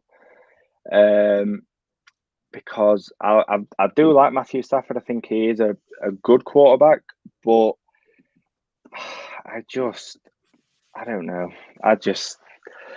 That's a really tough ask. I think can they both get 1,000-yard seasons? Yes, but wide receiver ones, no. Okay, that's fair. I think it's a range of outcomes. Mm. But again, it's like when we were talking with, or when I was talking with Steven, who came on before you, I think Baker Mayfield finishing as a top 12 quarterback is within his range of outcomes. Mm. Is it likely? Maybe not. Is it possible? Yes. So I'm going to stick with the same train of thought here with the Rams wide receivers. I think it's possible that they both finish as a wide receiver one. Is it likely? I don't think so. No, I'm with you on that. I mean, I think, if I'm thinking of two teams that's most likely to have a wide receiver, like two wide receiver ones, I can't look past Tampa Bay. I think they've got sort of two really good ones, and they've got Tom Brady. He's all right. So that actually leads me to another question for you, Wardy. Mike Evans is going at wide receiver 13. Chris Godwin's going at wide receiver 17. And Antonio Brown is going at wide receiver 41. Ooh. Who are you drafting out of those three and why? Antonio Brown all day long. I just think his chemistry with Tom Brady is something that we've seen before. It's not something sort of that people don't know about. And just if I'm looking at it from purely value point of view, Mike Evans, I think he's due regression this year. I think there was a lot of touchdowns last year. I quite like Chris Godwin, wide receiver 17. I think that's probably a fair sort of price for him. But Antonio Brown, I think he's going to surprise a lot of people this year. I think people have sort of written him off, maybe thinking that there's a lot of mouths to feed in Tampa Bay. But I think he's going to smash that. What was it? Wide receiver 41? He's going 102. I think he's absolutely primed to smash that. Yeah, I think so too. I think the price answer is clearly Brown here. If you make me pick between Godwin's and Evans, I'm probably going to go at Godwin because, like you said, Evans to me seems like a candidate for regression with all the touchdowns that he had. So that's kind of what I'm thinking there. And with that, Wardy, we're going to add in our next guest to join us for the next segment, and that is Mr. Sam Lane, Stomp Bear Pig Stompy. How you doing, man? Good. How are you guys? We're good. Good to have you on here and joining us. So these are in hour approaching hour 6 here, huh? Yes, awesome. I'm getting tired. I know. It's 8 o'clock here. It's getting dark outside. It's dark here because there's a thunderstorm overhead. Gross. Where are you at, Stompy? No. St. Louis. St. Louis. Good old St. Louis. I like St. Louis. So not football question. Are you a Cardinals fan? I am. Oh, boo. Get out. Just leave. I'm just kidding. I'm a Cubs fan. Yeah, that's the general reaction. It's funny. I actually got my first internship and job because in the interview, I asked because they were located in Decatur, Illinois, and I asked, does that make you a Cubs fan? She's like, yes. And I was like, well, I'm just gonna get up and leave now because I'm a Cardinals fan. So that helped me get my first job ever. So nice. I like that. Stompy, before you came on officially, we were talking the Buccaneers wide receivers. And I've been asking this question to multiple people. Asked it on my podcast last night. Mike Evans, wide receiver 13, Chris Godwin, wide receiver 17, and Antonio Brown, wide receiver 41, according to Fantasy Pros ADP. Which one of those three are you taking? I heard your answer was Antonio Brown. I think it has to be by a mile right now because what was the tweet I saw that when he played, he got targeted 25% of the time. And then I think Evans was only targeted 21 and Godwin actually saw the fewest targets. Really? When Antonio Brown played, I would have to look it up, but it was a tweet I saw somewhere. So yeah. And Brady loves him as well. I mean, Brady was like the cheerleader for getting Brown in Tampa Bay. He loves him from New England and stuff like that. I think there's a chemistry there. I mean, every game he's played with Brady, they're always connecting. The one and when he played the one game for New England and caught the touchdown and against Miami. Yeah, the 80 yards and a touchdown, and it was just like, okay, well, I guess this is going to start. And I mean, we saw him when he was with Tampa too. So, I think Antonio Brown's going to be the wide receiver 1 this year for Tampa. I'm actually on the other end. I think Godwin's going to take a hit here rather than Evans, because Evans is going to produce regardless. He's going to be that deep 50-50 guy, and we know that Brady will use those guys. He's done it multiple times in the past. Antonio Brown's I think going to be that safety valve. I would imagine that he runs he runs short and long routes all over the field. He'll be more of that wide receiver, that flanker wide receiver. But he's going to be the wide receiver 1. But I just think that means Godwin is going to see a dip in targets this year. Now, I like Godwin in Dynasty, sure. Yeah. Because let's be realistic, the pair of Brady and Antonio Brown, the clock is ticking on that. Yeah. They're going to use by date. Right. So, I mean, Godwin is the top Dynasty player, but if you're looking for some help at wide receiver and you can trade for somebody for cheap, I think Antonio Brown's a very good value right now. Absolutely. All right.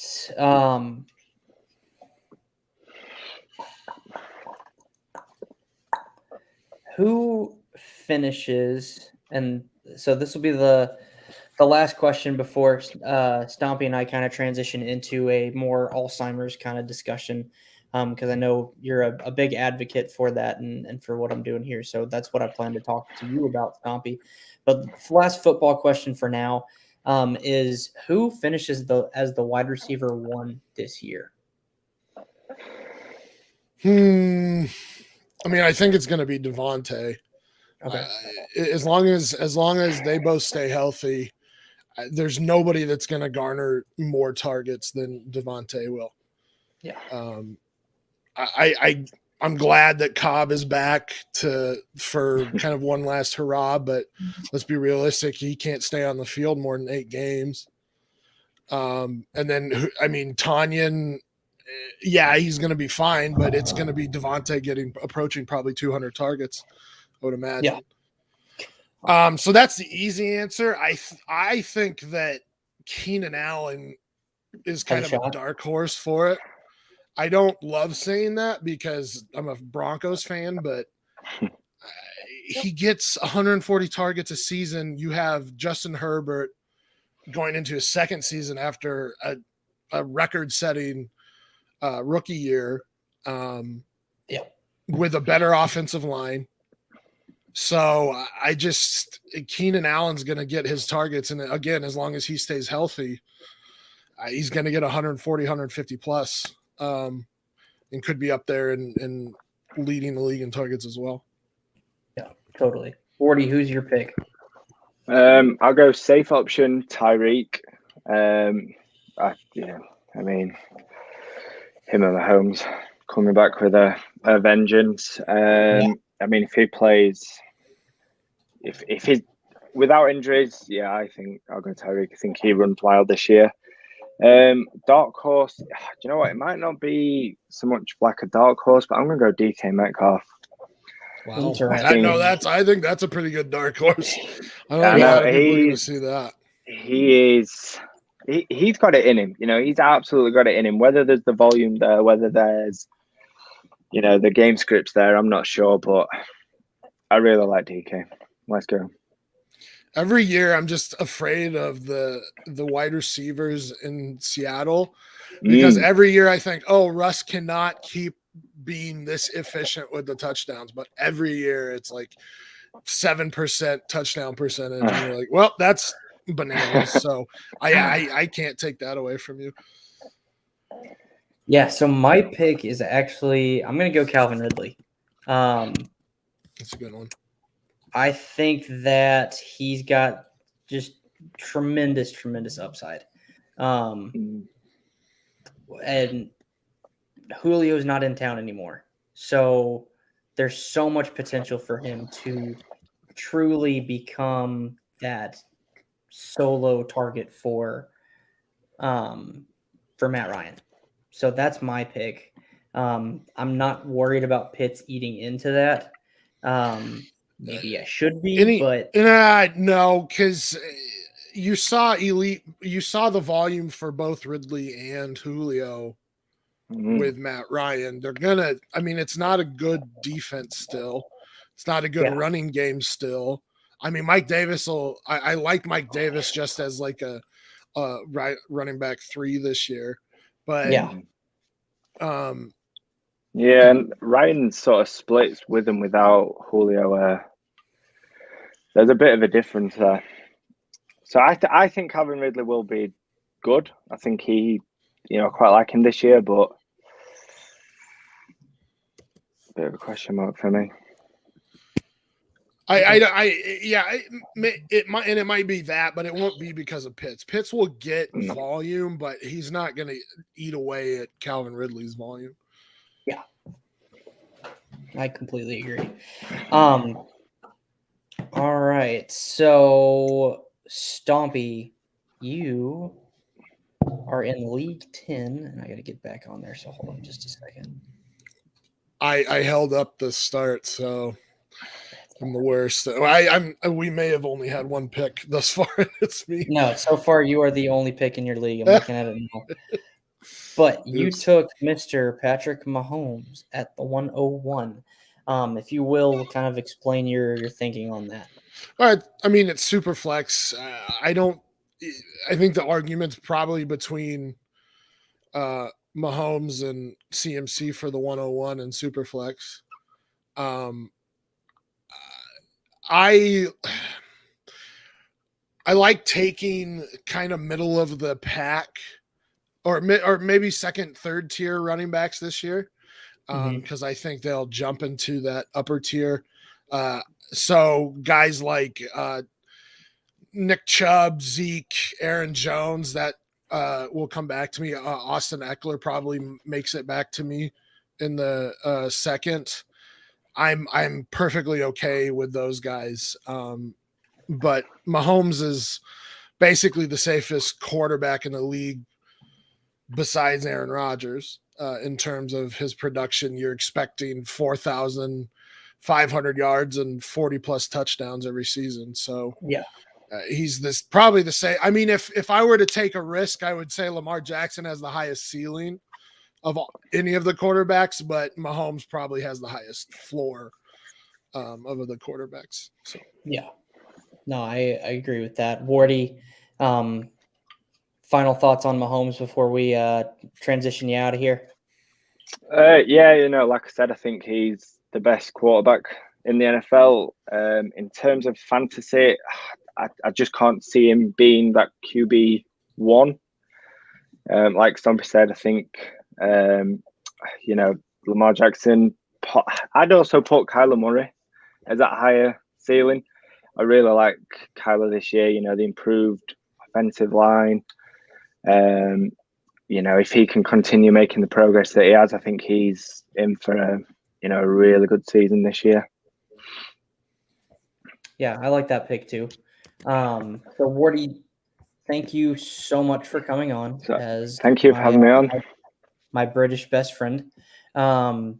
Appreciate it. I appreciate you and your support. You can follow Wardy on Twitter. If I can pull it up. It's at Wardy with there you go, 3 Y. And then Wardy. 96. So, appreciate you. Thanks for me, mate. Appreciate it. Shout out FF Collective. Yes. Love you guys. See you later. See you, dude. All right, Mr. Stompy, how you doing? Now it's you and me. Okay. I'm at home because my girlfriend had contact with COVID positive people. at her. She was at National Guard drill this weekend, so we're just being precautious, and she'll have to go get a test tomorrow. So it's fun. We're having fun.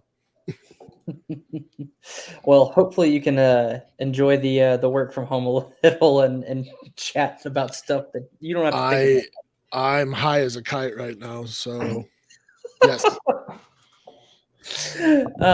So Wardy or Stompy, sorry.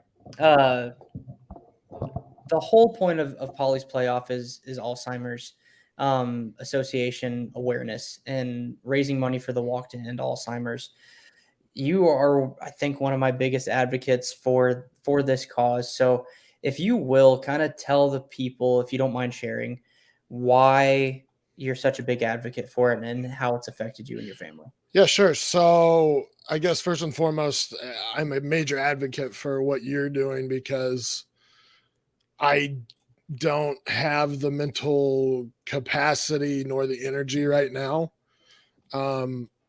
with dealing with my own stuff. But the fact that you're bringing all of this attention to this and it's grown from last year to this year. And the reason that obviously I'm a major advocate is because I have had direct dealings with Alzheimer's. I'll say that. I guess first and foremost, my dad died at the age of 66 from early onset Alzheimer's. That was in 2015.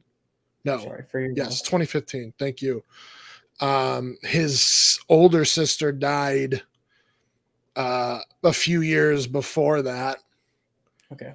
And then my dad's mom also passed away from Alzheimer's. So it's obviously affected me in a major way, losing my father. And I'll say this, it kind of weighs on your mind when you're somebody like me who worries about everything. I, for some reason, as morbid as I am, was preparing for my dad's death a decade before he died because I had an inkling, that. Yeah. So, I mean, my dad was diagnosed when I was in college the first time around to get my bachelor's degree. And, so I mean, we were kind of mentally preparing for that. He had to retire early, but he was still sound mind. And you could hear it get progressively worse over time. Yeah. He would ask you the same questions when you were talking to him on the phone, and just wonder because they don't remember, or he doesn't remember the last time he saw me. So when are you going to come by? I haven't seen you in a while, even though it's been a week. Yeah. So yeah, I mean, it's hard to watch your family members, but especially your parents, go through something like that. Yeah. Obviously, I think there's some fear initially too when you get the initial diagnosis that he for sure was in denial about it. Yeah. So there's that initial fear, and then it's hard on the caretakers. My mom went through a lot of stuff. Eventually it got to a point where he was just too powerful and too not in the right mind that he would physically hit her sometimes. And that was about the point we said we have to get him in an assisted living. Unfortunately, my last few months with my father don't exist because I look so much like my dad. And if you know anything about Alzheimer's, mirrors people that they don't recognize in the mirror, stuff like that. So me looking exactly like my dad, he thought I was the guy in the mirror. And so he would always get antagonized by my presence. So I didn't really get to say goodbye to my dad. Dude, so yeah, I mean, that's tough. That's really tough. Yeah. I can't imagine that, like, personally. So yeah, I mean, it's hard. It's hard to watch. I still have feelings of regret sometimes, because I wasn't able to really be there, like physically for my family. I know there's nothing I could have really done in the end, but at the same time, I wasn't there, and I always feel that regret sometimes. Yeah. Man, that, like, I can't imagine. I mean, I've been through it too. Not as personally as you, because it's not my direct blood family member. Like, my wife's grandmother passed away from it 2 years ago. So I was more of an observer in that situation but I got a front row seat, and it's not a front row seat that you want. I got a front row seat to watching my father-in-law lose, like, his mother just disappear from the person that she was, because she couldn't remember. Same with my wife for her grandmother. I mean, same person, but different perspective. And so there were times where and my father-in-law ended up being the primary caregiver for her. So she lived with them for a little while, and then eventually it got to the point where we did also have to move her into assisted living, just because it got too hard for them to care for her. And with, like, my wife moving out, and because we got married, my brother-in-law moving out because he graduated college, or moving in because he was transferring back home for college, and then sister-in-law going through high school. Like, it was all just a big transition time, and then my father-in-law has a demanding job, so it was really hard to watch them all have to experience that. So just imagining it from, like, your perspective of, it's your father. Like, I seriously, man, like, I feel for you, and I'm really appreciative of you sharing that with us. Yeah. Because you definitely didn't have to. But that's the whole point of all of this for me, is like, Alzheimer's isn't talked about a ton, but there's people like you, there's people like me, Wardy, I think Larry, even, like, all of our guests today, I believe, have some kind of tie to Alzheimer's, and hell, some of them might have a tie to it and they don't even know it. And that's my whole point, is like, no, we don't talk enough about this disease. It's the top only list. I can't talk. It's the only disease in the top 10 of killers in the United States that does not have a cure or a drug to slow it down. Now, the cool thing for you and me, Stompy, is obviously it wasn't just because of us, but because of the effort that you and me put in for the tournament last year, and all the people that supported this last year. The FDA did recently approve a drug to help slow the side effect or the symptoms of Alzheimer's. I have to say, like, the support of this isn't all about just fighting all. I mean, I have some selfishness about fighting this, because, to be honest, I give myself probably a 50-50 shot of getting Alzheimer's. Yeah. Because of my father's side. So I mean, it's a scary thing for me, and it's one thing about not wanting to die, but I don't want to put my family through any of that, because, like, we saw it. It's hard. It's harder on the caretakers than it is on the person who is going through it. So I would never want any of my family or friends to have to go through that. So yeah, the person that's going through it doesn't know what it's doing to the people around them, unfortunately. So yeah, I respect that too, wanting to fight the cause proactively through this, and trying to beat it, so you don't have to be a burden. There's not a better word for it, but a burden on your family. And obviously they love you. They're going to take care of you if it did come to that. But it still sucks and it's still really, really hard. So I'm actually, while we're thinking about it, I'm going to throw the link to donate in the chat again real quick. Just because, I mean, guys, we have somebody here with us. I can't find the point. I never can. Who we both have lived through the disease indirectly by being a caretaker or observer of a caretaker. So the whole point of today too is to raise that money for that cause so that we can help beat this disease, because it is so awful. And thanks, Chris. So you I don't even know where to go with that, man. Like, seriously, that was just, it was. I let's not keep that downer. I mean, let's finish that discussion here. Just understand, please, that like he said, and like we keep saying, it's underfunded.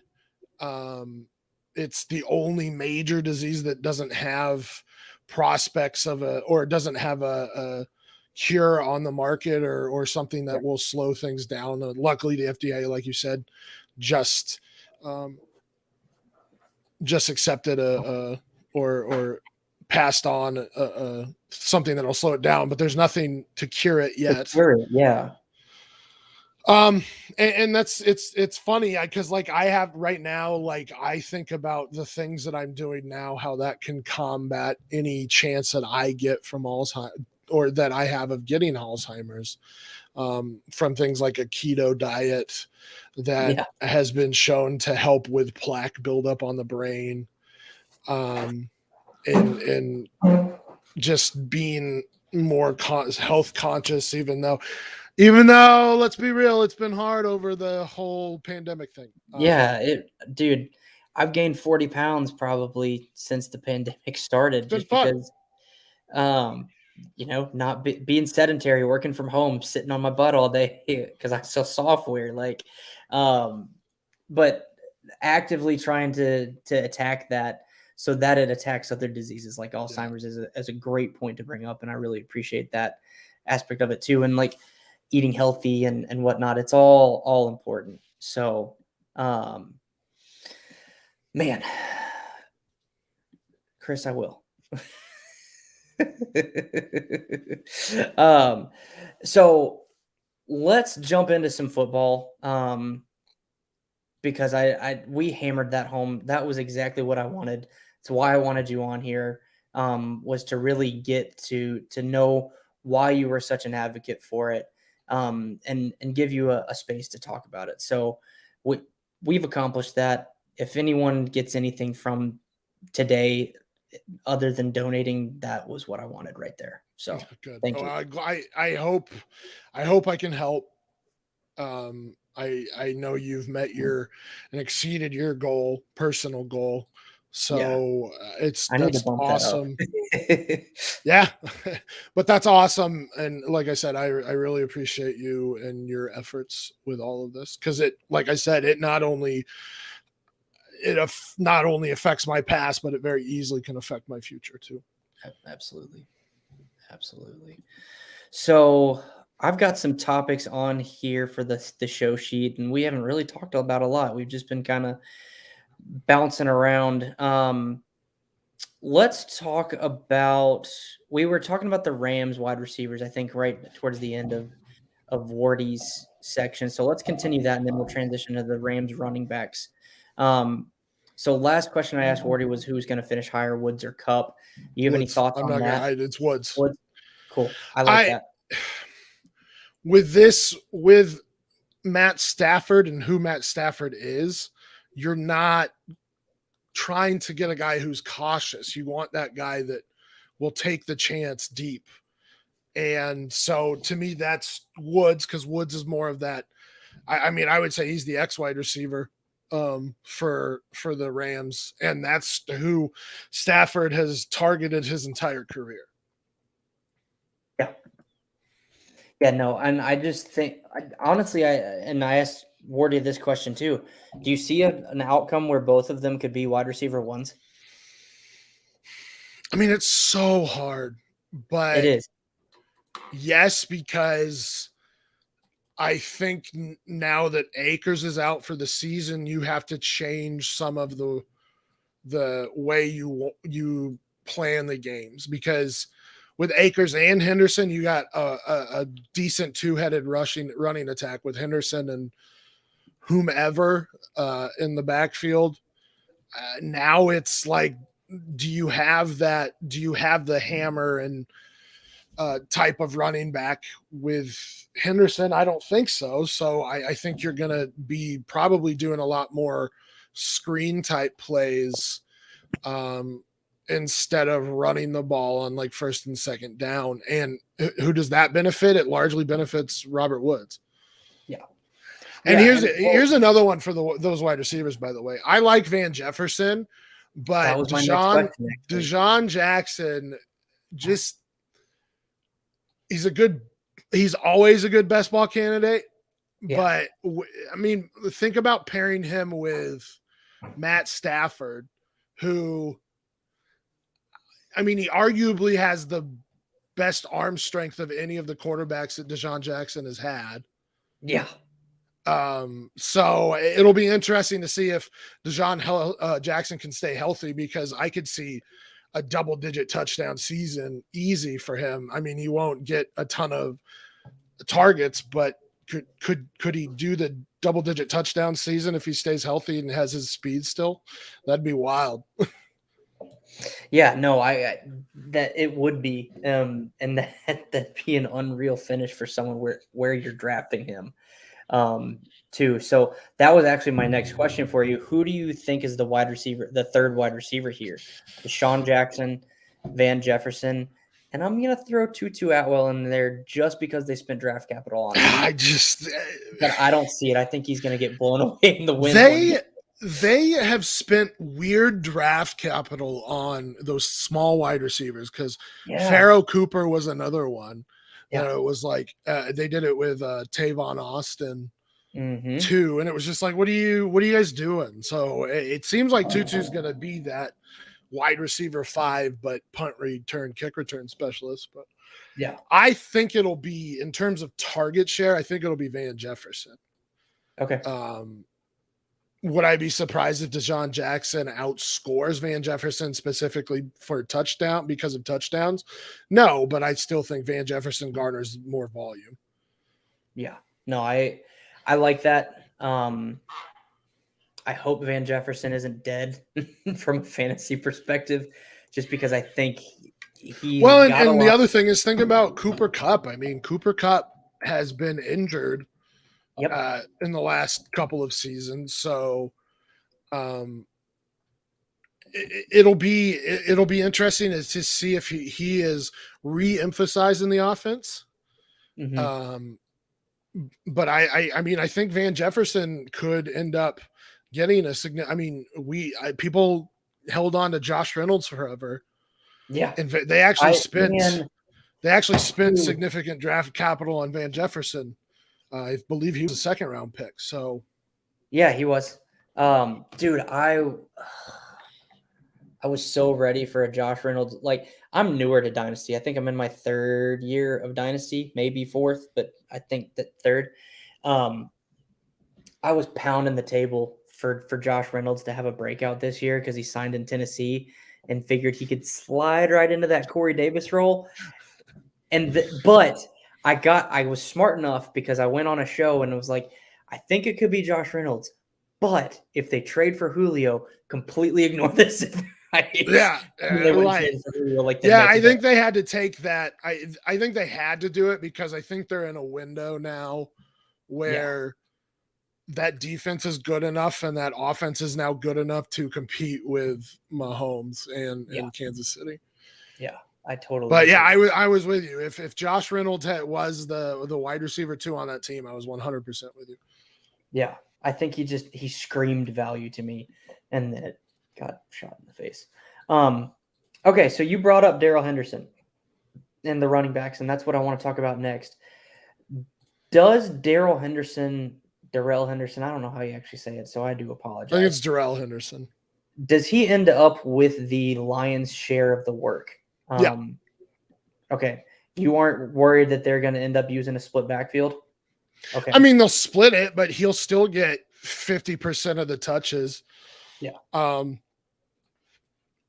Yeah, I mean, it'll probably be a 50-50 split, but it'll be split more towards the back end. And that's generally how it goes, though, with most running back situations. You're not going to get a lot of guys that are getting 70+% of the touches. You're going to get some guys that get 60, and then another guy gets 30, and another guy gets 10. Sometimes you'll get like 45, 35, 25, and it's crazy. Yeah. But there's not anybody there that I am like, yeah, he's going to take touches. I think, and they spent another guy they spent significant draft capital on, in Darrell Henderson. But then they drafted Akers last year. Like, it doesn't make sense what they're doing with their second round picks, man.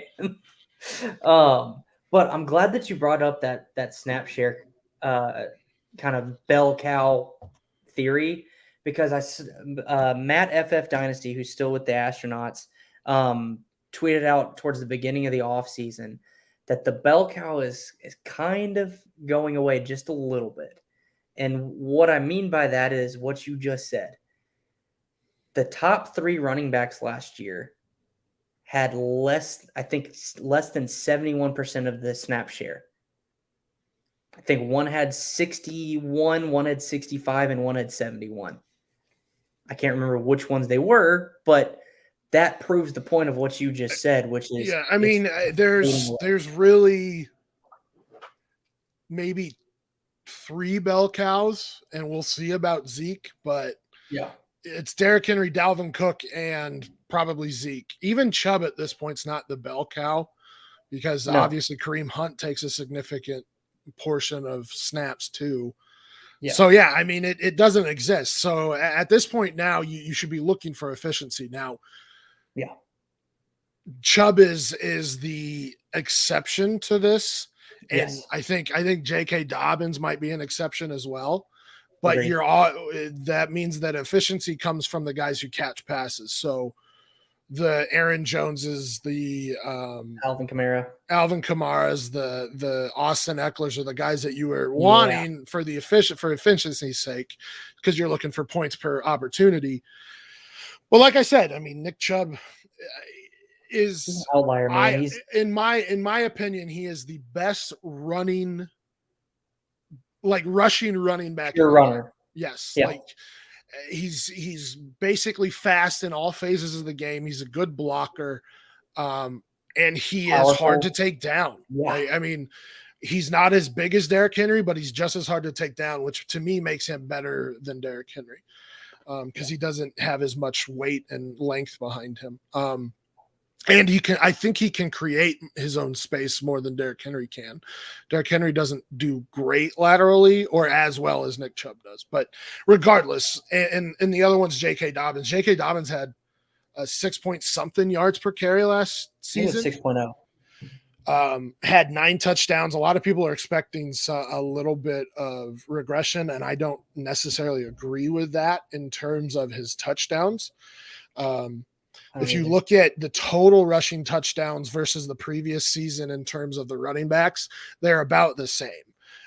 So with Mark Ingram out, Gus Edwards is going to get his similar workload. That means that J.K. Dobbins is going to be the 200 carry guy and probably looking at 30 targets. But with his efficiency, he's faster, he's stronger, and than Mark Ingram. I think he's a better pass catcher as well. So that's another guy that I think will kind of break the mold in terms of what you're looking for efficiency in a running back. The other guys are just going to be pass catchers, and they're going to get more points per opportunity. Yeah, no, I completely agree with you, and that makes me feel really good about my Dobbins shares. But also, like, Mark Ingram's not there anymore. Gus Edwards' role to me is carved out. Like, yeah, he got an extension, but his role is 130 to 140 carries a year and maybe a handful of targets. the Ravens ran 555 times last year. Lamar's not going to run. Lamar himself won't take 250 carries, maybe 200, but probably between 150 and 200. And you're probably looking that stat up right now. But Dobbins, that still leaves another 200 for Dobbins at least. And then you throw on, he's going to be the pass catching back there, which is more difficult because Lamar's a rushing quarterback. But it doesn't scare me because Dobbins is that talented. Like, get him the ball. Well, and he's fast. Like, he's 4.3 40 fast, and he has great missed tackle ability. He can make a miss, but he can also bounce off of tackles too. Yeah, but he was extremely efficient in starters carries the second half of the season. Last season, that's where you saw most of his touchdowns coming from. He's very good at long touchdowns as well. While you may see a reduction in terms of his touchdown percentage, I would guess that he is going to still see double-digit touchdowns and approaching 1,000 yards, which gets you a RB1 easy. Yeah, totally. I totally agree. So back to the Rams backfield really quickly. And I might know your answer just based off of your Darrell Henderson answer, but who's the RB2 that you want to own in this backfield? Is it anybody? Nope. Honestly, I don't have much of Darrell Henderson either. Yeah. I just, this is not going to be a run first team, especially now with Akers, but with Akers out. But I think with the Stafford trade, I think that indicates that they want to throw more as well. So yeah, he's going to be fine, but I'm still not going to invest in that. There's other guys that are going around him right now that I would rather have. Yeah, I completely agree. So we've talked a little bit about the Ravens. So did I put any questions? I didn't put any questions on the show sheet because I got distracted yesterday. But let's talk a little bit about the Ravens. I know Rashad Bateman got hurt today. So that, I think, tells me about your thoughts on Rashad Bateman. Were you pretty high on him? I think being high is relative. His ceiling's going to be capped regardless. They're not going to throw the ball 600 times, maybe 500 this year. Maybe we'll see, but they're just not going to throw the ball that much more with Bateman. I think Bateman gives you a guy, gives them or Lamar a guy that will be a jump ball. You can just throw it up to him type guy. He'll win a majority of his 50-50s, which they've needed desperately. I mean, they tried to get one with Des Bryant as well. And I think that pairs well with Marquise Brown, Hollywood, if we're being real here, because Rashad Bateman's is that more traditional X wide receiver, and Marquise is more of a flanker type wide receiver. So I like Bateman in terms of he's going to garner targets. He's going to garner 100 targets. But when it comes to soft tissue injuries in the off season or in training camp, I get really scared because the history on those is not fantastic. We see a lot of guys get recurring soft tissue injuries that popped up during camp. I mean, we see it time after time. And so it's just if they treat it right, they should be fine. If they don't rush him back, they should be fine. Much like Kenny Golladay should be okay if they don't rush him back. But it's a needle pusher for me where it's like, if I'm picking between Rashad Bateman and another guy, it might push me toward the other guy now. No. So what was the injury? Because I didn't get a chance to. It looked like soft tissue, but that's all we know at this point. Okay. But anything soft tissue, hamstring, groin, calf. We just see it time after time that it pops up. Now, I don't say it doesn't happen all the time, But if it happens more often if that player had an injury in training camp, preseason, whatever. Yeah, no, that's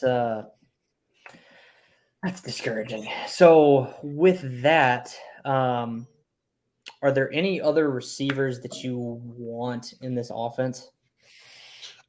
I think Marquise Brown gets a lot of flack because they're expecting a lot. But again, I don't think he's a I don't think he's a wide receiver one type. I don't think he's a guy that you're going to rely on game after game, target after target to win for you. Yeah. Now he does, and CB brings a good point up. He does. If you want to get him the ball in space because he's quick and he's elusive. So, like, let's say Cooper Kupp, who we just kind of talked about, you get him into space, you work him open and get him the ball, he's going to be dangerous because he's a home run or he's a threat to hit a home run basically every time he has the ball in his hands. Yep. So I think he's a good wide receiver too for this team where Bateman is getting the cornerback one, the best cornerback on the team, and you're working Marquise open for 4 or 5 receptions. But if you're playing him right, you should get yards per target. His yards per target should scream up, and he could be much like Cooper Kupp was in 2017. 17 or 18, yeah.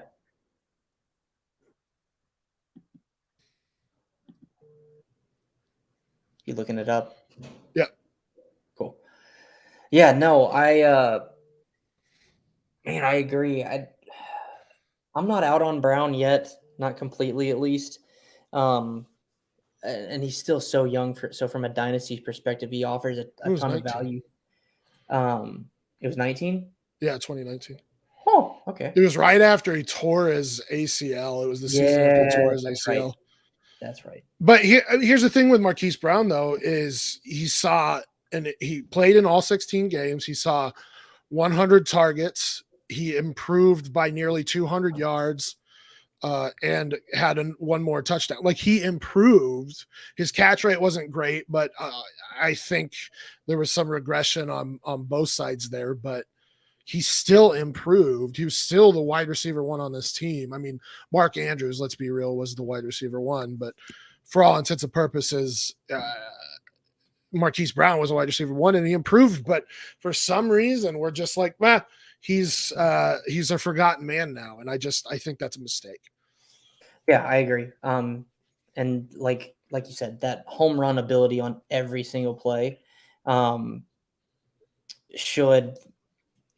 should really make you reconsider being totally out on him. Because if that offense does here's the thing, like, for me, the biggest factor for Josh Allen blowing up like he did last year was Stephon Diggs. He got a receiver that no matter where he was on the field, is going to be open because Diggs is a route runner. For me, Bateman fills that role for Lamar. I'm not saying that Bateman is as good as Diggs right now, like where they are in respective to their careers, but their play styles, I feel like, could be similar enough to where that's going to give someone. Well, I think it just puts everybody in the spot where they're going to exceed or excel.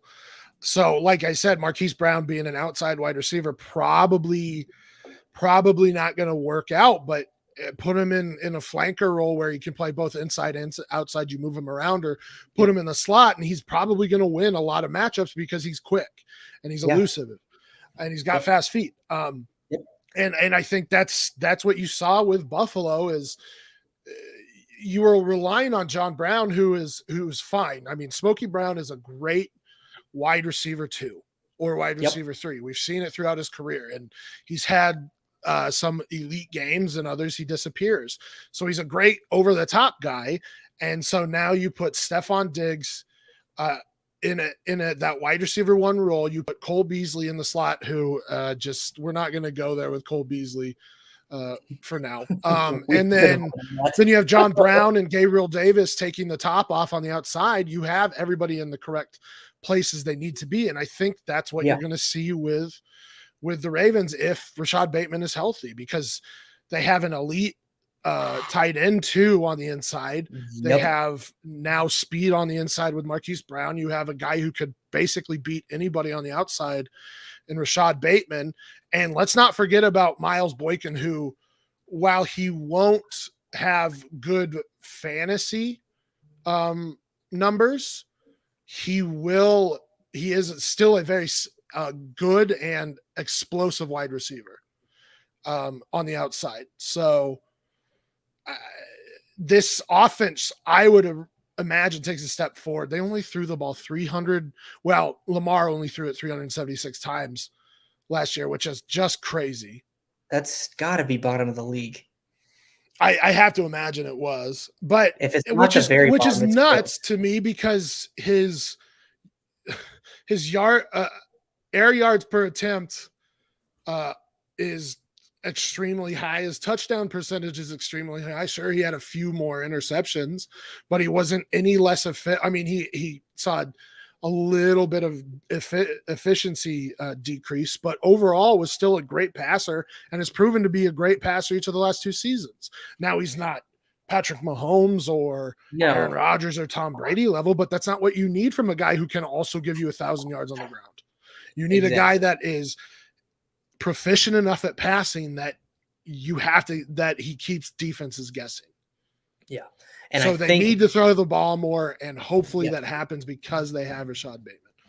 Yeah, I think the added weapons is going to make him more of a threat from a real football standpoint and a fantasy football standpoint, because now he doesn't just have to throw to Marquise Brown down the field or just Mark Andrews across the middle. He's got Bateman. He's got Tylan Wallace. He's got Miles Boykin, which I absolutely love that you brought him up. #GoIrish. But dude, unfortunately, the Irish just do not know how to use their wide receivers. No, neither does Michigan, by the way. Michigan has had Donovan Peoples-Jones and Nico Collins leave in back-to-back seasons, and they are physical freaks. Well, they also had Shea Patterson playing quarterback, so there's and yes, the QB situation was bad there, but I have to think Harbaugh the Harbaugh experiment up there has not been great. No, I agree. And Bo over here knows what's going on. I think Lamar has to get paid after this, after this season. And if he wins another, he was real bad. Like, it was not good. But if he gets back to MVP levels, he's going to be the highest paid player in the NFL. He'll surpass Patrick Mahomes. And the funniest thing for me with Lamar, and yes, I'm a Lamar apologist. I always have been. Everybody knows me as a Lamar apologist. And pretty soon you're going to be knowing me as an Andrew Luck apologist too, because I'm going to be right about him this season. But what was I saying? I forgot what I was saying. Talking about Lamar getting paid. People that go after Lamar and like make funny jokes about him being a running back. It's like, dude, I don't know what to tell you when a guy completes 64% of his passes in the NFL, wins an MVP, has a 30-7 record. Like, I know 30-7 or the QB record's nothing to, or it's not a great stat to go by, but he's still 30-7 in 3 years in the NFL. Like, he's right behind Patrick Mahomes in terms of the best like quarterback in the NFL, because quarterback is now defined, has a lot bigger margins than it had before. Yeah. Josh Allen's getting $41 million. Yeah. And if he took them deep in the playoffs again this year, he would probably be him and Lamar would be like competing for the highest paid. I'll have to openly admit this. I was wrong about Josh Allen. I was too. Very wrong about Josh Allen. I was too. Okay, so I have to ask you about another quarterback in that draft class just because he's my favorite player. Baker Mayfield. Okay. What are your thoughts on him? Do you think he's going to get paid? How do you think he does this year? I mean, people think I've seen a little bit about him. This is a safe space. Like I'm a big boy. Well, no, I mean, let me just. I've seen some people say he's gonna destroy the NFL or whatever next year. Make it, but I don't. Where's the leap coming from? I guess like where's that leap? Because he's been with, he's probably had the best coach he's had last year. Maybe he takes a leap because it's second year in the offense. Yeah. Maybe he takes a leap because Beckham is back and healthy. I don't know, but this is still a Chubb. This is Chubb's team. They just paid that dude $12 million. This is Chubb's team before it's Baker's. And so they're going to still give Chubb nearing 300 carries. I mean, he still had 200 almost. He was on pace for 260 last year, but he was having his most efficient season. So I don't think he makes that leap. That's year. fair. I mean, it's hard for me to comprehend where the leap comes from because to me, he needs more volume than he's going to get. That's fair. From a fan and analyst perspective, my thoughts on where the leap could come from is yes, Odell's back. They added Anthony Schwartz too, so I think he's got a total set of weapons, kind of like we were talking about with Lamar and Josh Allen. Is like he's now got that full set of weapons to where he's got a deep threat guy. He's got a big and deep threat guy in DPJ. He's got Landry as the route technician. He's got Hooper and Njoku and Harrison Bryant. He's got a ton of weapons, basically, is what I'm trying to say. And I think that this is the first year he's had the same offensive coordinator and same head coach in his NFL career. So I think that is where that leap Damn it, you might be convincing me because I'm looking at Drew Lock the same way. Yeah. So I think his ceiling's capped because of volume, but could he definitely make that leap in efficiency? I don't see how not, because he was super efficient in college. Yeah. Well, so, and I mean, there's other things about this year too. I mean, Jarvis Landry's now a full season removed from his hip injuries. Hopefully, Odell is back and healthy and his dominant self. I'm not holding my breath on that one. DPJ is a guy who I think can step into that role. I love Donovan Peoples-Jones. You saw a fraction of what that dude can do, and he made some stupid catches last year. Yeah, and he's been doing it in training camp too. Well, and Bo brings up another guy. Hollywood Higgins. Hollywood Higgins doesn't he have the best chemistry with Baker out of all of them? Yep. So it's an underrated. I'll say this: the offense has to stay healthy for Baker to take that leap in efficiency. If Chubb goes down for any reason, they're in trouble. If one of the linemen go down for any reason, they're in trouble. If one of the wide receivers goes down, I don't think they're in trouble in terms of they can't win, but I think they're in trouble in terms of fantasy. Yeah. So I can see him getting in the back end of QB1 territory. Yeah, but it's not a guy that you should be expecting him to see a top 5 leap. No, I 100% agree with you. I think his ceiling is probably QB10. And I've been saying all day and all off season, it's within his realistic ranges of outcomes. Is it likely? I don't know. Is it possible? I definitely think so. Because the other thing is, like last year, they had 3 games in the middle of the year where it was basically the worst weather humanly possible in the middle of Cleveland. Yeah. So they couldn't throw the ball. That like it was that bad of weather. And so I think that factor, like he was 1 touchdown away from, I think, finishing his QB 14 last year. So well, and yeah, I mean, it was just. I mean, Chubb was down for 4 games, and it looks like Kareem Hunt isn't the player that he used to be, I suppose, when he started with Kansas City. He's just not nearly as mobile and can bounce off tackles like Chubb can. So it definitely hurt them offensively. And then Odell being out for half the season or whatever, just it was. And again, now I'm convincing myself because I use these same arguments for Drew Lock. It's like, yeah, Drew Lock this is the first time he's had he's worked in the same scheme in back-to-back seasons. Cortland Sutton was injured last season in game 2.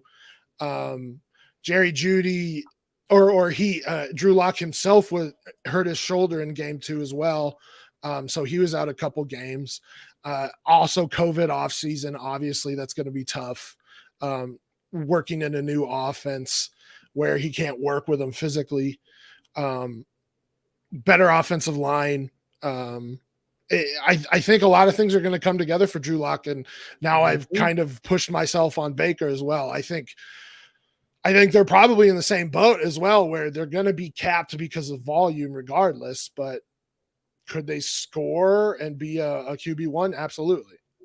Yeah, no, I agree with you on both. I'm not out on Locke yet just because he hasn't had a full NFL. He's had 1 full NFL season of games played in 2 or 3 years. And I mean, let's be realistic. He was learning from Joe Flacco, and then he got, like I said, a new offense last year, and it's been a rough go, and I think that's why George Patton is. And I read something today that basically said the GM George Patton basically felt that he owed Drew Lock that chance to be the starting QB for the Denver Broncos in 2021 to see what happens. By the way, I don't think Teddy's going to beat him out. With that defense and how the offense is built right now, they're ready to win now. And Locke gives them the best or the highest ceiling. He's riskier, but he gives them the higher ceiling, which you need against guys like Patrick Mahomes and Justin Herbert. Yeah. No, I totally agree, man. So yeah, I think we're on the same page with Locke and Baker. And with Locke specifically, like it's this year or bust. I feel like. Oh yeah. And then Denver's got to. I think honestly, I think he and Vic Fangio, it's kind of you better do something or bust. You got to make the playoffs or you're done. Yeah, and you're a Denver fan, right? Yeah. So we were talking Denver earlier, and we can talk it a little bit now too. Are you a Javonte guy, a Melvin guy? How do you see that playing out this year? I think it's going to be like it's a story as old as time. I just got Beauty and the Beast in my head. Story as old as time. Okay, sorry. But I mean, you see it year after year. I mean, the most prevalent one in my head, we were just talking about Nick Chubb, is Carlos Hyde and Nick Chubb. Adrian Peterson, Alvin Kamara. Mark Ingram, J.K. Dobbins. So you're going to see Melvin Gordon probably lead the team in carries up through, or he'll get the majority of the touches up through probably the bye week. And then I would expect Javonte Williams to progressively get more carries until he's the running back 1. I think that's how, and I hope that's how Melvin Gordon understands it. But really, let's be realistic. We're talking about an all-pro running back in Melvin Gordon who probably still has it, if only in spurts where you allow him to, you hold back some of his touches to keep his energy and his knees fresh, and let Javonte Williams start to take over towards the end. So then you have 2 relatively fresh guys going into hopefully a stretch into the playoffs. Yeah, no, I like that. I think I comped his situation, not his talent, to DeAndre Swift last year. He reminds me a decent amount of Kareem Hunt, a lesser Kareem Hunt. He can kind of do all of those things. He's bigger bodied, can bounce off of tackles. I think really this is the best I've felt about this team build wise since 2015. The defense is primed to be elite again. The offense has all of the pieces surrounding it. They just need the quarterback to take a step in the right direction. Yeah. I should know this because Peyton Manning is my favorite player of all time. But when did y'all win that Super Bowl? 15. That was 15? Yeah. Okay, that's what I thought, but I was not 100%. That team sure. was so well built that even the drop off of the cliff of Peyton Manning didn't prevent them from winning the Super Bowl. Yeah, because the whole team was good. Yeah, and that's how I feel about this team. Now. Yeah, I completely agree, man. I really do. So, our next guests are a little late, so we'll keep chatting. That's fine with me, man. Yeah.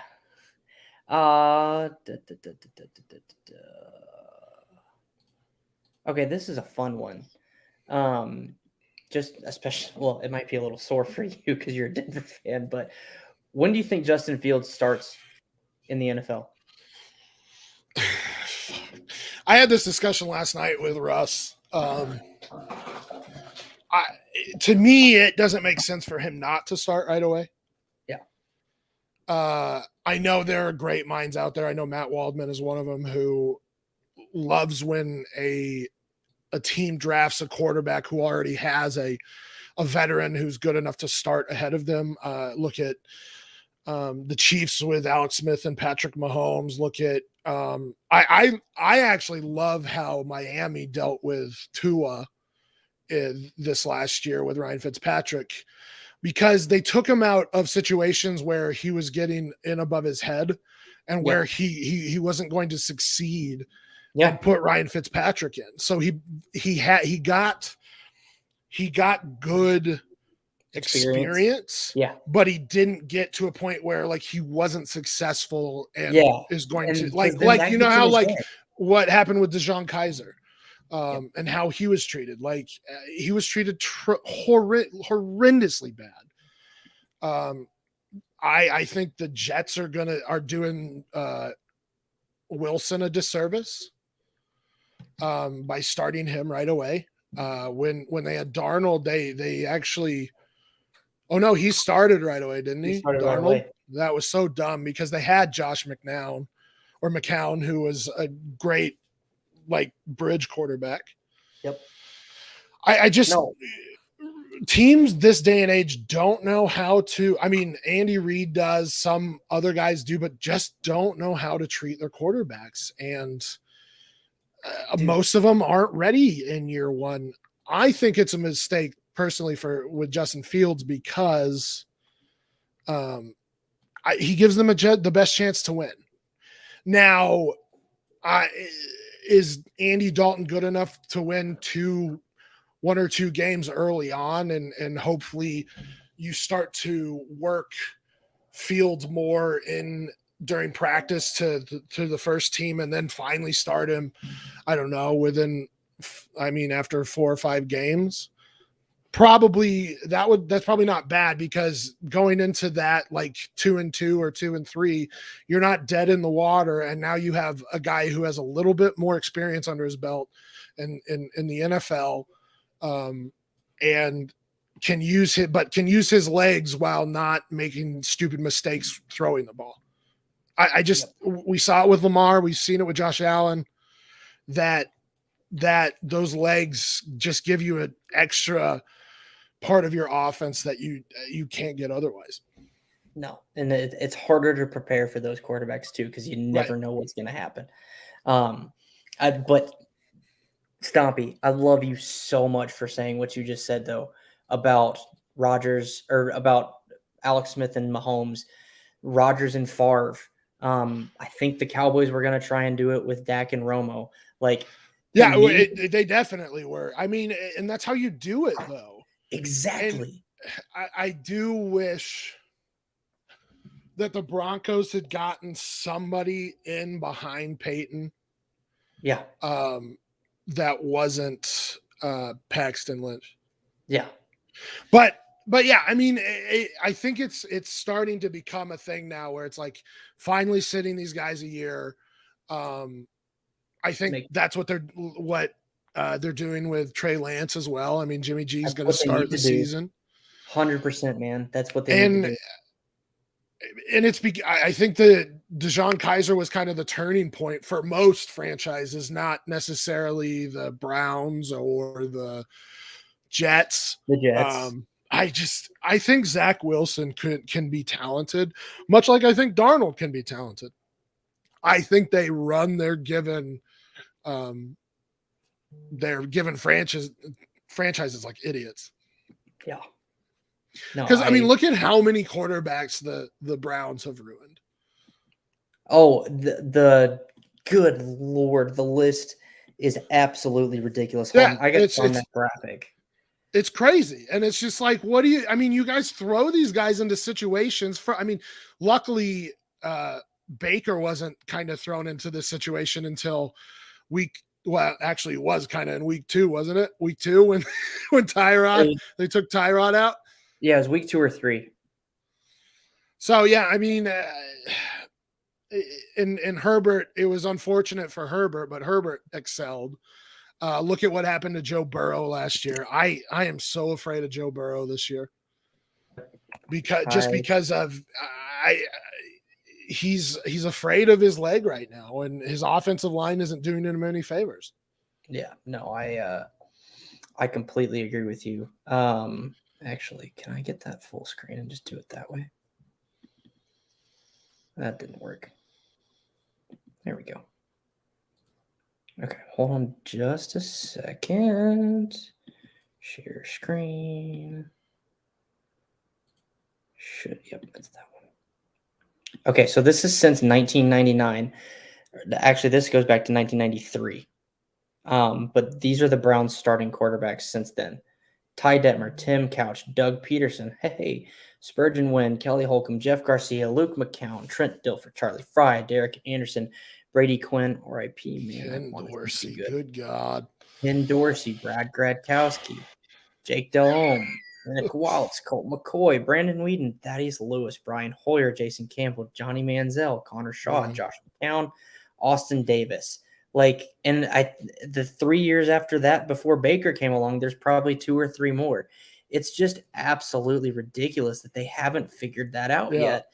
And they got lucky that Baker was able to overcome the Freddie Kitchens just horrible coaching. Yeah. And honestly, I mean, I think Baker's enough to win a Super Bowl. They just need that defense to be healthy. If Myles Garrett is healthy this year and that secondary improves, I don't see why they're not in the hunt for at least the AFC North. It'll be tough, obviously, with Lamar there and Ben and the Steelers. I mean, that's going to be a tough division. It will be for everybody. But I think the Browns are in the mix if they stay healthy this year. They had like the Broncos, they had a lot of issues with injuries last year. Yeah, their offensive line, especially in the playoffs, where they got hurt, kind of like the Chiefs did on the offensive line, and in the defense, they were decimated. I was listening to, I think Brad Ward for All Eyes on Cleveland, his podcast, talking about the Browns in the training camp, and they were just reviewing the injuries from last year and people coming back from those, and I was like, man, this team can be really good if they stay healthy. So I'm excited for that. All right, so one of our next guests is here. I don't know where Robbie is, but joining us for her podcast debut is Miss Becky Sarnelli, wife of the wonderful Nick Sarnelli and our chief editor at the FF Collective. Becky, how are you doing today? I'm doing good. How are you? We're good. So happy to have you on here for your podcast debut. I know, it's very exciting and terrifying, so it should be nice fun. To you, I promise. So, Becky, I'm sure you heard we've been talking about all kinds of things today, and we greatly appreciate at the collective because without you, we would all sound like a bunch of 5th grade idiots when it comes to our writing. I'm sure you'd be fine. I'm sure you would manage just fine without me. I don't know about that. So, Becky, I'm going to try and find you a question. Oh boy. Okay. Well, I know your husband is a Cowboys fan, and you probably watch plenty of Cowboys football with him. So, I'll give you an easy one. Who's going to be the wide receiver 1 on the Cowboys this year? Amari Cooper. Michael Gallup. Okay. So, Becky, Amari Cooper gets hurt. Michael Gallup takes over. I mean, it's possible. That would be for nice. sure. Okay, so Stompy, why Michael Gallup? I don't. It's one of those low. Let's be all hot takey. Listen, I think Michael Gallup is, unfortunately, he's the odd man out right now. Amari Cooper can't seem to stay healthy for long stretches, so we'll see what happens. Michael Gallup last year flashed when Amari Cooper was out. He even put up some decent numbers with Andy Dalton. I keep hearing this, Michael Gallup to New Orleans Saints, and I don't hate that because he becomes a wide receiver 1 there. Is that what you want? No, well, Did you tweet that out? I tweeted that out as a hypothetical. It got a ton of interaction. I mean, I think people like it. Like I said, Michael Gallup, each of the last 2 seasons, he's underrated. He puts up decent numbers. He's just unfortunately a wide receiver 3 in an offense that includes a heavy use at running back. So, no, I completely agree with that. And I'd love to see Gallup get traded to the Saints. Any wider, hell, the Raiders maybe could be a potential landing spot where he's a wide receiver 1. So, Becky, why is Amari Cooper your wide receiver 1 for the Cowboys? I have no statistical anything to back this up. This is just personal preference. I'm going to be totally honest. No, that's cool. Well, I think last year was that bug come from? Was the first year that he really put together consistent points per game. And Stompy, you can probably correct me on that if I'm wrong. But before last year, it really felt like he had games where he'd score 3 points and then he'd go and score 40 points. And then he'd come back down to maybe 10 or 12 and then do 3 and then jump back up to 30 or something. Where last year it felt like a more consistent 13, 14 points a game. Every game. It wasn't as fluctuating and extreme. Yeah, I mean, I think might have had a lot to do with the Raiders, though I do remember the half season he was with the Cowboys. He really disappeared in the last several games. I would have to look up using tools and stuff, but no worries. But yeah, I know exactly what you're talking about, but he's still going to get the most targets. Yeah. And unfortunately, that's well, maybe not unfortunately, but volume is key in fantasy football. And while you do want some consistency, and Bob Lung does the consistency rating stuff, and you want that guy that's going to give you 15 points every game. Sometimes you take a chance, and maybe that's where you pair Amari Cooper with, I don't know, who's a guy that's going to give you 12 points a game.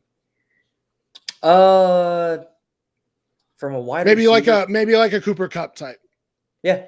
Where you're going to get consistent targets, consistent production. Jarvis Landry's another one where I think you're going to get is a good one. Yeah. A lot of targets, consistent production. So that's where you start to make team builds where it's like, okay, well, how does Amari Cooper fit with me? If I don't have somebody who is giving me consistent points, it's going to be tough to build with Amari Cooper. Yeah.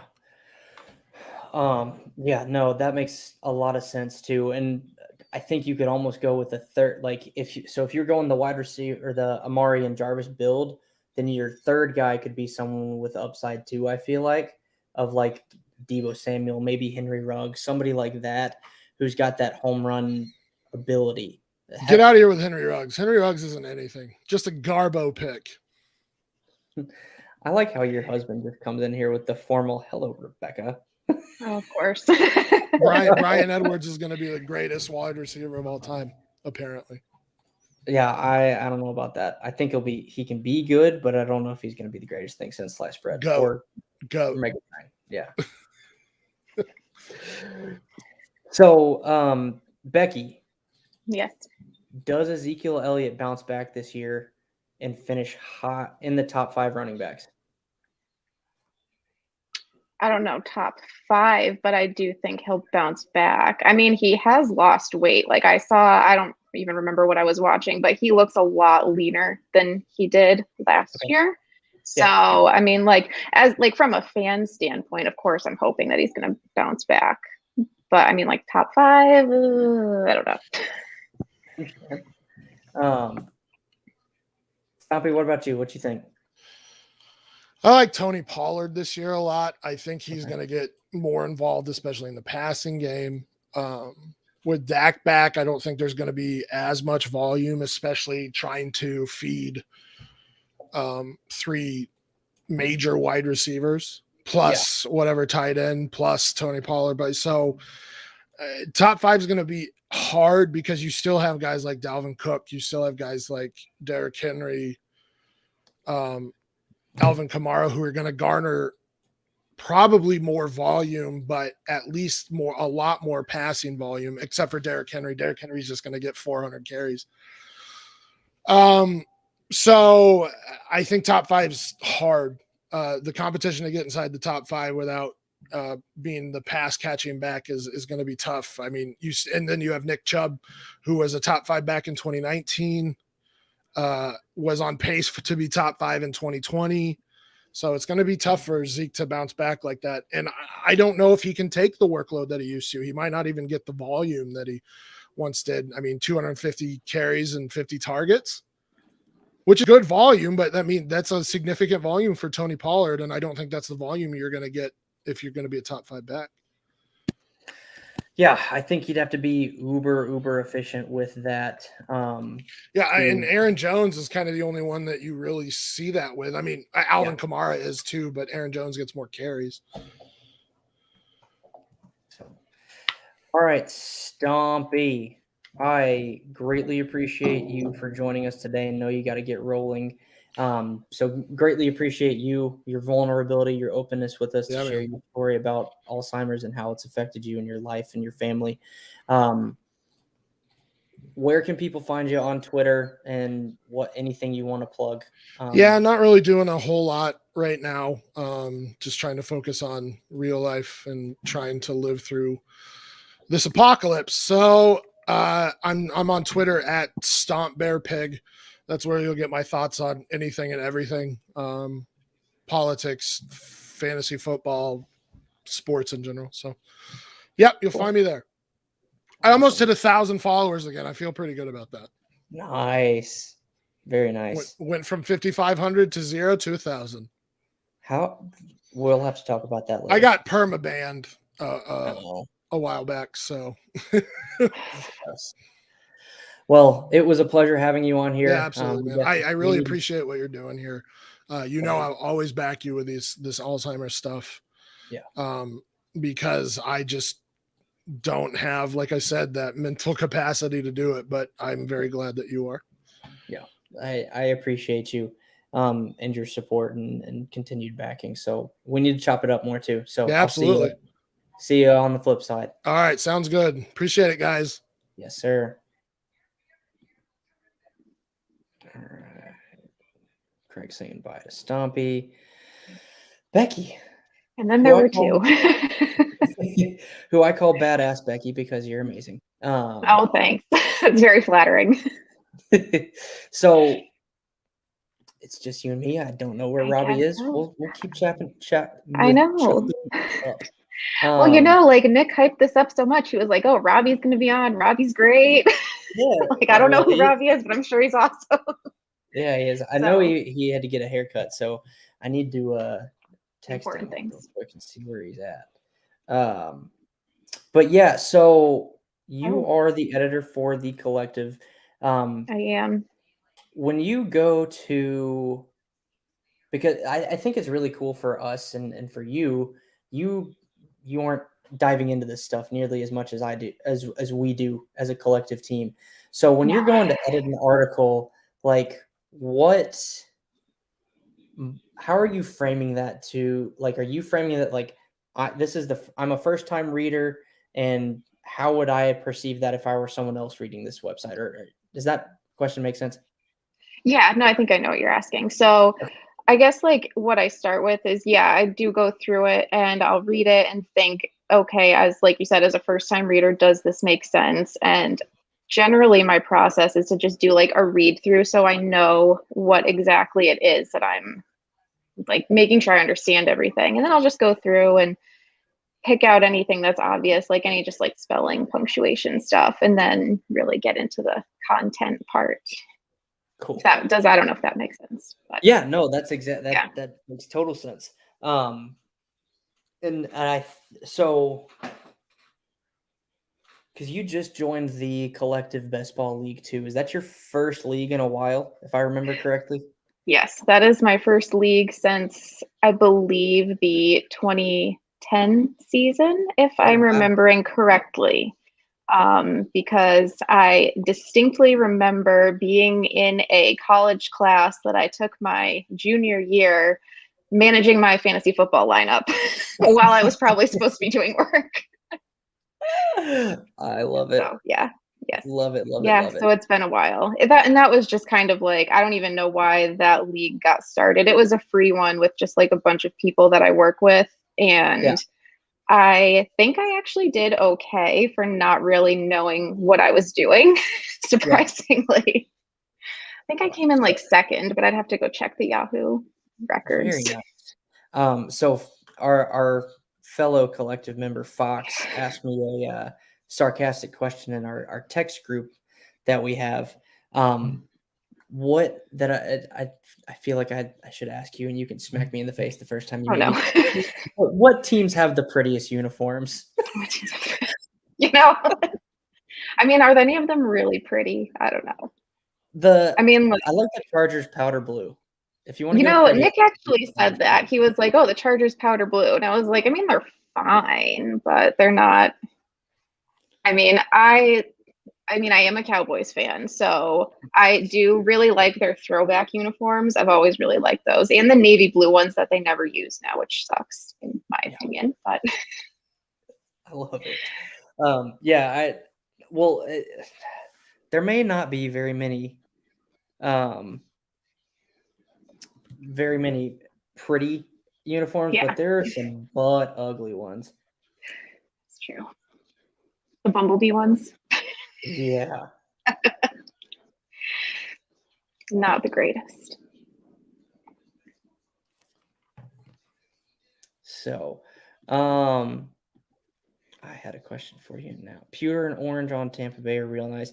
Yeah, I do like those. And the creamsicle ones they're okay. With the new creamsicle ones that throw it back to their originals are nice. I had a question for you, not on RotoWise. I did see that Fox asked where Lola was. Yeah.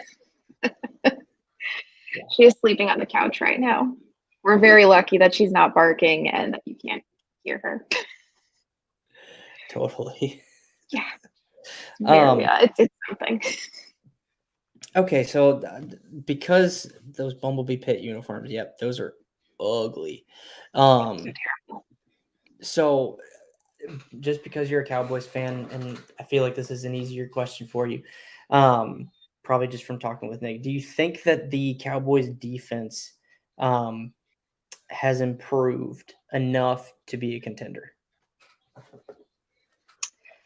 See, like, I always feel like I should have a better answer about things like this, and I really don't, because I'm just not like super as in depth as like Nick is. Obviously, like I would hope that's the case, but I always am just like mentally preparing myself for disappointment at the beginning of every season. And which I know sounds terrible, but as a true Cowboys fan. Yes.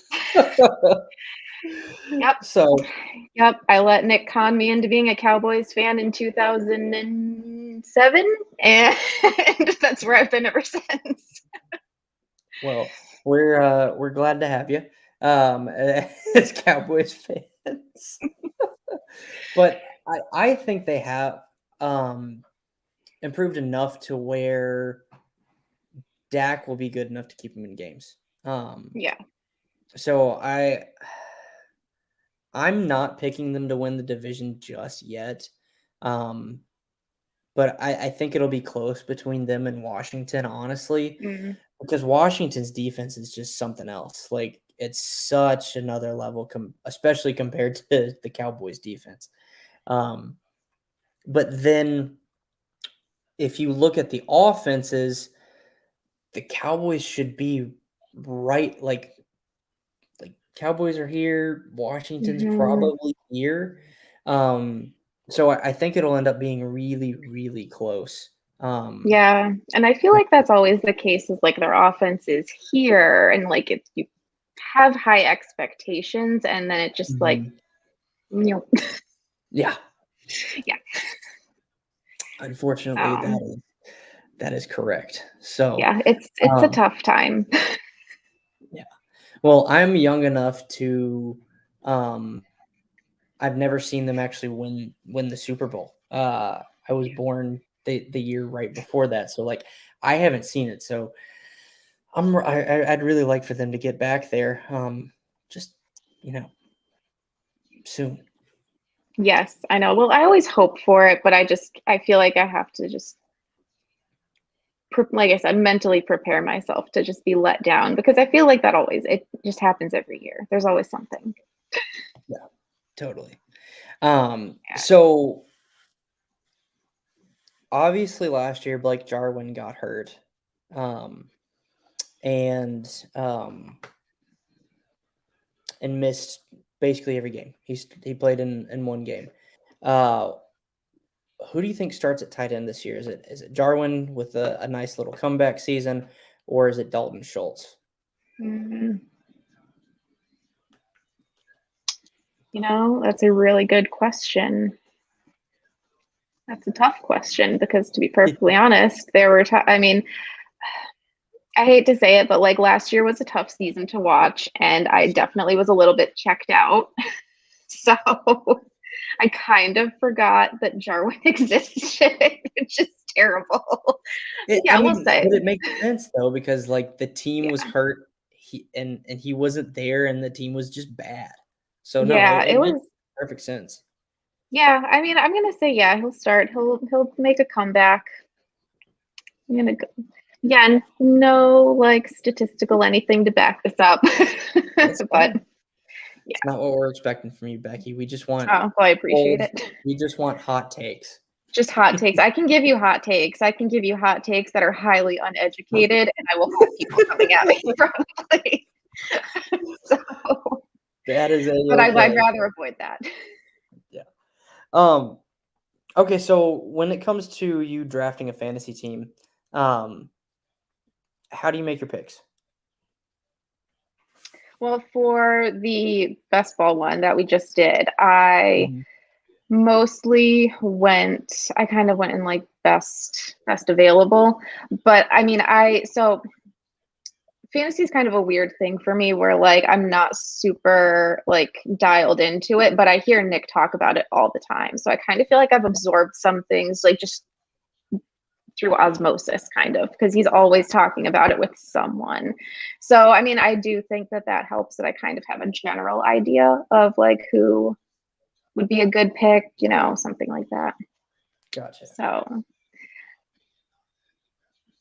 again, there's really no like logic behind it. Okay. All right, we are gonna pause real quick and do the hourly plug that we've been trying to do. So this whole Podathon is for #Polly's Playoff and the Walk to End Alzheimer's. So please donate to the Alzheimer's Association. I'm gonna throw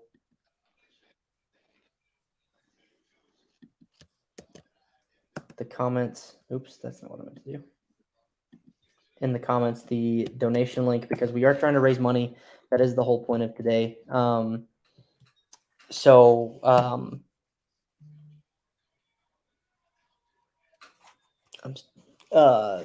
Yeah, our goal is $10,000. We've raised, I think, close to 5,000. I'll actually check that real quick.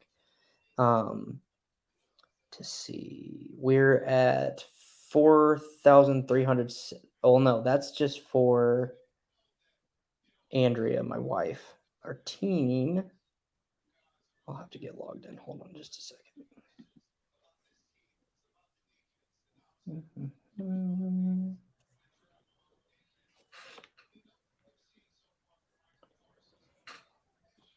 Well, didn't. Come on. We're working on it, Becky. Bear with me. Okay, so our team is at $5,241. My personal goal was 500. I'm going to edit that and make it 1,000 because there's some other things, obviously this, but other things coming down through the rest of the season that we're going to try and raise money for. And then joining us now is, well, no, he'll be back. But our next guest, who's actually going to do the takeover, I am actually hopping off here in the next 30 minutes to go spend some time with my family. I'll be hopping off, and our next guest is Chris Pinto, who will be hosting the IDP takeover, if you will, or just the Chris Pinto takeover. And he's got a whole sideshow of guests coming on to join him. So I'm excited about that and thankful for him being able to do that for me. So Becky, I need to go look at the tournament sheet real quick. So Nick had it on the show sheet that Alzheimer's hasn't really affected him. Have you had any experience with anyone with Alzheimer's in your family, personal friends, anything like that? No, not so much in my personal life. I do not so much in my job now, but in a job that I had a few years ago, I am a paralegal and I worked for an attorney who worked in elder law. So I did have a little bit of exposure through that. A lot of her clients were elderly, and there were a few where they did suffer from Alzheimer's, and that we ended up with a lot of the working with them and family members for the legal side of things. So it was definitely tough. Yeah, and that's got to be probably even harder for you because like you've got to navigate. Those are tough waters because you're legally having to navigate situations where you're not like, I don't know. That's just I can't imagine that personally, like having to try and figure that out because at some point somebody's probably going to be mad at you or be mad at the people that you work for. Yeah. Yeah, absolutely. There were many times where I was answering the phones and getting calls from extremely irate family members who were thinking things that they were thinking it wasn't going how they thought it should. And, with the attorney's job is to work in the best interest of the client. And it was tough to navigate at times. Yeah. Yeah. It's such a hard disease. And there's so many factors that go into everyday life that people don't consider. And that's one of them. And I feel bad for you having to deal with those angry family members. Yeah, it's been a few years, but there are definitely some particular clients that stand out for sure that you just don't forget about it, So, yeah. Well, thanks for sharing that and that perspective of it. Which is something I didn't even really consider either. So, I'm looking at it's very unfortunate because there are some family members who take advantage, and that was a lot of what we had to deal with. Yeah, totally. And that really sucks. Like, do the right thing, people. Like, please. Yeah. Do the right thing. It's like unimaginable to see, I don't know. I mean, the things that some people would do, I guess, because they thought they could get away with it. And yeah, that's really, really irritating. So, yeah.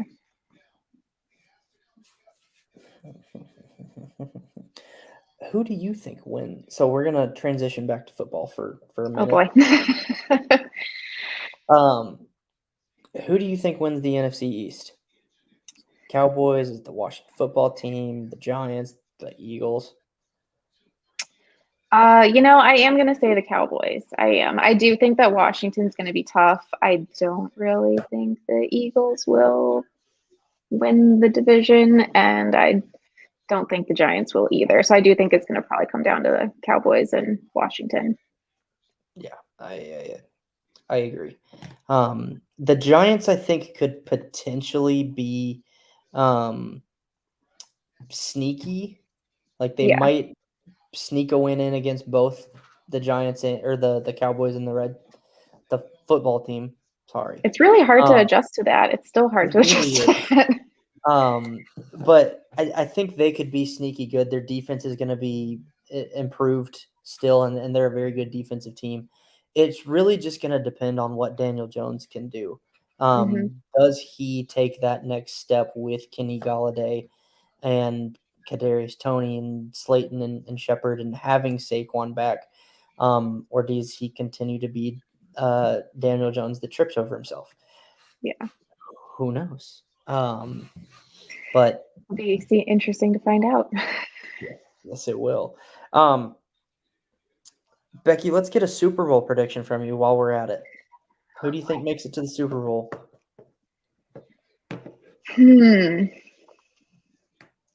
Who do I think makes it to the Super Bowl?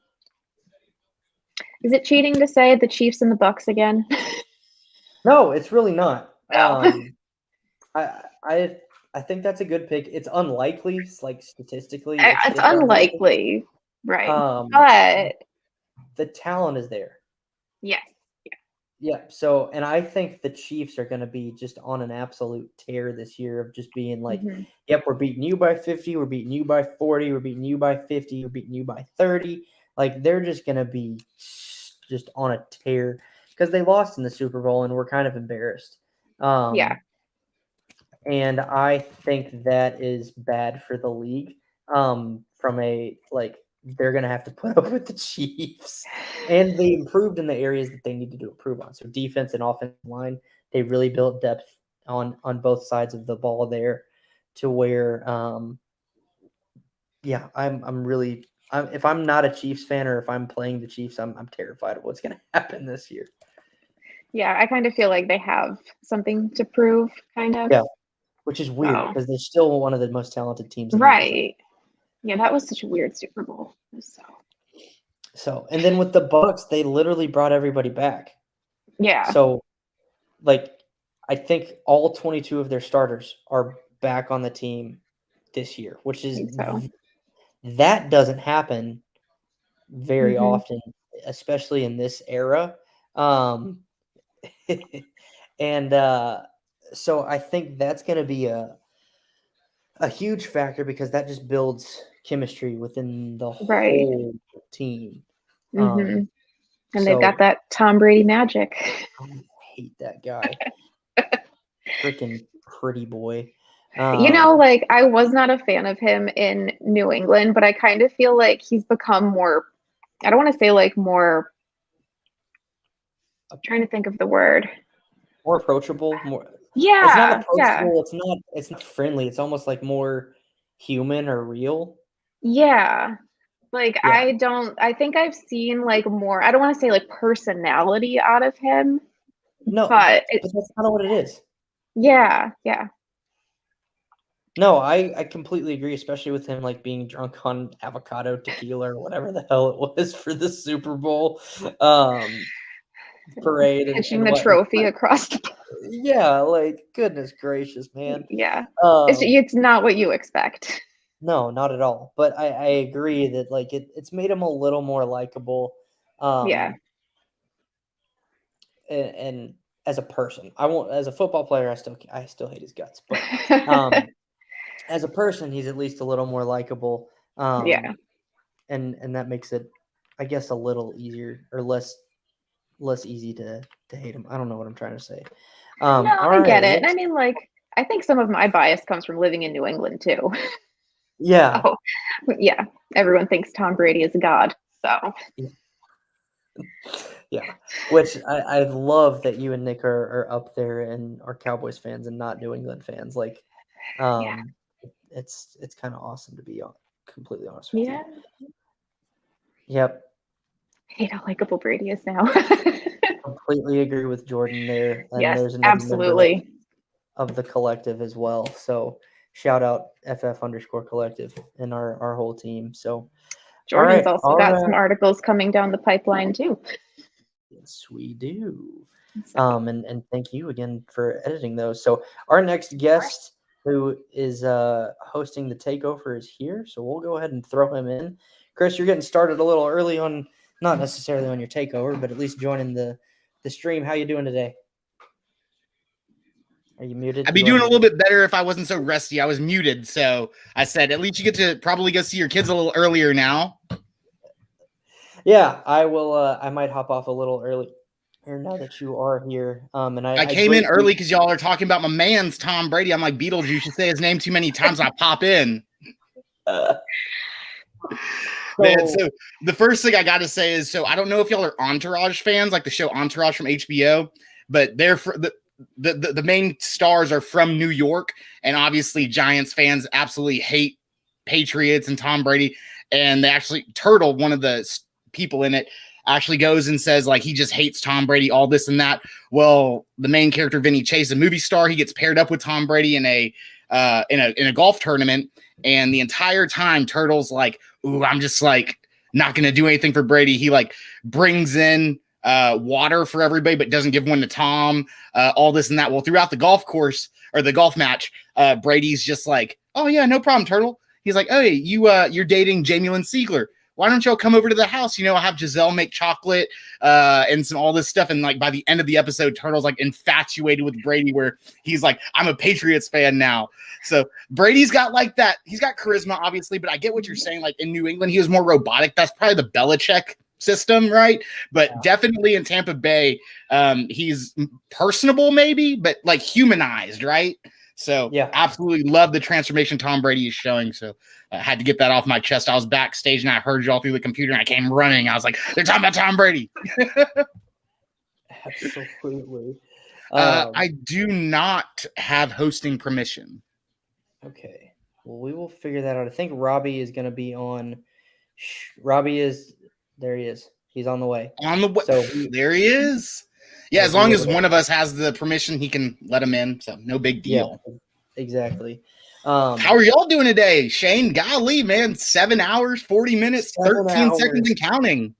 Yeah, I'm a bit tired, as you can probably imagine, but for sure we're plugging along and rocking and rolling. So I'm having fun though. Like it's been a lot of fun today. And there is the man, the myth, the legend, Robbie.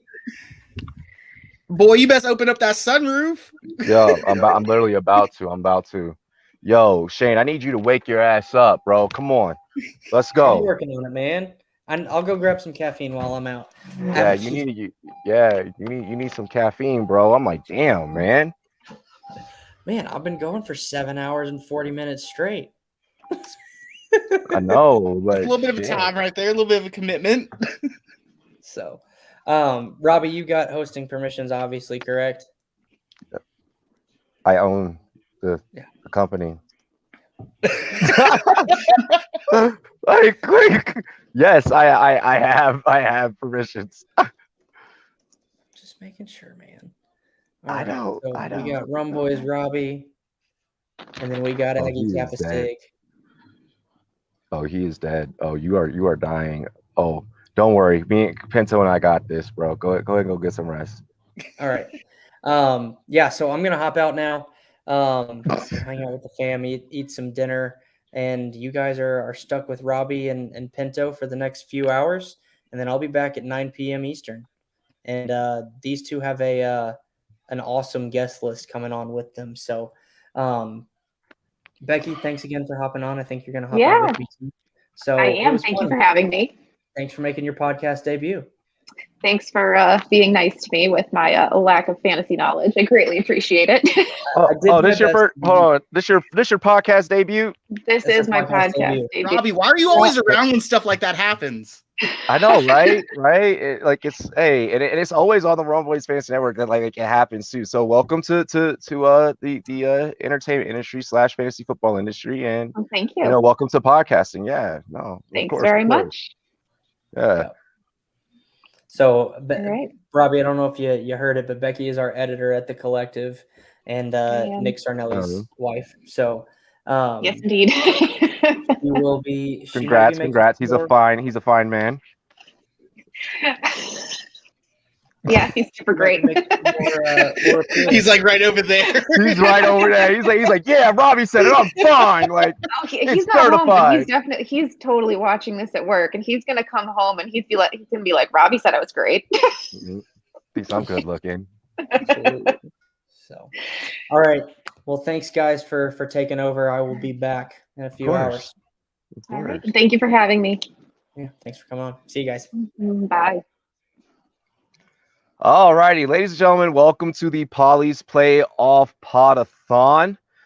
We are now your host. You will also get a healthy dose of Pinto for about an hour and 15 minutes straight later on. I do apologize for broadcasting from my car, but it's because I'm going to be leaving soon to therapy. So, we're out here taking care of our mental health, and we got to get our mentals right before Canton. Pinto, how are you doing today, brother? Mr. Fantasy First Rounder. Being a fantasy first rounder, there's never a day off, but on a day like this, man, it's been pretty hectic. What's been going on in my personal life, why I haven't been on social media too much, but like you said, you gotta get your mental health right. You gotta make sure your family is good. That's what really matters. And then you get back to fantasy football because the season's about to start, and if anything's gonna happen, you might as well do it right now. But man, I'm doing great. Can't complain. It's a little warm in Texas. That's about it. I feel like I'm lagging a little bit. Am I lagging? No, you're fine with me. Oh wait, okay, I just caught it now. Now I just did. Oh well, wasn't that quite the pleasantries? But you're all good. You're all good. It's like I live in the Matrix. I can see it before it happens, like Neo. Oh, these things can occur in the field. I would do a good old fashioned cheers to me, cheers to you, but this is water, and I think that could like curse like the show. So like we're just gonna cheers like normal. Just normal. Just keep it real. Yeah. Don't worry. When I come back from therapy, I will be having plenty of beers. All right. Well, I'll be waiting for sure. Well, Robbie, everyone who's watching right now, y'all know that Robbie and we have everything down to a T. We cross our T's, dot our I's. But today was something a little bit special, right? Shane's throwing this together. It was very last minute, and he just said, "Hey, you know what? I'm doing Polly's Playoff. Let's do a podathon to raise awareness as well." He DMs a couple of us. We jump on it, and obviously he needs a little bit of break, so we volunteer to come on and relieve him a little bit. But man, the fantasy community is absolutely phenomenal. I mean, in what, Robbie, maybe 36 hours? Shane puts this together, and we have a full day ahead of us, man. You absolutely love to see it. One thing that I wanted to what I was going with, see, if you don't know who I am, I'm the host of the Fantasy First Rounders, and sometimes I go off on tangents because I like to talk. Yeah. And it's all sporadic. I was about to say it's about to happen. It's about to happen. Yeah. It always comes back. But so what I wanted to say was, like, Robbie has been around the industry for a while. Shane has, obviously, as well. And y'all know the impact the fantasy community has. Some of the great things that happen are just people who enter into the space get to meet guys like you, like Shane, and then bigger names that we watch on TV for 5-10 plus years. Michael Florio, Fabs, Marcus Grant, who will be joining us shortly, Stefania Bell, and then you get to see the up and comers that you see from the space that grow from we never little followers don't count, right? Little Padawans, little all the way to Jedi younglings, Steffi Smalls, who will be closing the show with us. And I mentioned earlier that Robbie seems to always be around when something like that happens. Robbie, what's I don't want to call it magic, but you know what I'm talking about. What is that? Is that the grind? Is that you being Johnny on the spot? What is that? It just happens. I think it's like kind of like a curse, like at this point. Honestly, and I love it. I love it. I embrace it. Here at the Wrong Boys Fantasy Network, we're all about giving opportunities. We're all about growing, molding, and building. And and just honestly, like leaving our mark in the industry. So the fact that we could be a place where people could be comfortable and have this be their first grounds to really test and like get their bearing and get their feet up underneath them. It's a beautiful thing. It's a beautiful feeling, and it's something that I take great pride in, and I stand on it. So I mean, we're gonna keep doing that. We're gonna keep being a place where people can express themselves and grow and practice their skills and hone their skills. And we're just going to keep giving you guys that amazing Rum Boys content and that great fantasy analysis, because that's what we do. I think I coined it way back when I came on After Dark for my first time. I think it's something like gravity, isn't it? Something like gravity. Yeah, something like that. It's just gravity. Yeah, we're just gonna pull in the real people. I like this question right here by Sam. What up, Sam? Welcome to the Rum Boys Fantasy Network. Subscribe if you have not already, brother. I traded Justin Herbert and Eckler for Kyler Murray and Antonio Gibson. I absolutely love it. Well, yeah, I'm always gonna love it because Gibson's involved, and I'm a Gibson truther. I forgot about that. That's the easy one for you. Yeah, I mean, and Kyler's just gonna snap this year, just because them boys ain't dropping no passes. Like, that receiving room is sick, and it is deep. It is deep, and Kingsbury he's about to have so much fucking fun. He's about to have so much fun, dude. I cannot wait to commentate Cardinals games. I'm gonna be on this screen, just D-Hop, nuke with the chocolate sauce, drop it on him. Just freaking, that man is, oh gosh, it's gonna be great. Ladies and gentlemen, Sundays here on the Rum Boys Fantasy Network, 7 hours of commercial-free NFL Rum Zone action here on the Rum Boys Fantasy Network. We'll be having guests come through.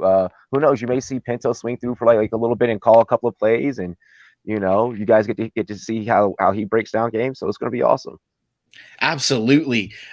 So for me, that question was easy too. Kyler Murray, my QB1 on the season, and Antonio Gibson. Man, what more can you say about that kid? I mean, bottle, lightning, put it together. Him on the field, more opportunities. McKissick will have his, but some of that workload is going to be given to Gibson, and those checkdowns won't be there from Fitzmagic because Fitz is going to want to throw the ball down the field, push it down the field, right? So Gibson, I believe, exceeds as a runner this year. Kyler Murray in another year of the Cliff Kingsbury offense with D-Hop there, ascending with AJ, maybe getting a little bit of fix in the running back room, a little bit of upgrade to Kenyon Drake from James Conner. I like his story, Narrative Street.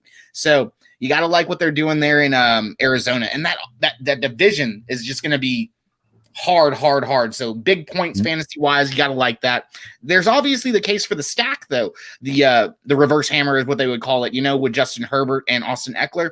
For me personally, I'm just not an Austin Eckler guy. I get the stats. I'm a stat guy. But there's something about Austin Eckler that I can't put my finger on. It's not the intangibles. It's one of those things like from draft day, though, right? Is it something? Everyone has that something. Can you live with it? Whatever Austin Eckler has, I can't live with it, and I can't put my finger on it. I'm on record stating that Gibson will end as RB6 overall. I love it. He has the opportunity. That offensive line is phenomenal. That defense is great. They're going to want to work the clock, and Fitz knows half the teams already. So, I mean, you got to love what they're doing. It's gonna be bananas. Scott Turner is just he's a maniacal mind, and I just love what he's gonna draw up this year. I'm excited to watch that game against the Patriots coming up next week. We go against the Patriots. What better like team than the Patriots, and what better coach than Bill Belichick to test yourself up against, with the hype that we have around our defense than the Patriots. So I'm super excited. Next week, I need to make sure I'm stressing this. Everyone at home, I don't give a damn if it's just preseason, okay? I need you guys to be watching preseason. I need you guys to be paying attention to these games. I need you guys to be thinking about, okay, that could be maybe a future waiver wire guy. Okay, let's see if this guy gets moved to a different team. Because people are going to be earning jobs. People are going to be getting jobs. You're going to see risers and fallers. We already know from reports in camp out of Cincinnati, Jamar Chase ain't looking too well. We'll see if he can snap that in an actual real NFL scenario. practice is different than an actual game. So a lot of stuff. I need you guys taking notes. I need you guys tuning in. We'll be commentating a lot of these games, and we'll be giving our perspective. I just, please, guys, it's super important to make you a better fantasy football player. That's why we do this, right, Robbie? It's not like to pump out something and just, every day do the grind. It's for the people at home who are watching. I mean, your time's valuable, and we're going to put in the 2, 3, 4, 5, 12 hours that you can consume it in 45 minutes. Yep. We are here. Exactly. We are here to make you better fantasy players. That is 100% Chris and I's, and even Shane, every single guest that comes on throughout today's shift. That's all of our goals. So, keep tossing out those questions. Keep, showing that love. Like we greatly appreciate it. Love this comment from JB. This is what the fantasy community is all about. Like that's fucking beautiful right there, man. Like, yo, cheers to that. Like, we getting hydrated for Canton, baby. Yo, Unfortunately, big up to I was hoping to be there this season, but with the move and everything like that, we're actually moving this weekend during this week. If you look in my room right now, there's no pictures up on the wall, so we will have a green screen. I love how you just said that. Like, I was really got to be able to see. Like, that's why I have the green screen, so you can't see the bare walls. They're all white and they've got holes in them. So yeah, exactly. Hey. So how do you feel about that? Let's talk about that really quick. How do you feel about moving, man? About the move? How do I feel about what? The move. Like you excited about the move this weekend? It's a two-way street, right? Obviously, very excited to have my mom with us underneath the same roof to take care of her. Have my daughter, they have this crazy bond between her and my daughter. Absolutely wild. What they're just like two peas in a pod. Right. It is a little stressful, obviously, because there's a lot of moving and shaking, a lot of X factors going on. But nothing that, with support of friends, family, fantasy community, consider my friends, right? Basically family now too. Exactly. I mean, you can't do any, you can do anything you want to do. Just go do it, right? And put in a little bit of time, a little bit of effort, never hurts.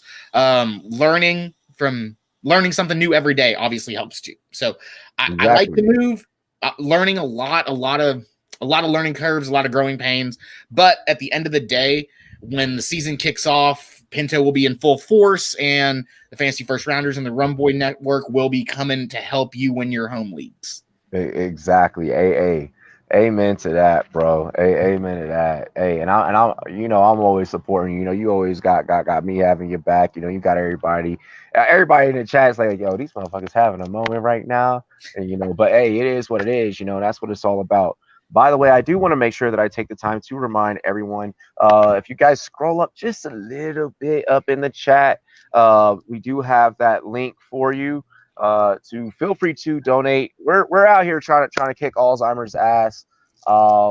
It's definitely tough, seeing someone, as they get older, begin, to forget things, and their memory kind of goes. Anything that we can do to help, even if you guys have family members, think about your family members, that are dealing with this, or could potentially ever deal with this. Feel free, click that link right there, donate. Anything that we can do to help the research progress to where we can fight this disease. We want to make sure that we're out there and we're helping. We want to make sure that that's what it's all about, and not forgetting what this Podathon is about. Yeah, we're answering fantasy questions. Yeah, we're having a chat. We're having a good old time. But we are here for a purpose. So we want to make sure we remind everybody. And if y'all are catching this on the flippy flop, make sure you watch some of the beginning. Some of those testimonies and stories that I was listening to earlier on my drive, they were very, very inspirational and very eye-opening. I learned a lot that I didn't know, right? And that's what it is about too, right? Just awareness, building it, growing it, and accepting it and helping, right? Because everyone deals with things differently. So you got to get out there and you got to help a little bit. So you got to like that. Obviously, shout out to Shane and the Fantasy Collective. I don't think I've said that yet. Is it the Collective or Fantasy Collective? I forgot. It's collective, but with the K. You know, like we out here marketing, baby. We out here marketing. You know, gotta get that right SEO. So like when people find you, it's like they're like, oh, okay, like, yeah. You know, it's what it's all about, and that's what we out here. You know, that's one of the things really quick, like kind of going back what we were touching on earlier. That's one of the things that I love that we do here, like at the Rumblers Fantasy Network, is like we're big on like teaching the marketing side of things, and that's one of the pieces of this that a lot of content creators really struggle with and really have a hard time with is, how do I get my content out there? How do I get it seen? How do I make people, want to watch? And it really comes down to, how you're interacting and, and just how you're promoting and just creative different ways and ways you can do things to keep your audience engaged and, interactive. So that's one of the things that yeah, man, I think it's pretty awesome. Shout out to Shane, being unique with it. You guys with the first rounders, like that's just, hey, you just find your own thing, you find your own name, you find your own niche, you find your own style, and then you just start watching like this baby grow, into a child, and then so on and so forth. Absolutely. It's all about growth. Like I mentioned earlier, you learn something new every day, but growing too, networking, getting out there. Obviously, there's it's a two-way street, right? You get a lot of good, you get a lot of learning, but then you get a lot of bad stuff too. You know, a lot of people, and I only want to talk about this real quick because I don't bring light to it, but I feel like we can talk about for like 60 seconds. I can just get a it off little my bit, chest. just You know what a I'm little about to bit, say. Just a little bit, but just like with all the good, obviously the other side of the coin is there's obviously bad. There's the quote unquote trolls, haters, things like that. People that just, don't would rather exude their energy trying to bring someone down rather than figuring out what they can do to help them grow or network better, right? People are always out there trying to cause rifts, things like that. But I feel like when you find the people that are your people that know what's going on, nothing is better than that bond. Am I wrong about that, Robbie? No, there is nothing better. Like, there's some of us in the fantasy industry where, we became comfortable enough where we have each other's numbers, like we became comfortable enough to where you go through things and, you could call somebody that you've never motherfucking met. And well, I mean, we met through, live streams and stuff like that. And you can just come together, and tell them, sometimes, what you're going through, and like, it's just completely no judgment. It's no harm, no foul. You're right, man. The positive that we have in this space definitely outweighs it, and the relationships that we build. Like, people want to, I've been saying this a lot lately, especially going through a lot of things that I've gone through recently, in light of things I've gone through recently. And in light of things I've gone through recently, it really taught me that, people will call it clicky, and people will get on Twitter and like complain that it's clicky, but I say that it's family, because football is family, baby. And it looks like we do have our very next guest. This guest, ladies and gentlemen, you can check out his content on all platforms, video, audio, all podcasting platforms. He is killing it over on the Sports Me app as well. You guys can check him out over there. Kicking ass out here in Colorado, ladies and gentlemen, Derek of the Good Old Boys. What's up, Derek? What's going on, guys? How y'all doing this evening, this afternoon, depending upon where you're at? Can't complain, Derek. Love to see you, brother. How you doing? Doing all right. Appreciate that warm intro there, Robbie. That was too much, too kind. Thank you. Oh, absolutely, brother. Absolutely, man. So first off, let's start with how's your day going, and then we'll kind of flow into to everything else. The day is going very well. I can't complain. Spent a lot of the day kind of getting prepped up and ready to go for our show tonight. Got a little meet and greet with the kiddos' teacher here later this afternoon. So it's been just a good day. Just overall, cannot complain. How about y'all? Can't complain. I'll be heading out here, shortly to my therapy session, and then I got the haircut today, and we just getting ready for the weekend, baby. We got the biggest weekend in the industry, from canting at home to actual can. So we just We live in the dream. We live in the dream, baby. We live in the dream. You already know, man. Pinto, you want to go ahead and kick us off? Well, first, I mean, thank you for joining. For such a great cause, Derek. We got to first shout you out for that, man. Well, I appreciate the invite. I appreciate y'all having me on here. Anytime that you can give back and you can do something to help somebody else out, you absolutely should take that opportunity. So I was just blessed and honored to have the chance to come on here and talk with y'all. Absolutely, Derek, man, one of my favorite guys here in the space, man. We have to rack your brain here for a little bit. Don't want to lift you off too easy. Okay, so with redraft season coming around, obviously we'd work. We do have another challenger has entered the arena, fellas. I'm sorry to put the game on pause. Sorry to put the game on pause. Ladies and gentlemen, hailing all the way from NFL Network, we have the great, the legendary. I'm gonna go ahead and just call it what it is and say what it is, what he is to me, my mentor, all of our mentor, Marcus Grant. Ladies and gentlemen, give it up. Challenger? What's going on, wait, have I answered the Thunderdome? What just happened here? What's going on? It was just I had to kind of pause like the flow of everything that was happening really quick, and I just I went, so because I had to pause, I went with the game reference, and then that's just I don't know. So how you doing, Marcus? How's it going? Man, it's all good, man. It's good. I'm glad to be here. I'm glad I could just jump in at least for a little bit. It's for real now. I don't say we haven't gotten to football yet. We have football substance, right? We got training camps, we got preseason games. We're still a few weeks away, but football's coming. Absolutely. What's your favorite part about this right now, Marcus? Like you said, the build up, everything like that. What's your favorite part? For me, it's actually having something to talk about for real, right? Because really, for fantasy purposes, since December, basically, we haven't really had anything to talk about. Everything since then has been speculation. And, we went through the draft, we went through free agency, we sort of guessed and speculated about what guys could do or how they might perform.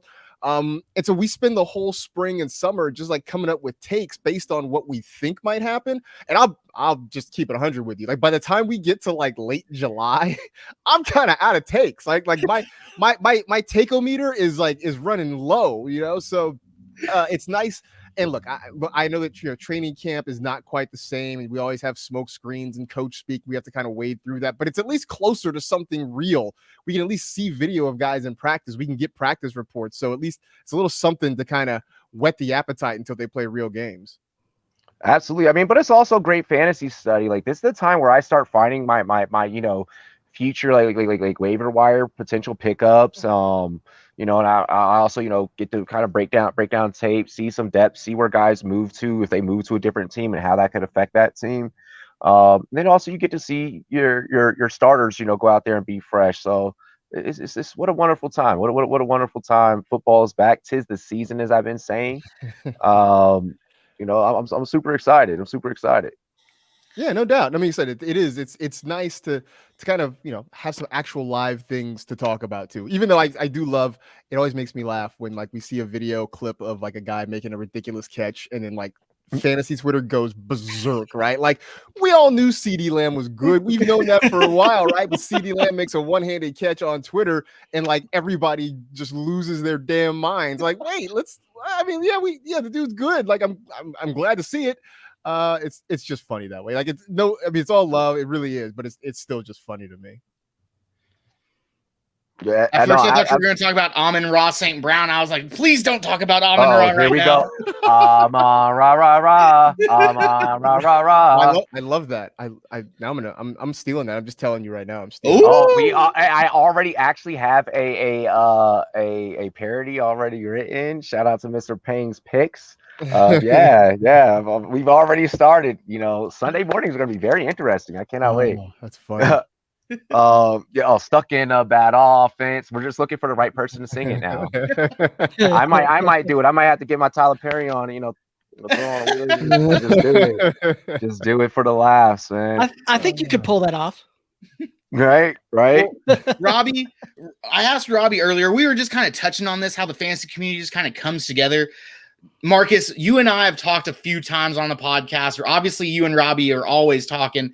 My man Derek down here is a fabulous host of the Good Old Boys podcast. Okay. I want to give him a little bit of time to pick your brain about some stuff. Derek does not know that I was going to do this. He was asking me, what should I prepare for? And he said, you know what, Derek, you're my brother. I'm going to let you fly solo on this one. So Derek, why don't you take this away? Yeah, you put me on the spot and it's say, like, oh my. No pressure, no. Yeah, no right? pressure, don't worry about it, right? Hey, Derek just changed colors. I've never seen that happen. No, it typically doesn't happen. Marcus, I do want to say hi. My name's Derek. I'm a big fan. So nice to meet you. The fact that I get a chat with you is huge. So just kind of starting off there.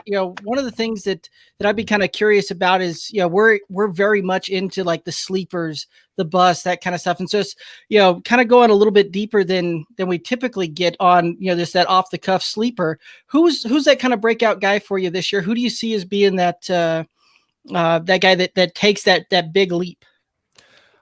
Look, I've been a big fan of, I don't know if I feel weird saying sleepers, right? Because at this point we've talked about every player, it seems like so much, but a guy like Jalen Hurts, I think is going to take a big step forward this year, right? I mean, we want quarterbacks that can run with the football. And I'm not saying he's going to finish top 5, but he does have sort of that upside where you look at last year, right? The last 4 weeks of the season, the only quarterback with more rushing yards than Jalen Hurts was Lamar Jackson. Throw in the fact that I think the Eagles are going to throw the football a lot more than people are anticipating. I mean, it's why I love Devontae Smith. I do think Jalen Hurts has that chance to really step forward and be something nice. You guys were joking about Amon-Ra St. Brown. I love him, man. I love him late in drafts. I will admit, part of me is a homer. I'm a USC guy. I want to see Trojans do well, but I also do think he's in a situation where he's going to get targeted a lot. The reports right now are that he is Jared Goff's second favorite target behind TJ Hawkinson. A lot of the talk when he got drafted was that he could sort of fill the role in Detroit that Cooper Kupp filled for Jared Goff in Los Angeles, a sort of that security blanket there. And yes, I do think the Lions offense is going to be bad. I don't think they're going to score a ton of points. But in this PPR world we're living in, if you get a guy who gets peppered with targets, even if they're short targets that he can turn into something bigger, I think there's something there. And he's just, because the draft price is basically free, he's going very, very late. There is so much free 99, man. It's the best price in the world. He can go, he's going so late that there's so much more reward potentially than risk. So that's why I try to grab him in as many spots I can right now. Awesome. Something else that I always love kind of getting people's opinions and thoughts on is, we all play fantasy, and that's kind of what brings us all together here. But, when we do that, what is your favorite format to play? Like, is there, are you a PPR guy? Are you a standard guy? And then, is it more of a like league format where, some of these new kind of things we see coming up, like guillotine or vampire leagues or something like that? What's your favorite league format to play in? I'm not gonna lie to you. I'm as basic as like a pumpkin spice latte at Starbucks, right? Like I just like I don't mind playing just sort of, I guess, standard, for lack of a better term, redraft leagues. I think it's going to get this work come Tuesday. Let's just make sure we're on record for that. We are playing in a Superflex league. Shout out to Jake Seeley. And like I like the other formats. I have no problem with them. I would say that my preference would be if we could all agree as a group to go with at least half point PPR. Full point PPR is too much for me. You will never ever convince me that in a league that is slanted toward passing games where you can barely touch receivers without getting a flag, you just can't convince me that catching the football alone is the same value as running 10 yards with it. I just will never buy that. So if we could go to half point PPR, I could survive that a little bit more. But I have I've played in a couple of guillotine leagues. They're a lot of fun. I do sort of like the set it and forget it aspect of best balls. Although I will say this. I have drafted best ball teams. I remember a few years ago, I actually did a couple like literally right after the Super Bowl. And I've done some early. And in the moment, you're like, oh, yeah, I kind of like this team. And then you go back, you look at it in August, you're like, this team is trash. What was I doing? Like, you know? So Like I said, though, I admit to being sort of basic, but that doesn't mean I don't try to spice it up with a few other different formats around the way. Awesome. Yeah, that's something that I've kind of gravitated towards last couple of seasons. There's some of the ones with the twist, right? Like the vampire leagues, the guillotine leagues. I played in a pirate league. Just something that adds another level of strategy to it. Kind of something else too that I always kind of like asking folks when they get to it, right? Like when it goes into a draft, what's your favorite way to prepare for a fantasy draft? I will admit, it used to be like I would, go pick up a magazine. Like I've been playing this long enough that I've been playing fantasy long enough that the internet wasn't the thing, at least not in a big way when I started playing. So like, I was in college and I'd go to the student bookstore and I would get like a magazine or something like that and do that. I guess now the way I prepare is just by doing work. You know what I'm saying? Like, I spend so much time with this all off season, and I have learned. You see veterans, right, in whatever sport that, when they're young players and they're working out all the time and they're just grinding like all the time. And then you get a little bit older and you've been doing this for a while and you sort of know what you need to do to get yourself right, to keep yourself fresh, but then to get yourself right. And so I've sort of learned that. So like, I'm here and I'm doing research, I'm grinding, but I'm also, I'm taking advantage of everybody else. Like there's so many people doing so much good work, good, smart work, that you'd be silly not to sort of take advantage of that and to read as many different things as you can and just, kind of gather opinions. And some of them you may not agree with, some of them you might. And I think to be smart, to be nimble, to be agile in this space, you have to be willing to sort of accept opinions from other places, or at least accept points of view that you might not have seen otherwise. So it's part of the reason I like, jumping on podcasts. It's like the reason I try to have guests on my podcast. It's why I, follow as many people on Twitter or social media, because somebody out there is going to write something or tweet something or post a video that maybe gets me to think a different way about a player or about a draft strategy. So I just think just trying to sort of compile as many different points of view as possible, and distill them down to things that you think are actionable, and things that you like and feel comfortable with. That to me is sort of the best way for me to get ready to go into drafts. I like it. I like the fact too that when you're going through and you're digesting a lot of the information and then creating an actionable plan with it. Like that's probably some of the best advice I've heard for somebody looking to prepare for a draft. So absolutely love that. Like that's fantastic. Yeah.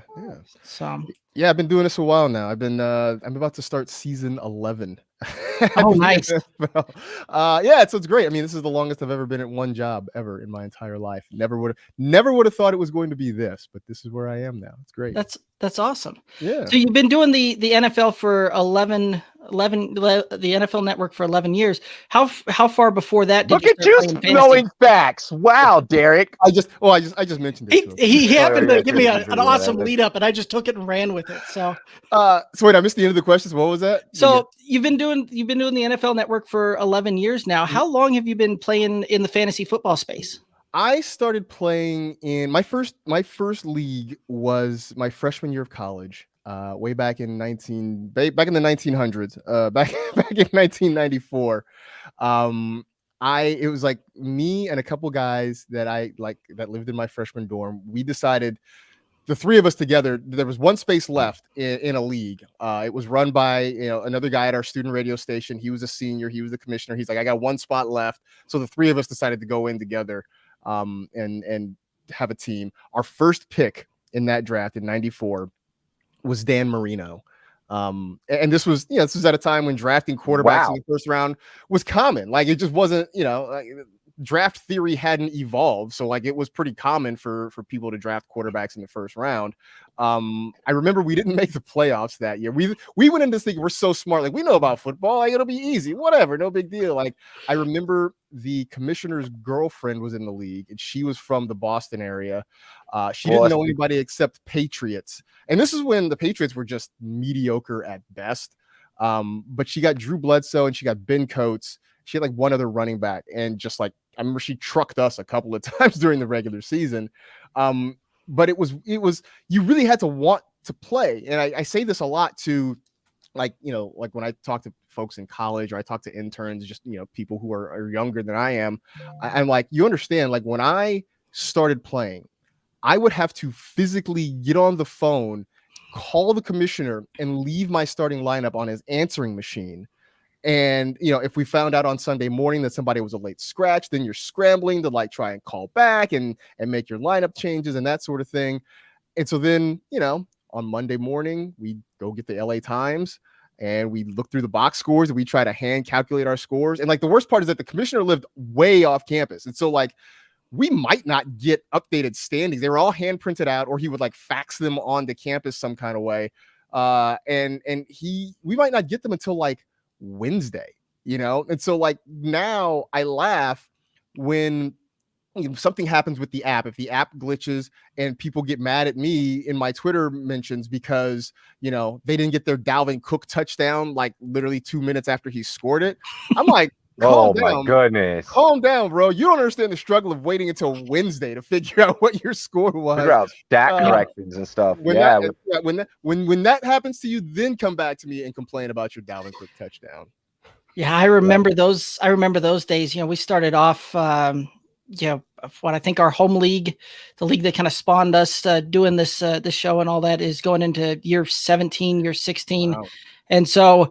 Yeah, we were playing back in those days when you're talking about where you had to start off by almost getting the newspaper out to see the stats and all of that. So it's amazing to see how the game has kind of evolved and how people's attitudes have kind of changed towards it over the time as well. So that kind of leads into that next question. Are you still in that league? Hold on, really quick, Derek, before you could go, Pinto, are we good? Did I fix it? Yes.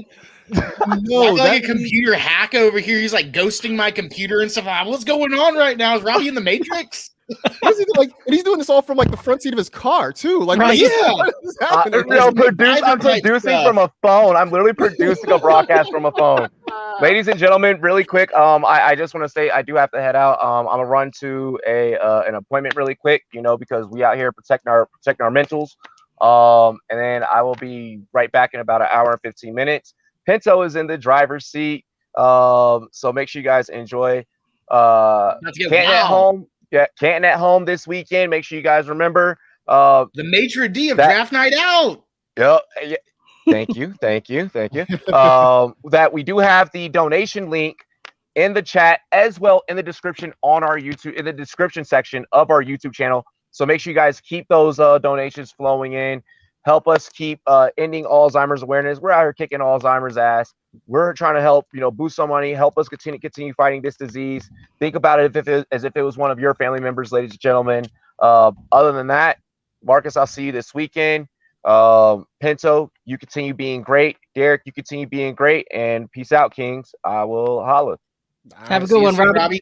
But to answer your question, no, that league actually, I think that league actually broke up the year after. As I said, at least the commissioner and then his roommate, they were seniors.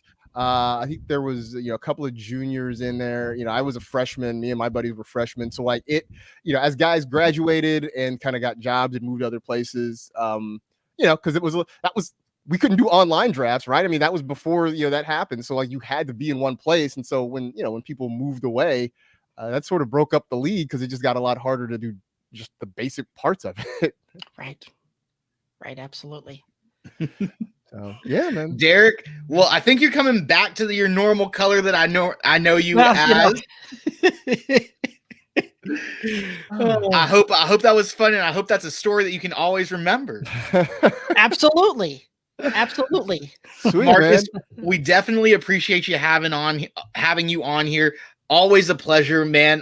Like I mentioned before you got on here, there's just some guys in this community in this space that are a cut above the rest. You are definitely at the forefront of that. I love you, Marcus. Thank you so much. Everyone knows who you are, but just give another plug for you before we send you off. Well, one, I certainly appreciate the kind words. I'm just sort of happy to kind of be a part of this whole thing, right? And I'm just amazed at how much it's grown and how many different people are just involved in this now. It continually blows my mind. So I'm just, like I said, I'm glad to be a part of it. As for me, if you go to Twitter, that's sort of the clearinghouse for everything I'm doing. It's at Marcus G, MarCasG. I've actually joined TikTok now because I got to keep up with the kids some kind of way. So I actually post occasionally. I'll post TikToks there, so that'll help lead you maybe to that. But the bigger news, the NFL Fantasy Football Show still broadcasting twice a week. Find it wherever you find podcasts, and beginning Monday, August 30th. That is when NFL Fantasy Live is back on your television sets. So check your local listings, set your DVRs. I believe it is 6 p.m. Eastern, 3 p.m. Pacific. But like I said, if you set your DVR, then it will just magically appear starting on Monday, August 30th. Absolutely. One question I got to ask you real quick, Marcus. Yeah. Are you going to get into the What If series on Disney Plus? I am. Because I got to figure out something, right? Because Loki is done, and right. And Book of Boba Fett doesn't start until December. That's correct. So hopefully it does. It slots in. I don't know when it starts. Tomorrow. Oh, then yeah, that'll be my thing to watch. Like it's because I had the thing about Disney Plus is they release their episodes one per week, so it kind of gives me something to look forward to, right? Like Friday nights was Mandalorian Day, which was great. Wednesday night was Loki night. So hopefully What If slots nicely in there, and it will lead me right up until Book of Boba Fett hits in December. Absolutely. Marcus, thank you so much for being on with us, sir. You have a great night. I appreciate it. You guys be good. Absolutely. It's a pleasure talking to you. You too. Derek, I'm sorry, but I'm not sorry. I'm speechless, my friend. You know how often that doesn't happen? Very. Yes. I mean, every time you and I've ever talked, I don't know that I've ever gotten to a point where I'm completely and utterly speechless and just floored. So that was an absolute pleasure. And Marcus gave some absolutely fantastic points of view on both the fantasy game and some different strategies, and really appreciated him sharing that with us. And that's kind of what I wanted to do with this time and space that I had. We talk fantasy football so much. We grind. We talk about digits and codes and things like that. Something that I want to do for right now, at least, is kind of bring us together a little bit more. And one thing that you and I both have in common that this gentleman is about to come on with us is we have children. We have kids. Everybody, y'all know him as FF Spaceman. I know him as Brad Pitt. If you have to ask, you don't need to know. Dave Wright, everybody, one of the newest members to the Daddy team. How you doing, Dave? Congratulations, by the way. Thank you guys very much. I'm excited to be here for and look, this is my first podcast since giving birth. 8 days old the baby is, and let's give some credit to Mrs. Spaceman real quick, okay? Space woman. No, dude, she just walked. Are you kidding me? She had me giving her massages. Oh, you want some ice water? Give me a break. Oh my, no, she was a warrior. Like I have never been more impressed in another human individual than seeing what my wife did and went through. So yeah, definitely hats off to her. So it wouldn't be happening without her. So absolutely. So how is it so far, man? I mean, besides the not sleeping part. Yeah. When you play around with spreadsheets as much as I do, you don't sleep much anyway. So the only thing that really is tough is not playing with the spreadsheets as much. So I'm kind of built for this no sleep thing. But what I'm really enjoying is learning something. It's been a blast. I had a lot of fun, but it's a lot of, there's tough things too, but I'm learning. It's a lot of fun to learn, and yeah, just great, grateful and blessed. Absolutely. Well, did you spend the night at the hospital? Yeah, we were there from late Saturday night to Friday afternoon. So we were there for a long time. So what did you sleep on? They have this chair that turns into a cot. And it's not bad. Chair. It's not bad. It's not bad. I'll be honest. It could have been worse. Like I could have had my entire innards ripped open or something like that. No, so yeah, I had the easy part, or my whole, yeah. So I'm not going to complain at all. That's awesome. Give me 1 second. I forgot to. Here we go. Send it over to JB Barry real quick. Let's talk a little bit now. We talked a little bit about Baby Spaceman, the space boy, baby. Yep, space baby. Dave, real quick, shout out your pet projects, like you mentioned, your spreadsheets. I'm a customer. Dave sold me on if I purchased this that on the drop of a dime I would own him, and that's all he had to say. So I was like, you sold me there. But every day it seems, or every week it seems like you're updating these things. How are you doing this so quickly? And do you feel like you're going to continue doing this during the season? Because I needs it.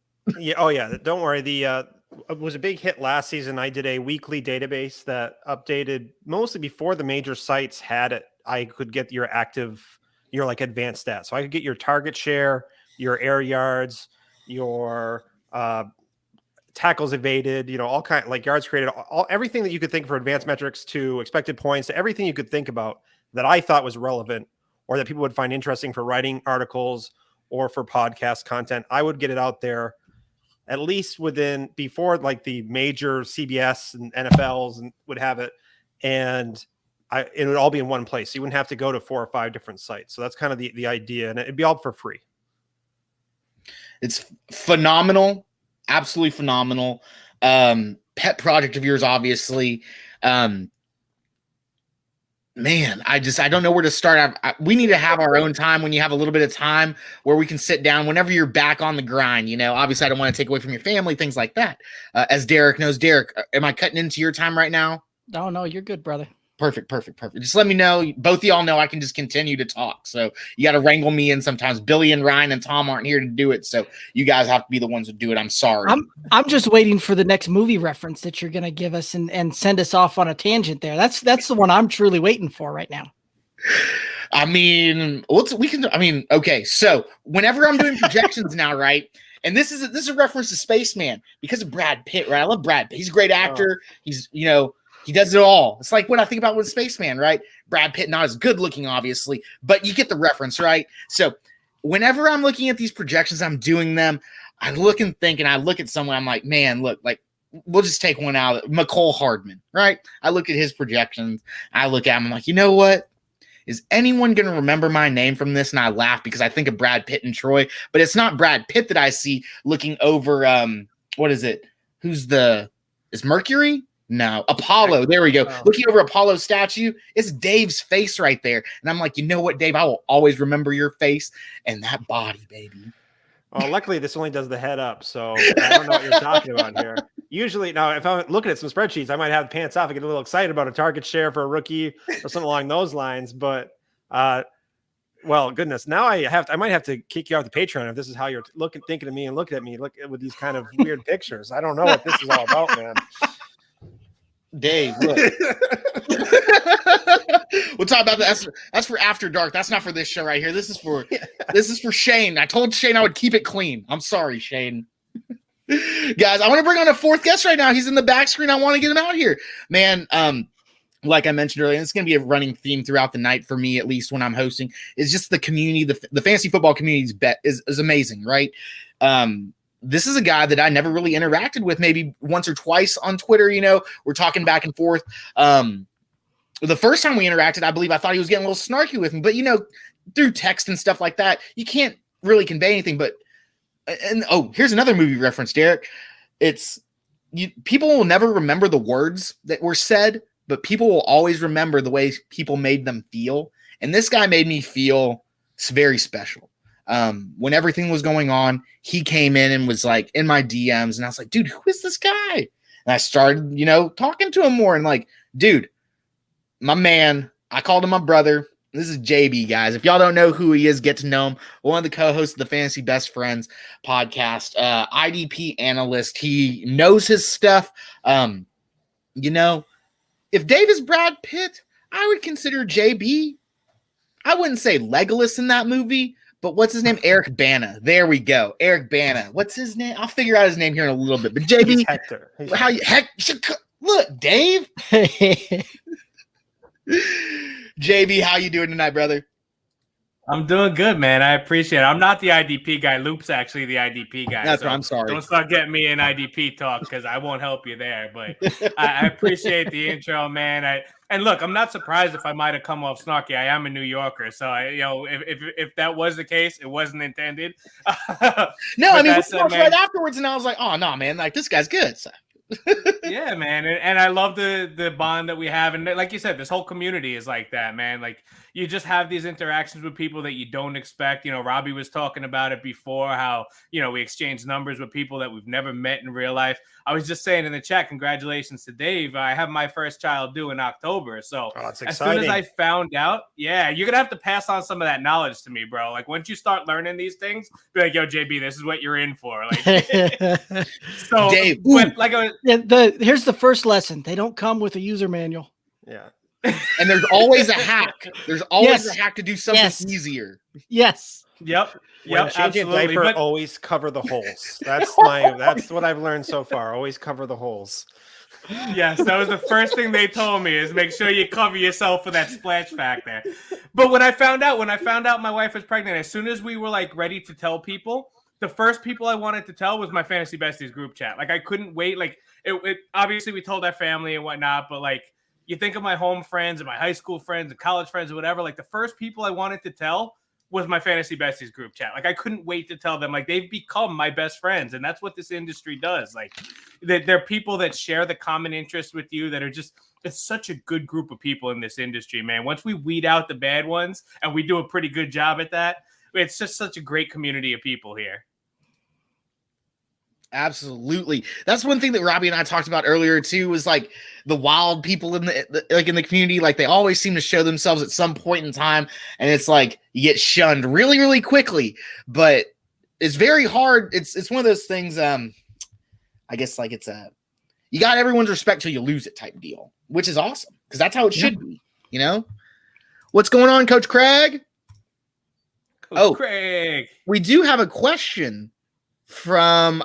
I'm not even going to pronounce that. So I'm going to call you. I think the first name's Ilias. There you go. See? And I'll go with Giftopoulos. Okay, so we've got a consensus along the board now, it sounds like.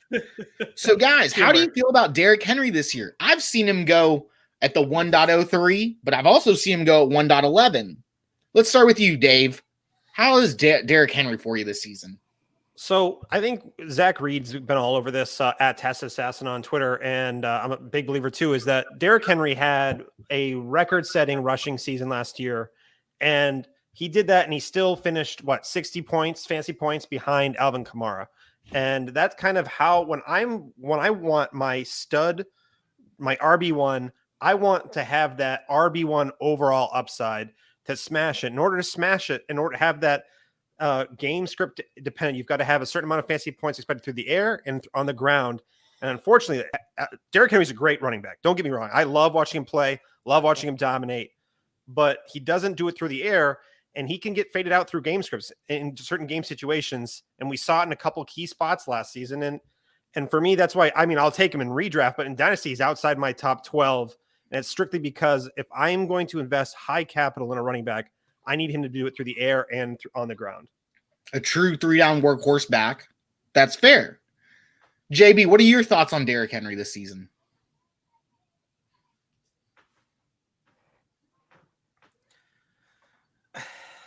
I agree with the fact that in a redraft setting, I think if he's falling to me at the back end of round 1, I'm going to take him. You can't pass him up there. If I'm picking at the 3, the 4, or the 5, I think that there's other guys I'm going to like better than him.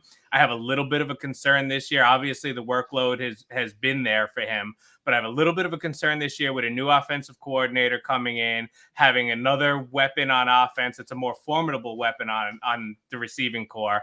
I think that there might be a little bit of a decrease in carries, which is going to take away from his production because we know he's not catching passes.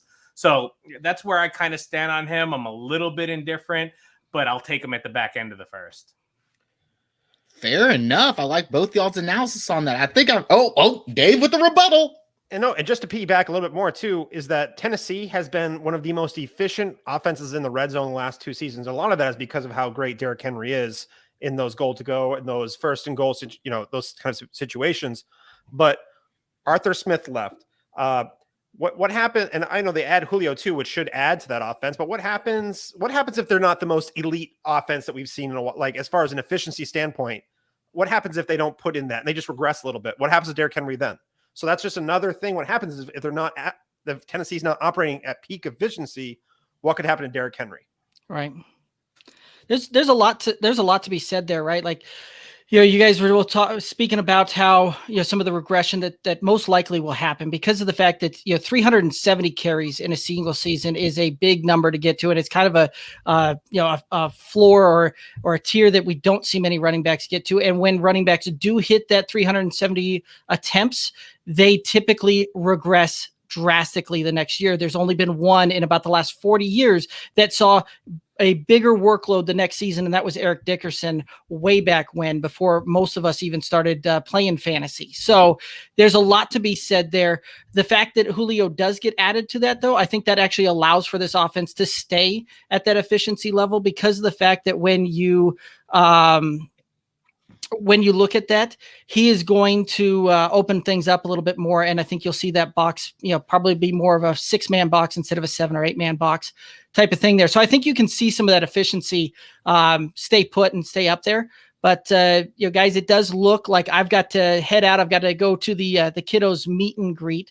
But I do want to say thank you very much for having me on. This was an absolute pleasure. Great meeting y'all. Absolutely. Derek, we'll talk to you shortly, man. Give a plug to the podcast and your co-hosts. Sure, absolutely. So it's not just me that's on the Good Old Boys Fantasy Football podcast. It is Kevin and Alex. Those guys are fantastic. Make sure that you tune in. You can reach us at Good Old Boys FF. We're Twitter, Instagram, Facebook. We'll have the show going live tonight, 11 p.m. Eastern on YouTube, Twitch, and Twitter. But I appreciate you guys having me on, and I appreciate being able to talk with y'all. So thank you very much. Absolutely, Derek. Always a pleasure to talk to you, man. We'll see you shortly. Have a good one. Have a great one, guys. Now, one guy I want to get. Yes. I just wanted to say, I know this cause is near and dear to my heart, and I know that Shane is doing a wonderful thing here. And I'm over here tweeting out right now. You'll see my handle at Fantasy Coach JB. I'm tweeting out the link to donate. Guys, please, anything you can to help fight this cause. Alzheimer's is a really serious cause. I know my wife's family has really been affected by it, both her grandmother and now her uncle. And, who knows what can come down the line. And hopefully, science will bring new methods to fight it. So anything we could do to help that cause, please donate if you can. Absolutely. I heard a lot of good stories earlier today when I was just on the road listening. This is a guy who I feel has a story about this. This is one of my first guys I met along with Dave when I came into the space. Chris, everyone knows you as Detroit Beastie because of the mascot, the cat, the lounging little misses of yours. But this is Chris to me, man. Chris, how you doing tonight? I'm good. Thanks for having me. It was a pleasant surprise when you reached out not too long ago and asked me on. And I rarely say no to anybody, and especially, a cause like this, any sort of mental health podathon, and especially something along these lines, what Shane is doing. So thank you for having me. Absolutely, Chris. Absolutely, man. The running theme tonight, now I'll mention it a couple more times. So whenever you're like cycling out, it'll be like the third time you hear it. So this is Dave's third time hearing it. But the fantasy community is just so good, right? Like you mentioned, I reached out a couple days ago, and Shane, it was very last minute, and we just kind of banded together really, really quickly. Everyone came together, and I really didn't hear a no from anybody. Like you mentioned, you got to love that about this community and the space that, it just kind of, it breeds nice, good people, right? And that's what the world needs, right? You mention this all the time on Twitter. If you don't follow Chris, man. It's just being a good person overall and in general, right? Yeah, absolutely. And how can I put this? Like within reason, we Sure. go through these ebbs and flows on social media, specifically Twitter, where someone will be labeled too nice or like positive toxicity, and you can never please everybody. Just be true to yourself and do what you do. And I'm a big DFS guy. That I want to transition. I think I have 100% to DFS, and it's kind of the weight is lifted off my shoulders because I know the three of you guys, aside from me, you do dynasty or redraft very well, and that's all well and good. And want to make a mark on my own any way that I can, any way that you can, and whether it's helping other people out. Nate. Nate from the IDP guys messaged me because he wanted some specific beer for his wife, only found in Michigan, for the expo on Sunday. I said, absolutely. It's just right at the corner store for me. So just helping other people, regardless. I'm always asking for help. I always need something. So that's why I'm so quick to say yes and assist somebody else, because I know down the line I'm going to have to make a withdrawal from my Karma Bank. Absolutely. I mean, I think you couldn't put it better than that. I know that Dave, he's probably got to go relieve his wife here in a little bit. So I want to leave. I'm going to ask one this or that to you guys, and then we'll let Dave sign out. But we'll start with you, Chris, since you just came on, go to JB, and then finish up with Dave, right? So this or that right now. Obviously, Marcus earlier, if you all were tuning into the show, mentioned, this is finally the season right now. We got stuff that's tangible. We can watch it. We can feel it, right? We've got a lot of coach speak. We got a lot of injuries. We got a lot of people coming off the PUP list. We had a lot of overreactions, underreactions type thing. A guy that I've been high on, obviously, for a while is Saquon Barkley. With the news of him coming off the PUP, and then the other guys too, like Amari Cooper too. Where do these guys fall for you, Chris? And I guess it's not really this or that, but Chris, so like Saquon Barkley, right? Yeah. Where's he now for you in redraft? Well, in redraft, I mean, just I love it. I guess my question is, did that affect your process on Saquon at all? Absolutely not. And because, you go through the summer, late summer already, it's just gone by in a breeze here. People were it was one or the other. I don't like Saquon. He's on the PUP list. We still have not heard if he's going to be starting in week 1. Well, here we are. He's going to play. He's a stud and things should be okay. So I never really wavered or faltered from Saquon. I drafted him at the end of the first round in the Scott Fishbowl, if that makes any sense. So I have no issue with Saquon Barkley. And again, people get caught up in that weird ebb and flow of social media where one or two people get the ball rolling, and before you know it, you got a boulder coming full steam down the mountaintop, as they say. And so with Saquon, I have no issue. I'm drafting him any and all places that I can. And on another note, like on a crappy note, Amari Cooper. I'm sorry, Chris, but I've never been an Amari Cooper guy. I just finished an article. I just finished a video, guys to fade. And Amari Cooper, he's a fade for me. Excuse me. And the guy is just hell to own because, people say, well, how can you, Amari Cooper's a bad football player. He's only missed 2 or 3 games in the last couple seasons, but it's about like the PERMA GTD, game time decision tag.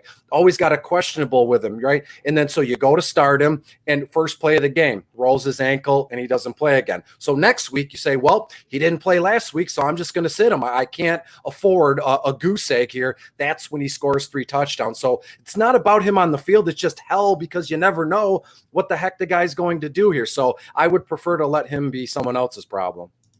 Fair enough. JB, and I remember what it was why I thought you were the IDP guy, because when we first met, it was my graphic that I put out, and you were like, those are safeties, bro. And I was like, shit, they are. Oh, yes. Yes.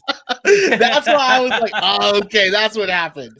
Okay. Hey, I was just looking out for you, bro. I was trying to cover you back. That's why I was like, you know what, man? I'm going to DM this guy. We're going to talk this out, because I was like, I'm a nice guy. Like, he's got to be a nice guy too, right? You like nice people just meet nice people. That's what happens.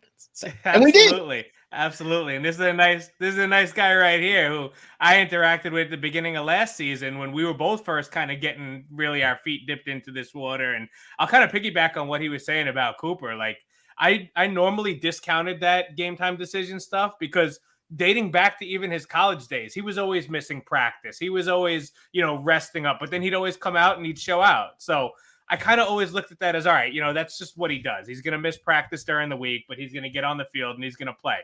But we've seen it. And like you said, Chris, he'll go out there, roll his ankle the first series, and then he's out. So I've kind of backed from that. Really quick, if I may. So, I've said that before. I've also said I'd prefer Justin Herbert over Lamar Jackson. It could be any player A or player B. And then you get a contingency of people that go, oh, I love this crowd. Oh, I'd love to play in a league with you, Chris, assuming that I stink at fantasy football or I make bad decisions. Well, last time I checked, I'm allowed to I'm the GM of my own team. I'm allowed to make whatever decisions I'd like. And again, no slight to Amari Cooper as a man, as a player. Guy is talented. I just don't want to be bothered with that kind of nonsense, all these soft tissue injuries. And again, I think I'm allowed to make that decision, guys. You are 100% right about that. I think we'll talk about that here in a little bit. But yes, Dave, the man, the myth, the legend, the godfather of all things good. I think you got like a 12-pack too, and I'm not talking about beer. What's your take on Saquon? I'm always an injury optimist. If they're on the field, I'm going to play them. Unless it's like something that's been shown, like a high ankle sprain, I'll usually fade high ankle sprains because it's been shown to take like a little bit longer than like they get back on the field and like their production it wanes for 2, 3, 4 weeks before they return to form. Or like even last season with Cam Akers, he had that chest injury. And some people were saying that's a 10 to 12, like 10, 11 week injury. And you looked at where he had that injury and then where he took off. Not totally separate from one another. So those are the kind of injuries that I'll fade when it's like when there's a direct correlation to performance on the field. But when people he starts this on the pup. Well, the pup is just it's something they're on for like you can be on the entire preseason and then boom, you're on week 1 and you're good to go. Or you can do that for the first 6 weeks of the season too. I mean, everyone knows how the pup works. But anyway, injury optimist because if the medical staff, if the coaching staff and the player thinks they can be in the field, I'm going to bet on them and try to get those fancy points. And that's what Saquon does. Absolutely. I like that. You chase upside, no risk it, no biscuit type stuff right there at the Spaceman house. Dave, one shout out, or not one shout, as many shout outs as you want. Let everyone know where to follow you because if they're not following you, they need to. This man right here will get it done for you. And go talk to him too. I mean, he's very personable. Like, don't think that he's the man behind the, the Wizard of Oz type thing. You can talk to this man right here. So, Dave. Well, I appreciate. I always make you blush when you come on. I appreciate, the cat's out of the bag that I pay Chris to hype me up. He's my official hype man. So that's just how that works. Big but trust. I just want to say thank you for having me on. Alzheimer's is a serious disease that affects families far and wide, regardless of, race, color, your financial, it affects everybody. And I think it's a cause that we can all band together and support because it's losing your memory. That's kind of who we are. And that's what's about. So just anything that people can contribute means a lot. You can find me over at FF_Spaceman on Twitter. Find me over at DLF Football when I finally start writing again, and on the Rookie Fear podcast until Two Rivals. But me and Dynasty Coach A do a thing together where if you have a home league and you donate minimum $100, and we will roast and break down your Dynasty League, your redraft league, whatever it was, we'll give you an hour to 2 hour podcast as long as you do a $100 donation to a charity of your choice. I would love to get some to come into my inbox for Alzheimer's, for the Alzheimer's Association of America. So that'd be awesome. And I'd love to do a couple of those for some people if anyone's interested. I'm hoping that you get some inquiries here pretty soon, Dave. But give Space Baby a hug for all of us, big old kisses, and have a good one, sir. Very nice to have you on. Thank you, guys.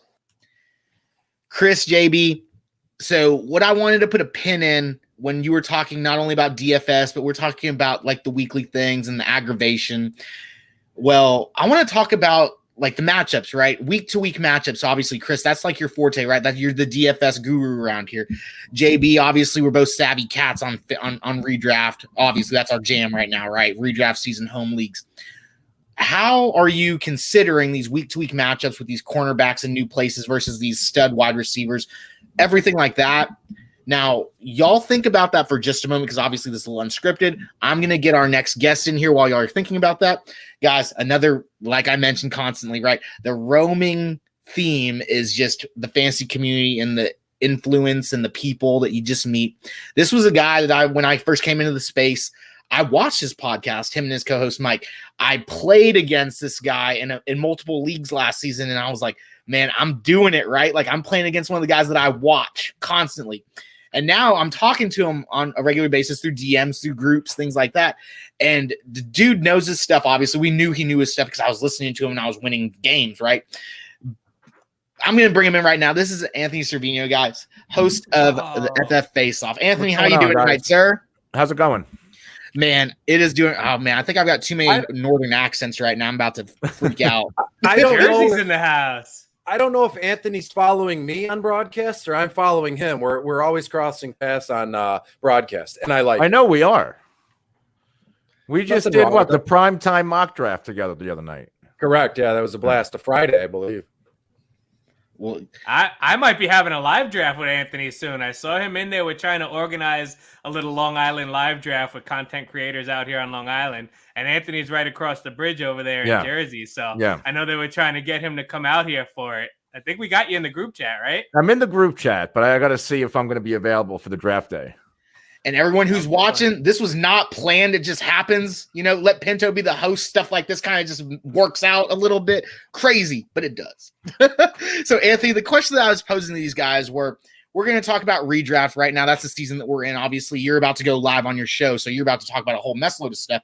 But how important are the wide receiver, cornerback, DB matchups for you on a week-to-week basis? And I guess this is the caveat of it. How does that affect your drafting for redraft? Does that affect your drafting at all? That more or less affects how I'm going to start a player every week. Obviously in DFS and especially sports betting and player props, I will look at the wide receiver cornerback matchups. But as far as just drafting a season-long team, I'm not going to really pay too much attention to that. And I'm not going to not draft DeAndre Hopkins because he gets Jalen Ramsey twice a year. Absolutely. I totally follow that. Chris, what's your take on that, being the big DFS guy? Do you have a little spin on that? Yeah, season long, I really don't care, and I'm not saying that from a position of being rude. Seasonal redraft, I don't care. But when it comes to DFS, that's something that I pay attention to big time all throughout the week. Over the years, I've been writing bottom of the barrel for, I believe this will be the 7th season. Not a lot of people have knew that, right? But last season it was a hit for me. And coming in, I don't change my process. Every day of the week, I have a routine. And about every Tuesday night to Wednesday, I look over, BVP matchups. So that's for baseball. The same thing. Positional, DBs versus the cornerbacks and the percentage that these guys are on the field facing each other. So as Anthony said, just because it's fresh in my mind, Jalen Ramsey and DeAndre Hopkins. Who knows? Maybe Jalen Ramsey, week to week has been playing a little bit more in the slot or like a nickel safety. Who knows? Maybe he doesn't shadow certain players. And that's all stuff you have to dig in, throughout the week. And then boom, I present bottom of the barrel and that, encapsulate, all of that stuff. So seasonal long stuff, I don't care. Week to week, it's a big deal. How much are these guys on the field? Because I know there's a few dudes in Tampa, young kids that stepped up big time for Tampa Bay in the playoffs, right? And so you have to look at all that stuff. This coming season, they have back all of their starters on defense, offense too for you, JB. So how are these kids' positions going to change and how are they going to morph? Being young, having thrust into a position, winning Super Bowls, who knows if their role is exactly the same this coming season, especially week to week. So it's always different day to day, week to week, sometimes hour to hour, depending on practice reports. And I think it will be different, Chris, and that's a whole nother conversation for a whole nother Absolutely. chat. But yeah, to answer your question, Chris, I mean, the wide receiver cornerback matchups is my jam. I talk about that every week on Fantasy Magnet Show with Wes. We go through matchup by matchup, and that's what I'm highlighting, those positive and negative wide receiver cornerback matchups. As far as drafting and redraft goes, like these guys said, I don't take it into much consideration when drafting those high-end guys. Where I will take it into consideration is later in the draft when I'm debating between Traquan Smith and Mecole Hardman, right? I just had this conversation yesterday. Similar players, similar type of guys, right? But now Hardman has Kelsey and has Hill to take the defense's attention away from him. He'll be getting single coverage from the lesser cornerback most of the time. Traquan Smith now is thrust into being the guy. Right? There's not many weapons around him. So he could get the top corner. He could get a bracket coverage. So when I'm making that decision between those guys, that's when I'll look at something like that and say, okay, I might give the edge to Hardman here because of that role and because of the matchups he might see during the season. Fair enough. I like that. I'm gonna have to record that and come write that back down using my my gun. But okay, so with redraft coming around, I'm gonna start back with Anthony real quick. Anthony, with redraft season coming around, all these home leagues, all your friends, right, asking you for information, the wide receiver cornerback matchup, like what we just talked about. Also, the next caveat would be like bye weeks. Are you that interested in bye weeks? Do you even care about bye weeks? Because I've got guys in my home league, guys that I've been playing with for years, and like, I got to get all the guys on the same bye week, or I got to get everyone that's different. To be honest, I've never really looked at it. You know, I'm with you. I don't look at it, and sometimes it works against me. Sometimes it works in my favor because I want to always draft the best player available. Even if I go into a draft, which I never really do with the strategy always goes out the window because it's almost like, okay, if I want to go 0 wide receiver, but there's a running back and a receiver there, and it doesn't make sense to take the player just for the sake of strategy, I'm going to get the best player. And the same thing with the bye weeks. And there's times where I have, a good chunk of my team, the better players on my team off. And that's almost like a mulligan that week. I just want the best players when I come out of the draft. So, guys, as you're watching, Anthony also preaches what he says because that was pretty much the same word-for-word information he gave to me when I joined that IDP league last year. And I was like, I don't know what is going on. Who do I draft? And you were like, just look at linebackers. But as soon as the linebackers go, everything goes out the window. And I was like, okay, it kind of worked out. And I feel like more of an IDP on that end. I'm not like an IDP expert, but I play in IDP leagues. Look at your scoring settings. That plays a big role because if you're in an IDP league that's tackle heavy, then you want to get the linebackers that play for a bad team. And if you, but it's like you draft Aaron Donald. Just because he's the best defensive player in the league doesn't mean he's going to translate for fantasy. It's not like it doesn't work like the top running back like it does for the top pass rusher. Absolutely. Definitely correct. And real quick to piggyback on that, Anthony, when you're looking at D-backs in an IDP league, right, you're looking at a safety who doesn't have a strong a strong defensive front seven because they're not going to make the tackle. The safety has to make the tackle. Yeah. So on a bad defense, that safety ends up getting you more points for fantasy than, a Buda Baker might get you in a good defense. Yeah, just draft all the Texans this year. The issue with that is last year their linebackers were all practice squad guys besides Cunningham. Chris, you being a big IDP guy, how do you weigh in on all this? Well, when it comes to bye weeks, I feel like I'm in a general consensus here where we're all thinking the same. Draft day, week 1, don't really care, don't really plan much ahead. But one thing I do is I will look, let's say we're in early season, mid-season, it's week 4. I'll go look ahead when the bye weeks start rolling in. I'll look ahead a matchup or two and I'll say, hey, I'm playing JB in week 7 and we're just starting week 5. He's got his stud running back, stud wide receiver, all at bye weeks during the same time him and I play each other. Well, if I'm in the same league as JB or I know him, I would like to think that I've written down or I have something logged about his playing habits. So I will look ahead a week or two and try to get over on somebody that way. Where waiver claims, I will look to add, what running backs I think he's going to, add in favor of his bye week. So you can get over that way. And then you do it a week in advance. Maybe you can spend the week leading up to the matchup, making some trades with them. I know I looked ahead. I know both your running backs are on bye when we're playing each other. And I just grabbed 3, so what I mean? So there's all these little games within the game here. So I never look too far ahead, maybe just a week or two in advance. And it's all specific who you're playing and what guys are on bye week. And I will say, I believe week 7 and week 9 this coming season, it's like bye week Armageddon. So maybe plan ahead right now.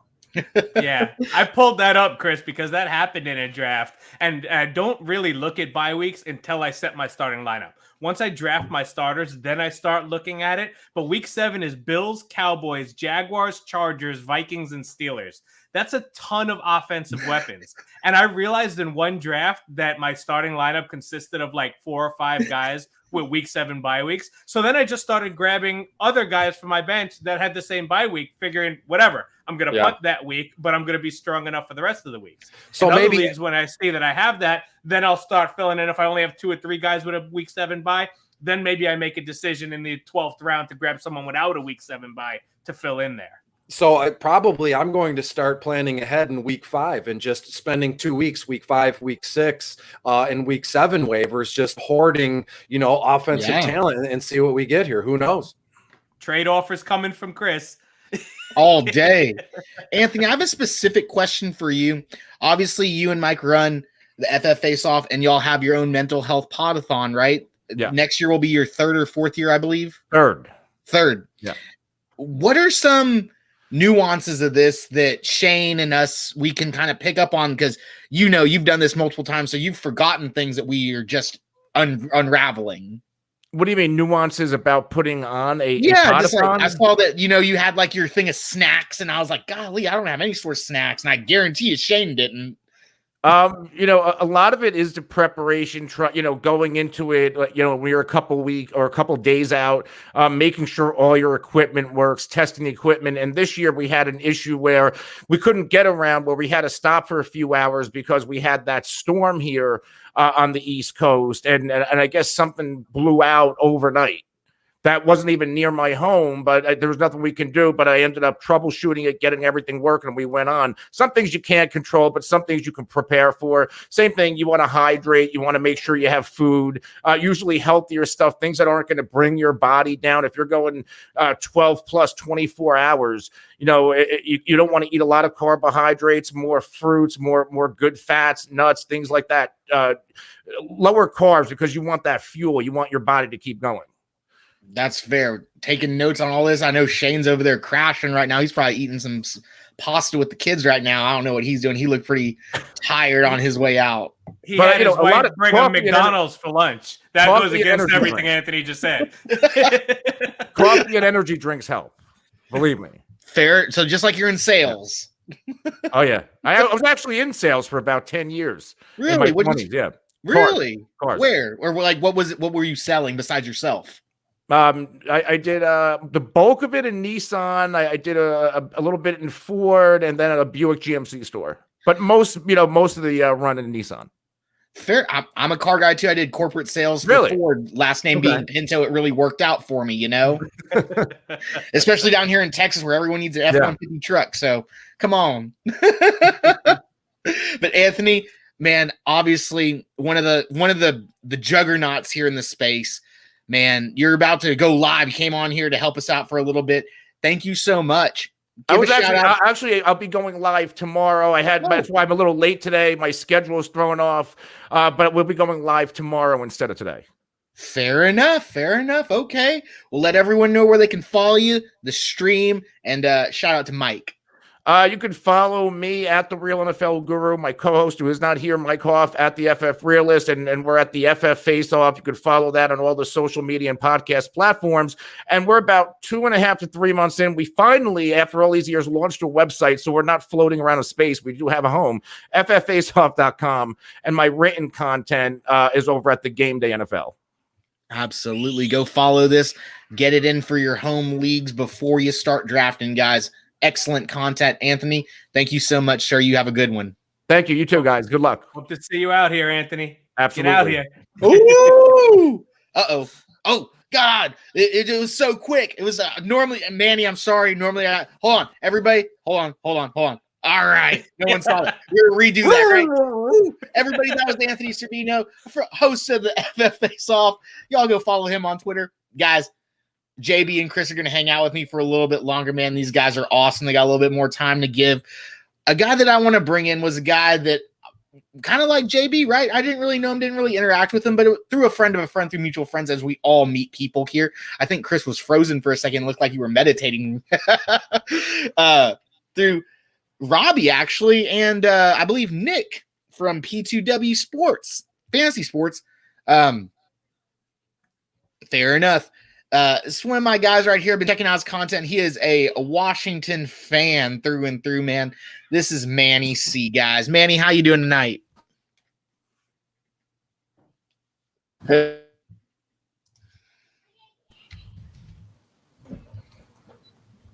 Manny, you Can there? guys hear me okay? Yes, sir. Yeah, there we go. We got you now, brother. How you doing? Doing good. I was trying to figure out where to do this. I'm going to do this in this front area in the office. That's all right. Wherever you can, man. Yes, sir. Well, we're What's just kind going of on, kicking it man? right What's now. going We're gonna kind of get it, a little off script type stuff. Nothing really planned too much. The big thing tonight is just like I mentioned about bringing You you guys in, are man. going in and out. Oh, you're okay. We'll catch you in and out type deal. If you got to no. back out, we can do that too. Let me try my computer. All right, let me remove you real quick and let me know when you get back in. But while Manny is getting, no. Well, while Manny's getting situated, guys, I got a question for you right now. So I'm looking right now. Let's go back to redraft season. I got text going off the Richter right now asking when we're going to kick off our redraft league. Guys, when do y'all do your home league redraft leagues, right? The ones that you care a little bit more about because it's the guys you grew up with. When do y'all start those? I would say right after. Go ahead, JB. I apologize. No, I was going to say the one that I commission is the one that is like a friends and family league. So it's my wife, my brother-in-law, my sister-in-law, a couple of our friends that are couples and cousin and whatnot. So like that's the one where I kind of, like you said, Chris, it's important. And it's like that one that you pay extra attention to. But it's the draft that I wait the longest to draft because I'm so tied up in all the industry leagues and everything else that's going on at this time that I can't schedule the family league. So now all of a sudden it's like, oh shoot, it's the end of August and we need to schedule this. Can you guys do 2 days before the season starts? So that's generally when that home league gets drafted. And see, that's what I'm kind of pushing towards. And all my guys are like, we normally do it like 3 weeks before this season. I'm like, whoa, let's just wait a little bit longer. What do you think, I'm Chris? with you.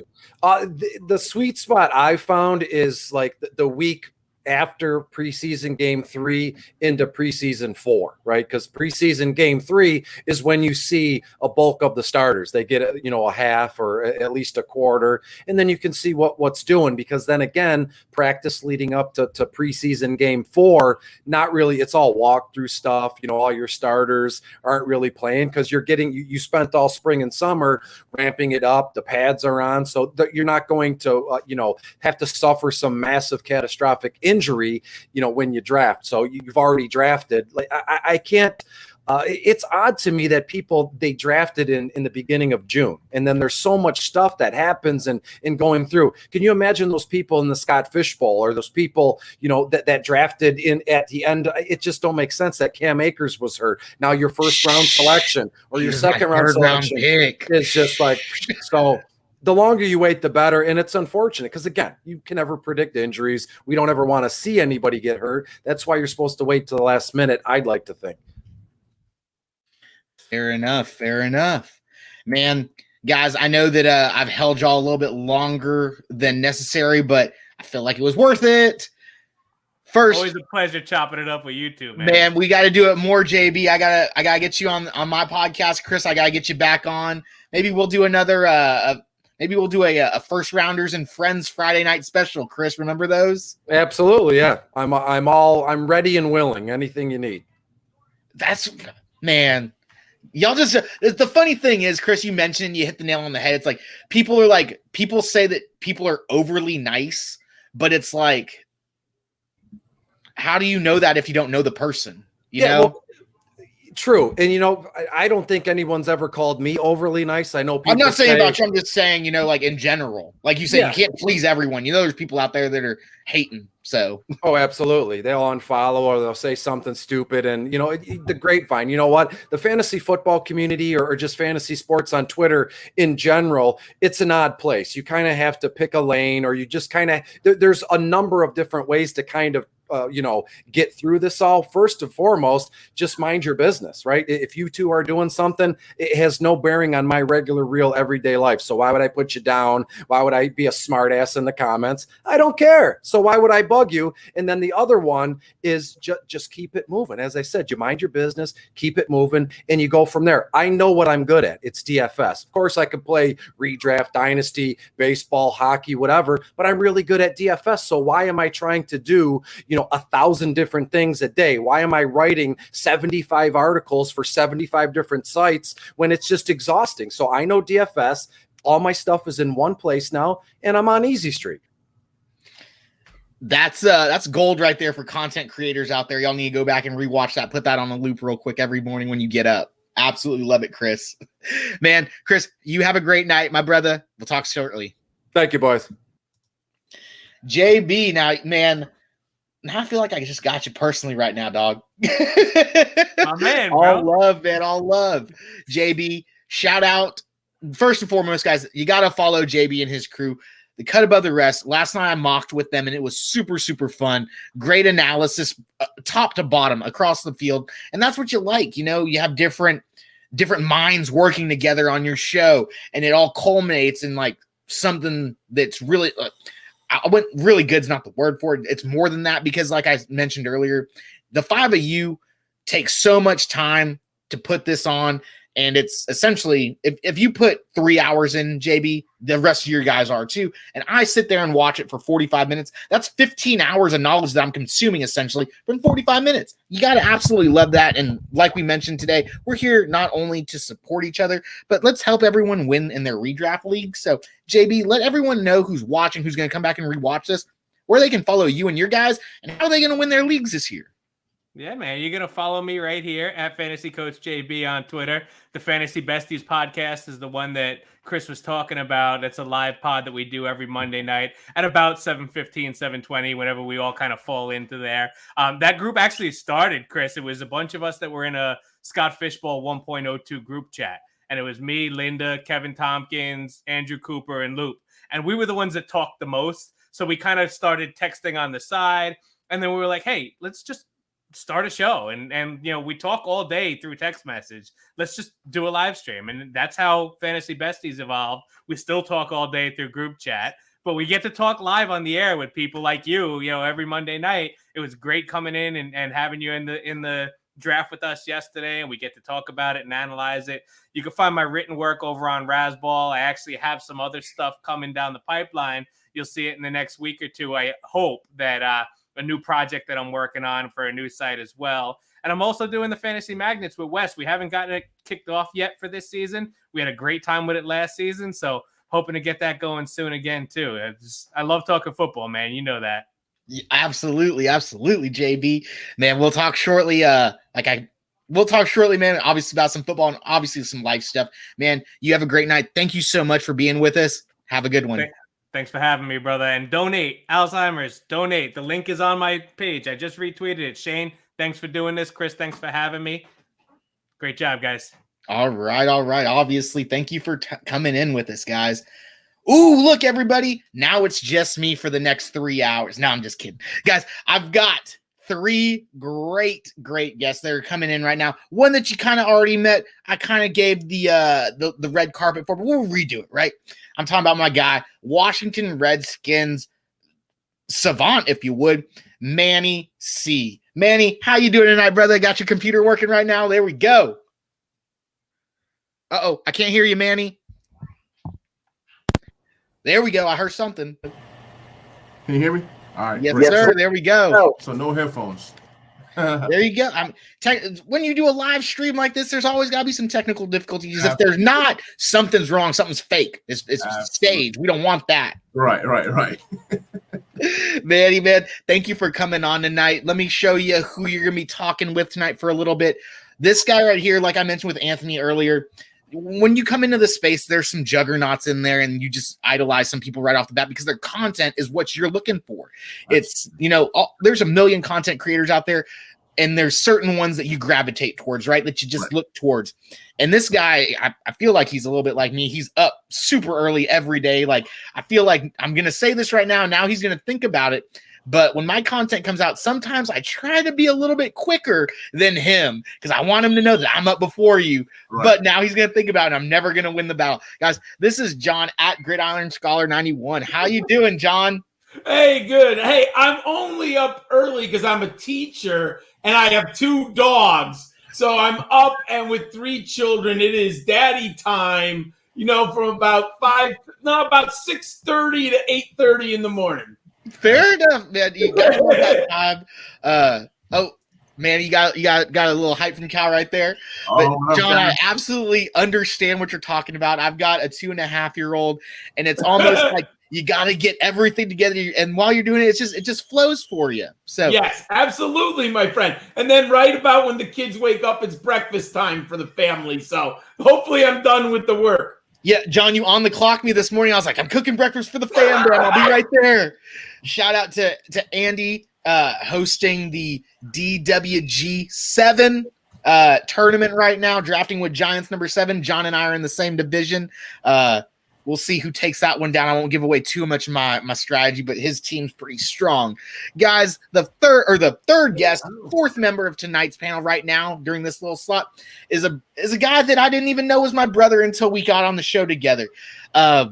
It's not only the fantasy community brings people together, it brings brothers together. This is a guy who's much younger than myself, that I was probably playing Edward 40 hands while he was doing, math, simple 3 times 2 in 5th grade type stuff.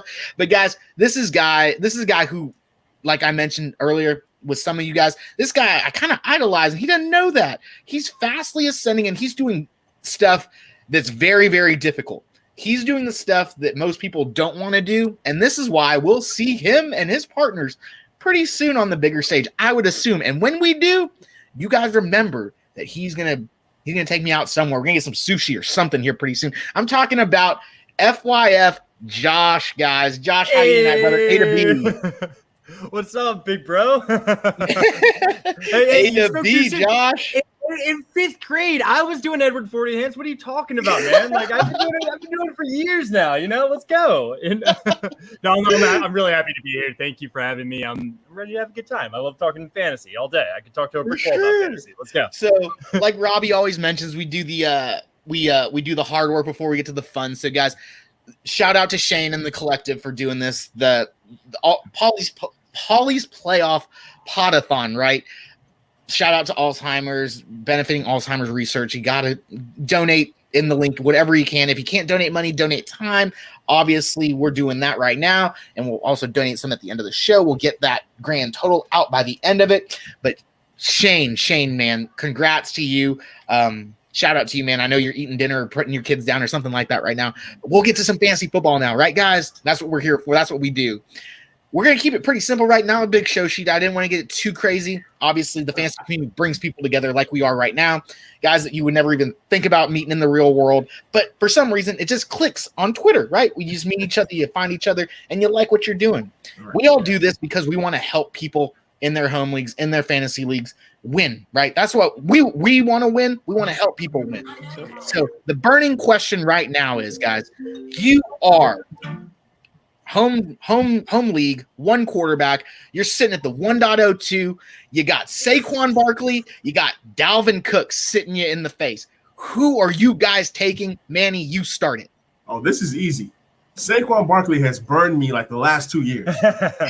so he's a guy that I can't touch. I cannot get myself to draft this guy. Now, that doesn't mean that if he slips to 8 or 9, that I don't draft more. It doesn't mean that I don't go trade with a buy low for Saquon Barkley. So it's Dalvin Cook. It's got to be Dalvin Cook. He's in the run-happy offense.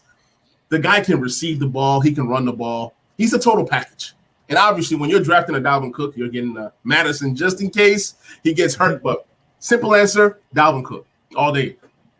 John, what's your take on that? I know, guys, if you don't follow John, you got to follow him because his analysis is so in-depth.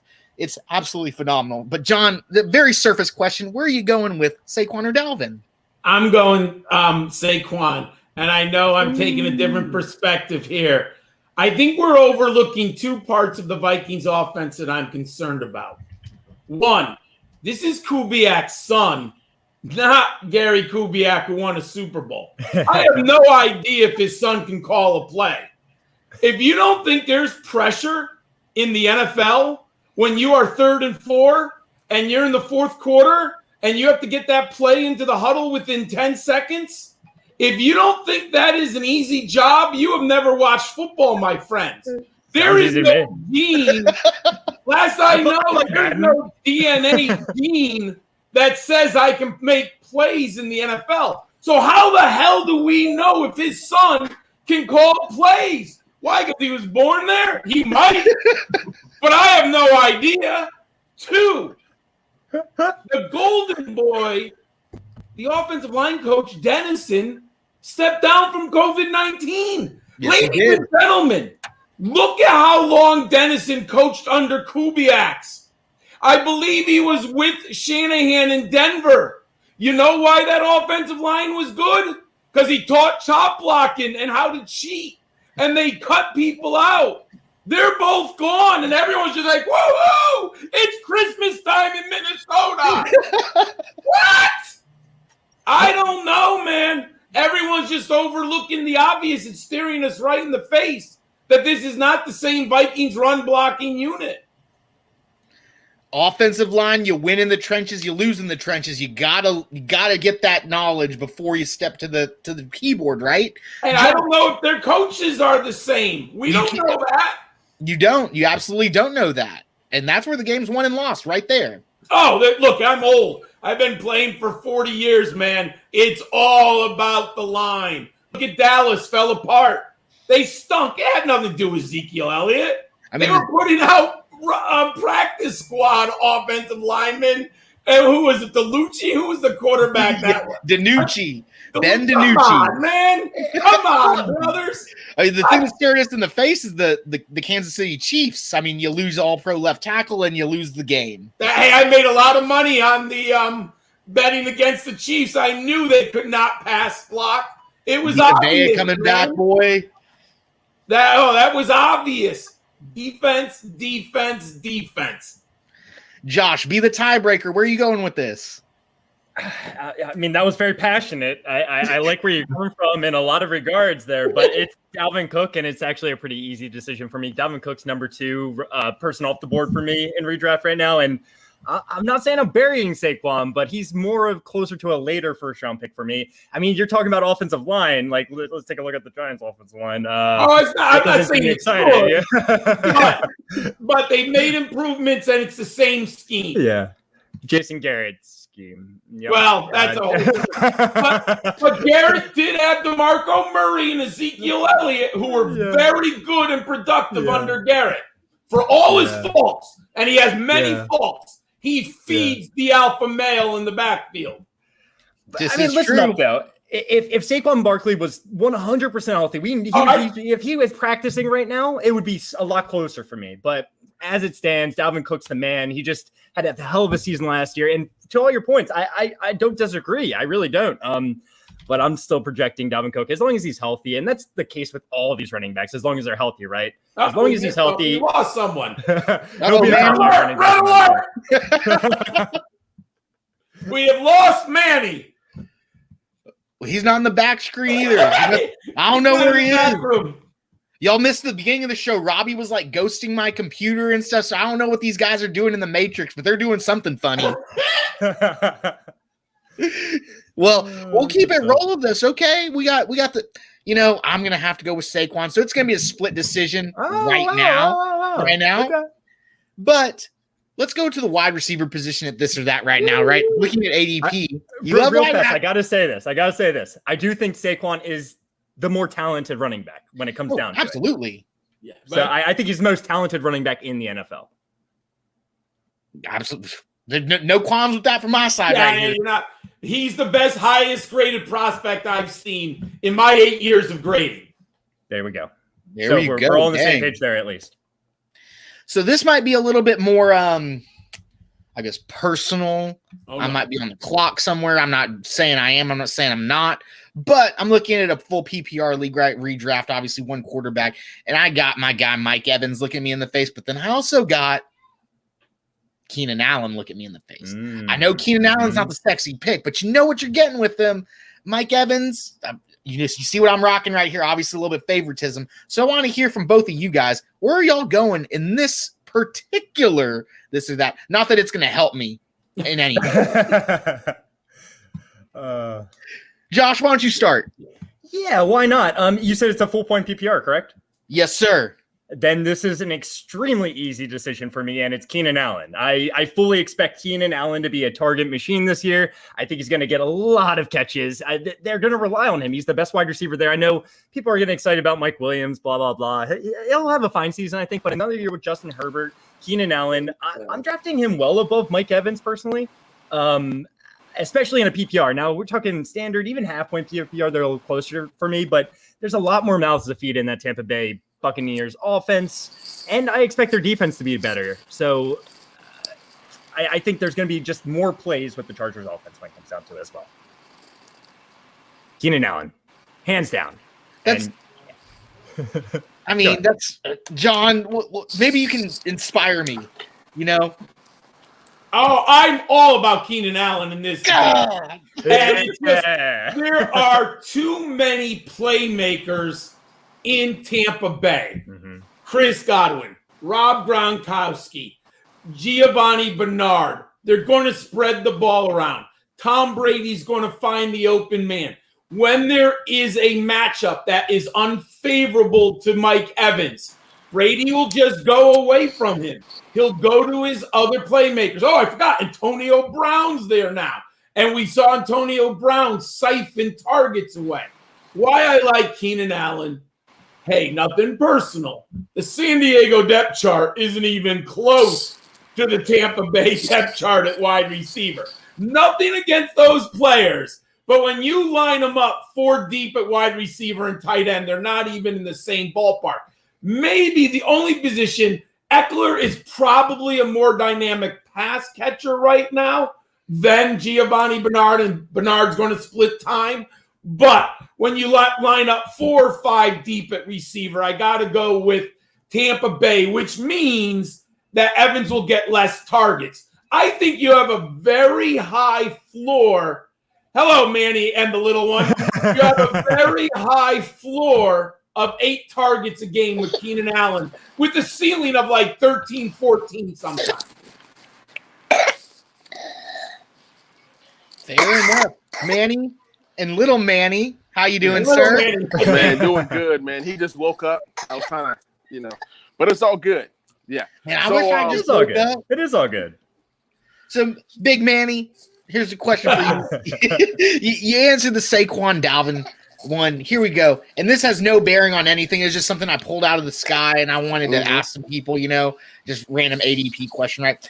Full point PPR league, 1 quarterback. You're looking at Mike Evans or Keenan Allen. Where are you going? See, everybody picked Keenan Allen. That's the easy answer. I'm going to go a little different route. I'm going to go Mike Evans. He's a guy that's all I needed. He's had 1,000 yards every single season. Am I correct? You are very correct. So I think that trend continues. I'm pretty sure that he's talking to Tom Brady. He's like, look, make me great. One thing you can say about Mike Evans is that he gets touchdowns. You get into the red zone, it's going up to Mike Evans. So I'll take touchdowns over the receptions all day long, just for the simple fact that he has the potential to get 15 touchdowns, 16 touchdowns. We don't know. So I'm going to go Mike Evans. I'm going to go against the grain and pick the guy that nobody's picking, Mike Evans all day. Fair enough. That's all I needed from you. See, I mean, not me. I'm just saying, you know what I'm saying. You already had your decision made up in your mind. You know what you were doing there. It sounds like you're Mike Evans in this one here, right? Yep, that's true. I just wanted to hear his name one time. That's it. Just a little bit. Manny, you can't argue with the 1,000-yard season. Like, he's just consistently so good, and people do sleep on Mike Evans. It feels like every year in a lot of context, but the catches for Keenan Allen to be there this year. For sure. Manny, I want you to be able to give a plug to your podcast, your YouTube channel, where people can find you and your crew at, because y'all are phenomenal. Everyone who is watching, go give Manny a follow. Manny, take it away, sir. And little Manny. He's upset right now. So I got 3 pods. The first one is the Back Row Redskin Show. Then I have the Showtime with Manny podcast. That's the Lakers podcast. Then I have the Talking Sports with Manny podcast. And the YouTube channel, I funnel everything there. So you can come for NFL content, fantasy content, Lakers, Washington Wizards, Redskins, you name it, man. It's like a buffet table. You grab what you want. And the YouTube channel is Talking Sports with Manny. You guys can find me on Twitter at Manny Chakuba or TS with Manny. Thank you so much for joining us tonight, man. We appreciate you, sir. You have a good one. We'll be talking shortly. Thank you, guys. See you, Manny. John, Josh, I want to bring in a guy who y'all obviously know. I don't know if he can hear me right now, He's adding something new to their repertoire, and I wanted him to come talk about it real quick because he intrigued me when he DM'd me about it. I'm talking about the one and only Dynasty Dorks. Oh, he's going by David these days. I'm sorry, I normally call him Dave, but this is David, y'all. David, how you doing today, sir? I know the picture. I know he got proper real quick on us. Uh-oh, you're on mute. Mute. What is going on, guys? Hey. So, John, it's nice to meet you formally this time, and Josh again. Hey, what's up? Yeah, we're doing a lot of stuff, and honestly, there's so much fantasy content out there, and I want to do something a little bit different. I've been participating in a little bit of some card breaks and things like that myself, and I want to add that a little bit to the fantasy realm and do some things where people can not only draft their favorite players, but they can have cards and things like that to represent their favorite players. Not looking to have big breaks where people are spending hundreds and hundreds of dollars, just little small breaks, medium breaks where people are spending $20-$30. And if Josh picks the Giants and John picks the Vikings, every card that I rip that is a Giant goes to Josh, and every Viking goes to John, regardless of the value of the card. It's pretty simple, but we're going to do those. And then you said you're doing a charity, right? Right, Chris? Yes, sir. So we do the Fantasy First Rounders sponsored by St. Jude. We have a little tournament, and we do half the donations go straight to St. Jude, along with other donations throughout the year, and then half the prize goes into the prize pool. So yes, sir. This will be our second year. Donate some cards. So I don't know how we want to do this, but we're going to donate some cards. We'll do somewhat of an auction, and all of the proceeds will just go to the charity. So however you want to do it, if we do it live tonight, we do it another time. Got a Trevor Lawrence rookie card. We got a Najee Harris rookie card. And we got a Justin Fields rookie card. Wait a second. I want these. So you want to do this now? Let's go a little halvesies. If you want to do it now, dude, halvesies to Alzheimer's, right? Hey, whatever you want to do, as long as people are sending money to charity, I will send these to their house. Let's go. Okay. I don't know how we do this. I've never done one of these before. No, I mean, I'm just sitting here. I'm like, wait a second. You said Najee and if you want to throw it up there on Twitter and say, hey, 24 hours, whoever has the highest offer at the end of, all right, at the end of by midnight tomorrow, we'll do it. I'll throw you on there, and I'll throw some pictures of them on there, and we can do that. Yeah, let's collab after this for sure, David. I'm sorry, and David, whatever, Dynasty Dorks, it does not matter. Things like whatever you want to be called is what I want to call you. You know what I'm saying? So. Oh, it's cool as long as Klug's not here. If Kluge's here, then I have to go by David because he only allows one Dave. So that's why it says David. I'm sure, right? Yeah, I mean, I had to change my name. I mean, he's such a he's a scary dude. Well, it's so terrifying. His reputation precedes him because he's not even here, and we're talking about him. Well, I'm in the battle of the Daves, and I told him he's gonna have to go by Richard or something different after I beat him. That's fair. So Dave, what we'll do is we'll get those on Twitter. We'll post them out right after I get off of here. I'll get off of here around 8:15ish, and I'll hook up with you. We'll get there on there. We'll do this. I'm gonna ask you that we'll talk about that Najee card here pretty soon, but yeah, we want to talk about a little bit of fantasy stuff, right? We talked a little bit about redraft. John, Dave, I know that Dynasty and things like Devi, things like that. That's what y'all are really into. Y'all are helping the next level type stuff. I like Dynasty. John's like, I'm right there with you. I'm like, I'm fun.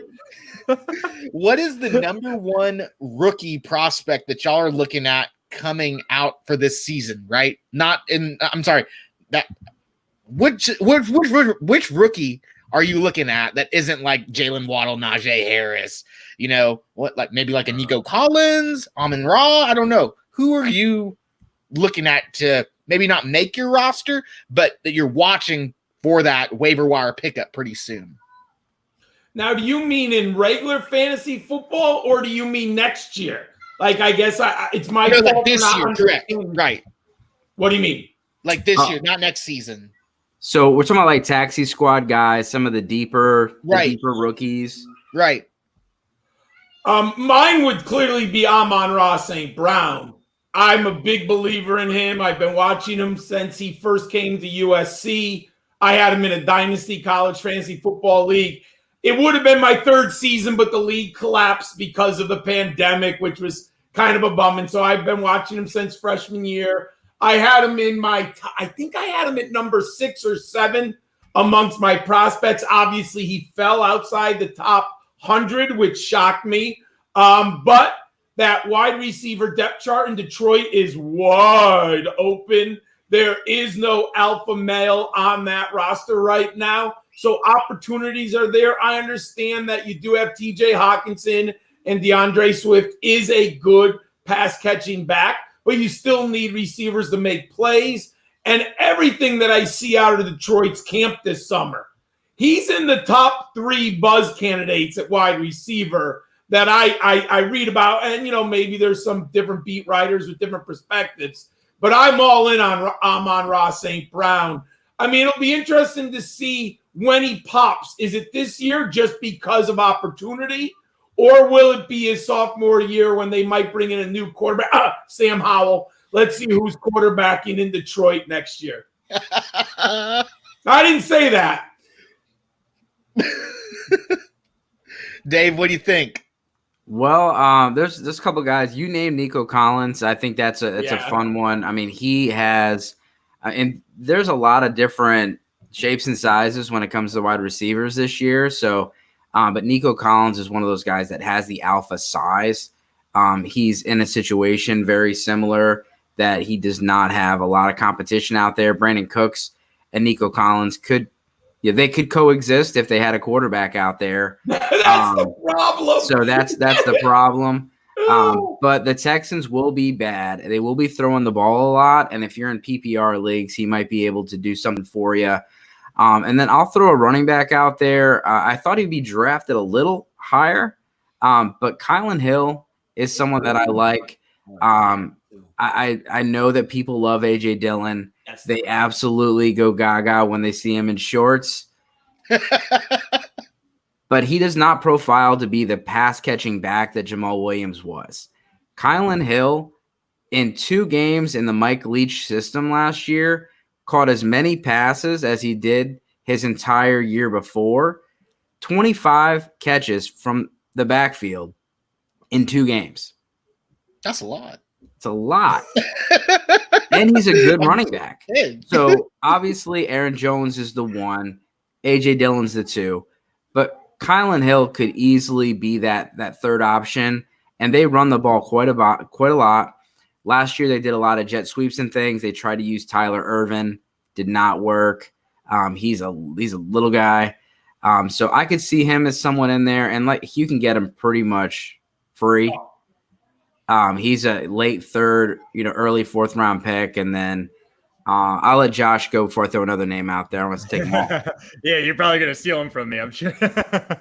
There are quite a few late round guys. You guys named. I like Nico Collins. Some guy that I've seen go in the late 3rd round of rookie drafts is Dwayne Eskridge. He's a 2nd round pick by the Seahawks. And Tyler Lockett's getting a little bit older. He's 29 now. And I could see him almost kind of replacing it. I mean, they obviously have a lot of faith in him, but that's not even the guy I really want to point out. It would be Elijah Mitchell for the 49ers. Kind of very similar to Kylan Hill, like more of a pass catching back, maybe a scat back a little bit. And we all know the 49ers, whoever is playing at running back is going to be successful. So as a taxi squad guy, I think Elijah Mitchell is a perfect example. Kind of fits right in there with Kylan Hill. They're kind of very similar to me. Can I just say one thing that just happened to me? And don't let this happen in a dynasty league. I was in the 3rd round, pick 7 of a rookie draft. I got Kadarius Toney. Ladies and gentlemen, that is malfeasance. 3rd round other owner. You can't let it and I'm not a Kadarius Toney guy per se, But there's a point where the value is just eyeballing you, staring you. Now, I had no first-round pick because I love to inherit dynasty teams. So I had no first-round pick in this league. So it was a third. And you can't – I understand 2-7, 2-8. Look, man, the people drafting tight ends and, like, some guy took Kyle Trask ahead of Kadarius Toney in the dynasty league. You just can't let those mistakes happen, people. He's a first-round pick, and I'm not a big Kadarius Toney guy, but I had to take him there. I just had to share that with everyone. I've thought about mentioning him myself. Yeah, I mean, that's just craziness, right? It's just you can't let that much value fall. I got a text message from one of my guys last night, and Ryan, one of my co-hosts, and he goes, something like that's just embarrassing. And that just stuck with me. Like when you see someone like that just passes up, it's like, it's a little embarrassing, right? Just a little bit. Not too I much. was shocked. You know how you're scrolling and he kept sitting at the top, and I'm like, how is he there?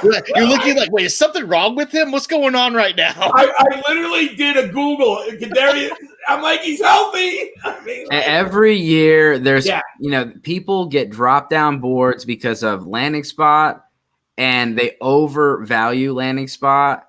I mean, these things can change. Oh, they can change on, a lot of things can change, but yeah, Kadarius Toney's being undervalued. Another guy, everyone loved Kenneth Gainwell before the draft. oh yeah, now he's like, After the draft, they're like, who? Yeah. Kenneth who? Yeah, I'm like loving he's it, though, a 'cause he's it's like a the third short, round pick, and the cheap Voltron, with Rager, him, and Hurts. And I get it. Like that offense it's not sexy. And they have a running quarterback, which is not necessarily good for running backs. Not only are they going to vulture some touchdowns, but he doesn't check down as much. I get it. But if Kenneth Gainwell is in the plans for the future for that team, and he profiles similar to a Nyheim Hines or one of those Austin Eckler types, it's not going to be the checkdowns. He's going to be an extension of the run. When they use him in the passing game, he's a converted wide receiver, and he's someone that if you would have did your draft before the NFL draft, he would have been a late first round, early second round pick. Yeah. Now you can get him I drafted him just this weekend at 306. Ooh. There's rumors coming out that Miles Sanders just isn't catching the ball very well. He's fumbling it and catching and not catching it. Yeah. So, and we know running back volatility is ridiculous, right? He could be the starter in week 9. Absolutely. I don't trust Boston Scott. Doesn't scare me. I think that, and Kerryon Johnson, he doesn't scare me. So I like Kenneth Gainwell, and if you liked him before the draft, you should still like him. That's fair. John, you mentioned something earlier, being a guy that's been playing for a while, and you mentioned something that just struck a chord with me. The O-line matters, right? Oh, yeah. So let me ask you this. Let's say, let's be point blank about it, right? How do you feel about the Baltimore Ravens offensive line with the shuffling and shucking and jiving that they're doing? But I feel like it's going to be better than last year. What do you think about that offensive line in particular? And it has no hiccup with the J.K. Dobbins thing or anything like that. Him being from Texas or from my mom's hometown or my wife's hometown or my father-in-law, is his chiropractor type stuff. That has no bearing on this. How's that offensive line looking? Well, Ronnie Staley is allegedly healthy and having a good camp. He's a monster. There's no question in my line. I love watching Ronnie Staley play. I love offensive lines that do not have changes in the head coach and the coordinator. So you have a very good head coach who's, been 2 and 1 Super Bowls. I obviously believe in Greg Roman in that running game. So you don't get that dominant running game. You can talk about scheme. You can talk about play calling. But he coaches basic skills and X's and O's. When you watch the Ravens, when they're healthy, they are dominating people up front. No concern at all. I remember last year, my biggest concern was I was worried that the Ravens were going to go to the Super Bowl and Greg Roman was going to leave. I mean, the longer Greg Roman stays there, the more I'm all in on Lamar Jackson and J.K. Dobbins and the running game and Gus Edwards, because you know what they're going to do. they're going to run the football, and their line is well coached. No concerns. Look at an injury. We all know. We probably had Dallas top 5 last year. When the injuries occurred, they were probably bottom 5, right? So anything can happen, but the line is healthy. The coaching staff is smart.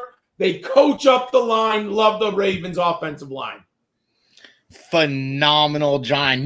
I knew when I had you when you said you were going to be here. I was like, something's going to spark. And it was the offensive linemen love consistency. When you can get 5 guys who are together for 2 or 3 years in the same system, oh baby, we going to eat. John, throw a plug where everyone can follow your phenomenal work all over the place. Thank you so much for being here tonight, sir. I feel like I learned so much in the small amount of time that you were here with us. Well, thank you for having me. My Twitter's right there. Oh, I always get it wrong on the screen. It's hard to figure out your finger and which way the camera is.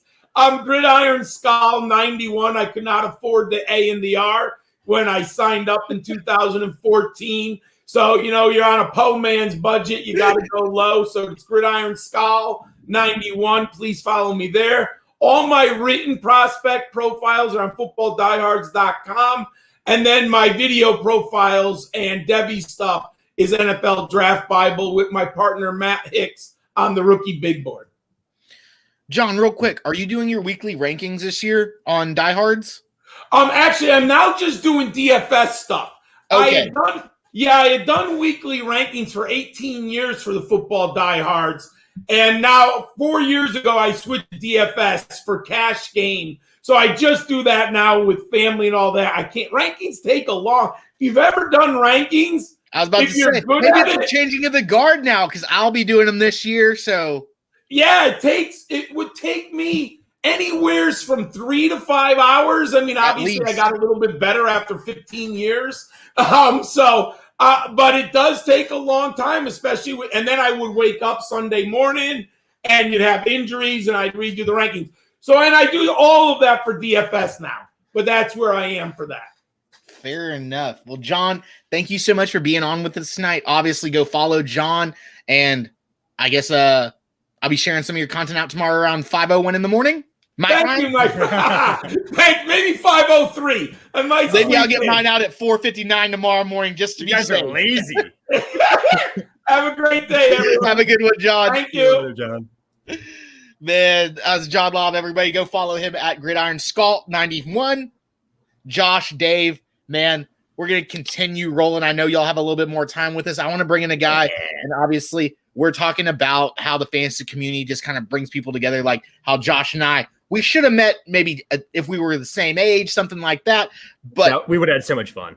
We would have. I mean, you saw the picture of me in New Orleans. I mean, that was. I saw it. I don't know if I showed you the one at South Seas, but that's not social media friendly. I'll send that broad. We'll check it out later. We'll check it out sometime else. But just meeting people in this space and just kind of growing, you meet people that you never really would think that you would meet or that would have an impact on your life as most people do. Yeah. This is a guy he was just on your show, Josh. Dave, I know that you've met this guy. You've talked about, and I feel the same way. And it's like, now I'm just like, man, I go through Twitter. I'm like, where is Joshua at? Where's his stuff at? Because you got to follow him. He's like one of those things, like, I always mention this on our podcast. We're every analyst's favorite analyst. Josh is like my favorite analyst, right? And I don't even know if he calls himself an analyst, but he is one. This is at JB Chow Knows, everybody. Cho. Sorry, I always mess that up, Joshua. Man, you got to get the last name right. I can redo it. Hold on, I had to do a redo earlier. But how are you doing tonight, Joshua? I'm doing well, man. Got the other Josh here. Had a lot of fun on this show with my See, it's like the Dave Kluge thing, Joshua and Josh. I mean, yeah, actually, it was me and Chris earlier today, and I was like, I can't call myself Chris now. It's weird. Well, when I was on Front Yard, they actually called Josh Jeff, and I was like, you don't have to do that. People call me Jeff. No, people call me Jeff. It's kind of like a long running joke because it's back to when at work there was this guy. Like I told him my name was Josh quite a few times, and he just always called me Jeff. So thank you guys. They always call me Jeff. So That's like from like was it 21 Jump Street, 22nd Jump Street? My name's Jeff. Joshua, David, Josh. All right, so here goes, right? We're going to take it back to fantasy football. We've been cutting up for just a little bit, but home leagues are starting here pretty soon. We've talked about a couple things here and there, talked about some particular players. I want to talk about this now. Draft strategy. This is something that eludes most people going into your home leagues because, one, you could utilize it more, right? You know these people. You know who they like. You know who they're going to draft. You know who they talk about, right? How does this affect your draft strategy? Because, you sit down with other analysts like right now, right? Scott Fishbowl, all these other charity organizations, leagues that are going on. And when I sit down and Joshua is in a room with me, he knows I'm about to take 4 running backs. He just knows. He doesn't care who they are. He knows that there's going to be 4 green dots on my board. So he's going to have to scramble or adjust. How does this work for you in your home leagues? We'll start with you, Joshua. Man, I still keep up with like my Yahoo public leagues. I got my diamond status there, so I'm like, I'm kind of weird about stuff like that. I want to keep it up high and continue to get wins there. I've been on Yahoo since like I think 2000 or something like that. So it's been a long time since I've been on that format. I think things definitely change a lot. I think when you're up against other analysts and people who are like really deep into it, you kind of have like a little chip on your shoulder, like you want to show them, you kind of got something. And but with this home leagues, you still want to prove things to them, but you kind of want to step back and have a little more fun too. You got guys sometimes that I think last year in one of my leagues, a guy who perennially every year takes Tom Brady way too early. And this was before we switched to Superflex. I mean, in one QB league, you'll be like round 3, and there goes Tom Brady, and you just say go. That's like Ryan with my co-host Ryan with Mike Gesicki. Yeah, so it's still a lot of fun to kind of get back to my roots, if you will, of the home redraft like settings, and you got the 1 QB, couple wide receivers, couple running backs, and maybe like 1 flex. Still got the kicker and defense going. So I feel like I definitely have an advantage. Just because, when you're really into fantasy football, like all year round, like we are, we kind of have the ins and outs of training camp and who to kind of look for and target already, before all the mainstream sleepers and things like that come out. So yeah, I'm with you though, man. Like it's very, very rare for me to not take a couple of strong RBs, to start a draft. It's my tried and true, like strategy. And it hasn't really changed in the 20 plus years that I played fantasy football. But in redraft leagues, man, I think you got to have a core base of solid running backs. And then you can get, in later rounds, a lot of great talent at wide receiver and tight end and QB. Usually I'm very, very, much waiting on that. So, yeah, but it's a lot of fun, man. Absolutely. David, what are your thoughts? Because I'm going to come back to that too when I bring in the next guest, but I'm put a pin in that. I heard something, but Dave, take it over for a little bit. No, first I want to give a shout out to your chat here. I mean, everybody's super active in the chat. That's fun to see. And Coach Craig Sports, he brought up some good points earlier. Kyle Granson as somebody to look at as a deep prospect.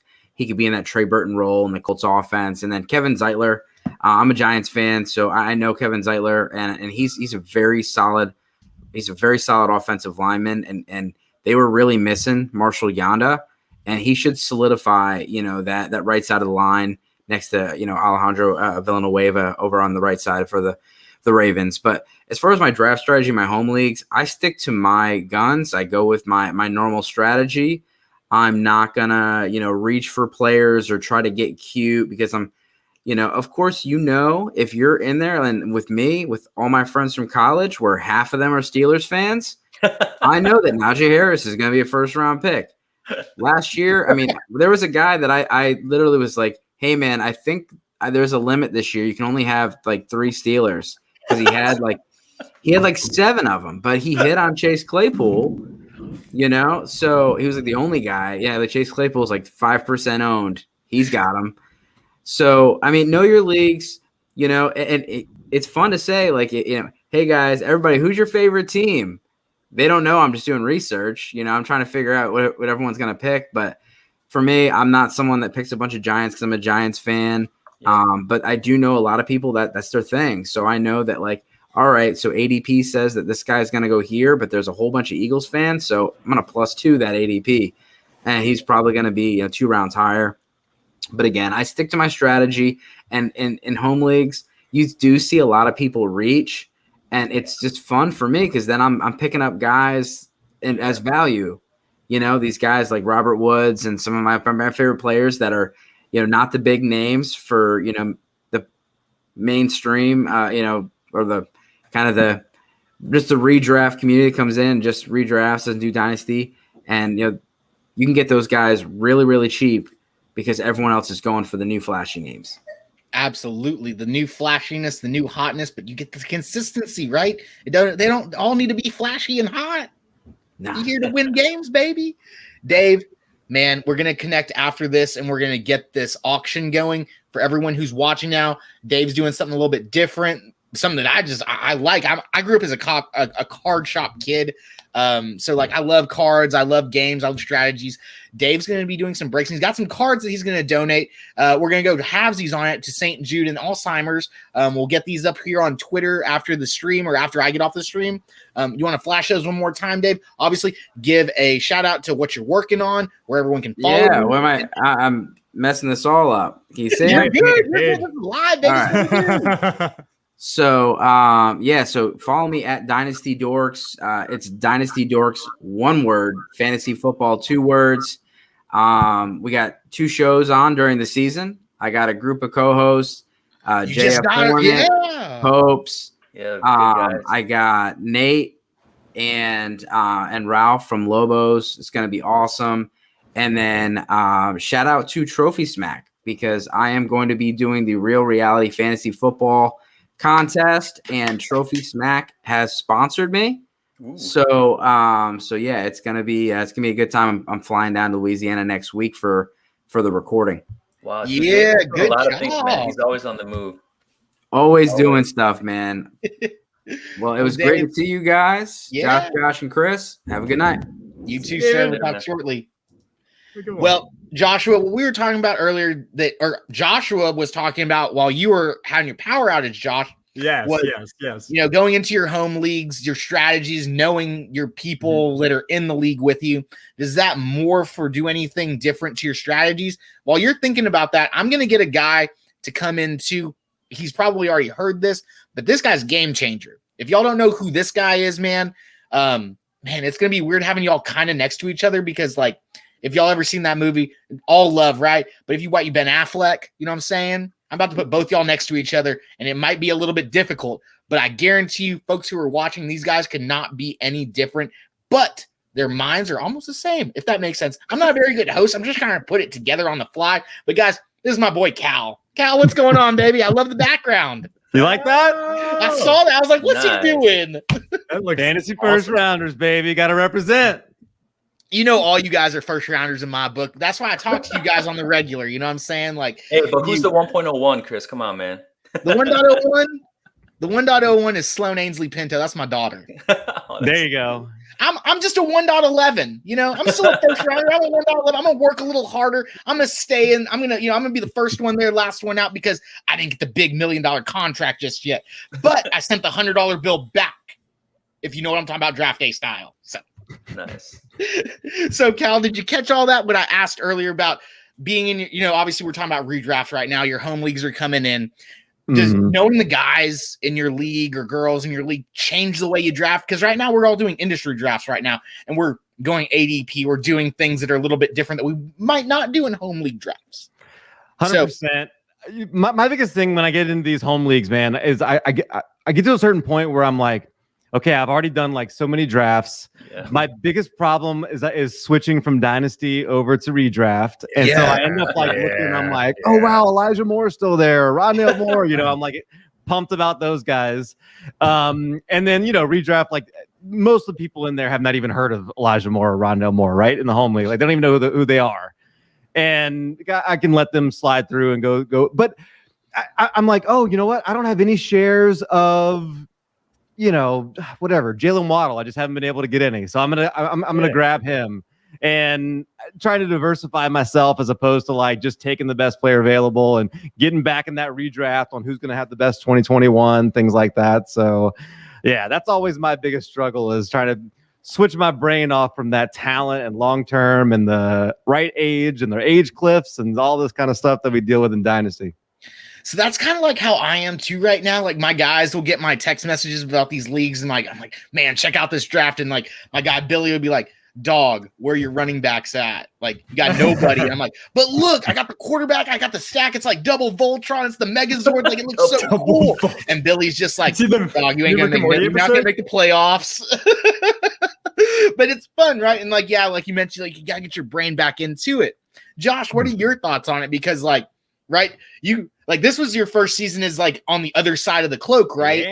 Yeah, pretty much. Yeah. Fishbowl, all this kind of stuff, and you're like, I guarantee you went to MLS or MFL and was like, what is this? Like, how does this app even work on my phone? Is it Apple compatible? It was tough. It was tough learning. It was tough learning, I'll be honest. No, but I mean, obviously I've always dominated my home leagues. I mean, I always love my team. I'll be my one home league that I've been in for 15 years now. I always make the playoffs. I'm always like a top 2 in terms of like my record.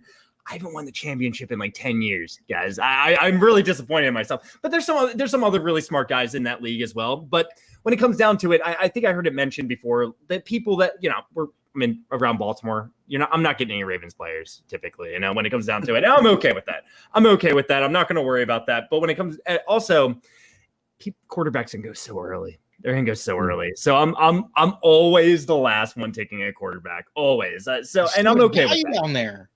Exactly. So, and also the big names are just going to go. DeAndre Hopkins is, I'm sure, going to be a first round pick. I'm not saying he doesn't deserve to be, but just knowing that Devontae, they're just all going to be first round picks. These bigger names. Odell Beckham's probably going to go a little bit earlier than he should, and so just knowing that there's value to be had with the running backs later, actually. So I'm just in the middle rounds, 3rd and 4th round, not later, but. Like that dead zone that everyone talks about. Yeah, exactly. You can actually usually snag someone there. Maybe they're sleeping on Chris Carson a little bit. Maybe someone doesn't quite understand the value of Darrell Henderson, stuff like that. So sure. Joshua, that's your guy right there. Henderson, right? Yeah. And you know what's crazy though is a lot of like home leagues are just 10 people deep. Sure. So it actually adds another layer of just like depth that you can grab. Like there were a few leagues that not home leagues, but public leagues that I did on Yahoo, and like guys like Mike Williams are just kind of towards the end of like not even being drafted, in a 10-team league. Crazy. So, it's definitely different than when a bunch of industry guys get together, you got 12 teams, you got like 3 flexes and a super flex and, bench and taxis or, all these different things. So it's always a lot of fun though, to just kind of kick back and do some redraft. Yeah, it's awesome. It is. Absolutely. Joshua. Okay, let me ask you this because you came on the scene and your big thing was helping fantasy players, fantasy managers with their start sit questions, things like that. And that's what, how we first met type deal, right? Yeah. Well, what has been, I guess we're going to throw last season out, right? We're on this season, 2021, right? What is the one piece of information that you were going to give most fantasy managers if you could only give them one thing about their home league draft? What would that be? Maybe not leave without somebody or don't forget something. Like, what is something important that's always in the back of your mind? All right, now this is going to be a little bit out of the box. I love it. Ooh. So the one thing that I would say for people in their home leagues is just remember that you have real relationships with the people in your league. No, I mean, like really though, because I think sometimes we get so detached because we're on apps and different things like that, that we kind of forget like, some people I've seen want to win their home league so badly that they destroy relationships with their actual friends because, whether it's money involved even or just pride, there's so many things that can get in the way where you kind of lose the focus of why you started the league in the first place. So the first thing that I would say, this is maybe something that I always kind of keep in mind is, play to win relationships, not the championship. Like be someone who others will look at in your leagues as someone who has integrity and someone who has kind of their priorities in place. Of course, everyone wants to win, But at the end of the day, if you don't win, did you still have fun? Did you still value the relationships with the people that you have in the league? I think that's like the most important thing. And, that's kind of what I kind of do in the Twitter space. I don't really consider myself an analyst per se. But you but are. I kind of got back into it a couple He's of an years expert. ago. And I just like to help people out, a lot of, sit advice. And, but, you'd be surprised how many people I end up talking about, talking with them about what's going on in their lives and just talking real life, and just being able to be a blessing in that kind of space. So I just value relationships way more than any other kind of capital, like followers, whatever. I think those things are not as important as, are you just being a genuine person, and what are you kind of reflecting in the way that you interact with people? So not to get so deep, because it's like don't leave without a QB, something like that. I love that, man. Yeah, that was awesome. Really. I mean, that's Also, pretty much what seriously, this is all have a about. QB before you leave the draft. Yeah. I mean, pretty much everybody has been asking me what's on the show sheet. What are we going to be talking about? And I've been like, we're just going to go with it because like the guys that I've talked to, right? Yeah, I mean, all of you, all three of you guys, because all you guys are so intricate. And I love that about the community. Like you have all these different types of personalities, but like right now we've literally been talking. I mean, I don't know how long I've been on, but it's just like, we're just chatting, talking about fantasy football. And that's what it's about. The relationships that we build, because like I mentioned way early in the show, it's not the words that we said right here that we will remember, but it's the way that we felt when we were all together. Like when we see a screenshot of this one day, we're gonna be like, God dang it, guys. Y'all remember that? No, I don't remember what we said, but dude, we had a good time. Yeah. I love that too. I love that. It's from all Josh. about like, Israel. yeah, Joshua, that's perfect. And that's exactly like that's what home leagues are about. And I think fantasy football, in fact, Front Yard Fantasy got a shout out last night on the Viper crew from I saw it. From Nando. Did you see that? Yeah. I did. We definitely did. Yep, from Nando DeFino and grinding, jail grinding and stuff. Yep. One of the things we talked about is just that part of home leagues where the relationships are such a part of it. Like, and fantasy, like, is there anything else in the world like fantasy football that you just get to connect? And like, the only time I talk to people that I know from like college or whatever, like it's through fantasy football. Whoa. And like, is that thunder? What is it? That was scary. Crazy storm coming through my house right now. I'm sorry, guys. It's nuts out there. Wow. Was that a lightning strike or something? What was that? Yes, it was. I think it was literally right outside my window. I saw it. I'm not joking. Josh, it's because you're electric, man. You're electric. I am. Holy crap. So if I disappear, you guys know why. Not because the electricity went out. Nothing happened. But. Time to get your affairs in order there, Josh. Yeah. Better call FanDuel.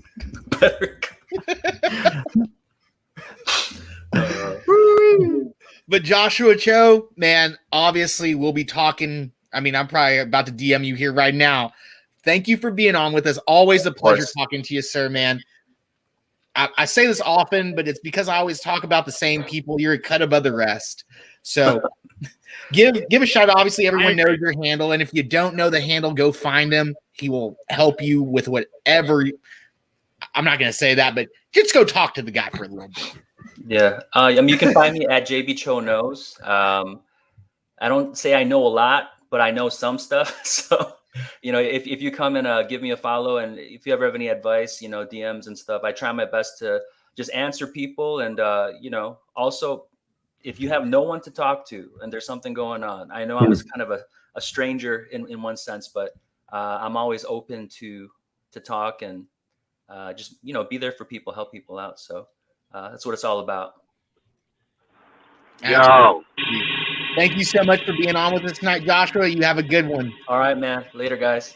Josh was the man, guys. Josh was the man.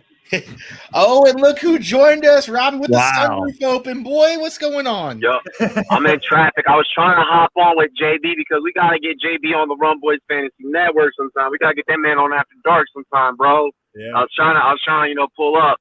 But no, I'm letting y'all know I'll be home in about like 10 minutes.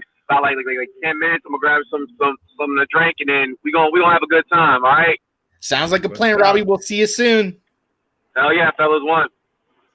Later. All right. Josh, Cal, man, we talked about game changers a little bit. Both of you guys are definitely game changers. We're going to talk about some more game changers, but I'm going to bring out my game changer. I'm talking about my 1.02. You know what I'm saying? I'm talking about 1.02 for possibly at B Witt, my co-host Billy Witt. Brother, how you doing tonight, Billy? Doing well, guys. How are you all doing? I've been hanging out while watching. I've been pumped up back here with all the stuff you guys are talking about. Talk about home leagues, man. I'm organizing mine, so I've been really in that vibe lately, getting away from some of these industry leagues, getting away from these home leagues, and preying on my friends that talk shit all year long. So I can't wait. I like that, preying on my friends. I mean, that's pretty good. I like that. A little Guys, bit I wanna opposite talk- of Josh's advice. So, Yeah. Right.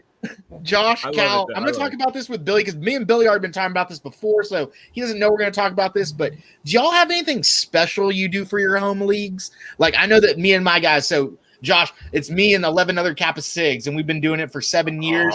So I'm you in a know, Kappa Sig league. I got a Kappa Sig dynasty league actually. Ooh, ours is just Yeah. redraft, but it gets a little crazy. We do things a little bit different, right? We have little special events, things like that. Do y'all do anything special? Have special food, anything like that for y'all's home leagues? Or do you like how when I started my home leagues, I had 4 computers around me, complete darkness, a case of beer, and like books and everything going on. Like I didn't want anyone to talk to me. What are y'all's things for home leagues? Go ahead, Josh. Come in, me. Yeah, so I have been like in a home league for 15 years, and we have always gotten together. At least most of us have gotten together. Sometimes there's a guy, we're doing it remote, but we always kind of been meeting at the same guy's spot. Donald, love you, Donald Gibson. He's actually an expert on fantasy pros, believe it or not. So he's been in Funny the thing is, I industry do actually a little believe longer than me. it. Yeah, Donald's the man. We've been going over his house since he lived with his parents, and we get a draft board and everything. And then actually, we'll probably be doing it at Donald's as well. We have another league we usually do on the same day, but it's an auction league with some of the same guys, some different guys, and that auction league is so much fun. If you guys don't do an auction league that's live with some of your buddies, I highly recommend it. It is just. It's different, but it's. Please tell me you dress up like an old Renaissance clothes, or what is that? Like they did in the league. That would be great. Wait, we get one of our other buddies to be the auctioneer and everything. Yeah. It's a great time, we make him wear a suit, not actually, but that would be great. What about you, Cal? So I am an old man, Chris, and I'm at the point where I've got 4 kids, and I've had my days of like pre-kids and making doing all the partying, make it a weekend long thing and all that. As I've gotten older, I've appreciated that time more, and it's like we barbecue. But the family's there. There's more like I've got a 13-year-old now who wants to come and be a part of the draft. Like he wants to come and he's like, "Why are you taking that guy? I want this guy." You should take Kittle. Why are you taking Darren Waller? That's stupid. And so it becomes a little bit more of a family affair as I've gotten older. But it's fun, man. It's just a great time. Like I said before, getting together with people that I don't normally get together with. Like I would have no reason to get together with them if it wasn't for this draft. And it's not like you don't want to. It's just life happens and you're busy. But this is one of those things that allows you to get back together and that those relationships are good. But I'm competitive enough that I agree with Billy from Space here that I want to beat him. Definitely want to beat him. So I'm going to tie this in real quick, Billy, before you go and tell us about what we've been talking about. But Josh and Cal, man. So Josh, you were talking about being in a league and getting to second place very often, but never winning. And then Cal, you're talking about making it like a family affair. So let's tie 2 Pinto stories together real quick. So me and my wife have been in this couples league for many, many years. I have been to the championship 4 times now. She has been to the championship 4 times as well, and she has won the league 4 times as well. Oh, wow. That's my wife, everybody. It's my wife. Okay. So, like we mentioned earlier, Billy and I and Ryan and Tom are hosting the 2nd annual St. Jude Bowl. This is the first time my wife got into it. It's her and my daughter. And I was looking at their teams, and Billy and Ryan are asking me, "Oh, are you going to help her?" And I was like, "Nope." And they're like, "What?" And I was like, I tell them the story. I was like, she's already beat me multiple times. I was at the hospital today with my mom, She's on the clock. She didn't even text me, nothing. I come back home and she's like, "Did you see who I picked?" And I was like, "No, you were on the clock." She was like, "Yeah, Jerry Judy, Joe Mix, or Jerry Judy, Joe Burrow." And I was like, "Okay, fair enough. Okay. Good deal." But man, the family affair and losing to family members, I absolutely love and hate it. Hate it. But Billy, you're hosting a pretty high roller league, if you would, with your home league. So he was asking me about different things that he could do. Billy, what are you thinking about now for your home league draft? So there's always that kind of divide between home leagues and kind of the new hot thing. So I'm trying to implement a little super flex, and we all have like 100 of the $20 and $25 little league. So I've had a buddy that I've known since I was 8 years old. He spent the night at his house every day in the summer, all summer growing up playing baseball. And we've always kicked around the idea of doing like a high stakes, high buy-in league. So to us, $300 is pretty steep. So that's kind of always been our thing, $250, $300. Well, when you're in 50 other leagues, Billy. Yeah, exactly. I'm a grand in on $20 leagues before I even, talk to my friends about my home league, it seems like. But so we were finally able to put together a batch of guys that were willing to pony up that kind of money and play. So it's a lot of fun, and I'm kind of going about everything, co-commissioning with my friend Drew, and we're kind of voting on everything right now, just trying to form a league that all of us, had our input in, instead of kind of setting it up. Here's what it is. Do you want to be in or not? And it's actually been a ton of fun, and guys have a lot of ideas as far as payouts. We want to do a punishment for the caboose. You get last place in this league. We want it to be painful. So, and of course, payouts are always a hot topic. The few wild ones want the, win all or winner take all scenario. So it's a lot of fun just talking to guys and conversing. And of course, a lot of smack talk comes in the middle of that when guys disagree on the poll. So a lot of fun right now just getting that going. And my home league is a big rule is if you can't make the in-person draft, you don't get to play this year. So being in person, having a draft party, very big part of the leagues that I try to take part in. And, we do the food, the whole get-together, try to find someone. We've even had a guy that has like a pool in his neighborhood for the whole neighborhood to use. So we get that for the day, and all the wives and kids are swimming while we're all eating and drafting. And it's a lot of fun. And then I have another league that got started way before my time. My dad and somebody's got it going in '98, and I was able to get in right at kind of the beginning of high school. And that league is totally different. It's strictly business. No one talks during the draft. It's very quiet. Whole lot of upset guys at prior L's and things like that. But I've won it 6 out of 7 years, 5 straight. So every year the rules meeting is how can we try to beat Billy. So I just keep dominating all my dad's friends, and it's been going on for quite a while now. So it's that one's a lot of fun. Fair enough. Josh, I don't want you to have to black out. You know what I'm saying? We want to make sure we send you with a good shout out, but we need some more fantasy advice from you guys before we kick you off the show, Josh. Of course. We're sitting at the back end of the first round, right? We're going in round 2 in your home league, and you're sitting with Austin Eckler, Antonio Gibson, and Najee Harris. Okay. Who are you taking out of those 3, Josh? And it's a PPR league. Yeah, half point. Oh, you're gonna do me like that. So we didn't have to do that, but with you three guys about to give me the real knowledge, and this has no bearing on my leagues as well. Just to be clear. So it's Antonio Gibson, Austin Eckler, and Najee Harris. That's correct. And a half point. If it was PPR, it's hands down Austin Eckler, and if it's half point PPR, it's still Austin Eckler. I don't absolutely love Austin Eckler as my number 1 running back. It's tough there. That's a tough position to be in. I might even pivot to wide receiver at that point. But if I have to choose between these running backs, I'm going Austin Eckler. Najee Harris is great. Don't get me wrong. I think he's going to get a ton of touches. He's going to get a lot of catches. But that Steelers offensive line wasn't that great last year, and their running game was pretty bad because of it. I expect it to be improved. Najee Harris is a lot of talent, and then Antonio Gibson, he has all the talent in the world. It's really just the Washington football team that I'm a little bit nervous about as well. So when it comes down to it, I guess I just trust Justin Herbert and the Chargers the most. And I think Eckler's going to kill it in terms of the receiving game. And he'll get plenty of carries. He'll get enough carries. I would project him to be the highest scorer out of those 3. Cal, I see a lot of head nodding down there. Are you similar with Josh on this? 100%. I'll look pretty hard at Gibson, and if it was a dynasty league, I would certainly, go that route. But from a redraft perspective, I am so excited about Austin Eckler because not only Justin Herbert, but if he can stay healthy for a full year this year, with Joe Lombardi in there as his offensive coordinator, bringing that sort of Saints offense, and what's really cool is when you start digging into it. You're talking to me now, Cal. Yeah, when you start digging into it, it's going to have elements of that Saints offense, but then they want to bring in and make it the Justin Herbert offense and really like make it around his skills and what he does well. And man, if there's anybody that can just be a great fit for him, just to develop and to lean on when he needs to, Austin Eckler's got all the skills he needs for that. There's nobody else in that backfield that is going to come close to what Austin Eckler can do in any facet of the game. So, that is, if he is in a Alvin Kamara plus type role, Austin Eckler's got the ability to do a lot of those things, even if maybe not the high end of Kamara.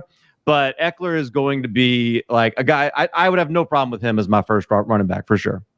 And then to that point, real fast, J.D. McKissic. I mean, playing with Antonio Gibson, no one can do what Austin Eckler can. J.D. McKissic could very well be getting just as many catches as Antonio Gibson. I know they're saying they want Antonio Gibson to kind of grow into that role, but we saw what happened last year. I think J.D. McKissic had like 80 catches. So, yeah, J.D. McKissic was no joke last season. Billy, who are you taking out of these three guys? I think I might know because we talk about it, but who we got? We got Gibson, Eckler. Who was the third option again? Najee. Okay. Love my guy Najee. Rookie year, probably going to kind of stay away earlier in drafts for redraft purposes, right? Rookies, some come in, take the league by storm. Some take a little bit of time to get going. So I'm not overly excited about rookies. I kind of try to get that out of my system with dynasty season. And the way we've been going lately, it's easy to get those guys out of your system and ready for redraft. So looking at Austin Eckler and Antonio Gibson, both very different guys. Antonio Gibson, kind of a physically imposing back, where Eckler's kind of a smaller stature guy, albeit built to play in the NFL. However, I'm going to go Antonio Gibson here. I just like the talent that he is. I like how he's a pass catcher, and last year he didn't catch the ball a whole lot because they really just kind of made him focus on playing the running back position. So I expect as he kind of fits that void and kind of gets up to speed a little bit more playing that position, I expect him to take a little bit of that role from J.D. McKissic. Not that J.D. McKissic isn't going to catch a lot of balls, but I just highly doubt he's going to have 110 targets, I think is what he had last year. That's a ton for a running back. That is Alvin Kamara range. That is the upper echelon of running backs as far as receiving backs and targets go. So just a really hard stat for a really hard role to duplicate, especially when Antonio Gibson's whole thing is he's a receiver, he's a pass catcher, he's a dual guy, he can do a lot of things. So I'm really high on him, and I'm not so much on Eckler, and here's why. There's just a handful of guys that, to me, I can look back at, and I can kind of see a lot of analogies and a lot of ties between their stats and kind of their roles in the hype the following year. Guys like Tariq Cohen had the 1 year in Chicago with a lot of receptions. The next year, high as a second-round pick in some of my home leagues and some of the other leagues I was getting in as well. James White, another guy. He's actually the only one of these guys that had a lot of targets in the next year, outplayed his ADP. We talk about some of the other guys here. Let me pull up my notes real quick. So Darren Sproles, Reggie Bush, Tariq Cohen, and James White, all guys that had high reception years. And the following year, the ADP, the hype behind these guys was huge. Only one ever was able to duplicate his ADP and kind of pay off for where you're getting him. So Austin Eckler, that one season he had with, I believe, 92 receptions, like up there top 5 in NFL history. And there's only been some guys like Marshall Faulk. These are like kings of fantasy football history. Yeah, he's all right. He's just pretty good. But guys like that ever have duplicated like 85 plus catches more than twice in their career. So Eckler, I get it. Very talented guy. I'm getting none of him because of how high he's going, and I just have it very hard to see that he duplicates those numbers just being where he set him out there. If it was 75 catches, I'm in all day on Eckler, kind of getting into that range. However, I do think there's two other talented backs in that Los Angeles Chargers locker room with him that they're kind of all still trying to figure out, none of which are this coaching staff's guys. So I'm gonna fade Eckler. Don't hate the guy. Just history kind of tells me, hey, look at the parallels. Darren Sproles, another guy. If you look at his stats, another Charger, it is eerily similar if you look at the stats and kind of how things have played out throughout the like scary stuff. Yeah, exactly. No, I'm out on Eckler. Give me Gibson all day. I'm getting higher and higher than him.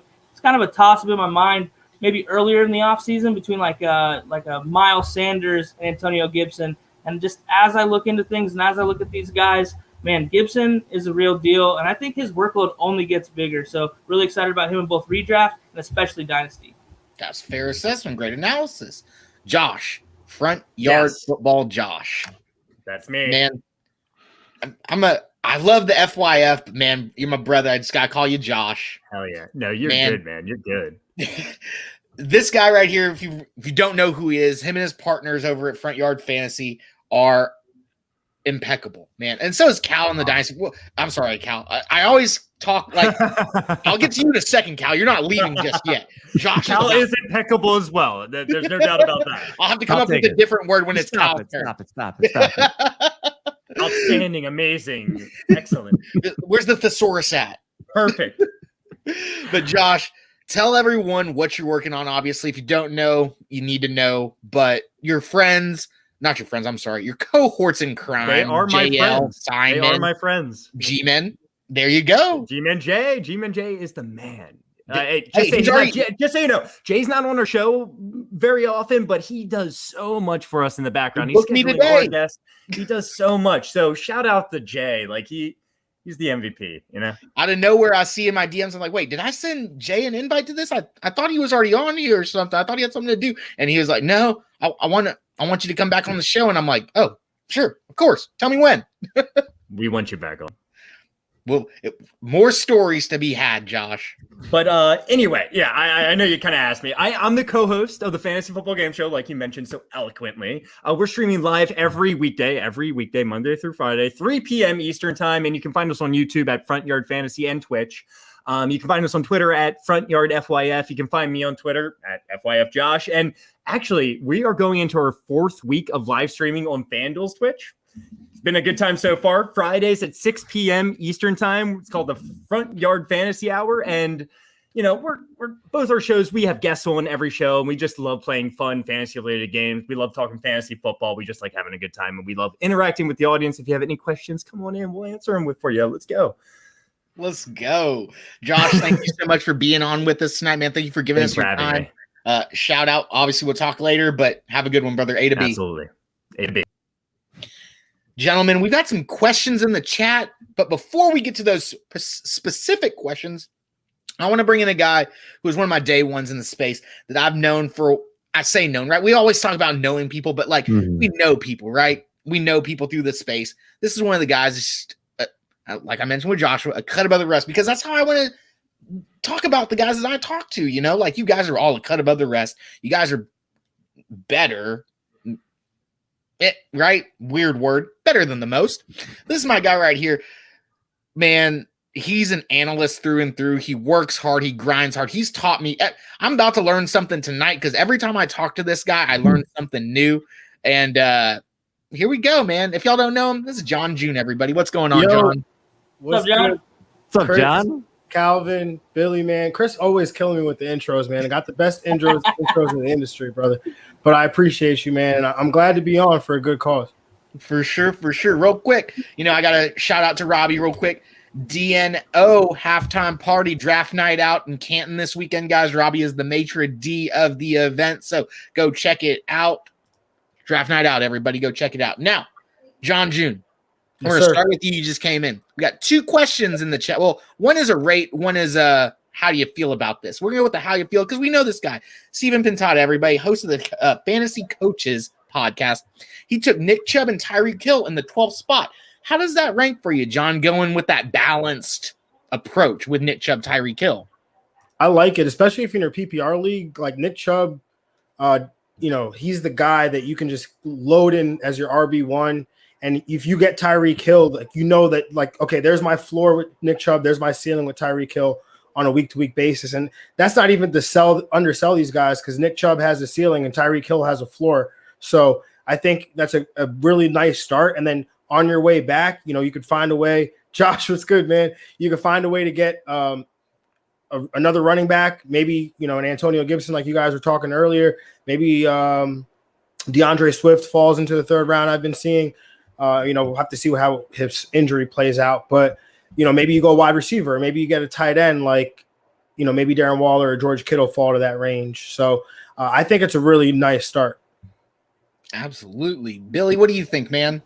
Yeah, I like it. I'm a double running back guy almost always when I'm sitting at that 12. Chris, it's like a disease for us, man. We just can't get away from it. However, if I were to take a receiver, it would be a guy like Tyreek Hill, because I think it's pretty easy for him to bring that double-digit touchdown floor that you're kind of hoping to get out of those top-notch running backs, and while you wait on the receivers, essentially, right? So 2 out of the last 3 years, double-digit touchdowns. The year in the middle, he only had 7. However, I think he only played like 10 games, so missed quite a bit of time there in a kind of a weird season for him. So if I'm not doubling up on running backs right there at 12, Tyreek Hill, maybe Devontae Adams. Those are kind of the only 2 I might be eyeballing there because of that double-digit touchdown upside. And for Tyreek, I kind of feel like it's a floor. If he's healthy, he's going to catch 10 scores. Fair enough. Calvin, what you got, brother? No, I like it. It's fine. It's certainly, there's so many different ways to build your team. You can't go wrong with guys. I mean, Tyreek Hill is a guy. You're not going to be upset he's in your lineup. You're not going to be looking at him wishing you can get rid of him in any way. Especially if he plays the Bucks. That was incredible. That was the funnest day of my life. My wife's nephew was talking smack to me the whole day. Whole family's hanging out, and he's killing me. All I have left, Tyreek Hill goes off, and I win. The look on his face when he opened that phone and saw that, man, Tyreek Hill's got a special place in my heart for that one look.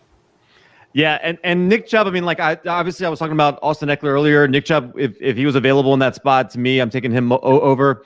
Most of you guys maybe know that I do a team series where I go through all 32 teams, and I have people on like this guy over here. I've had him on before. I did the same thing. We both had this guy up here. Yeah. And I had this guy over here. Oh, nice. Hey, let me know if you need a Saints fan ever. So, no. But yeah, I had Matt Wallman on to talk about the Browns, and one of the things he said is like Nick Chubb is going to have a career high in his receptions this year, and he's always been very high on Nick Chubb, and that's that. I was like, yeah, if he's going to ultimately do that and get a lot more targets out of the backfield, Nick Chubb is going to be really dangerous this year, and he could flirt with that number 1 overall running back real quick if those receptions do go up. So Calvin, before I send you on your way, let me ask you this. Mm-hmm. What is your ideal? Well, obviously, we all have like our ideal drafts, right? But how does your ideal draft fall to you? Where are you sitting in the round, and who is falling into your lap, and where are you like, this is it? Doesn't have to be the full roster, but give me like your first 5 rounds. Running back is what I'm smashing early in redraft. I mean, it's I'm team productive struggle Ryan McDowell. I'm a DLF guy. So that's where I'm going. Wide receivers, stuff like that in the first in dynasty. But redraft, give me the Alvin Kamaras or the Saquon if he's fallen, or Jonathan Taylor if people are fading him or whatever. Like I want to take those guys early, and then. There's so many wide receivers that get overlooked, and I think in redraft this year, for instance, a guy like Jerry Jeudy, I think he's going to be ready to go off. Deontay Johnson to me is going way too late. Like people, think about the drops, both those guys, right? And so, they're fading them too much, in my opinion. If it's a 1 quarterback league, I want to be the last person taking a quarterback. I might take my first one after somebody already has their backup. Like I'm just going way, there's so many guys that I like. So. Yeah. Okay. Shit.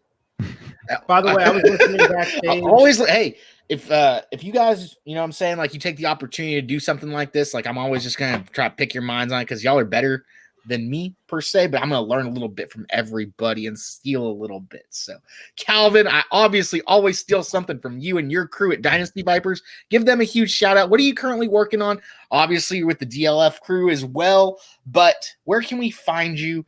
And your incredible knowledge on all things fantasy relevant. I like having people on. Like I like being a host and having I like having Carl It's a little easier, on, so right? I can beat John Stockton and toss the ball up and let somebody else. John Rondo, baby.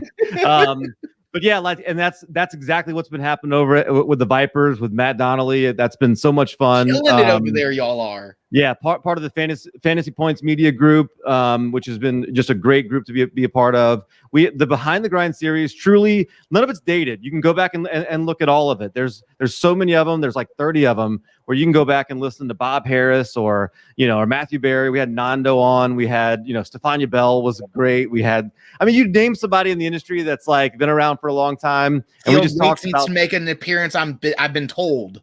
Field Who? Yates.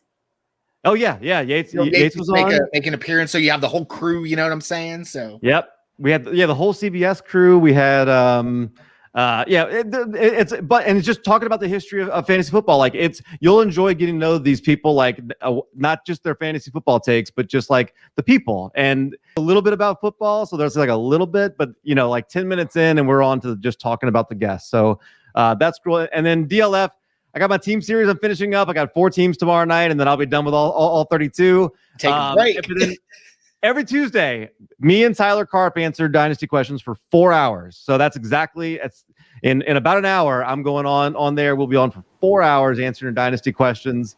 So things like this, like rate my team or trades or literally whatever's going on that people want to talk about. Like that's what we do. So fair enough, Cal. I know this is just a hobby for you, but it's a little bit more, I think, these days, huh? It can feel that way sometimes, but it's fun. Like that's what makes it so cool. Is exactly, I just love being able to like connecting with guys like you, right? I mean, being able to do this is what it's all about. I love being able to do this. Get to know you guys. There's so many great people. You've had just a string of incredible people on this show, and yes, sir. Shane, who's kind of putting a lot of this together. Shane's been awesome to get to know too. There's just a lot of like great people in this industry that I've enjoyed getting to know. Man, Cal, thank you so much, man. I don't blush too often, and you can't really see it because I got all these ring lights, but I'm a little bit pink underneath this brown exterior. But everyone, go follow Cal on Twitter. Go follow all this stuff. His whole crew at Dynasty Vipers, the Fantasy Points media team. Golly, y'all are some juggernauts over there. But Cal, thank you so much for spending some time with us, man. We'll be talking shortly. Love you, brother. Trying to be like you when I grow up. Obviously, he would say something like that, and then I got to remove him from the screen. I'm like, oh, do I do it right now? Not yet. Oh, okay. But shout out to Calvin, man. And, just the running theme, right? You guys, I don't know. Billy's maybe heard it once or twice. John, you're going to hear it multiple times tonight. The whole thing was, man, you guys know when I run a stream or run a podcast, everything. Billy knows for dang sure. My notes are hard and intense. I always got a plan. Tonight, I didn't want to plan. Tonight was something special. Shane put this together on a whim and then DM me. And, Billy knows, obviously, I haven't been podcasting for a while. I've got some special circumstances. But for something like this, I had to jump on when he asked me if I could come help him out for a little bit.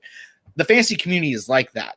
There's so many different people, and that's why I've been bringing all you guys on tonight, and everyone is just a cut above the rest. This is someone who I just recently met. We had a great time the other night when I dusted off all the dust off my stuff. Like, Billy, I think I only muted myself once or twice, but there was so much dust on my ring lights. It was absolutely ridiculous. This guy is going to be teaching me some things this season, and he should be teaching everyone something because he's talking about adding a level to fantasy football. Guys, I'm talking about Joey the Two for IDP guys right here. This guy right here had me on his stream for IDP Guys Lounge, and man, it was super fun. I can't talk about what we talked about because this is a family show tonight, and I promised Shane we wouldn't get too wild, but go listen to it, guys. It's wild. Joey, how you doing tonight, sir? I'm good, man. Yeah, that show got off the rails a little bit pretty quickly, but it was definitely fun. I like it. It was definitely fun.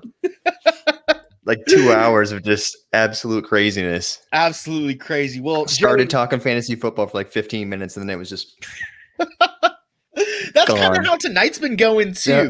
So I'm gonna sprinkle in some fantasy stuff because we have a question in the chat right here. John, let's start with you right here. Rate this team. Obviously, we don't know a lot of specifics. It is a 12-team PPR team. Where does this team stack up for you? Off the cuff for me, and y'all look at it too. Y'all know I love my man Aaron Jones. Saquon's my number one running back. Lamar, I mean, I'm not hot on Lamar, but any quarterback that can rip off a 60-yard run on the drop of a dime for a touchdown is fantasy relevant. So, John, where does this team stack up for you? I think this is a really good team. I mean, I might be personally biased, but Saquon Barkley, I mean, you have him at 1. I have him at 2. Actually, no, I just recently moved him to 3 because I had last minute tilt with Dalvin Cook, but I moved him to 3. Aaron Jones, he's a top 7 guy for me. Lamar Jackson's my number 2 quarterback. Allen Robinson's a top 10 receiver. I'm not in love. I'm assuming Kenny G's Kenny Galladay. I'm not really in love with Kenny Galladay, but then you see the T. Higgins, and I really like that. So I think those two kind of cancel each other out. And then obviously TJ Hawkinson's a top 5, top 6 tight end this year. And Ravens are probably going to have, they're going to continue to have a good defense. And actually, one of my favorite things to do is the Lamar Jackson Ravens defense stack. Sure. So I think that's, I really like this team. Billy, and then Tyler Bass, I'm not going to rate a kicker, but yeah. If you are going to get a kicker, don't get the one from, I think he kicks for Buffalo, because then coming December, you're throwing another variable. Go get you a dome kicker. That's my only strategy. Ooh, there you go. Billy, where does this team stack up for you?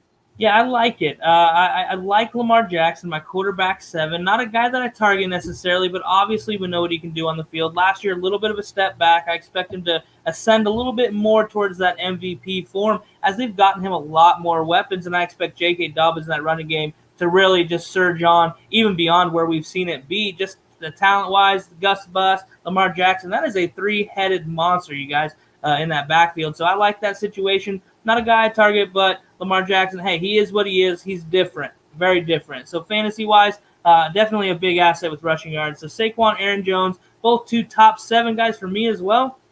Nothing to hate about that. That's typically how I try to build my rosters. I imagine those are probably first 2 picks. Allen Robinson as a wide receiver 1. Obviously, he's kind of like the back-end wide receiver 1. However, it's really for no reason other than he just doesn't do a whole lot of sexy stuff. He's very consistent, very talented, and I expect Andy Dalton to be a pretty good progression at the quarterback play, helping him out, and obviously on to Justin Fields. I don't dislike that situation at all. Allen Robinson should be 1A as far as targets go in that offense, and there's going to be a lot of targets in that offense again. So moving on to Kenny G. Really like Kenny G. I had to pry him from Chris's fingers yesterday in a big dynasty trade that we pulled off. I'm really hoping to see him take off in New York, but I do have a little bit of concern, so I'm really happy to see, like John mentioned, that T. Higgins kind of being right there as that next wide receiver. I like him. Was he included in the trade too? I did get T. Higgins in this trade. Now, here's the deal, you guys. If you send me T. Higgins in a trade, I'm probably hitting accept. I can't help it. I love the guy. It's the only way I could get Kamara. It's the only way. It really is. When I saw T. Higgins, I'm like, okay, I need to just hang out for a minute and think hard about this. But I love T. Higgins. I love him in that offense. Now, Jamar Chase is good. Tyler Boyd is as well. But neither one of those are just the sheer size of wide receiver that T. Higgins is. So I really like him for that reason, just being that big-bodied guy out of Clemson. Ravens D, about as good as it gets as far as a fantasy standpoint. I mean, they make a lot of plays. They don't give up a lot of points. They turn the ball over. There's a lot to like. And I'm with you, John, on the kicker thing. Tyler Bass, you usually chase kickers that are in better offenses, right? That's how you get the opportunities. However, to John's point, there's about 6 weeks out of the year where in Buffalo it's pretty nasty, or you're outdoors in New England, or playing the Jets as well. So a lot to dislike from a kicker standpoint. I would look for a guy that either plays up north, plays in nice weather, or sees a lot of domes on their schedule. That's kind of been always my thing too. And I outside of Justin Tucker, it's really a handful of guys. Who do you like the best, really? So I like to, like you talked about, getting the quarterback defense stacked, John. I like to do the defense and kicker sometimes if I have enough flexibility to not have to worry about bye weeks later on. Definitely not doing that in the leagues where depth's an issue, but if I have the depth, I like to kind of pair those up.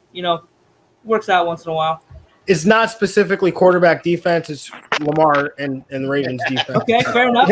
Yeah. All right. Quarterback defense. Yeah. What up, Joey, fellas? where are What you up? sitting What on up, this Robbie? team? What's up, Robbie? Robbie, what's up, man? This team, All right. I'm a fan of this team. So Lamar Jackson, I feel like he's really underappreciated this year. If you put his rushing floor, I mean, he could easily be a top 3 quarterback this season, easily. And if he can just take a little bit of a step forward in his passing game.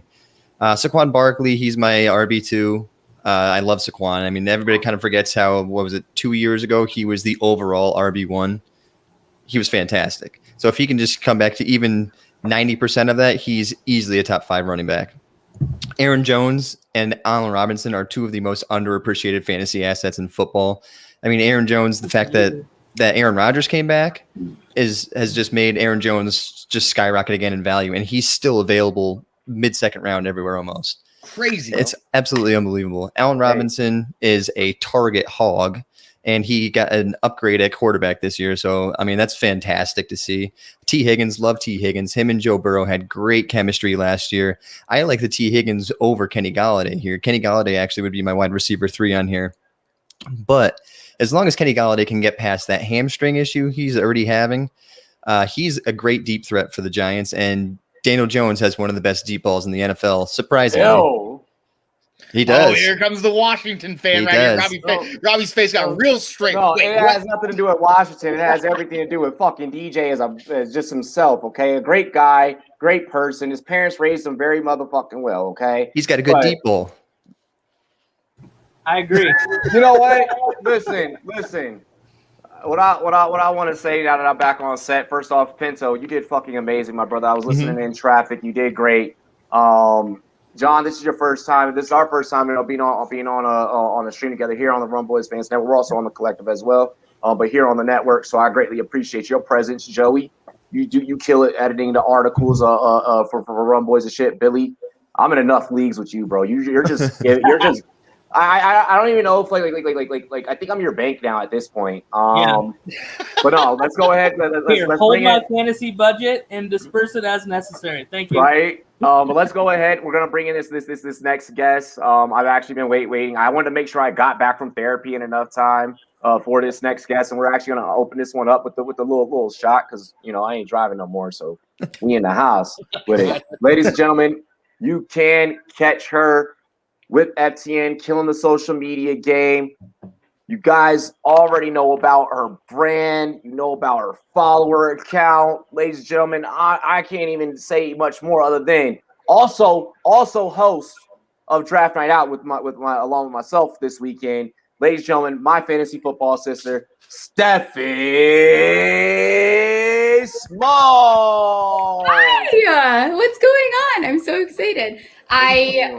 You give the best introductions. Like if I'm having a bad day, I think we need to get on a call, and I just want you to introduce me, and then I think I'll be fine.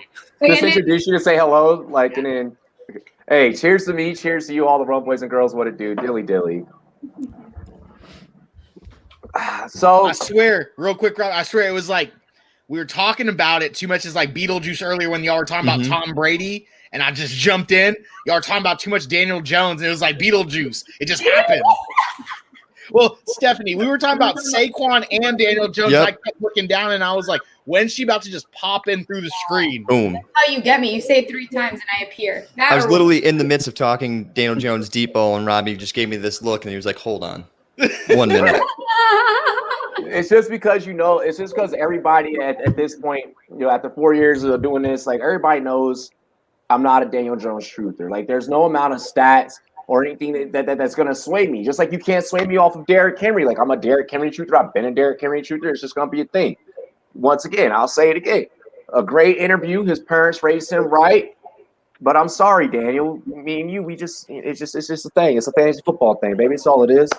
I just said it on my show. I just got off Small Talk not too long ago, and I said on my show, of course I'm gonna root for my quarterback too, right? We have draft capital out the asshole. Seriously, the 10 draft picks. I don't remember the last time that the Giants had that much draft capital. So you know what? And if it works out, cool. And if not, he's gonna get the boot, and it'll be fine. And then I'll have a new Daniel Jones. You see, on the most recent Giants breakdown I just did, I actually used your Evan Ingram stats. I used your tweet. Tight end 13. Really quick. All right, let's just ask everyone. All right, being that we have Steffi here. In what logical reason is it that Evan Ingram is still a top third or a tight end 13 in ADP? Is there any logical reason? We'll start with John and work our way down the line. Yeah, actually, when I did the Giants way back doing my divisional breakdown, G-Man J came on and we talked about this because he's got tight end 6 potential, right? He's done that before. And so when you look at, obviously last year he had the drops and everything, but if this offense is improved and Evan Ingram can not necessarily be leaned on to be the guy, I think we get back to some of that usage and that deep ball efficiency that he had previously.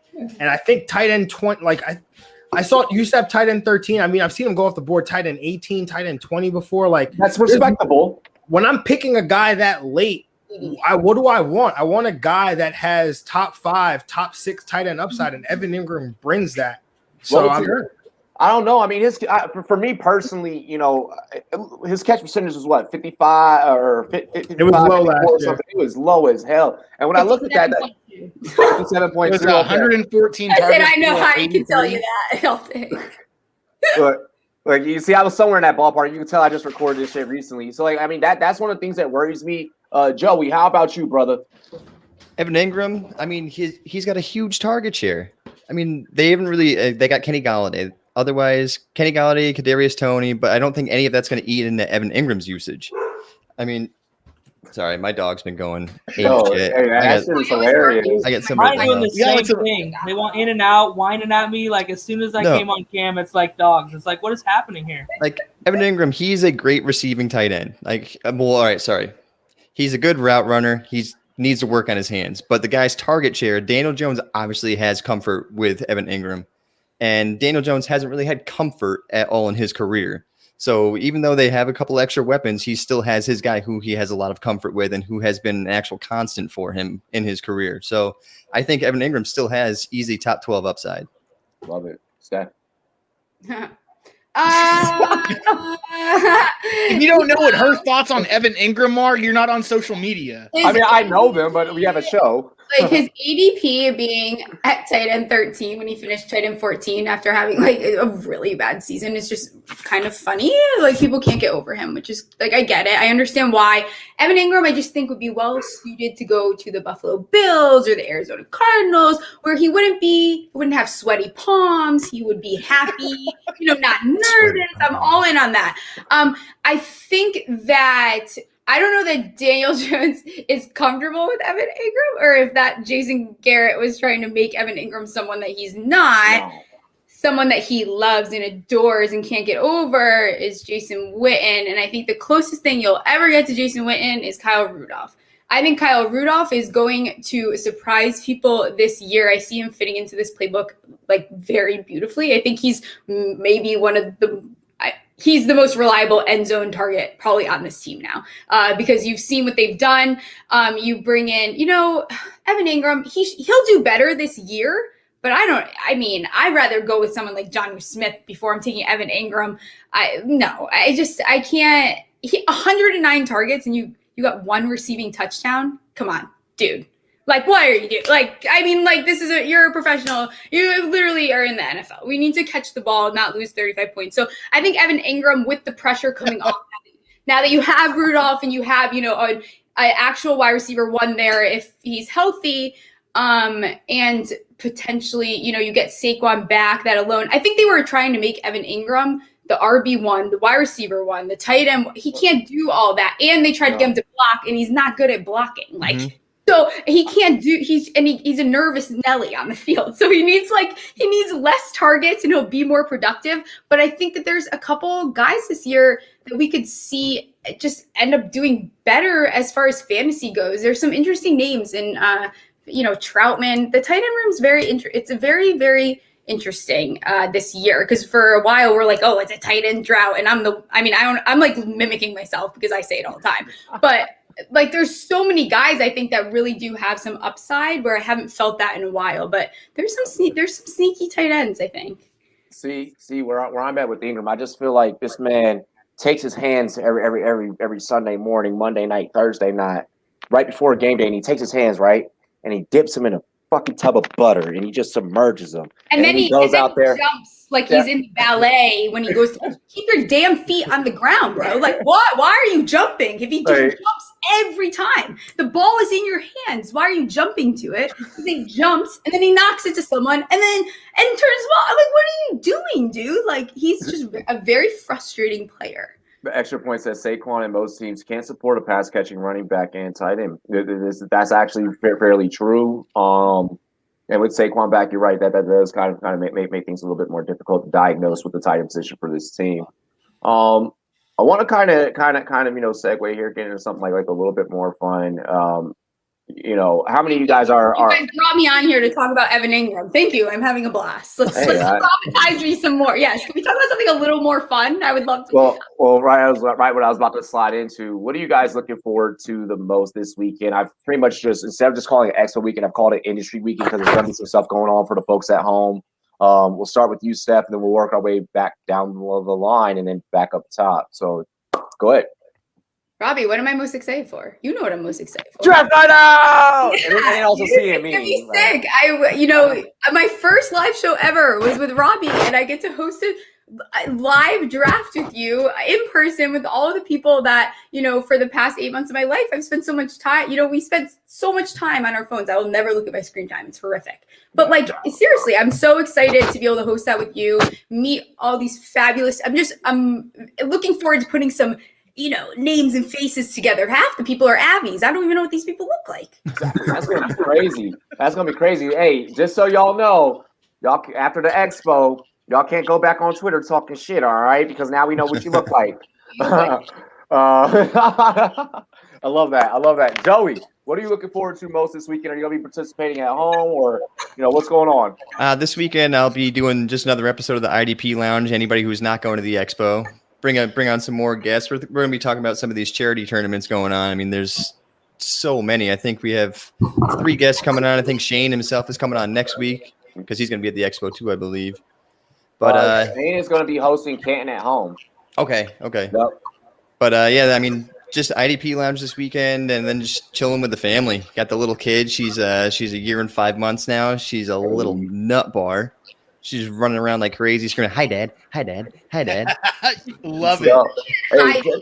That's describing me. We're gonna have similar behavior. I love Bob Lung for throwing me a birthday party this weekend. That's right. Good birthday this weekend. Are you kidding? You're setting me up for failure. We're about to get hurt. Really quick. Shout out to the baby 1-year-old, because that is the only. I don't know what that just was. That's weird. I don't know what that just was. Robbie, I saw your picture of your old DJing days. You got the ones and twos out right now? I have no idea what that is or what's going on. But what I was going to say, that's the only person on Twitter that can rock J's better than me. John, what are you looking forward to most this weekend while I fix my audio? Yeah, so I actually am going to be suffering from FOMO this weekend with the expo. I was trying to make it, trying to find every way, but flights are so expensive, and I couldn't squeeze in the 8-hour drive from New York. So my wife and I decided we're going to go to the Jets-Giants preseason game. So I'm going to get to see Elijah Moore, hopefully do some things. So that'll be fun. That's a nice stadium too. I like that stadium. I've been there a couple times. It's crap. You don't like it? Yeah, I've only been there, and I've been to Foxborough, and Foxborough I feel like is shit. Pardon my language. Sorry. You're all on the Rum Boys fans now. All right. That's an asshole. 20. I don't know. I saw Pinto's eyes, and I was like, "Ooh, I'm not sure if I can do that." Bro, somebody told me really quick. Somebody told me, I didn't know how to take this as a compliment or not, but they were like, "Your show is the Howard Stern. Your Friday night show is the Howard Stern of fantasy football." And I was like, I don't know if that's a good thing or a bad thing, but I'll kind of take it. It's kinky. I like it. Listen, Howard Stern he's huge, so take it as a compliment. Yeah. I Billy, mean, he's weird. He's definitely weird, but Billy, what are you Are we looking all forward to weird most? though? Just a little bit. Yeah. A little bit. Hey, what I'm looking forward to most is just getting my home leagues lined up, getting back in touch with my friends from back in the day, and all the smack talk that ensues the moment that group text goes out on Wednesday. So I'm just looking forward to kind of combing through all that, getting all my home leagues lined up, and going to these draft parties, man. It's fun to draft and play with you guys, online and everything, but nothing beats a draft party. So wait, you're going to be there in person in the flesh? Not with you guys, but Okay, my personal home team. I'm not going to make it this year, but we'll see. We'll see how it goes next year. Bet. Really quick, I thought that was me that was messing up my audio. That shit was you, bro. I just hit the mute button. I was like, oh, it went away. I've been muted the whole time, dog, and I mean, I stay Oh, muted. was it? That's crazy. That's crazy. All good. All good. I told Okay. you, Robbie, whatever you did behind the scenes earlier in the show, you jumped in the Matrix and didn't come back out. I have no idea. Now it's gone. So Look, and now he's got a different drink. No, I still got the same drink. That's that Really quick. Mandela No, he effect just has right there. two. We just saw Yo. it live. So this drink is it's the Coca-Cola with coffee, like energy drink. Like I got the vanilla flavor with some Sailor Jerry's, and I think I may have found like a new favorite. Like Fun. So Yeah. Coca-Cola with caffeine. What is it, like double caffeine? yeah. I'm gonna be hyper later. It's like a Four Loco, basically, Robbie. Yeah, Robbie Real and I quick, were texting real till quick. I wanted to ask John June this prior, and then I got sidetracked because we started talking about Beetlejuice and draft night out in Canton and FOMO and things like that. But John, I got to know, and I want everyone else's opinion too, about Michael Carter. This has nothing to do with my home leagues or anything like that, but I just want to know about Michael Carter. How do you feel about him? Where his ADB currently is, and are you targeting him not just because you're a Jets fan? So I preface this statement. I loved Michael Carter since before he was ever in a Jets jersey. He was my number 5 rookie running back. Well, number 4, actually. Number 4 behind Javonte Williams. I comped him to, not as a player, not talent-wise, but stylistically, I comped him to Alvin Kamara in terms of how they move in space and through traffic and how they can be utilized in the receiving game. So now that that's out of the way, I'm actually going back and forth with this whole thing with Michael Carter being the lead. I mean, I think he'll be the lead guy in terms of touches, but I think it's probably closer to a committee. And I started out the season that way, and you heard some positive rumblings about Michael Carter getting run with the first team. And then as this, we get to training camp, you hear more Ty Johnson, a little bit more LaMichael Pirine. Tevin Coleman, obviously, he's a vet. He'll have some sort of role. And so I think it'll be more frustrating than fantasy managers will want to deal with on a season-long basis, especially when you consider his price. He's going like RB 28 right now, 25, something in that range.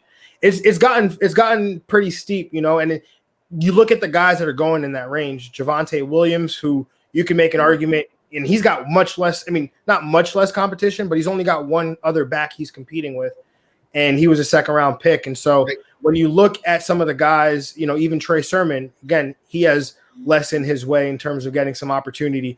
So when you consider that, I think the price on Michael Carter probably makes me a little bit more out, just because, again, Ty Johnson is going to have a role, and people probably are not, looking at Ty Johnson. But one of the things that stuck out to me. Sorry, we do have breaking news. Chiefs offensive lineman Laurent Duvernay-Tardif recently broke a bone in his hand at practice. He could be out 4 to 6 weeks. This was one of the premier linemen for the Chiefs that they were hoping to get back following him being on the front lines of COVID. We'll definitely have to monitor that offensive line and Mahomes, for that first 4 to 6 weeks. That is a big blow to that line.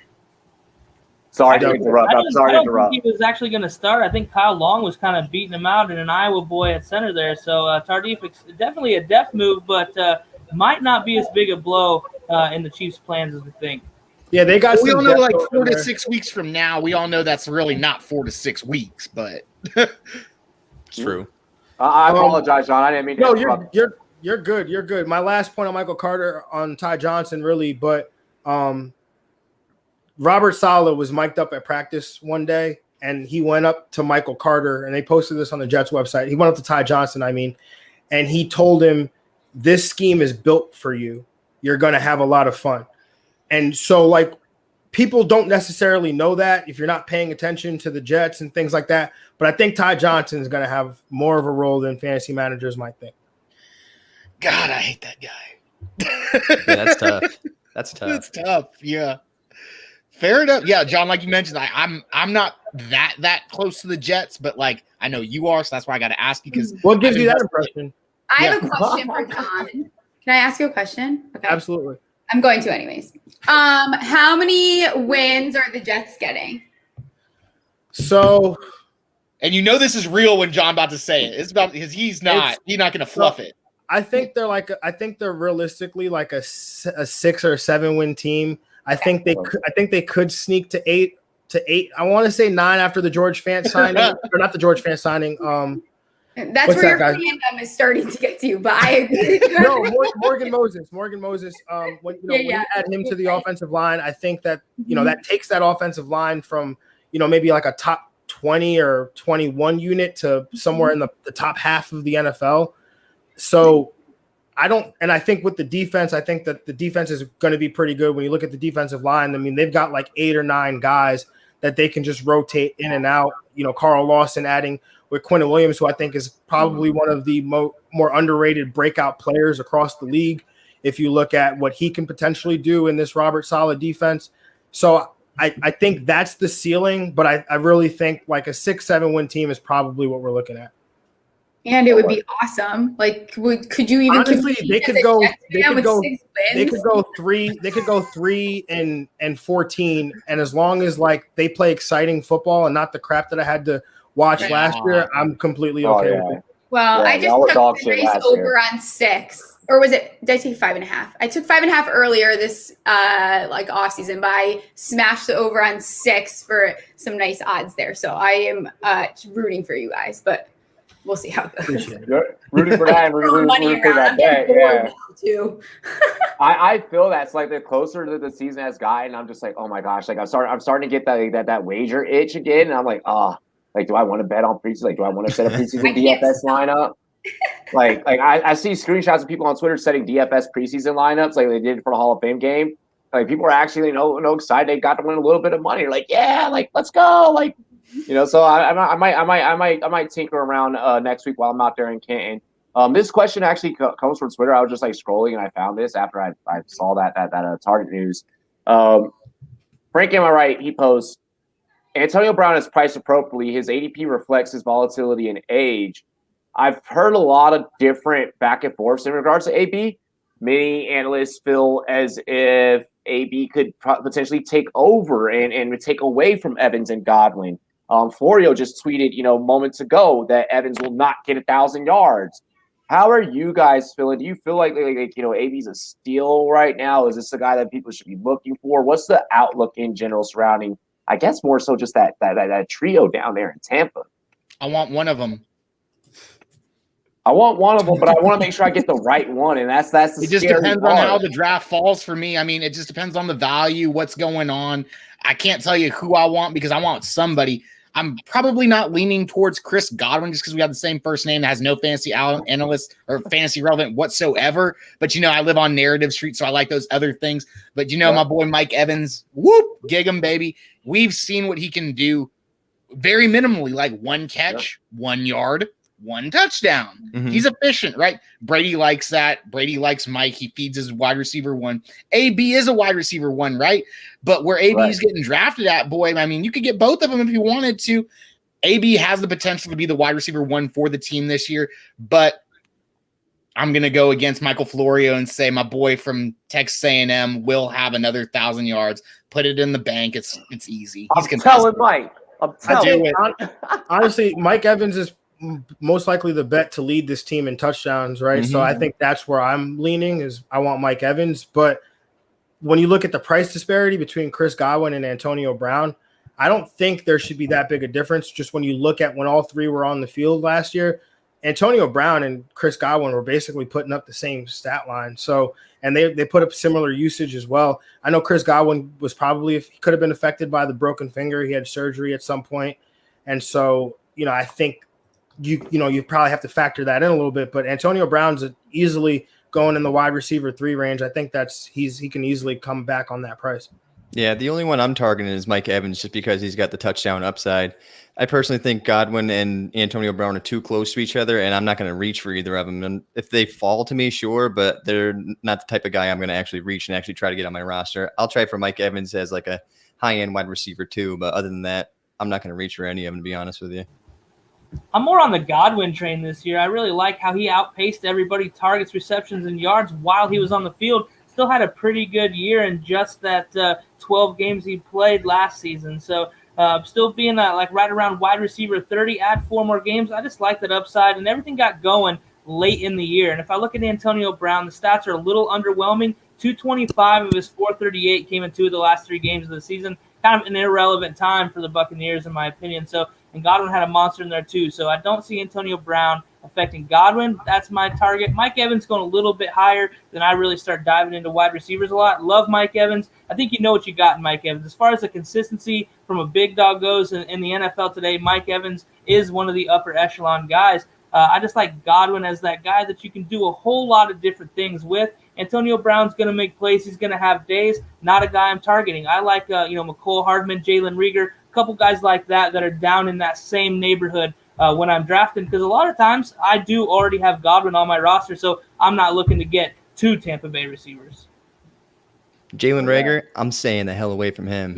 I've heard nothing but bad things about him in Philly right now. He's dropping down I mean, that he depth had chart. a recently He had a good news lately, yeah. It was inconsistent. He had like the most beautiful one-handed catch, and then he was just terrible the rest of the game. Like he showed what he has, but he just can't put it all together. And his coaching staff was like, really quick, we do have a guest backstage. I'm gonna go ahead and bring on really quick before I bring on the guest. Yo, listen, I'm doing it. I'm doing it my way. I ain't buying your followers, bro. I'm sorry for your advertisement. I'm sorry to do that. I'm not doing that. I'm sorry, man. Ladies and gentlemen, you guys, this man is part of the Fantasy Thieves. He's my brother. You guys can catch him up with 14P Pod over there. Ladies and gentlemen, introducing the Extra Point FF on Twitter, but I know him as Ben C. What up? What's up, man? Yeah, that's a great What's up, intro. That's a great intro. Real fitting for the Space Jam shirt. So I love it. Hey, So- yeah, you ready to jam? You ready to jam, bro? Dude, every day. Every day. So yeah, man, appreciate you bringing me on. I'm glad you read my promo just before that too. That was me with that buy your followers, buy your tweets. So I'm just kidding. Yeah. He's like, I need that section market. No, I was just man. messing with the chat a little. Yeah, I got you. What's going on, everybody? Yo. Not too much, man. I actually really want to make a comment about Tampa wide receivers, though. Before, What's up? Okay, because I didn't get to say what I want to. One, everyone's Darden in Dynasty, and I'm not going to shut up about it, and I'm going to keep saying it just so everyone knows. And I think that, Antonio Brown at wide receiver 40 at his ADP right now is wild, but I think at that point, I'd rather take Visca or Waddle, who are like sitting right there. So I'd rather reach for those two guys than go with Brown. But I think between Evans and the receiving room is annoying to figure out your roster every week, and I don't really love that. I don't love that journey for myself, so I'm all in on everyone else taking them, to be honest. Oh yeah, Joey is gonna be heading out. Joey, before you head out, let the people know where they can find your work and everything that you got going on in the industry, brother. That's great take, by the way. Great take. I'm sorry. I do some editing for the rumboys.net. I have tons of articles going out on idpguys.org. I just put out a couple articles over with Dynasty Vipers, so I'm kind of spreading out all over the place. We just started up a new show, IDP Lounge. We have on 3 guests at a time with 3 hosts, and we just pretty much ramble about bullshit for about 2 hours. Like we start with fantasy football, and it just goes off the chains for the most part. But love it. Other than that, we have the IDP Invitational going on right now. 120 people raising money for autism awareness. And then we have a IDP Best Ball that we partner with Fantrax. Fantrax is putting up $1,000 worth of signed merchandise. If any of you want to get into it, go to Fantrax, sign up, do the Best Ball with IDP guys. It's a DFS style Best Ball with IDP and offense. It's all free to enter. You can win $1,000 worth of merch. Oh, yeah. And shout out to Fantrax. Big up to Fantrax. We'll be working with them this weekend. So yeah, great company. Well, Joey, I appreciate you for joining us here on the Polly's Played Off Alzheimer's Awareness Podathon. I hope you have a great rest of your day, brother. Yes. Thank you, guys. Later, man. All righty. So let's go ahead and we're going to keep this train moving. We're going to keep this thing going. Chris, what you got on your mind, bro? My co-host has been silent so far. He been chilling. I just got some things going on in my mind. It's getting close to my daughter's bedtime. So, this was the deal. Everyone who's came on has asked me what is on the show sheet, Chris, because if you've done a show with me, you know that I do the show sheet. And I kept putting everybody off because I was just like, there's not going to be a show sheet today, guys. It's going to be what I feel, because I've said this multiple times throughout the series. Or you've heard this, Robbie. Billy's heard it. John's heard it. This whole thing, man, Shane came up with this and was just like, hey, let's do this. It was like 36 hours. I think you and I were talking about it, Robbie. 36 hours. Shane and us put this together. Like, the fantasy community is awesome. We sent DMs out. Not one person was like, nah, I can't do it. They're just like, what time? I'll make time, because it's important, right? We're all a big community to the people that are in the community, right? There's obviously, we talked about the other stuff, Robbie, but we don't need to worry about all that jazz because that stuff don't matter. No. What really matters, I like the Fast and the Furious. I watched Fast 9 like 7 times already. The Fast saga. I'm not gonna get any. But the most important things are the people in the room, stuff like that. That's what the fantasy community really reminds me of. And so when Stephanie was talking to me, what are we gonna do? I noticed something that we've been talking about a little bit prior, but she's doing big things. She was out draft. She got everything. Her birthday this weekend. Bob Lung throwing her birthday party. But last weekend she was out with the big dogs. Leaguing it up with EY and all the big guys. My palms were sweating the whole time. I was so my palms were sweating looking at those pictures. I was like, oh my God, that because Robbie and I were talking about the growth, right? You see people grow, you see everyone, and you know that they're on your team, and it's a good feeling, right? Like we all knew each other back in the day, and now you are where you are, we are where we are. It's awesome. And so Stephanie had an issue come up, and this is outside the fantasy world. My prior life had me working corporate sales for Ford Motor and doing leases and selling fleet trucks, things like this, outfitting stuff. Well, Miss Stephanie now needs a new vehicle, and she had some questions. So, Stephanie, I know that you were thinking about leasing a vehicle, correct? Mm-hmm. Just real quick for you, I know that someone's probably already told you this, and I just want to get the ground rule ready. Leasing is great because of where you live. You don't have to worry about the miles. They're going to take care of the car. Residual value, they will buy it back from you. So choosing a lease is very smart because where you're going is you're going to be driving something new in 3 years anyway, 2 years maybe, right? Look at this. You guys are dealing with my problems right now. Like, this is one of the things I need to be addressing, and I'm not doing it. I love it here. Like, what the fantasy community is about. You got a problem, you talk to the people that can talk to you, and we'll figure it out. Love it. Like, I'm like, maybe like another day I'll handle that. And I want to kind of touch on that. Like, it's really, really dope how like the littlest shit to like the biggest, like the on the massive scale. For the most part, you got that super positive side. I won't say the word super positive. Someone's gonna be like, he said super positive. He's not being toxic positive. But like, you have that positive. Exactly. You have that positive side where Steph, looking for a car. Chris, you went through some hard times recently. Me, I'm still going through it. You dig? And just so many different personalities. And it's very unique when somebody will try and like bring you down. They want to hurt you and they want to utilize it to try and hurt you. And everybody just comes around. Yeah, I can't argue with you. And everybody just comes around and just shows love. And that's what it's really all about. And that's what's gonna from all the activities that are gonna be happening. At home and like this weekend. And I've been saying a lot on Twitter, man. This 2021 NFL season. But we about to make this thing beautiful. Like, it's going to be real beautiful. There's going to be a lot of amazing content creators out there putting out content for you guys. And I know that not everyone's able to support everyone, but don't worry. There's 6 billion people in the world. We'll find ways to get viewers. We'll find ways to get followers, so on and so forth. But I like that everybody just keeps promoting and showing love to each other. Like, John, I started interacting with you on Twitter, bro, and I've been waiting to work with you. I was like speeding home. I was like, yo, I gotta get. Yeah, I'm like fangirling over John right now. Like, I literally love his content. Like, I every time you talk, I'm just like very. Right, you guys are talking about sweaty palms, and I'm like, my hat is already drenched. So. Hey, you want to hear something cool? Y'all want to hear something cool real quick? I love cool stuff. John told me about Nico Collins before Nico Collins was a thing. Okay. We're gonna have to receipt check this though. Hey. No, this was a lot prior to the really? draft. Yeah. My man was like, hey, this kid out of Michigan, go check him out. And I was like, oh God. I've been on Nico. Hold up. Oh, wow. You didn't have to show us up like that. We got the Nico Collins clan, yo. I got a bet. How did that happen?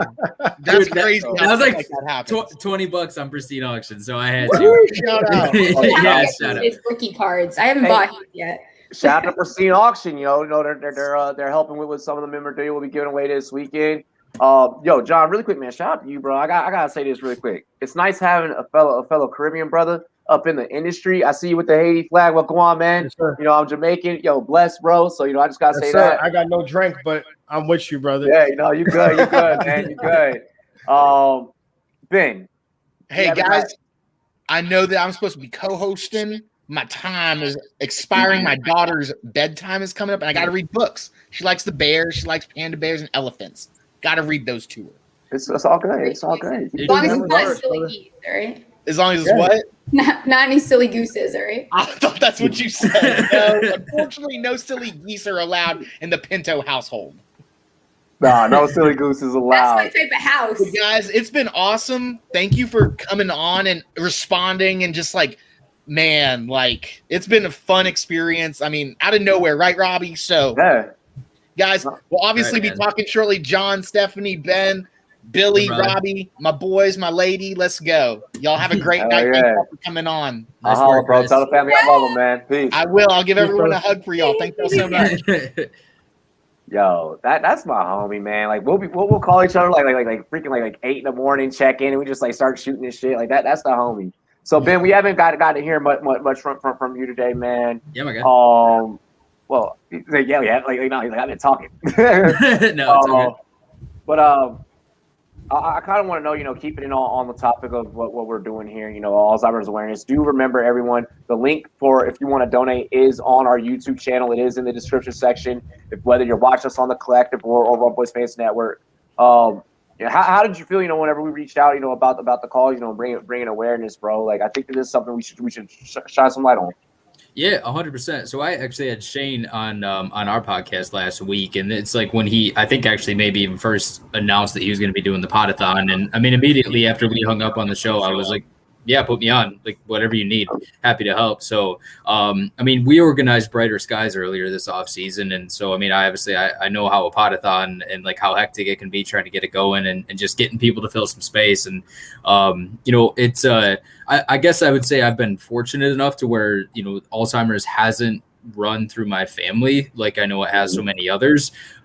So I don't have the personal experience with the disease, and thankfully so, but at the same time, I mean, I've certainly heard the stories and things like that. So, I mean, regardless of what the cause, I mean, if it means something to one of my friends, Shane's a really good friend of mine. I mean, it means something to me at that point. So I'm happy to jump on and at least, keep the show going for him while he takes some time for his family too. So. And that's one of the things, like, is because like whether you have like something that relates or not, it can be your family.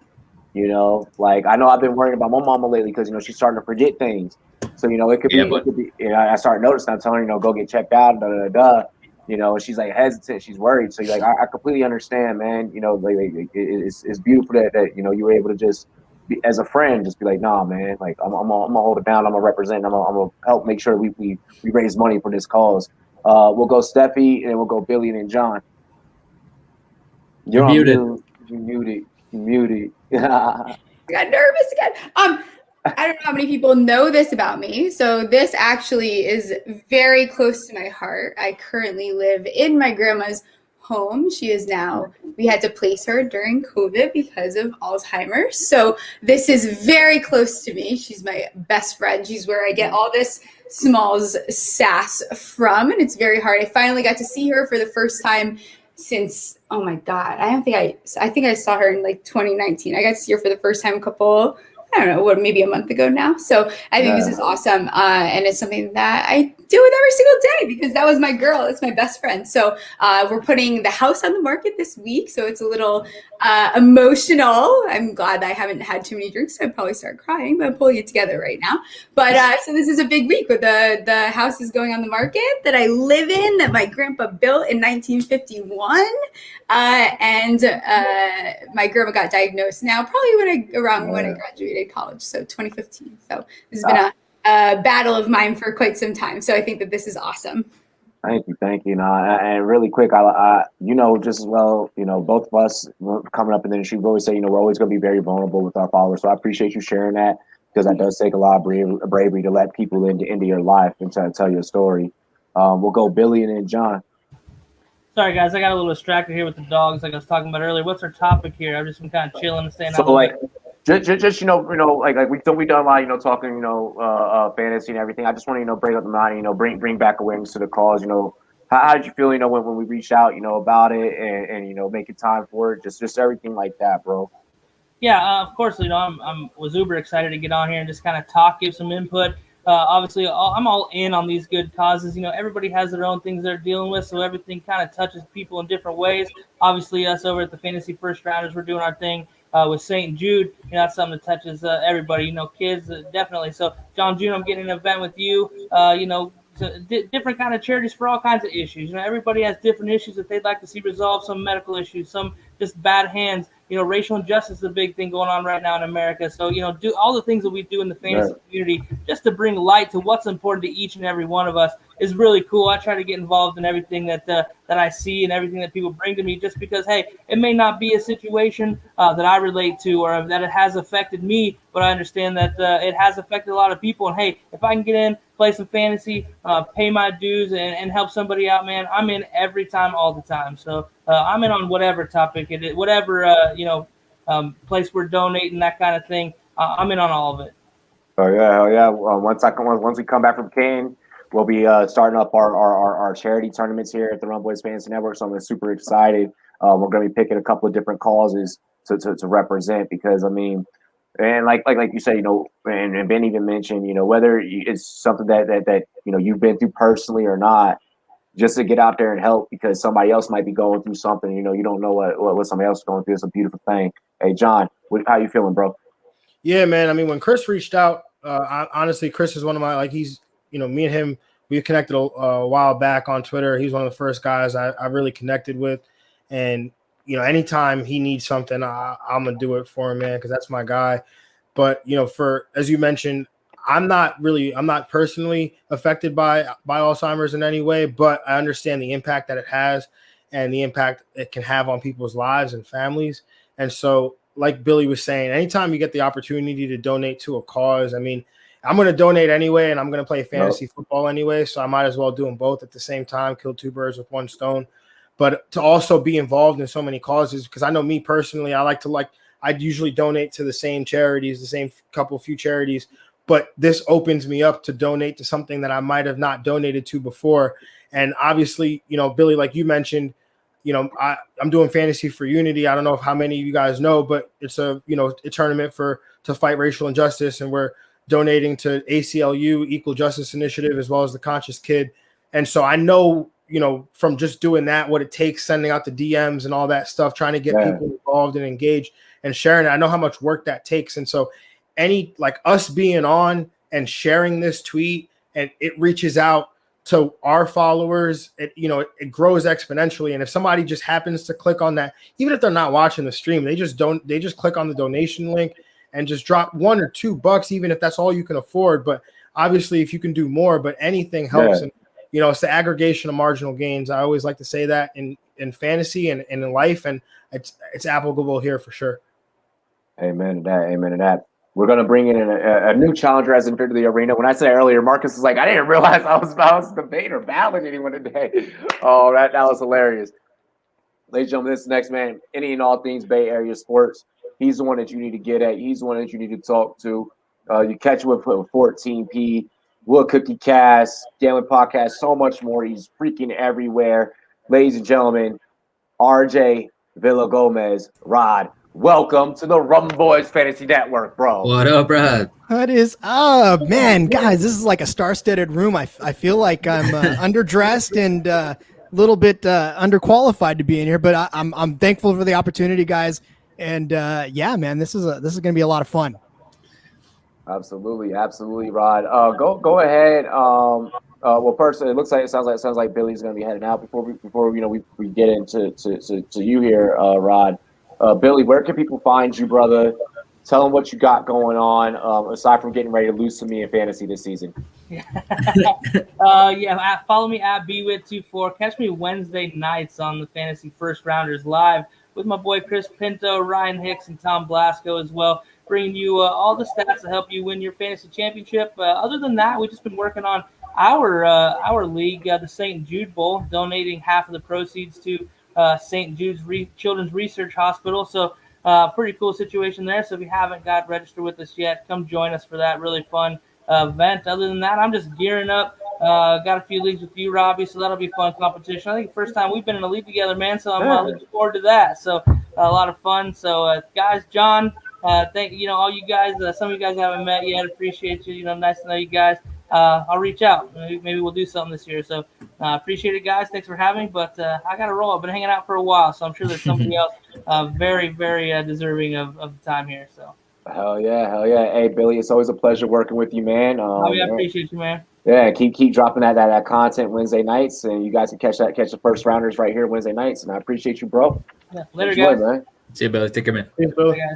John, and John, it does appear that you'll be heading out as well. Where can people find your work? Go ahead and shout it out, bro. Yeah, man. So despite what everyone might think, it's JR Football Nerd, not Junior. I know it made sense to me when I made it, but probably not everybody else. But I'm at JR Football Nerd on Twitter. I'm the host of the Fantasy Football Diagnostics podcast. So right now we're running twice a week. We're doing our positional breakdowns. So top 12s quarterback, or top 12s bust, breakout sleepers, my guys. And then we'll be 4 times a week once we hit in season. I'm also the host of the Now We Have Liftoff New York Jets podcast. You can find both of those on YouTube. And then, as I mentioned before, Fantasy for Unity. If you like donating to a good cause, all you have to do is pick one of 3 charities: the ACLU, the Equal Justice Initiative, or the Conscious Kid. You donate $20. You either DM us the receipt at Fantasy for Unity on Twitter or Instagram, or you can send it to us via email, fantasyforunity@gmail.com. It doesn't cost you anything, even if you don't want to play. I know I've gotten a lot of people that, hey, I'm in too many leagues, but I'll donate. That's awesome. We would love for you to do that. And please just still send us the receipt so we can just keep track of the donations. Make sure you're donating to the Walk to End Alzheimer's as well. So the donation link is below in the comments of the show. So make sure you're doing that. And, please just enjoy this weekend. I know everyone's going to the expo. I'll be suffering from FOMO, but have fun for me. Steffi, enjoy your birthday. Robbie, it's been awesome being on with you. Rod and Ben, right? Yeah, bud. Yes. Okay. It was awesome being on with y'all as well. And everybody, I'll catch y'all later. Later, bro. Sounds Bless, good, bro. Take it easy. My Damn, milkshake pushed all the boys from the yard. I mean, Ben, I've been on with you before, but Rod is another one.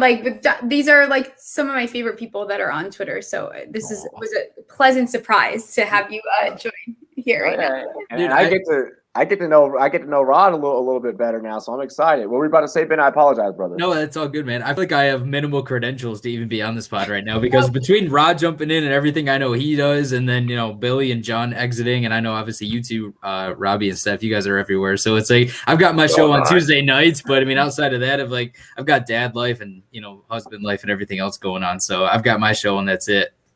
No, hey, we appreciate you guys making time. So, Rod, let's get into a little bit of Bay Area sports, bro, because I know that's where you specialize in. And actually, what I'm going to do here is I'm going to just move this just like this so that you two can now go back and forth. And now it doesn't, the audience, when they're watching at home, they're not like, why is Rod talking and now why it's Ben? And then Steffi now takes place as my co-host for and now we can practice for the beautiful. Weekend. This is perfect. This is exactly. That's how it should be.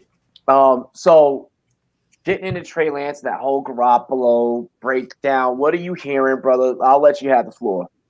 So, look, when you start to look at the beat writers for San Francisco, it's all over the place. I mean, you saw a couple of days ago where they were saying Trey Lance is the best thing since sliced bread. And then 2 tweets later, you see Jimmy Garoppolo being the heir apparent again for the coming season. So what you're going to get, I mean, look, if it's up to me, I'm starting Jimmy. And I'm starting Jimmy because I've seen what happens in San Francisco when you put a guy who's hyped, Alex Smith, you have a short memory. He came in and was the top. I mean, he was supposed to be the guy that took us back to where Joe Montana took us, the heights and the soaring heights of Super Bowls. Well, unfortunately, that didn't happen. And when you start rushing rookie quarterbacks into it, then it's not really doing them any good. It's not doing you any good. And Jimmy Garoppolo he's the serviceable guy for this next year, at least. He's got that year left in his contract. Use it, right? Ride him, put him away wet, send him off to wherever he's going to be. I love Jimmy G. I'm sad that, at the very least, he's going to get work the way he is with Trey Lance coming in. But when you start looking at the media that's coming out around here, you don't know. You don't know who's going to start. And they're also, from a personnel standpoint, they're 2 totally different players. You can do different things in terms of the X's and O's with the 2 guys. So I think that it's also going to be prevalent on what Shanahan's more comfortable running and with who. and what style. Because I feel like you could play a completely different style of football with Lance than you can with Jimmy G. You know, we saw Jimmy G. What was it during that whole Super Bowl? Well, he was only at a 60% completion percentage, while everyone else in the league was at like 65 and above. So it was. I think it was. I believe to be accurate, it was like 60.3, something like that. So I think that Lance opens up a lot of different X's and O's. I'm curious to how that goes. Let's get into homie Ben C. Yeah, no, I think you make a good point there, and it's not even something that I thought a lot about, but it'll be interesting to see when when they make that decision and when they push to potentially name a starter, at least internally, because you got to start to game plan for the season and know who your starter is going to be. And so and like you're right, I think it totally changes the scope of that offense. I expect it to be Jimmy G to start the season. I think that you've got to give Lance that time, like Rod said. I mean, you've had, even if it's completely different coaching and everything else there. I mean, you've seen it before when we even saw it last year with Tua and they brought him in and then they pulled him out, and then you saw that game that they played, and I don't want to see that happen to Trey Lance. I mean, I'm as excited as anybody. I had Trey Lance as the QB3 in this class, and so I'm excited to see him and what that offense can be. I just don't want to see him get cold feet if he gets out there and then they pull him too soon. No, I understand that. Maybe that's probably why it's best. I mean, we've traditionally seen you hold off on feeding the rookie to the wolves. Yeah. You only put him out there if like the starter is just complete dog shit, which is well within the realm of possibility. Yeah. Steph, let's get into your take, and I believe that you were going to lead us into the next topic for these two gentlemen. Yeah, how fun is that? I'm used to just like not really co-hosting. I just kind of like go with it. So that'll be fun. But I think, and I tweeted this. Well, there's two things on me. I don't know if you guys saw my tweet last night, but sometimes like if I had a couple of drinks, I'll like write myself like some notes like in my phone so that in the morning I can check them over. And I don't know if you saw my screenshot, but it was like I actually did pull it up. It just says, I'm pretty sure all it says is the 49ers will make a Super Bowl run. And that was it. Like there was no other note. I don't even know what came to, like, I don't know, but apparently they're going to make a Super Bowl run. I think that people forget how beneficial it is for quarterbacks to redshirt as rookies, and especially Trey Lance. So Trey Lance is, in my opinion, of the rookie QBs, the most talented one. He has the most raw talent, but he's the least NFL ready. So what that means is if you can actually, and people also like Jimmy G is beyond a functional quarterback. I mean, it's going to come down to if he stays healthy, maybe we see Lance like really hanging out there on the bench. Maybe it's the whole season. Look back, Patrick Mahomes, if ever remembers how his rookie year went. I think Trey Lance is a guy that really would benefit from sitting as long as possible. I think we'll see him though. I don't think it's gonna be the entire season there, but I think that it's going to be a little bit later than maybe everyone wants. And I know it's so exciting and you're like, want a new quarterback, but like the development is like so crucial at this point because it's a different game. Like it's a different ball game than college football. It's why I have a hard time watching college football because it's literally slower, right? It's like not the same game. So I think that Trey Lance will only benefit. He's someone, very much like a Josh Allen thing in the sense that there's a little bit more of a learning curve. But I think Trey Lance, if he does get that time to sit, we don't need 3 years like we needed from Josh Allen because I think it's a very good move to have him there. And I actually am changing the question I wanted to ask you guys now that happens. Well, Coach Craig says that he enjoys your take. And really quick, shout out to Triple M supporting women in sports. Triple M, a young sports photographer. Love that. Can I just add on to one thing real quick, Steph? Is that you said college football is a different game, and he even played a more different game than college football because he played in the FCS. So you're talking like, again, he was driving some sort of car that's not as fast as the car that he's going to drive, and now even drive faster. So he's got a lot to learn. So like I'm stressed out about Zach Wilson, like not that because he has. Oh my gosh, I can't believe him. He has like that recklessness that like even someone like Daniel Jones has. Like, so like people like that just benefit better if they're on the bench for a little bit. Like the most NFL ready out of these guys, I really felt like was Justin Fields. And then right behind him is Lawrence. But I think that, a guy like Trey Lance, like this is going to be the guy that people talk about. I'm telling you, the longer he sits, the more success we see from him. Like, he has so much raw talent. I'm literally obsessed with him. Like, I think he's going to do fantastic. But, you know, if he were to go to the Jets, it'd kind of be that same situation where it's like, is he ready to be thrown in there? And no, he's not ready to be thrown in there. But the raw talent that's there is like astronomical.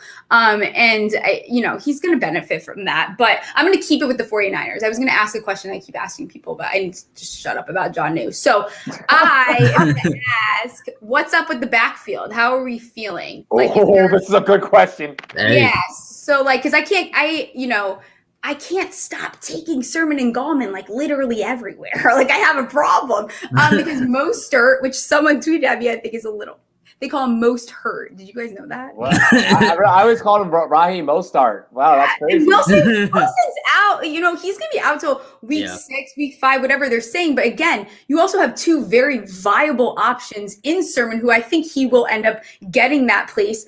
But I think, again, you know, we saw Gallman coming off of a career high year with the Giants. I think the Giants very poorly, you know, they didn't utilize the talent that is in Gallman. Is there a time you think that we see it's Gallman and Sermon in that backfield? What do you think? Mostert, you got to stay healthy, man. You know, here's the thing about that 49ers backfield is do you want one even if they were the guy? I mean, the fantasy relevance of a Niners quarterback is so hard to predict from week to week.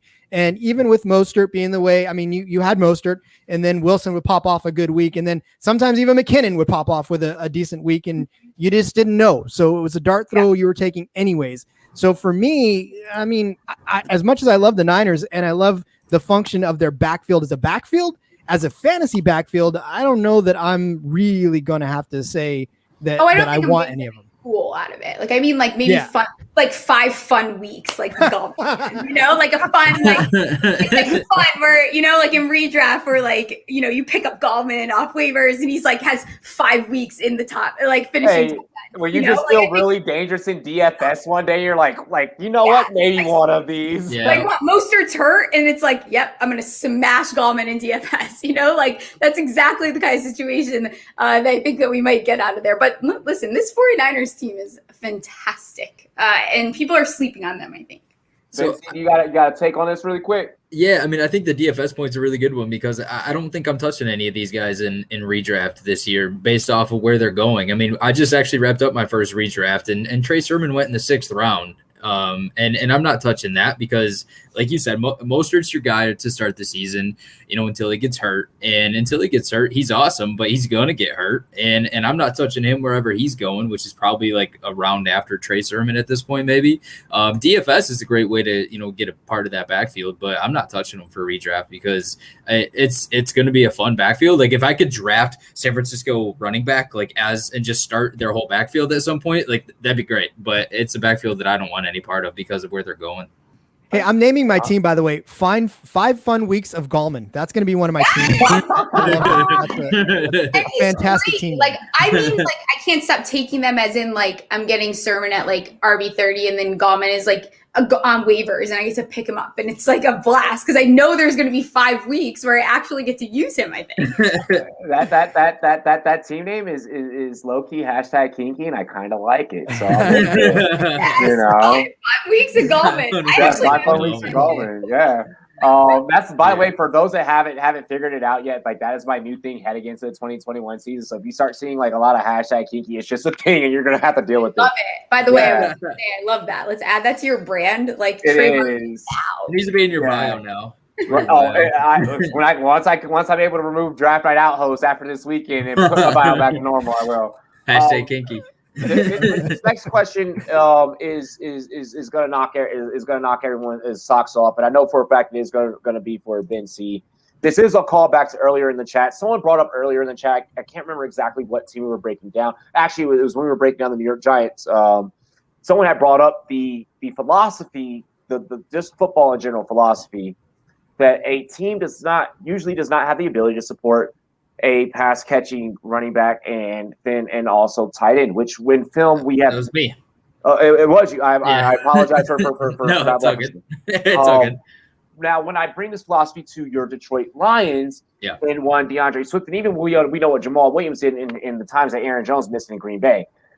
How do you take this in relation to Hawkinson and that backfield? And of course, for everyone at home, I need you guys to close your eyes and picture some film scenarios, because this is going to be a very film-based question. We're painting out. We're pretty much pulling out the paintbrush and painting what the playbook will look like for you guys. Go ahead, Ben.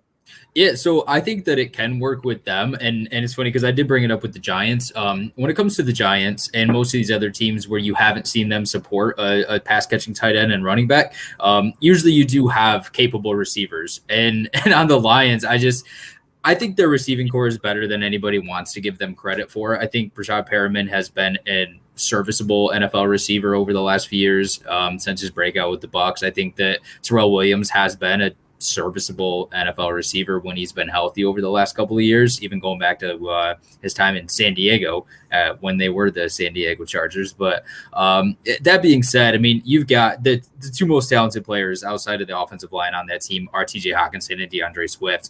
You've got Jared Goff, who, again, I think is a serviceable NFL quarterback. I don't think he's as bad as everybody wants to make him out to be. But you do have a guy in Goff who, I mean, he's not going to go out there and sling it like Matthew Stafford has over the last several years. And I think that they're going to win with just, pounding the football and keeping it close, not turning the ball over. And if you want to try to win games, which, I mean, Dan Campbell is not a guy that's going to go out there and purposely lose any football games.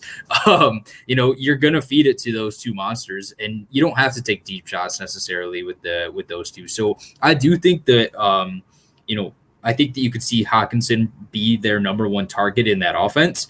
But I think they can use Hawkinson in ways that you don't always use a tight end as well. I think that people kind of forget how athletic he actually is.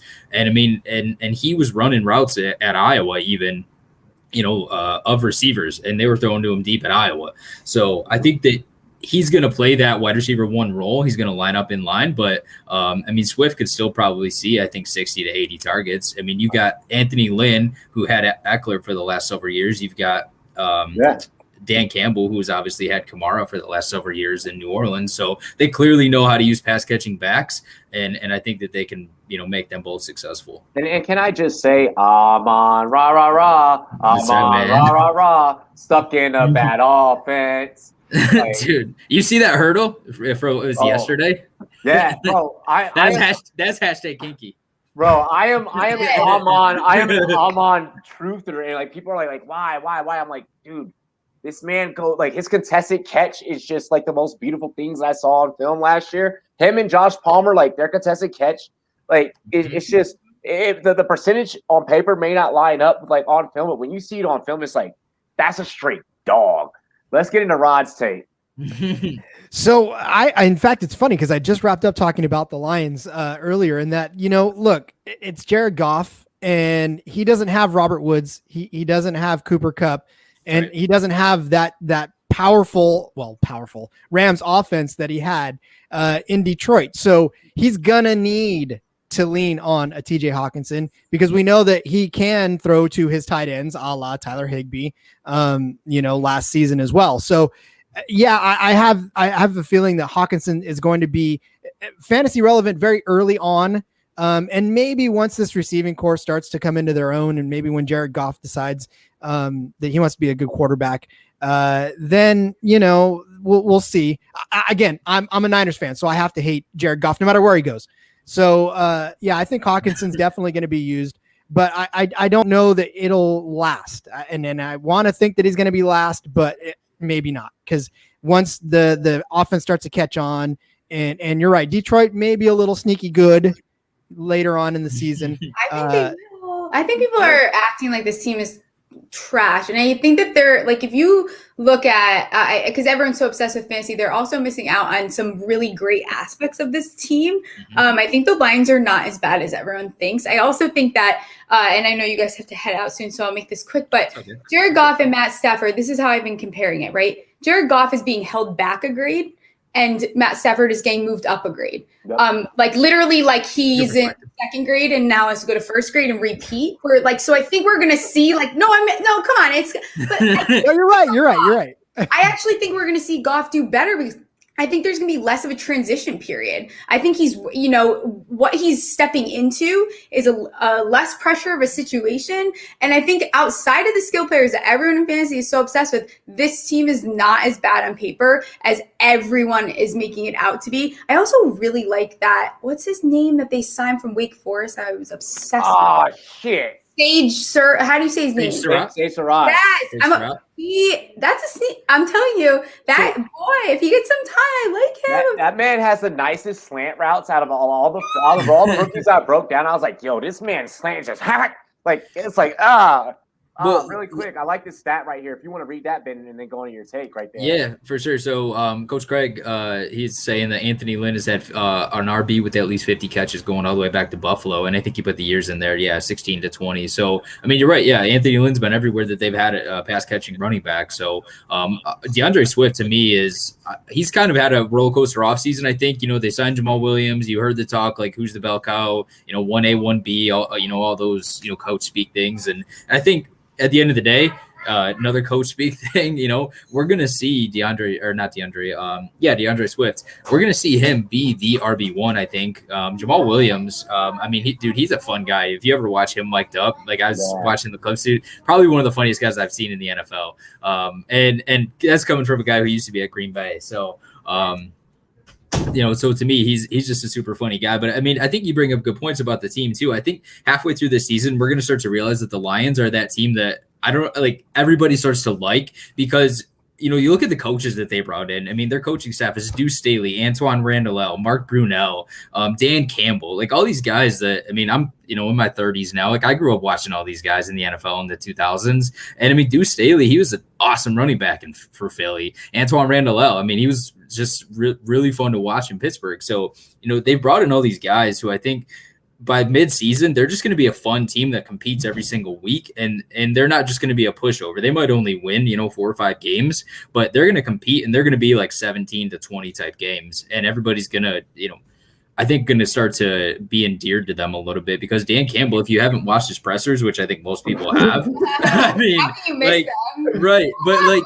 he's endearing, right? Like you listen to the guy, and he's a lunatic. To be clear, let's not I like that, but let's be clear, he is a lunatic. He's a lunatic. But did you hear his coffee order? Like the guy drinks a ridiculous amount of coffee. So what he did he wants say? to buy line. Like, what do you mean? Yeah, right. Just Hey, I'm gonna be honest. I don't know if anyone out there has ever seen the B-list movie featuring Andy Dick called Division 3. There's a part in Division 3 where like Andy Dick plays a coach. Just imagine Andy Dick as a freaking Division 3 football coach. All right, and he's literally like the athletic director walks in to check on him and see what he's doing, and he just has a whole thing of creatine. He's like, gotta go out there, dude. Like, bro, that's what Dan Campbell.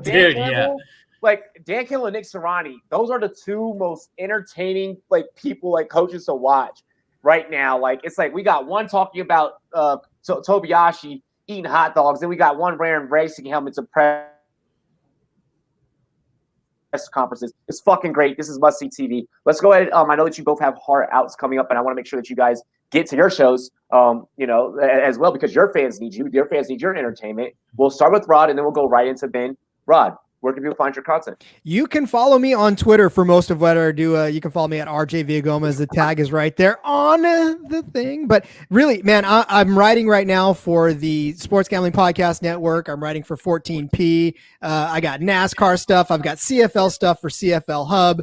I absolutely love and adore sports of all types. So I will write. I just got done writing about Olympic handball for the Sports Gambling Podcast Network. So yeah, I'm telling you, if you want to find, but the easiest place to find where I do anything, it's on Twitter at RJ Villagomez. And of course, download the SGPN app so you can listen to the podcast, the SGPN Fantasy Football Podcast. Episode drops tonight. We're talking DSTs for week 1 and beyond. Yes. So yeah, man, this has been a blast. I can't even believe that I've been in the same room with some of my favorite people on in this industry. Gosh. Hell yeah, I appreciate we appreciate that. We appreciate that. Really quick before we get into your outro, I just gotta do this. Get some. Get some. Go every time so others Mate, every time. Bro, y'all gotta see this movie now. Everyone's about to go and like watch this movie. Like everybody, like, what the fuck is wrong with Robbie? Ben, It's on like Peacock or something. Like the views are just gonna spike now all of a sudden. Although I did try creatine once upon a time when I was stationed in Korea, and I thought I wanted to get buff, and this little frame could not hold creatine very well. I was running around like a kindergartner that you shoved sugar down for 4 hours. I did that shit Bobby, one I'm time gonna need before a you high to school bring game. creatine to Canton. Oh, I got it. I got you. Yeah, I tried to do that shit when I was when I was doing high school football, and like right before a game, I'm just sitting there on the sideline Friday night. I'm like, dog. Like my coach is like calm down, like put me on the field. He's like, you're not on offense, you're on defense.